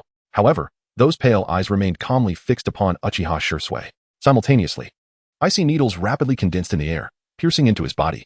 Meridians severed, chakra stagnated, and his muscles fell limp, rendering even his three-tomo eyes powerless to act. He attempted to utter words, but the muscles around his mouth had entirely succumbed, leaving him only able to stare with wide eyes, incapable even of taking his own life. "Hey, come here." Kaguya Naoki beckoned to the somewhat aged hidden mist ninja, summoning him forth, and inquired, "What is your name?" "Shin," the ninja replied, bowing slightly. "Are you familiar with me?" "Indeed, Lord Naoki." "Very well. Take this Uchiha back and confine him to the prison. Can you manage that?" "Absolutely," Shin responded promptly, standing upright without hesitation. "Good. Now, how fares the battle? Please highlight the key points." Without a moment's pause, Ching articulated the current state of affairs with clarity and precision. "So, the vast majority of the hidden mist ninjas have lost their resolve to pursue, resulting in a stalemate?" "Yes, Lord Naoki." Ching hesitated briefly, a rare glimmer of fervor appearing in his eyes, and added, "As long as you are present in that location, all will be well." "If I were to pursue Namake's Minato, do you know his position?" Ching shook his head. "Are there any ninjas in your squad capable of probing memories?" Ching shook his head again. "Understood." Kaguya Naoki exhaled deeply, a sense of relief washing over him. With the departure of Namake's Minato from the battlefield, a victory for the hidden mist was now an inevitability. Moreover, Naoki had begun to form a vague speculation regarding Minato's retreat. It must have been that skeletal presence that instilled fear in Minato. Otherwise, he would not have chosen to withdraw so hastily, even while still possessing the Nine-Tails Jinchuriki. This thought filled Naoki with sorrow. How could such a thing be employed to eliminate the Wind Shadow? That individual was hardly worthy of such a fate. With a sigh, he glanced at Ao and began to sketch a grand vision. "Focus on survival. Your unique talents in politics will undoubtedly prove valuable in due course." Listening to these unabashed and overtly ambitious declarations, Ao was stirred with excitement. "Lord Naoki, we shall await the day you ascend to the position of Water Shadow." Upon hearing this, Kaguya Naoki waved his hand dismissively, delivering a swift kick that rendered Uchiha Shursui unconscious. He summoned an ice mirror, soaring skyward, while caressing his eye sockets. How many surprises did these eyes yet hold? Just moments ago, when the Uchiha unleashed their jutsu, he realized that under the evolved Byakugan, he could discern the type of chakra coursing through their bodies. This revelation indicated that Kaguya Naoki could not only achieve foresight in taijutsu through meticulous observation, but also gain a relative advantage in ninjutsu. So, this is the Byakugan, truly formidable. Chapter 59, What is Danzo? Come speak to me when you become Hokage. As he rubbed his eye sockets, hastening his pace, Kaguya Naoki continued to mentally rehearse various strategies for applying his Byakugan in practical combat scenarios. Once he had exhausted all novel tactics that could serve as trump cards echoing in his mind, he refocused, analyzing the battlefield, which seemed somewhat obscured due to a lack of intelligence. It was evident that after Namake's Minato and his cohort fled to Konoha, from a grand strategic perspective, the hidden mist had decisively triumphed over Konoha. Even if Minato managed to escape by some stroke of luck and found a means to heal the injuries inflicted by that pale gray skeletal entity, he would still require time to recover his physical condition, rendering him unable to participate in the impending conflict. Moreover, that grayish skeletal form was entirely otherworldly.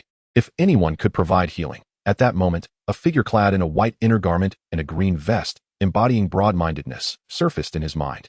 It seemed unlikely. Unless the renowned scientist Orochimaru intervened, the chances of Minato's recovery were slim. Shaking his head, Kaguya Naoki ceased his conjectures. Now, the focus should shift to how to extract more reparations from Konoha, seize more territory, recruit more talented individuals from Konoha, and create further disturbances. For instance, demanding the third Hokage's resignation and disgrace and endorsing Danzo for the position. Requiring Konoha to surrender the war criminal Namake's Minato. Publicizing how Jinchuriki Kakunai harmed Konoha's compatriots. raising the stakes for Uchiha Shursui while lowering the value of Hyuga Hisashi, inciting conflict between the Uchiha and Hyuga clans, orchestrating actions potent enough to sway Hyuga Hisashi, discovering a means to liberate the caged bird, so that, in the future, he could bring a significant faction of the Hyuga branch family to the Hidden Mist. Most importantly, arranging for Hitaki Kakashi to perform captivating displays, enhancing his reputation and increasing his likelihood of ascending to the positions of 4th or 5th Hokage. These were actions that necessitated no personal involvement on his part. API call failed with status code 429, error, code, for 29, message, resource has been exhausted, e.g. check quota, status, resource exhausted, Kaguya Najiki sighed, and at that very moment, a familiar mountain, recently stained with his blood, came into view. Lowering his gaze, he beheld the battlefield where the fierce confrontation between the mist and the leaf had unfolded. The land, once saturated with the blood of countless ninjas, now lay desolate. Yet amidst the verdant terrain, a figure with fiery red hair raised their head, gazing at the azure sky. Najiki. The cherry-red lips parted slightly, calling out loudly. The sound reverberated like a command, or perhaps a heartfelt summons. In that moment, from what had appeared to be an empty expanse, a vast wave of golden wheat suddenly surged forth amidst the greenery. It was the mist, the ninjas of the mist. Lord Najiki is alive. Lord Najiki. Lord Najiki. The echoes of their voices soared into the heavens. Kaguya Najiki smiled and waved his hand, then swiftly descended beside Terumi Mei. Najiki. Terumi Mei touched the corner of her eye, where tears, though non-existent, had left a faint impression. It is good that you have returned. Before Najiki could utter a word, Terumi Mei took a deep breath, suppressing her myriad emotions, and calmly recounted the current state of the battlefield. When Minato Namikaze returned to the fray, Kaibai's power erupted from Kushina. Under the threat of the Jinchuriki, most were left with no choice but to retreat. Only the 7 ninja swordsmen pursued with their elite forces. The outcome was grim. Terumi Mei paused. Lord Suigetsu and Lord Kiba were gravely injured, and half of the elite troops had perished. The remaining 7 ninja swordsmen, however, had sustained no injuries. Humph. API call failed with status code 429. Error. Code. For 29, message, resource has been exhausted, e.g. check quota. Status. Resource exhausted, Kaguya Natsuki could only shake his head. In terms of speed on the road, although ice release was indeed swift, it paled in comparison to the flying thunder god technique. However, the only way to heal his injuries was. Kaguya Naoki recalled the pale gray bones that had once undergone evolution, a manifestation of the power of shattered vitality. Without voicing the thoughts that lingered in his heart, he sought confirmation. Given the circumstances, it was certain that the current Konoha lacked any formidable defensive forces, wasn't it? Indeed. Terumi Mei nodded, the earlier despondency dissipating entirely as her eyes sparkled with renewed hope. Furthermore, Konoha had faced repeated defeats, and their morale and fighting spirit were significantly inferior to ours. Moreover, the most crucial factor is that you have returned, which suggests victory is within reach. Terumi Mei exhaled, feeling as if she were in a dream, her fiery red hair dancing wildly in the wind, unable to suppress her laughter. So, what shall we do next, Naoki? Shall we return to the village, ascend to your rightful position as the Mizukage, and then negotiate peace? Certainly. Kaguya Naoki found himself unable to contain his exhilaration as he gazed toward the distant east, where the land of mist awaited him. The place he was destined to ascend as the Mizukage. With his burgeoning reputation accrued from previous battles, the path to this esteemed position seemed less formidable. He turned his attention back, adopting a serious demeanor. However, prior to this ascent, 2 tasks remained. What were these 2 tasks? Kaguya Mei's smile faded slightly as curiosity crept in. The first task involves stirring the waters of Konoha while the 3rd Hokage has yet to return to the village. Kaguya Mei nodded thoughtfully. The second task requires me to send an individual to the Land of Water to thwart any opposition to my ascension as Mizukage, ideally inciting those entrenched in decaying systems to rise in rebellion. Kaguya Mei nodded again, showing no signs of discouragement. Rest assured, Naoki, you have thousands of soldiers at your command. At the mere sound of your directive, they will heed your call. No matter how fervently those entrenched in decay strive, they shall ultimately be engulfed by the tide of numbers. Kaguya Naoki nodded thoughtfully, surveying the surrounding crowd of mist ninjas eagerly waiting for him to finish his whispered conversation with Terumi Mei, a smile gracing his lips. These thousands of individuals would undoubtedly become his most significant strength in the future. Shall we tackle them one by one? Terumi Mei suggested. Let us proceed swiftly, preferably all at once. Kaguya Natsuki turned back and sighed once more. I fear that the Tsuchikage and Reikage may withdraw their forces, allowing Konohagakure to gain the upper hand, which could lead to unforeseen complications. Therefore, let us set a timeline of 3 days. Regardless of the outcome, I shall return to the village to settle matters with the 3rd Hokage. Kaguya Mei appeared contemplative, and a figure immediately came to her mind. Let us dispatch Lord Suigetsu's pufferfish to the village to rally the opposition against you. Isn't he severely injured? The shark skin, she replied, prompting Kaguya Natsuki to grasp the entirety of the situation. After she took a moment to catch her breath, she continued, I shall take you to Lord Suigetsu at once. He is nearly recovered now. Very well. Just as he turned, Kaguya Natsuki abruptly halted, gazing into the dense forest behind the mist shinobi. Amidst the swaying trees, several figures leaped with the agility of monkeys, eventually landing before Kaguya Natsuki. The leading mist shinobi brushed off the green leaves clinging to him and produced a bloodied Konoha ninja, bowing his head and exclaiming with fervor, Lord Natsuki. This Konoha scoundrel is a subordinate of that old dog Danzo. He comes bearing the message of peace from Konoha. Kaguya Naoki's brow twitched slightly. It is imperative to adopt a more civilized demeanor. He reached out to take the document, gazing at the condescending words inscribed upon it. With a cold smirk, he was about to retort when a sudden epiphany struck him. Danzo, the one in power, the Hokage? If the intent is to sow chaos within Konoha, who better than him? Only Danzo possesses the potential to destabilize the seemingly impenetrable atmosphere of the village. Responding, he stated, I am unaware of Danzo's true identity. If a discussion is to be had, summon the Hokage. As for his claim of not being the Mizukage, I apologize, perhaps next time. With that, Kaguya Naoki intended to wave off the visiting mist ninjas, but he abruptly halted, pointing at the quaking leaf ninja. Bring forth his memories for examination. Once they obtained detailed intelligence, Kaguya Naoki formed hand seals, summoning several skeletal clones. There was indeed an opportunity to exploit, though uncertain of their success in infiltrating Konoha. It was worth attempting. If they failed, it would merely cost a few skeletal forms. If they succeeded, perhaps they could indeed stir the waters of Konoha. Chapter 60. The Nation's Decline, a harbinger of chaos in Konoha. Has Minato returned? Humph. Is this the esteemed disciple of the Nara clan? The one responsible for dismantling Konoha's final defenses in mere days? Danzo roared, striking the table vehemently, causing Mito Minyin and Tsunade to display immediate discomfort. Though they harbored a latent blame towards Minato, was this truly the moment to deliberate such matters? I believe. Mito Minyin, well acquainted with his old friend's temperament, interjected to diffuse the tension. Danzo, this is not the time for accountability. Have you received a response to the peace proposal you sent out? Upon hearing this, Danzo swallowed his words of reproach, his fury subsiding, and his brow slightly unfurled. After learning of Minato's defeat, his hastily dispatched peace letter had indeed garnered the approval of 2 advisory council members. This marked the first instance wherein he wielded authority akin to that of the Hokage. Reflecting on this, his anger dissipated entirely, replaced by a flicker of delight. The taste of power, the allure of Hokage's authority, was indeed intoxicating. Regaining his composure, his tone turned icy once more. Not yet. After a brief pause, Danzo confidently asserted, however, judging by Kaguya Naoki's modus operandi, he is unlikely to reject the proposition for peace. Continued aggression would yield him no greater advantage.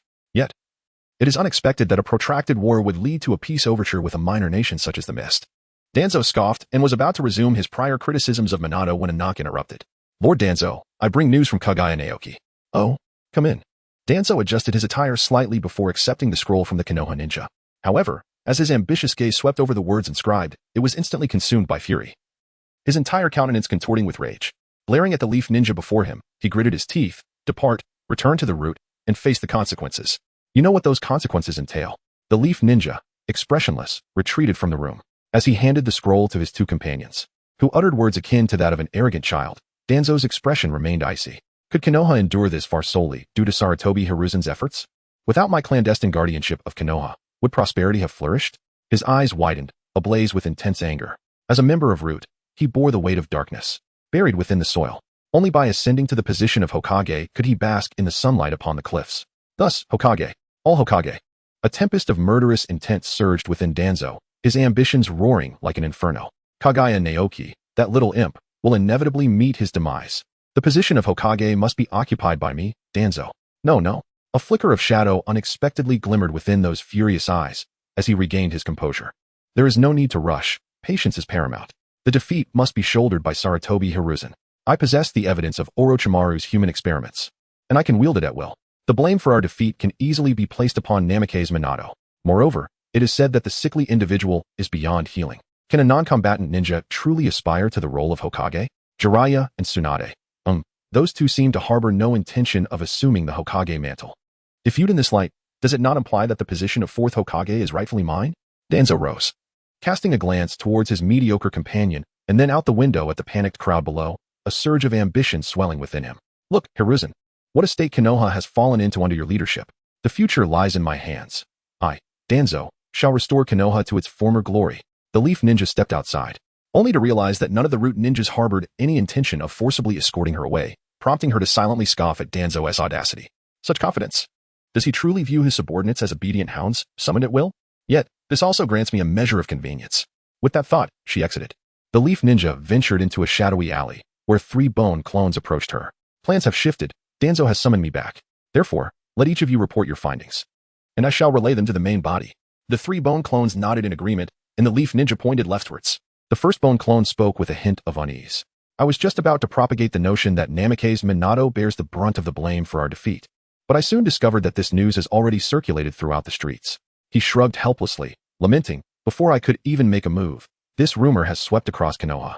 While I am uncertain about the public sentiment faced by White Fang back then, it likely was not dissimilar. Hearing this, the Leaf Ninja nodded in satisfaction. Although she knew that Minato would never betray them, Uzumaki Kushina could certainly be swayed.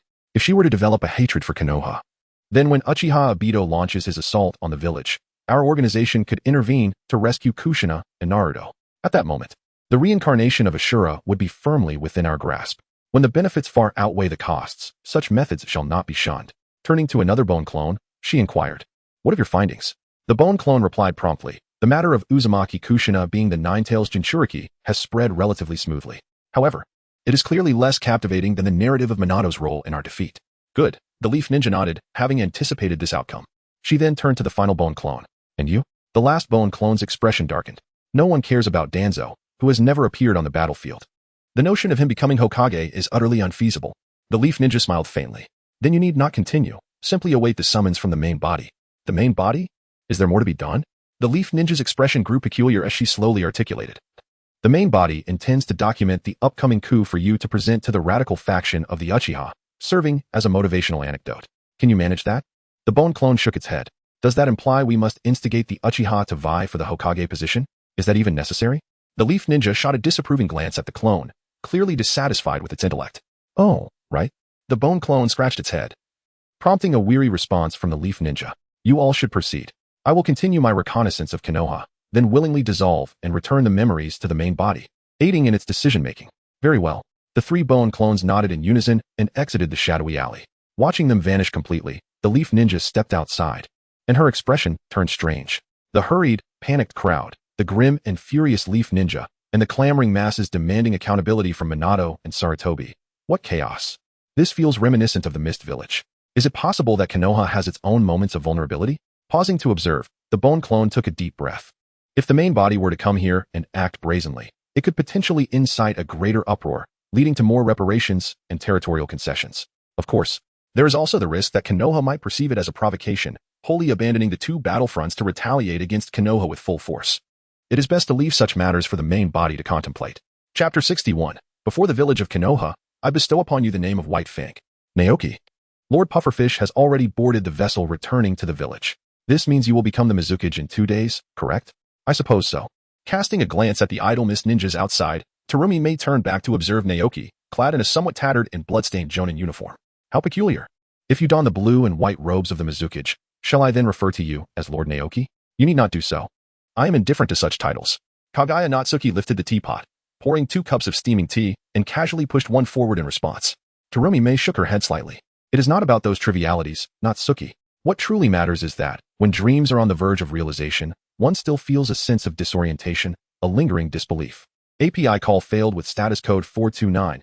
Error. Code. For 29. Message. Resource has been exhausted, e.g. check quota. Status. Resource exhausted. API call failed with status code 429. Error. Code. For 29. Message. Resource has been exhausted, e.g. check quota. Status. Resource exhausted. Kaguya Naoki gently twirled the somewhat warm teacup, a flicker of contemplation crossing his mind. The objective of shaping public opinion was, after all, merely to augment the likelihood of Sarutobi Hiruzen's downfall in the wake of defeat. This would pave the way for the inevitably divisive Danzo to ascend to the position of Hokage, allowing our Hidden Mist and the Rainbow Organization to intervene, thereby seizing bloodlines and ninja clans. Yet, whether in his previous life or this one, Kaguya Naoki had never witnessed Shimura Danzo gaining any advantage over Sarutobi Hiruzen. It seemed that this commotion would ultimately prove futile. However, to ensure the stable development of the Hidden Mist, creating disturbances and monitoring Konoha was an unavoidable strategy. After sipping his tea, he pondered deeply. At that moment, a figure emerged in his mind, Hatake Kakashi, the disciple of Minato Namake's. Kakashi was undoubtedly the most gifted genius of the Hokage lineage, the rightful heir to the title of Hokage in the future. If he could be bestowed with greater renown and more formidable achievements, might it not lead him to ascend the Hokage's throne sooner than anticipated? Setting down his teacup, he lightly tapped the table and lifted his gaze to the already attentive Terumi Mei, who had been silently holding her breath, awaiting Kaguya Naoki's thoughts. And what of the other 5 among the 7 ninja swordsmen? Terumi Mei replied with disdain. Without a moment's hesitation, they are preoccupied with hunting Konoha ninjas for the sake of military exploits. Let it be. Hikage Naoki rose to his feet, gazing out the window towards the direction of Konohagakure, in the presence of those who feared him like a tiger. Bestowing upon Kakashi Hitaki the title of Konoha's White Fang would surely yield an effect akin to that of the legendary Sannin. Dr. Rin, please accept these, he said, presenting a multitude of offerings. No, it's quite unnecessary, Rin, her complexion slightly flushed beneath her mask, firmly declined the gifts proffered by the encircling mist ninjas. Through the gaps in her mask, it was evident that they clutched an assortment of presents, wildflowers from the mountains, blades from Konoha's shinobi, and various peculiar trinkets. Dr. Rin, you must accept. This is a request from Lord Naoki, they urged in unison. Upon hearing Naoki's name, Rin hesitated but eventually nodded, accepting the gifts that were far too numerous to hold. Reluctantly, she turned to a fellow masked figure, adorned with a wig, and implored, Koyoshi, could you lend me a hand? Koyoshi, his expression obscured by his mask, silently gathered the items into his embrace, ultimately seeking a box to contain them all. Having finally accepted the gifts, Rin and Kakashi hastily exited the now bustling hospital. They're so enthusiastic, Rin remarked with a smile that belied any sense of complaint. Indeed, Kakashi replied, the atmosphere instantly cooling, a familiarity they had grown accustomed to. Days without Obito are often like this, Rin mused, to which Kakashi listened intently. Once they reached a secluded area where the sunset was visible, Rin unveiled her mask, wiping the sweat from her brow. She began to share tales of her life with Kakashi. Kakashi, you wouldn't believe it. These people were so cold, much like you. But eventually, they all began to smile. Rin recounted with a sense of achievement. Though she felt that it was not entirely her doing, she was certain she had played a part. Indeed, Kakashi replied, removing his wig and allowing his silver hair to dance in the air, his mask still concealing his smile. However, upon hearing Kakashi's indifferent response, Rin assumed he was uninterested and was about to change the subject, yet it seemed there was little left to say. Thus, they sat in silence for a while. Eventually, Rin turned to Kakashi, her gaze tinged with melancholy. Kakashi, let me see you once more. The war is nearing its end. Kakashi's body swayed slightly as memories of a particular night, when he and Rin had anticipated the war's conclusion, flooded his mind. Things have truly changed, he thought. You will return to the village, won't you? Rin asked upon receiving no response. Yes, Kakashi finally admitted, his body stiffening at the thought of the dangers that awaited him. You will face peril as well, won't you? Not at all. You're deceiving me again, Rin retorted sharply, her tone softening soon after. Kakashi, do you remember that you didn't give me a birthday gift last time?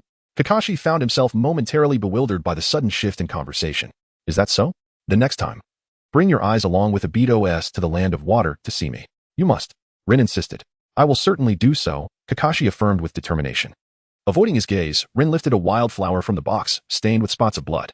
Then I shall live well in the land of water. As the sun dipped below the horizon, Kakashi strolled back to the Mist's prison, awaiting his transfer back to Konoha. Kakashi, he heard a voice call, prompting him to halt and turn towards its source, Naoki Hikage. Kakashi, allow me to assist you this once, to rise swiftly and uncover the truth behind Konoha's would-release experiments. The truth, you say? Kakashi hesitated, a thought surfacing in his mind. When is Rin's birthday again? It seems to be approaching. Naoki, please, share your plan. The plan is. Kakashi listened intently to Hikage Naoki's explanation, ultimately nodding slowly in agreement. API call failed with status code 429. Error. Code 429. Message. Resource has been exhausted, e.g. check quota. Status. Resource exhausted. Kaguya Chizuru curled his lips into a smirk, entirely unfazed. So be it. Let it be tonight. This evening, you shall rescue a portion of the Leaf Ninjas, allowing them to escape from my grasp. In the depths of the shadowy prison, the Leaf Ninjas, with vacant expressions, leaned against one another, quietly awaiting the decree of their fate. Click. The door outside the prison creaked open, yet they remained unresponsive, until a gentle knock resonated against the gate that held them captive. Lifting their heads, they beheld a familiar shock of white hair and crimson eyes, and in an instant, their spirits surged. Kakashi. Kakashi gestured for silence, prompting their hearts to race with renewed hope. They were no prodigies like Kakashi, and the prospect of returning to the village seemed tenuous. Yet now, the hope of life, the hope of freedom lay before them, igniting their excitement. Come, follow me. Kakashi, heart pounding, stealthily emerged from the Mist Ninja base. After swiftly dispatching several unsuspecting Mist Ninjas, the expressions of the Leaf Ninjas transformed dramatically. Everyone, quicken your pace. Gazing at the expanse of the forest ahead, the Leaf Ninjas nodded resolutely. To them, nothing could impede their journey home.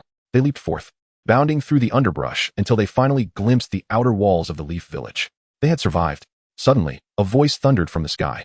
You truly do not regard me, Kaguya Chizuru, with any seriousness. Panic surged as the Leaf Ninjas before Kakashi visibly trembled. Was it only due to a name?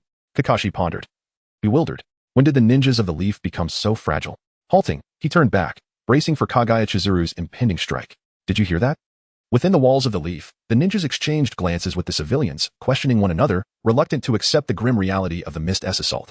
The weakened Leaf could no longer withstand such turmoil. Until one individual, trembling, pointed towards the sky, indicating the ice mirror that pierced the heavens. Look, what is that? All heads turned upwards, squinting against the blinding sunlight, towards the refracting ice mirror that cast a rainbow of colors across the sky. It was Kaguya Chizuru. A ninja returning from the battlefield shouted in despair, Lord Minato, Lord Orochimaru can no longer fight. The third Hokage, Lord Jiraiya stands firm at the battlefield. And Lady Tsunade roams the world. Are there any formidable warriors left in the village? As the words fell, their gazes remained raised, yet for the first time, a sense of helplessness washed over them. With the absence of strong warriors facing Kaguya Chizuru, they found themselves devoid of any fighting spirit. How had the Leaf fallen to such humiliation? Ice release, ice thousand blades. Above, dark clouds swiftly gathered, shrouding the sky. They then dispersed, morphing into torrential rain that, before touching the ground, transformed into icy needles through the manipulation of chakra. The sun flickered, glimmering like jewels, as Kaguya Chizuru appeared as an unapproachable deity amidst the dazzling display. Such was the spectacle. Kaguya Suki, are you certain that my earthen wall can withstand this? A cold sweat trickled down Kakashi Hitaki's forehead as he hastily formed hand seals, fervently extracting his chakra. It dawned on him why the ninjas of Konoha were in such a frenzy. Such overwhelming might. Not even his mentor, the third Hokage, could possibly contend with it. Earth release, earth flow wall. Almost in the very instant the earthen wall surged forth, ice needles plummeted from the sky. These ice needles, glinting in the sunlight, descended as if an entire beam of sunlight had collapsed from above. To the eyes of the Konoha inhabitants, it truly seemed as though the heavens had fallen. They held their breath, grasping onto whatever they could, fixated on that terrifying onslaught. It's not aimed at Konoha. Someone shouted excitedly. It's not attacking Konoha.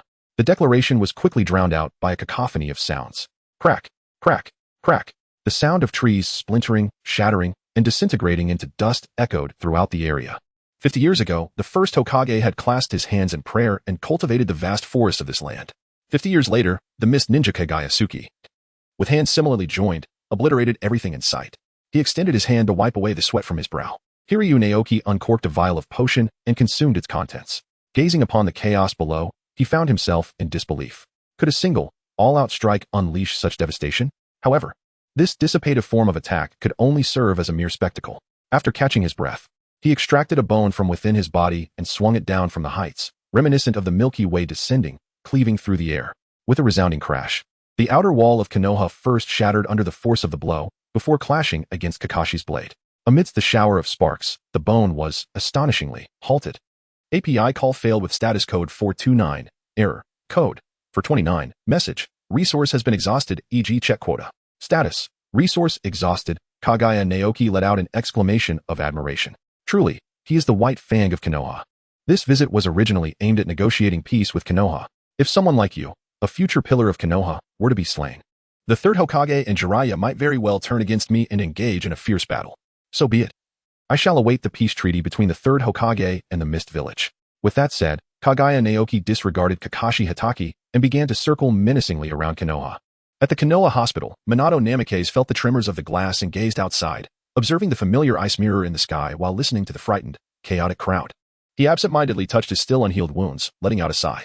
Kyukai-nai, with her fiery red hair ablaze, was about to retaliate but, upon reflecting on her identity as the Ninetales, gave a self-deprecating smile and returned to the hospital. At that moment, Tintin and Mito Minka were fervently cursing the arrogant youth. Shimura Danzo was recuperating in the shadows, biding his time without uttering a word. Within the Uchiha compound, Fugaku Uchiha pressed his palms against his eyes while continuously stroking Itachi's head. Do not fear, Itachi. One day, when you possess those eyes, you too shall be capable of such feats. Hinata Hizashi lifted his gaze towards the relative who had abducted his brother, silently issuing a command to delay the pursuit with his Byakugan. Despite the presence of numerous formidable ninjas, an unnatural silence enveloped them. Konoha truly cannot function without Sarutobi Hiruzen at the helm. If only he could be eliminated or transformed into a figure like Minato Namikaze. Alas, such potential seems unattainable. Kaguya Chiki let out a sigh, ceasing her circling and flying towards the camp. Chapter 62. Carrying the hope of the mist, stepping onto that position. Another new day dawned. As the warm sunlight filtered through the gaps, Rin opened her eyes, propped herself up despite her aching body, and yawned. Just as she settled, memories of her interrupted thoughts from last night overwhelmed her. Therefore, Kakashi should be safe now, right? After all, according to rumors, he had fought fiercely against Kaguya Otsutsuki in plain sight yesterday, earning the title of Konoha's White Fang. Given the village's dire defeat, it seemed unlikely that Kakashi would be in any danger after having drawn his sword and claimed such a title. So what danger was Kakashi truly worried about? Rin pondered for a long time, but remained perplexed. She stood up, opened the window, yearning for a breath of fresh air. With a creak, the window swung open, momentarily blinding her. Shielding her eyes, she noticed a throng of mist ninjas, armed with blades, slowly gathering in one direction. Is war about to break out again? A wave of anxiety washed over Rin. Quickly donning her mask, she stepped outside, remaining silent so as not to disturb the ninjas. Instead, she followed quietly, hoping to piece together the truth from their snippets of conversation. Captain Shinji, Lord Naoki intends to stage a coup. Why must we be involved? One of them questioned. Didn't you tell me before that we should only look out for ourselves? Hearing the word coup, Rin's body trembled slightly as she feigned nonchalance and listened intently. You fool, such matters should not be discussed openly. Shinji admonished in a hushed tone, but was jostled by those around him, shifting his stance. Frowning, he looked up and found himself lost in the crowd, a strange emotion igniting within him. Thus, he ceased to speak in hushed tones and began conversing normally. Ichizui, have you ever killed a classmate? Ichizui shook his head. Shinji chuckled softly. I almost forgot. A child like you belongs to the generation after Lord Naoki. You needn't worry about killing friends. His voice lowered, the wind howling around them. I have killed my dearest friend. Ichizui clenched Shinji's sleeve, wanting to comfort him, while Shinji gently patted Ichizui's head, smiling yet his voice betrayed sorrow. I remember, we once agreed to play rock, paper, scissors. The loser would die. Shinji's tone turned nostalgic. I chose rock, he chose a blade, and plunged it into his own chest. Since then, I've had no friends left. My only motivation for living has been to protect myself while executing necessary missions. Ichizui listened, keenly aware that many ninjas nearby had turned their heads, drawn by Shinji's words. They must not be mocking Shinji for being a coward, he thought. Contemplating this, Ichizui raised his voice. But Captain Shinji, you've changed. Many missed ninjas. Observing Ichizui's flushed face and elevated tone, quickly realized what the young boy was implying. They burst into laughter, then raised their heads, allowing a certain emotion to resurface. While ruffling Ichizui's hair, Kid, it's a good time to be alive. If I were in my day, a brat like you would have. One ninja suddenly trailed off, forcing a somewhat awkward smile, choosing not to continue. Hearing this, Shinji chuckled. Indeed, I have changed. Then he felt compelled to enlighten this child who took everything for granted. Do you know when my transformation began? Ichizui shook his head, instinctively attempting to shake off the rough hands from his head. Yet those hands seemed stuck, as if there was something worth rubbing. Shinji observed the hands, understanding something. And after a brief pause, he organized his thoughts before speaking again. My change occurred at many junctures. One day, I returned to the camp with injuries. Too ashamed to let anyone see, I intended to find a secluded corner to bandage myself when I was forcibly taken to the hospital. Another day, I witnessed Lord Naoki's furious decree, forbidding children like you from appearing on the battlefield. Shinji spoke at length, observing Ichizui's bewildered gaze, and sighed inwardly. These trivial matters were once his greatest desires. And one last thing, when Lord Naoki led the charge, mercilessly slaying those Konoha bastards. Ichizui nodded, slightly confused. Indeed, Lord Naoki is a formidable figure, able to crush Konoha like that. So, this is why I wish to assist Lord Naoki. Shinji's gaze gradually solidified, and the hands that had been touseling Ichizui's hair fell away. In this small corner, countless cold eyes secretly watched Shinji, unable to voice their thoughts, yet yearning for someone to speak out. If someone like me, who has endured darkness, refuses to help, how can we glimpse a more beautiful and hopeful future? Ichizui, you wouldn't understand. For someone like me, who once lived merely to survive, seeing something beautiful is the entirety of my purpose in life. Ichizui nodded, partially comprehending. He understood that Captain Shinji aimed to create a better world, and that world could only be forged by Lord Naoki. With this realization, he tightened his grip on his blade. As Shinji concluded his conversation with Ichizui, the ripples stirred in this small corner quickly dissipated, yet the turmoil within remained unspoken. The changes wrought were indeed profound. Rin continued to follow, albeit with unsteady steps. In her mind, the figures of Obito and Kakashi remained vivid, while the memories of Konoha grew increasingly faint.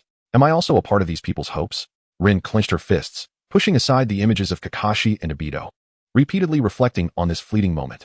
Initially, they were cold and unyielding, their wounds heavy yet unspoken. My inquiries were met with only a few curt words. Yet, they had indeed changed. Gifts, wildflowers, greetings, clumsy, in a sense, perhaps even akin to someone oblivious to human emotions. But they had changed. Suddenly, Rin smiled. It turns out I am also a hope of the mist. She gently nudged Ichizui in front of her, prompting him to turn around. Gazing into those eyes, Naruto Rin regained her senses, only to realize that the entire team had come to a standstill. Peering through the gaps in the formation, she spotted a lowly dwelling. Rin recognized it as belonging to Kaguya Naoki. A closer look revealed a woman with crimson hair gently waving her hand, as if to knock on the door. That was Terumi. At that moment, the sun finally emerged from behind, casting its light through the dense throng of ninjas and illuminating a corner by the door. Knock. Knock, knock. Shadows waved, and the sound of knocking echoed. Naru, come in. The voice that drifted from within bore a hint of weariness. May, feeling the intense gaze from behind her, which seemed to embody a certain flame, took a deep breath to quell her anxiety before slowly pushing open the door before her. As the door swung open, light poured in, and bearing the weight of thousands of eyes, Terumi stepped inside, turning back to close the door. Naru, May, is there something you need? At that moment, Kaguya Naoki finally set down his pen, massaging his forehead in discomfort, while handing the unfolded scroll from the table to Terumi. May, take a look at this. Let me know if there are any issues. All right. Terumi suppressed her thoughts for the moment and accepted the scroll. The Konoha War Treaty. May's demeanor grew serious. After glancing at it briefly, her heart began to race. And she immediately looked up to inquire, Naru, are you serious about these terms? Konoha could never agree to such conditions. API call failed with status code 429. Error. Code 429. Message. Resource has been exhausted, e.g. check quota. Status. Resource exhausted. Kaguya Naoki's eyes glimmered with a hint of confidence as he continued. However, it need not be so stringent. As long as Konoha agrees to lease the land, there is no necessity for a severance. Should they consent to compensate for military expenses, we need not surrender the war criminals, Namikaze Minato and Orochimaru. If they agree to free trade, there is no imperative for us to establish a task delegation point in Konoha. I am quite an accommodating individual. In response, Terumi gazed into Kaguya Naoki's earnest eyes and opted to remain silent. Such terms were unlikely to be accepted by Konoha. Yet, Naoki possessed this confidence. What if? Lost in thought, Terumi suddenly anticipated the renowned Sarutobi Hiruzen, curious to see his reaction to this proposed treaty. Snapping back to reality, Terumi rolled up the scroll and proceeded to articulate the most critical mission that had brought her here today. Naoki, it is time to return to the village. Kaguya Naoki lowered his hand, still extended in the air, and spoke with a touch of seriousness. Are you all ready? Have those who oppose me gathered sufficient strength? Akemi nodded in response. Lord Fugu has been tirelessly fabricating your weaknesses and has consolidated most of the wavering factions, preparing to deliver a decisive blow against you. API call failed with status code 429. Error. Code 429. Message. Resource has been exhausted, e.g. check quota. Status. Resource exhausted. Kaguya Natsuki shook his head, prepared to decline. Terumi swayed slightly, but refrained from reaching out to obstruct or persuade him, allowing Kaguya Natsuki to open the door. Light poured in. Chapter 63. A Battle for the Hearts. Kaguya's eyes were wide open, light pouring in. The first thing that captivated his gaze was the resplendent sun that had already risen, followed by the delicate mist that enveloped it. As his eyes descended, they fell upon the undulating horizon. It was a chaotic assembly of bloated heads adorned with glimmering forehead protectors. The villagers of the hidden mist who had no understanding of strategic formations, standing in shapes that bore no semblance of beauty. Yet, the eyes imbued with hope and vitality were exquisite, a beauty Kaguya had never encountered before. At this moment, a certain chord within Kaguya Naoki was truly struck. The presence of these individuals here signifies acknowledgement, support, and a desire for him to ascend to the position of Mizukage. Observing all of this, Kaguya Naoki gradually began to entertain new thoughts. Indeed, he could hasten from this place to the hidden mist village, storm in, and wreak havoc, thereby securing the title of Mizukage. However, that would be a different matter altogether. Such an approach relies on brute force. Any ninja capable of wielding power could achieve this, but what they would earn is fear. Conversely, to ascend to that esteemed position amidst the throngs of supporters, gaining the role of Mizukage through the collective will of the people, would yield hope for change in the future. Therefore, the Mizukage must embody the aspirations of the populace. To transform this world, beyond the terrifying might that enforces rules, there exists another solution: to earn the recognition of the majority. API call failed with status code 429. Error. Code 429. Message. Resource has been exhausted, e.g. check quota. Status. Resource exhausted. API call failed with status code 429. Error. Code 429. Message. Resource has been exhausted, e.g. check quota. Status. Resource exhausted. Ignoring the frame diagram, Kaguya Naoki replied indifferently and strode directly into the dense forest. Nearly 1,000 individuals flitted around him, both in front and behind. As the elite assassination unit of the Mist, led by Pai Pa Shirzong, charged towards the Mist, this was a battle that Kaguya Naoki need not partake in before encountering the Mizukage. It was also a struggle that conveyed to all the people of Mist the importance of harboring hopes for the future. Are you certain that the weak point mentioned by that pufferfish demon is indeed the truth? The youthful Akatsuki Mangetsu scoffed, fiddling with the blade in his hand, showing no regard for the older ninja before him. Shut up, Akatsuki. Whether it is true or not has become irrelevant. This is a decision for the clan.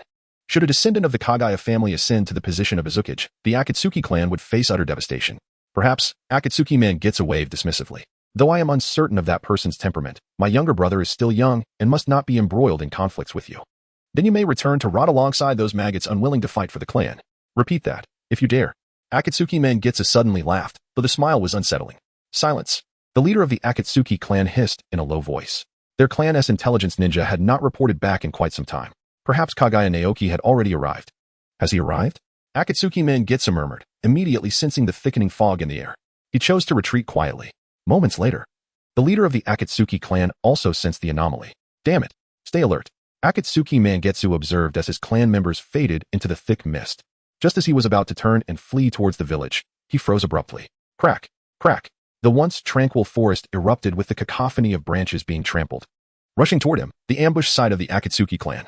Panic surged within Akatsuki Mangetsu as he prepared to escape. Swoosh.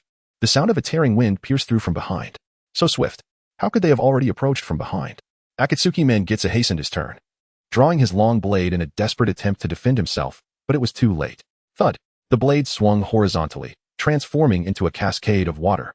And Akatsuki Mangetsu's figure reappeared, staring in sheer horror at the great sword before him, Pai Pa Shirzong. Before he could ponder what this meant, Akatsuki Mangetsu noticed dozens of figures emerging from the mist behind Shirzong. The mist assassination unit. Without hesitation, he knew he could not match their strength and immediately discarded his weapon. My lord Shirzong, forced by the clan, I must fight, but my loyalty lies with the Mizukage. Let the sun and moon bear witness. Enough said, Pai Pa Shirzong replied coldly. Just wait, Akatsuki brat.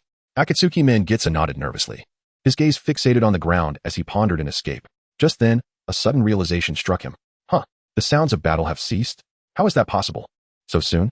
Murmuring softly, he lifted his gaze to behold the scene before him, his words caught in his throat. As the fog dissipated under the shimmering moonlight, countless shadows of ninjas intertwined, surrounding one figure as he advanced, Kaguya Naoki, with his pure white eyes. According to Suka Mountain-S pufferfish demon, his weakness is a bloodied head was casually tossed down. Akatsuki, Terumi, Mizuki. Akatsuki Mangetsu gazed on, completely severing any lingering thoughts in his mind, while mocking his clansmen mercilessly. In the end, they had chosen to divide their forces in mutual suspicion. In the end, internal discord still lingered. But look at Kaguya Naoki. The throng before him numbered not merely in the hundreds, but thousands. A solid, united front. How could they be opposed? Surely, that pufferfish demon returning from the battlefield could not be oblivious to this. Indeed, there are demons. Akatsuki Mangetsu cursed in frustration within his heart. Are you Akatsuki? Snapping back to reality, he met Kaguya Naoki's white gaze, and the once boisterous Akatsuki Mangetsu replied with unexpected sincerity. Akatsuki Mangetsu. Hearing the familiar name, a flicker of emotion crossed Kaguya Naoki's eyes as he quietly regarded the distant mist village. Very well, shall we proceed? Kaguya Natsuki, having uttered his thoughts, immediately took a step forward. Uncertain of his response, Akatsuki Manatsu gritted his teeth and hurriedly followed. To remain behind would spell doom. I would perish. And so would my brother. With this thought, he pressed on, as an increasing number of figures emerged from the mist. Yet, Akatsuki Manatsu astutely noticed that they differed somewhat from his own mist-hidden comrades. In what way were they different? He incessantly compared them with his blade. It took him a considerable time to realize the truth. Their eyes were not the same, gradually tightening his grip on the hilt. Akatsuki Manatsu's heart raced as he turned to gaze at Kaguya Natsuki's silhouette. It must be him. He is undoubtedly the architect of all this chaos. As he beheld that figure, Akatsuki Manatsu slowly raised his head. The village was upon them. Chapter 64. The Choice of Yagura, The Battle of Shadows. Lord Yagura. What shall we do? On the threshold of the hidden mist village, dozens of ninjas cast their mixed gazes of hope, reverence, and fear towards a diminutive figure, scarred and bearing a dark staff-like weapon upon his back. Meeting their stares, Yagura spoke coldly.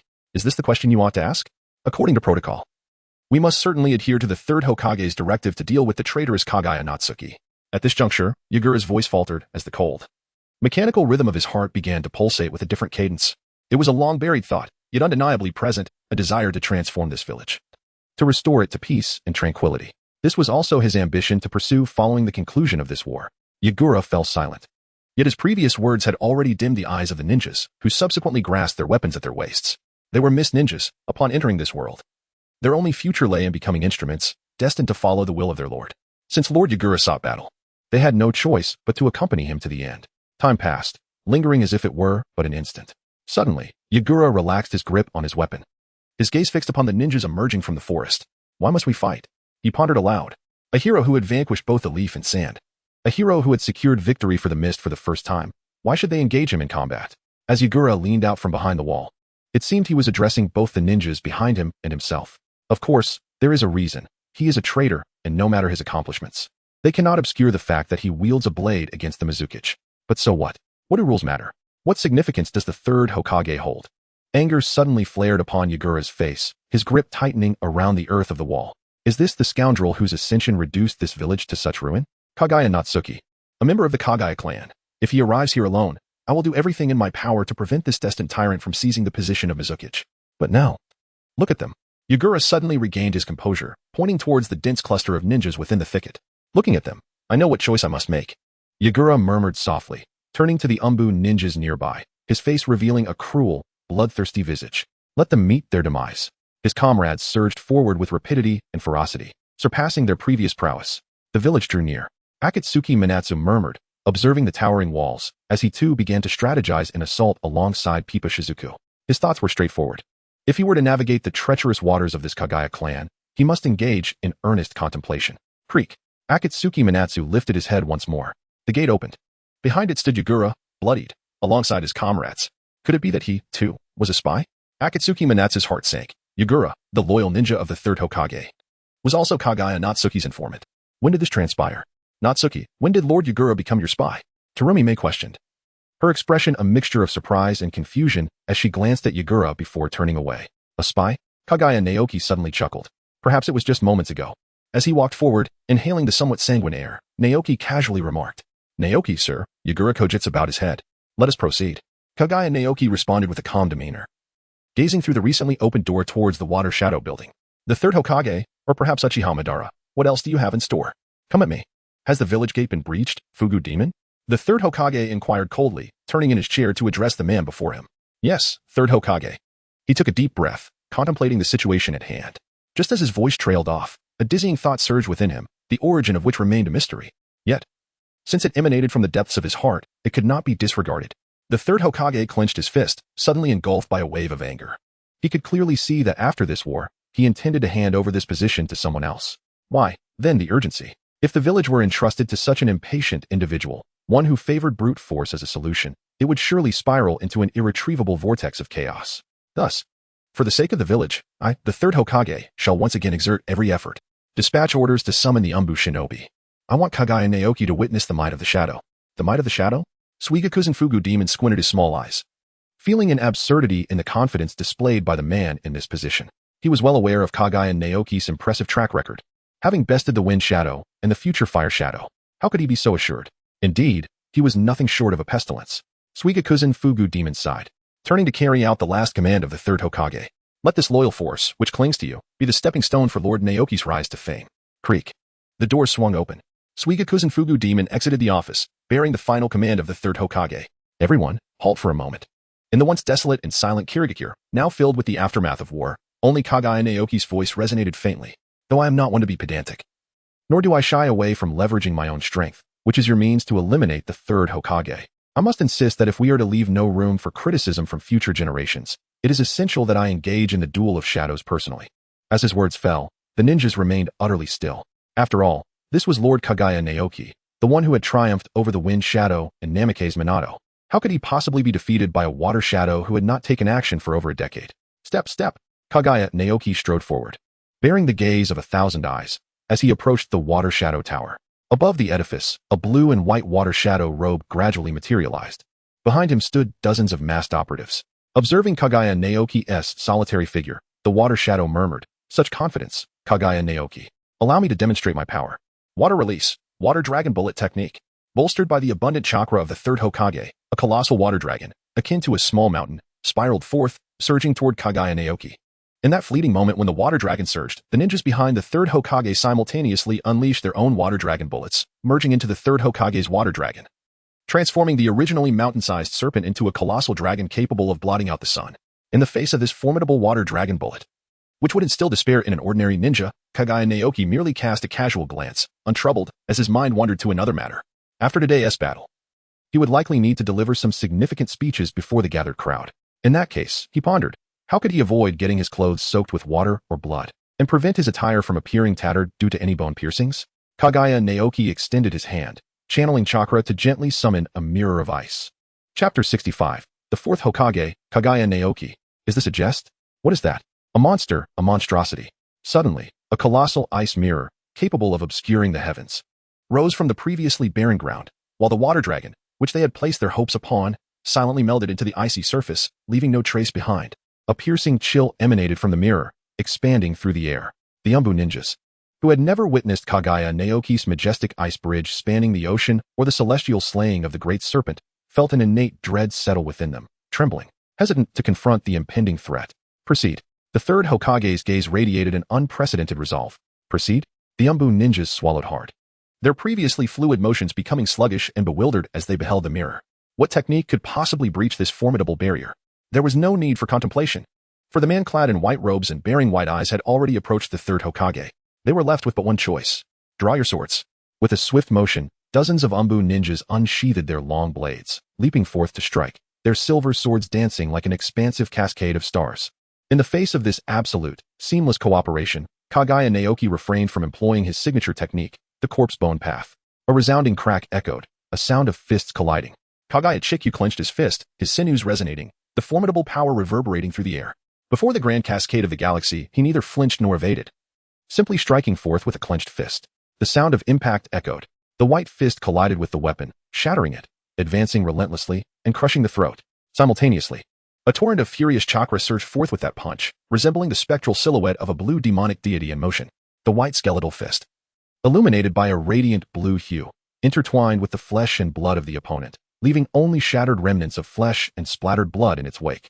Even the disintegrated remnants of brain matter. This gruesome amalgamation splattered upon the ceremonial robes of the third Hokage, who had yet to unleash his next jutsu. You were truly exceedingly weak. Kaguya Otsutsuki stood before the third Hokage, locking eyes with him. The fortunate few dark operatives who had survived that deadly strike trembled as they fled, abandoning loyalty, hope, and future aspirations. Their sole desire was to survive. Yet, awaiting them were the 1,000 ninjas that encircled the entirety of the Mizukage building. Upon the high platform, only Kaguya Otsutsuki and the third Hokage remained. His Byakugan activated, hands forming seals, he gazed into the lifeless pupils of the third Hokage. It is time to awaken, third Hokage, and behold the sins you have committed. Awaken. From the soulless eyes emerged a swirling crimson flower, which gradually dissipated under the pressure of the Byakugan, revealing a pair of weary, aged eyes that slowly regained their spirit. Was it all merely a dream? Blood-stained hair clung to his skin as the third Hokage opened his eyes once more, first casting his gaze upon Kaguya Otsutsuki, then tilting his head to the azure sky. The last time he beheld this world was over a decade ago, when he was still young, when the village was robust, when he still harbored dreams. Face the reality. Third Hokage, Kaguya Naoki spoke bluntly. Although the policy that transformed the village was not decreed by you, as the supreme leader of the Hidden Mist, it is utterly unacceptable to have been manipulated by others for over a decade without protest. I understand. The third Hokage hesitantly moved his somewhat stiff body, his head turning as if it did not belong to him, and slowly surveyed his surroundings with a bittersweet expression. Are they all here to kill me? No. They seek only to eliminate the Mizukage. A sinner such as I is unworthy of survival. You must bear the weight of guilt and offer everything, including your life, for the sake of the Hidden Mist village. I comprehend. The third's voice trembled as he turned to face the youthful figure of Kaguya Naoki, suddenly resolute, raising his tone to let his words resonate through the desolate street. Such a speech had not been delivered in over a decade. The last time was on the day he ascended to the position of Mizukage. The fourth Hokage now belongs to you. Hearing the words of the third, Kaguya Naoki swayed slightly. After a long wait, this moment had finally arrived. My decade of toil has not been in vain. I have finally witnessed the clouds parting, revealing the light of day. API call failed with status code 429. Error. Code. For 29. Message. Resource has been exhausted. E.g. check quota. Status. Resource exhausted. Kaguya Naoki murmured softly, casting his gaze upon the ethereal divine robe. It embodies both the human heart and a profound sense of responsibility. Since he had long prepared to confront all that lay ahead, he resolved to don it. As he draped the divine robe over his shoulders and turned, a gentle breeze arose, and the sun shone brightly.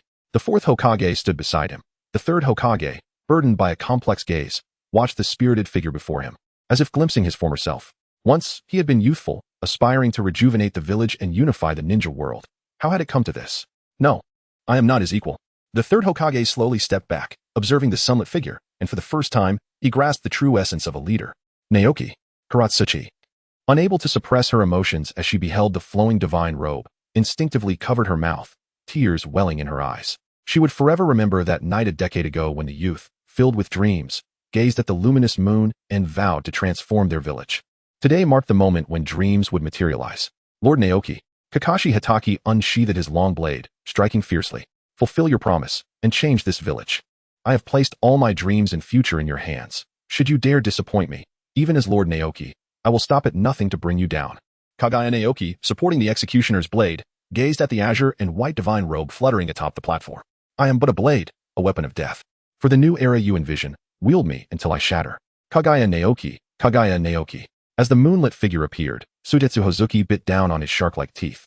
Observing the silhouette with a flickering gaze, Shino Aburame tightened his grip on his weapon, eyes gleaming with anticipation. Bestow upon the village a future that belongs to him. The Fourth Hokage. The Fourth Hokage.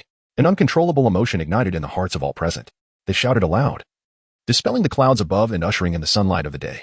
The Fourth Hokage? Clad in a blue robe and accompanied by several ninjas. A young ninja escorting two Leaf Village shinobi paused to listen, then smiled. The Fourth Hokage has indeed arrived. Then, may I join as well? What is that? Uchiha Shursui, hearing the thunderous and restless voices, felt his heart tremble. If I, Shursui, could attain such recognition, perhaps I could become Hokage. Is that him? Hyuga Hizashi grasped the corner of his clothing as he gazed at the fervent crowd in the distance. A leader? Has he truly become a leader? That once tender child of the land of water has grown to this extent? Back then, I was a talented member of the branch family, Hyuga Hizashi. While he was merely an innocent child, yet today, the contrast is stark. Hizashi smiled bitterly, sensing the caged bird within him, gradually transforming into a twisted rage. Chapter 66. The Bell of a New Era. Shursui's dread, is it Ao? Just as Ao opened his ears and felt excitement from the vibrations caused by the cries in the air, a somewhat mournful voice emanated from within the Mist Village gates, snapping him back to reality. It is I. Ao turned toward the source of the voice, where a burly man leaned out, looking at the tardy Ao with annoyance. The Mizukage wishes to see you, and Uchiha Shursui. The Mizukage? Ao was taken aback, gazing into the distance. Enlightenment dawning upon him as he nodded and pointed to the individual beside him. What about Hyuga Hizashi? The Mizukage has made arrangements for him to accompany me. The man promptly replied. Very well. Ao turned back to Shursui, his expression shifting to seriousness. Come with me. Uchiha Shursui pressed his lips together, feigning indifference. Yet unease stirred within him. In enemy territory, his life was no longer in his hands. His future was destined to be controlled by Kaguya Naoki. If he were to perish, it would be inconsequential, yet if it threatened his village and family, his heart raced. And he drew a deep breath to regain composure as he followed Ao into the mist. Behind those eyes imbued with the power of the Sharingan lay a mind inclined toward contemplation. Previously, he had pondered the relationship between the village and his family, striving to find a solution. Now, he must contemplate why the mist had successfully vanquished the leaf in this war. He immediately began to scrutinize his surroundings. After a short while, Uchiha Shursui surveyed the dilapidated houses and desolate streets, inhaling the stench of decay and the acrid scent of blood. Feeling as though the fervent cries echoing around him nearly convinced him he had entered a realm of torment, a ludicrous thought flickered through his mind. This village, such a pitiful place, defeated us? How is that possible? A bitter sensation arose within Shursui. Compared to the leaf, this village, so frail and decrepit, was destined to be a scattered entity. How could it muster strength to oppose the leaf? Furrowing his brow, Shursui loved to think.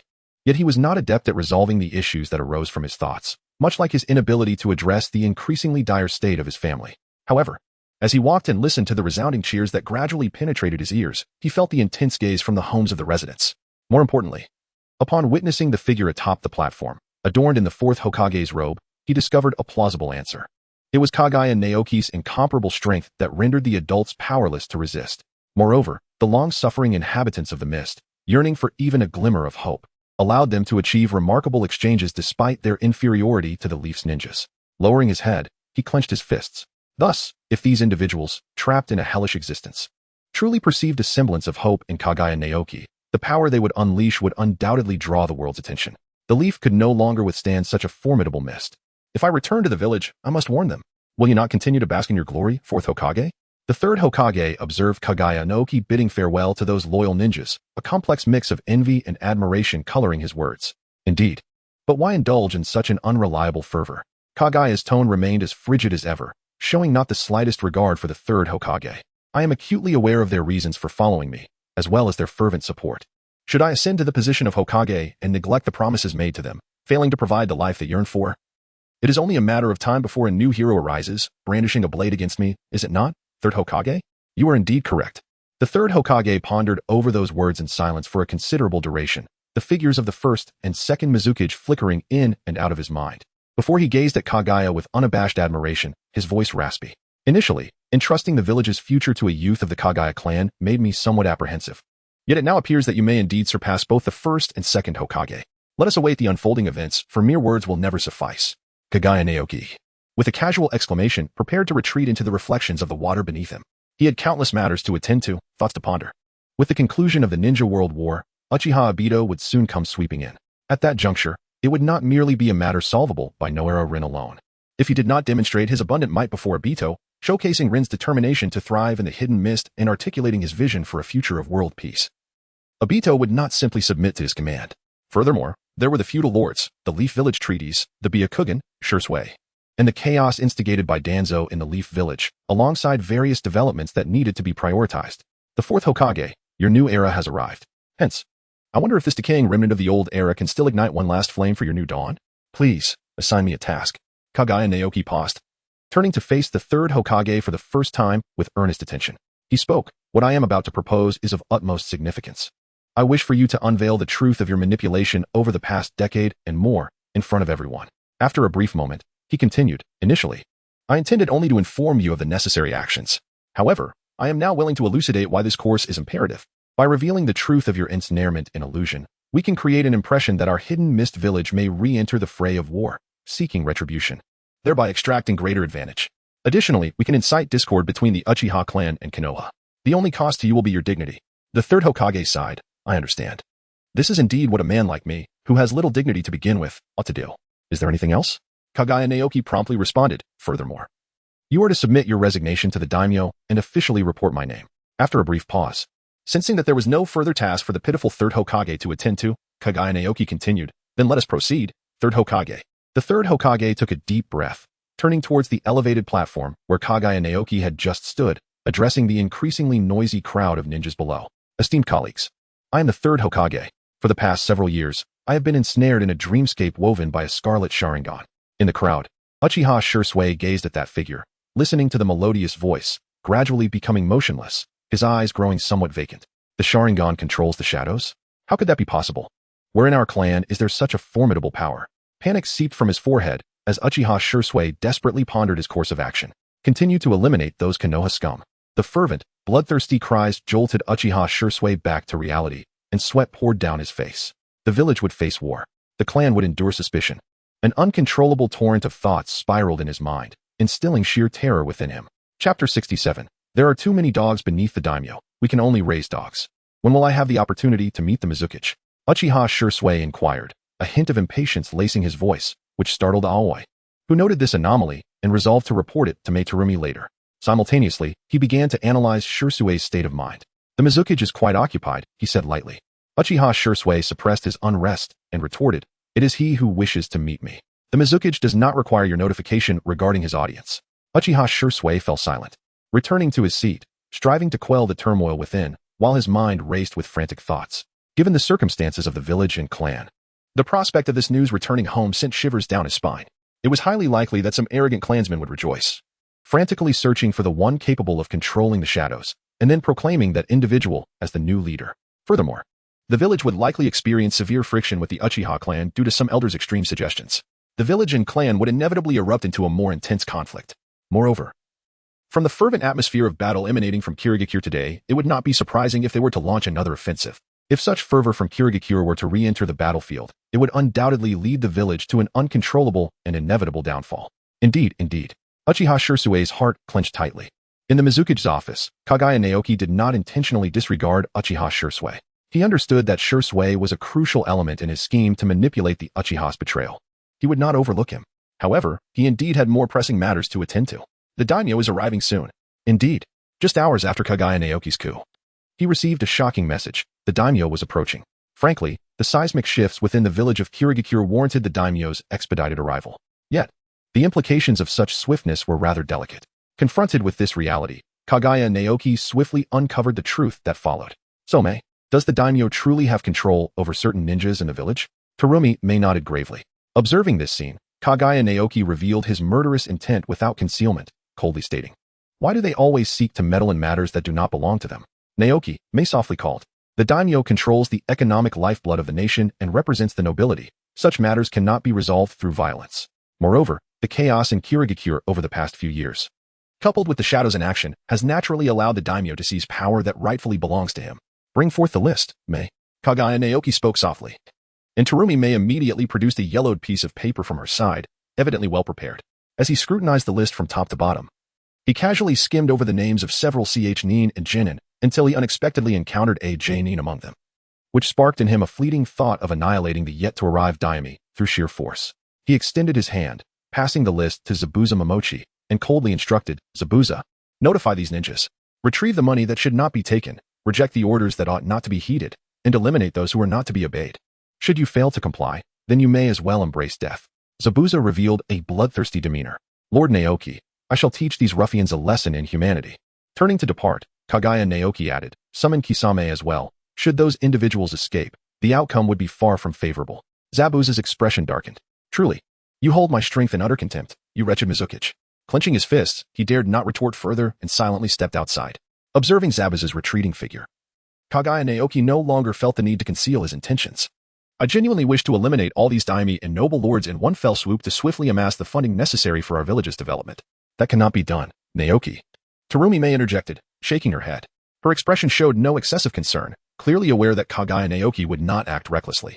The daimyo possessed the authority to incite a daimyo war, while we could easily dispose of the daimyo of the Land of Water. Facing a coalition of the other four nations' daimyo would be perilous. Thus, I have merely resolved to sever all the hands that should not reach out, he replied, without pursuing further actions.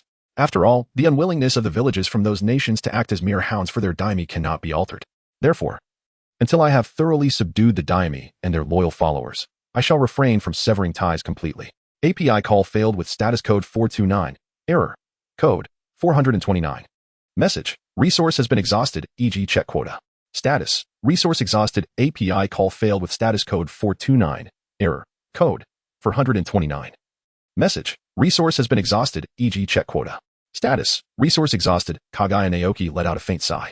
However, many methods cannot be resolved without the accumulation of initial capital.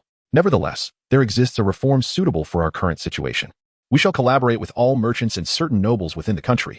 For those willing to join forces with us, we, the Mist Hidden, will systematically arrange trade routes, deploying our forces to maintain order and eliminate all factors of instability along these routes. Family mercenaries, rogue ninjas, and outlaws will all be targeted for removal. They will benefit from a more stable trading environment, and in return, we shall acquire the necessary funds. Of course, the feasibility of this plan will ultimately depend on careful calculations, which we shall leave in your capable hands. Should this strategy falter, many alternatives remain. Suddenly, the eyes of Mayne sparkled with intensity, and she clenched her fist tightly, adding with a hint of lethal intent, for those unwilling to collaborate with us, we shall employ certain means to entangle them in instability. Kaguya Naoki silently nodded, then shook his head and said, it is perhaps best that we do not involve ourselves in this matter. After all, our country is not lacking in thieves and bandits. Since we are unable to overcome the hidden mist, they will inevitably find their way to where they need to go. Kaguya Naruki remarked softly, only with wealth can we embark on numerous subsequent endeavors. At that moment, voices from the shadowy ninjas outside could be heard. Lord Fourth, the daimyo has arrived. Kaguya Naoki nodded thoughtfully. Please invite the third Hokage. Chapter 68. The daimyo. Ninjas are destined to be our dependents as Kaguya Naoki busied himself organizing the office of the Mizukage. The carriage of the daimyo gradually rolled onto the rugged terrain of the hidden mist village. The uneven road caused the wheels to creak intermittently, muffling the two voices inside the carriage. Father, is this the hidden mist, the village under our command? A young child, still innocent, lifted the curtain to gaze outside, then turned his head to inquire of the stern-faced man behind him. The man smiled, nodding slightly before shaking his head. Zhihui, this is indeed the hidden mist, but it is not entirely under our control. Is that so? Zhihui pondered, lowering the curtain and gathering his thoughts. After a moment's reflection, he looked up earnestly and asked, then, father, are they not the strongest force within the country? If such a formidable power is not under our command, how can we govern the entire nation? Hearing his son's words, a hint of happiness colored the daimyo's face, and he regarded Zhihui's still somewhat immature form with unmasked admiration. Your insight surpasses that of your brother to a significant degree. Perhaps the future of the Land of Water will thrive under your leadership. After a brief pause, the daimyo's expression turned serious. The reason we cannot fully control them is quite simple. We can only rely on the existing rules of the world to constrain them, compelling them to obey our commands. However, their martial prowess is exceedingly formidable, so much so that when they choose not to abide by any rules, They are entirely free from obligation. Upon hearing this, Zhihui remained puzzled. Father, if that is the case, why do they adhere to the rules we establish? The daimyo nodded slowly, opting for a steady and composed tone rather than a rigidly dogmatic response. Allow me to pose a question to you. Answer me earnestly. Very well. Father. Zhihui nodded eagerly, awaiting his father's guidance.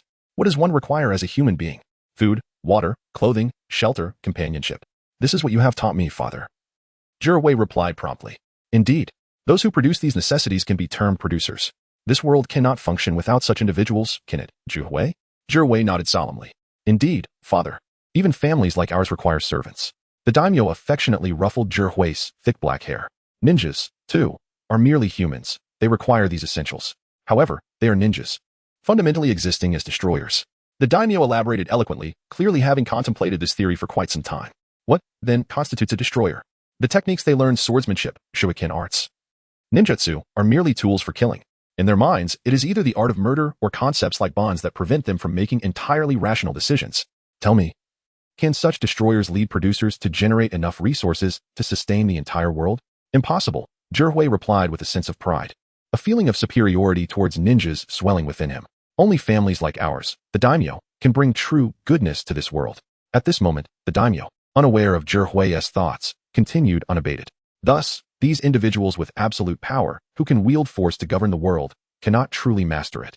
They are destined to remain dependent on us. After all, such destroyers lack the foundation for ruling. The most vital foundation of this world lies with the producers. Producers will not voluntarily align themselves with those who thrive on slaughter. Listening to his father, Zhihui excitedly expressed his perspective. So, father, we are the producers. And these destroyers can only rely on us to sustain their lives. No, the daimyo shook his head. We are the organizers. The common folk are the producers. Ninjas are destroyers, yet in another sense, they are also aristocrats. Hence, they require us, the organizers, to guide the commoners in producing sufficient goods, weapons, and commodities to allow these unconventional nobles to live normally. Zhihui's confusion evaporated, replaced by profound confidence. So, Zhihui, ninjas cannot exist without us. While we can often rise above these ninjas, we must not act too recklessly and push them to the point of using force against us. Zhihui, you will be the daimyo. The daimyo smiled, removing his hat and placing it upon Zhihui's head, allowing him to savor the essence of power. Remember everything you've said today. It will suffice for you to govern this nation and ensure a life of wealth and honor. Zhihui nodded. Just as a rhythmic knocking echoed from outside the door, prompting the daimyo to assume a stern demeanor, exuding an air of superiority. Is there news? Why, your excellency? A flustered voice responded from outside. All our informants have betrayed us, and those responsible for the contacts have been killed. What should we do, my lord? What do you mean we? The daimyo replied tersely. That was your unilateral decision. Go down and face the consequences. Why, yes, my lord. The tremulous voice quickly faded, and silence returned outside. The daimyo's expression relaxed, shedding the earlier domineering facade. Zhihui, do not concern yourself with such trifles. They're ninjas. We are daimyo. Since we have crossed the boundaries, a slight reprimand is not a grave matter. Zhihui nodded, and as he delved deeper into understanding all of this, he felt a faint pang of pain within his heart. He had once believed that the power of his family was limitless. Today, for the first time, he comprehended the notion of boundaries. The boundary lies with the ninjas, and their leader is an individual known as the Shadow. Must emphasize the importance of the Shadow. Zhihui, a quick learner, swiftly acquired new insights.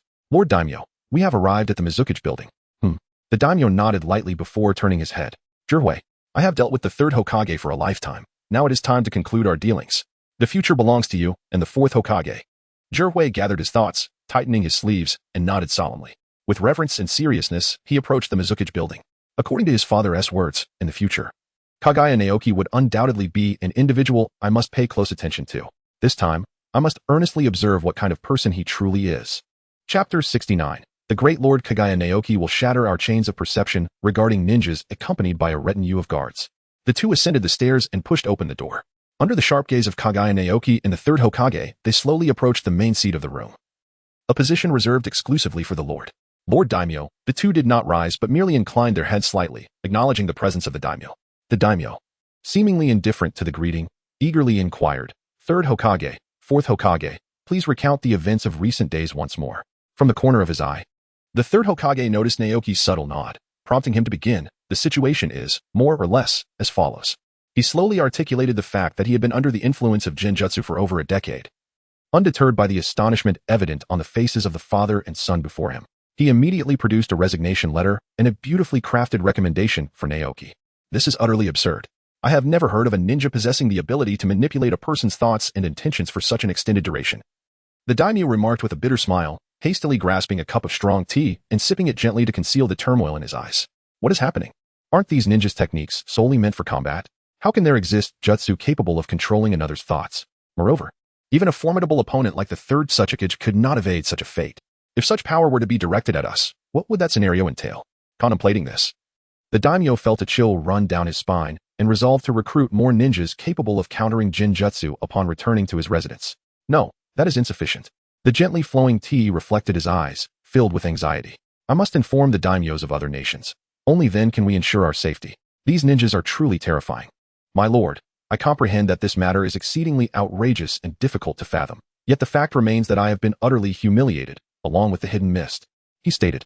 The daimyo placed down his teacup, silently lifted his fan, and waved it gently, attempting to dispel the cold sweat that emerged, whether from the heat of the tea or sheer terror. After a moment, regaining his composure, he spoke again, shaking his head as if in regret. At this juncture, it is beyond alteration. The future must be entrusted to the youth. As he said this, he perused the recommendation letter handed to him by the Third Hokage, finding only one name, Kaguya Naoki. Is this the result of a coup? The daimyo internally scoffed at these ninjas, attributing the label of destroyer to Naoki. Aware that the decision to appoint Naoki as the Fourth Hokage was irrevocable, he nevertheless posed a question. So, Third Hokage, you intend to endorse such a young man as the Fourth Hokage? That seems rather inappropriate. Indeed, the Third Hokage affirmed with a quiet nod, adding, Naoki is my sole candidate. To stabilize the hidden mist, he is the only one fit for the role. I understand. The daimyo paused, nodding thoughtfully. Now that the Fourth Hokage has been decided, it is time to discuss other matters. He then turned to Naoki with a sudden smile. Fourth Hokage, setting aside the formalities and procedures of your inauguration, shall we now address the matter of negotiating peace with the Leaf Village? Kaguya Otsutsuki smiled and nodded. Leaning slightly to murmur, Ming, please present it to the esteemed gentleman. Upon hearing this, Konohame paused her sigh, her demeanor stiffening as she nodded in acknowledgement.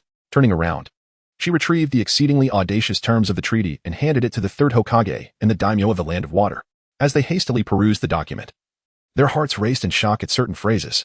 Words like lease, cession, reparations, and war criminals left the daimyo of the Land of Water feeling dizzy, further diminishing his regard for Kaguya Otsutsuki. Before finishing the reading, he immediately raised his gaze and said, Fourth Hokage, this treaty warrants further contemplation. Konoha is unlikely to accept such conditions. Almost instinctively, the Third Hokage was about to nod seriously, but recalling the hidden mist forehead protector on his brow, he abruptly halted, choosing instead to sit in silence, patiently awaiting Kaguya Otsutsuki's directive. API call failed with status code 429, error, code, for 29, message, resource has been exhausted, e.g. check quota. Status, resource exhausted. Kaguya Otsutsuki is truly a formidable individual. The ninjas began to ponder whether there exists anything more foundationally unsettling than mere combat and murder. It is imperative to put a stop to this. Suppressing their emotions with great effort, one feigned nonchalance and inquired, Fourth Hokage, what significance does the leasing of these lands in the Land of Fire hold? Even if such conditions are merely for negotiation? Kaguya Naoki promptly responded, of course, it is to facilitate trade for our domestic merchants and to promote economic prosperity. Daimyo clenched his fist and interjected, seemingly anxious, that matters should be entrusted to us to govern. After all, it concerns. Kaguya Naoki's previously carefree expression instantly transformed into one of solemnity as he coldly interjected. It is certainly not so. In order to prevent Konoha from acting out of desperation to reclaim these territories, we must dispatch troops to ensure security. Is that so? The faint casual smile of the daimyo of the Land of Water masked his intent to firmly counter this assertion. Aiming to dispel certain thoughts in Kaguya Naoki's mind, and to uphold the strength that belonged to his domain. However, upon gazing at Kaguya Naoki's youthful, yet serious visage, and recalling the mastery of the Sharingan that had been wielded for over a decade by the Third Hokage, he let out a deep sigh. Very well then. Additionally, during the negotiations, I presume I must be present as well? Indeed. API call failed with status code 429. Error, code, for 29, message, resource has been exhausted, e.g. check quota. Status, resource exhausted. Kaguya Naoki responded earnestly. Upon exiting, he took a seat in the carriage and addressed his companion, Chihido. Chihido, let us momentarily set aside the lessons I imparted to you. Chihido, who was still contemplating how to describe his conflict with Kaguya Naoki to his father, immediately displayed a look of confusion and inquired, Father, what does this mean? The Lord, feeling somewhat exasperated, replied, Among those ninjas, those who are solely bent on destruction, there emerges an unusual individual. They too are seeking ways to establish their own economic system. We must thwart their efforts. Chihido clenched his fists earnestly, fully grasping the precarious foundation of his family's power and feeling a sense of urgency. Meanwhile, the Lord merely shook his head, silently erasing Chihito from the list of candidates. His brother was sufficiently mediocre and would likely not devise a means to prevent matters that were fundamentally unavoidable. This is for the best. Bring forth Shursui. Kaguya Naoki stated within the Mizukage building. Chapter 70. The Third Hokage's Gratitude. The Byakugan breeding plan upon hearing Kaguya Naoki's request to summon Uchiha Shursui. The Third Hokage immediately spoke up. Then I shall take my leave for now, Fourth Hokage. No. At this moment, Kaguya Naoki harbored no malice towards the Third Hokage, who, despite his aged appearance, exerted every last ounce of energy for the village's sake. Consequently, his tone softened. Third Hokage, please leave the administrative matters to me. Upon hearing these words, the Third Hokage involuntarily looked up, his heart stirred. Having held the position for so long, he had not only failed to achieve any notable accomplishments but had also inflicted significant damage upon the village. How could he face the first and second Hokages in the Pure Land? However, if he could now participate in governance or battle, contributing his remaining strength, perhaps he could alleviate some of his transgressions. Just as he was about to respond affirmatively, a thought flickered in his mind, prompting him to remain silent. To allow someone like me, who had previously caused great shame to the village, to engage in administrative matters would likely leave the Fourth Hokage politically vulnerable, resulting in even greater sins. Thus, with a gaze tinged with melancholy, the Third Hokage replied, "A sinner like me cannot partake in this. My involvement would only bring unnecessary trouble to you, Fourth Hokage. After all, I am a shadow." Kaguya Naoki chuckled softly and promptly replied, "Such insignificant individuals are hardly worth consideration." The Third Hokage murmured to himself, his gaze flickering, observing Kaguya Naoki's spirited demeanor. He couldn't help but reflect that this was indeed the essence of what a leader should embody. Today, however, it was I who felt the pangs of uncertainty. Having fallen into a lesser state, gathering his scattered thoughts, he turned to the towering stacks of scrolls before him, and a flicker of new vitality surged within his once cold heart. Thus, he resolved to exert himself for the sake of the village, to absolve himself of guilt, too. The Third Hokage paused, silently vowing to honor the trust placed in him by the Fourth Hokage. As he unfurled the scrolls, he diligently attended to the affairs of state, mirroring the earnestness of Mei Terumi seated beside him. The fate of the Third Mizukage was altered, registering as a hidden mist ninja, and he received 50 exchange fragments. Observing this transparent notification, Kaguya Naoki's eyes shimmered slightly. He reopened the system panel, yet disappointment lingered. The complete system belonging to the Mizukage remained inaccessible. He surmised that it might only be unlocked upon the full completion of the fourth ceremonial rites. Although the process of the fourth ceremony was ostensibly straightforward, it ultimately hinged on resolving the negotiations with Konoha before he could leisurely attend to such matters. In this regard, it seemed that a considerable amount of time lay ahead. Kaguya Naoki shook his head. He was not in a hurry at the moment. No matter how much more time passed,